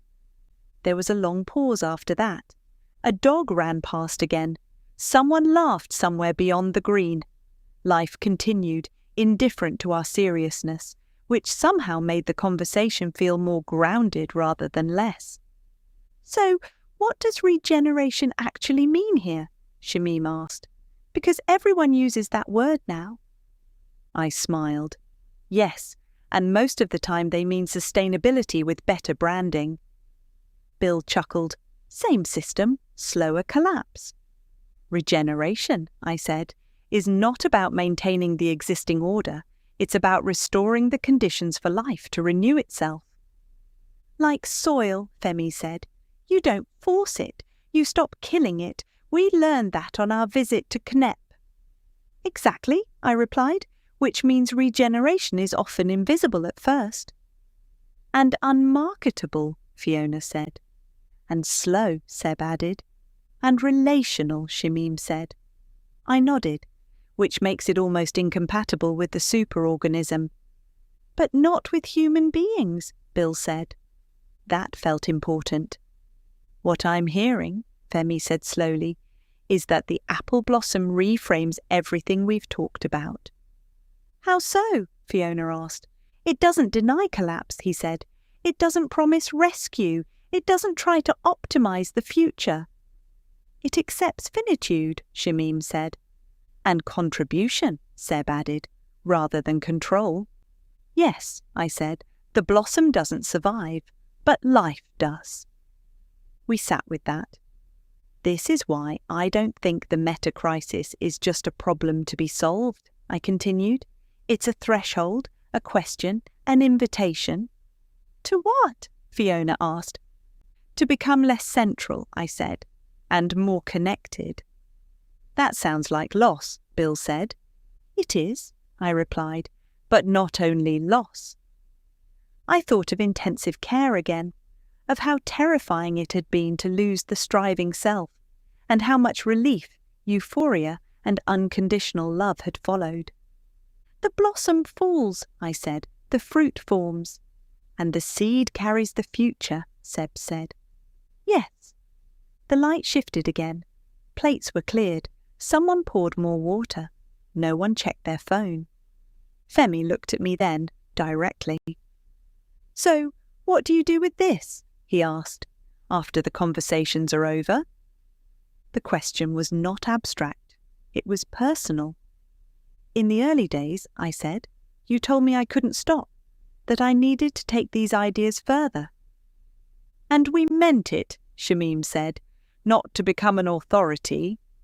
But to stay in the inquiry, Bill added. Yes, I said, and that feels different now. How? Fiona asked. Before, I said, I was still trying to be the blossom, visible, useful, central. And now? Seb asked. Now, I said, I'm trying to participate correctly. No one spoke for a moment. That was enough. Eventually, Fiona smiled.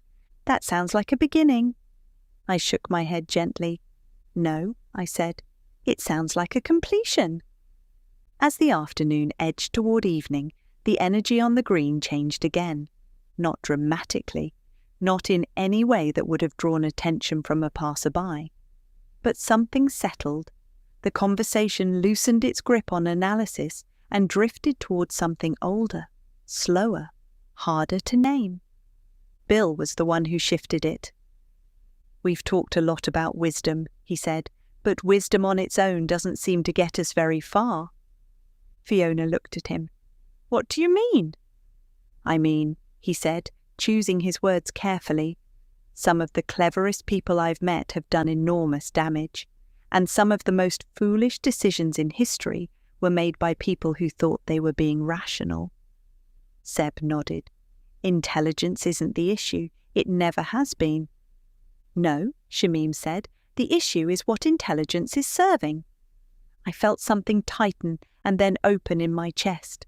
This was the missing piece, the one that had been present throughout the conversations without ever standing alone. Wisdom without love, I said, becomes detached, cold, managerial.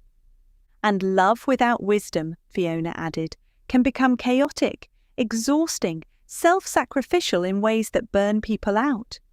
Yes, I said, but when wisdom and love meet, something different happens. Care? Bill said simply. Yes, I replied, care that knows what it's doing. I thought back through my lived experiences as I spoke, not as a sequence of events, but as a pattern slowly revealing itself.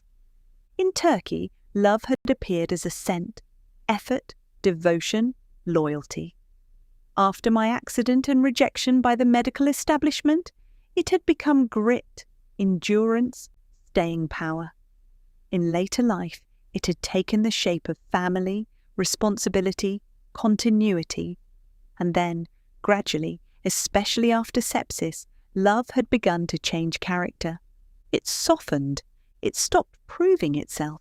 It stopped demanding that anything be fixed. What rupture taught me, I said, is that love isn't something you apply after wisdom has done its work. Love is what makes wisdom possible in the first place. Shamim smiled. Because love keeps you present?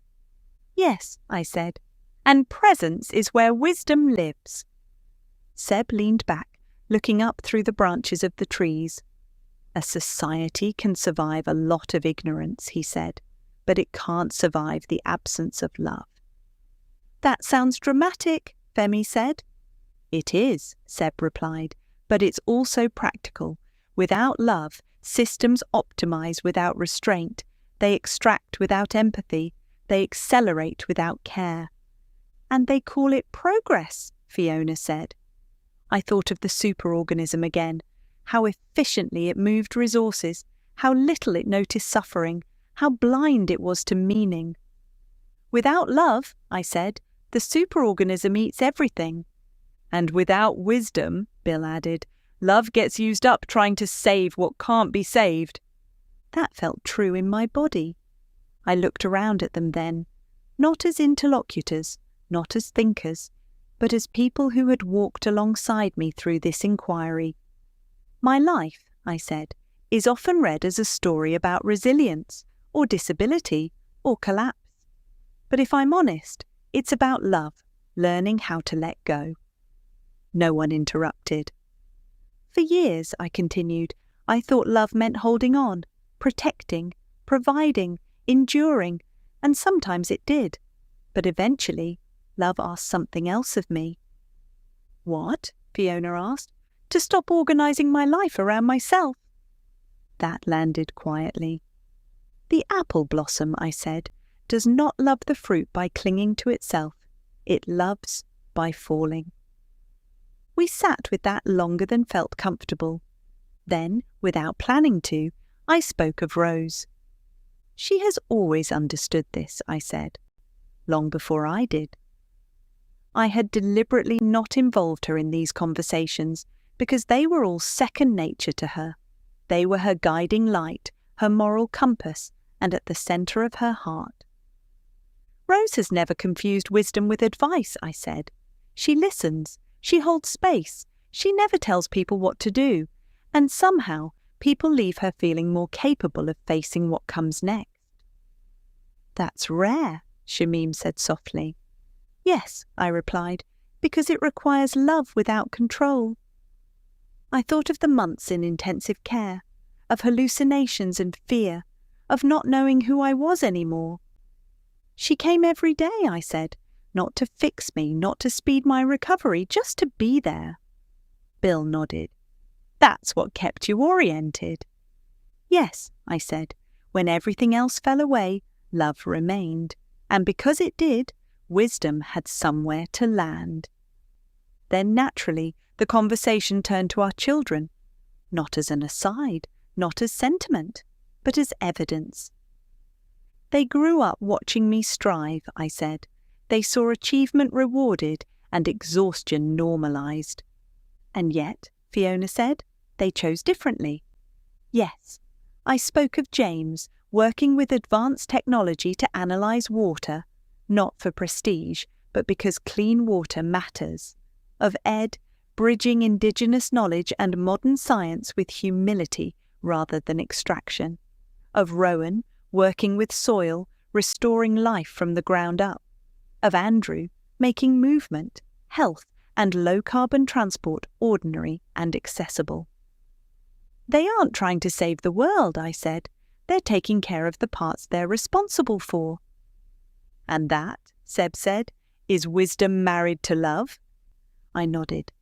They don't seek certainty, I continued. They tolerate ambiguity. They relate before they perform. They allow their lives to change shape. And they don't centre themselves, Bill said. No, I replied, they participate. Something loosened in me then, not pride, relief. For a long time, I said, I thought the future depended on people like me, visible, articulate, productive. And now? Femi asked. Now I think the future depends on people like them, I said, and like Rose, people who know how to love without needing to be central. The light had thinned. Evening was approaching. "This doesn't feel like an ending," Fiona said quietly. "No," I agreed. "It feels like the right place to stop talking." We began to pack up slowly. No promises were made, no next meeting scheduled, nothing needed to be secured. As we stood, I felt something settle that had been moving for years. The apple blossom falls. The fruit forms. Wisdom without love sharpens into something dangerous. Love without wisdom burns itself out.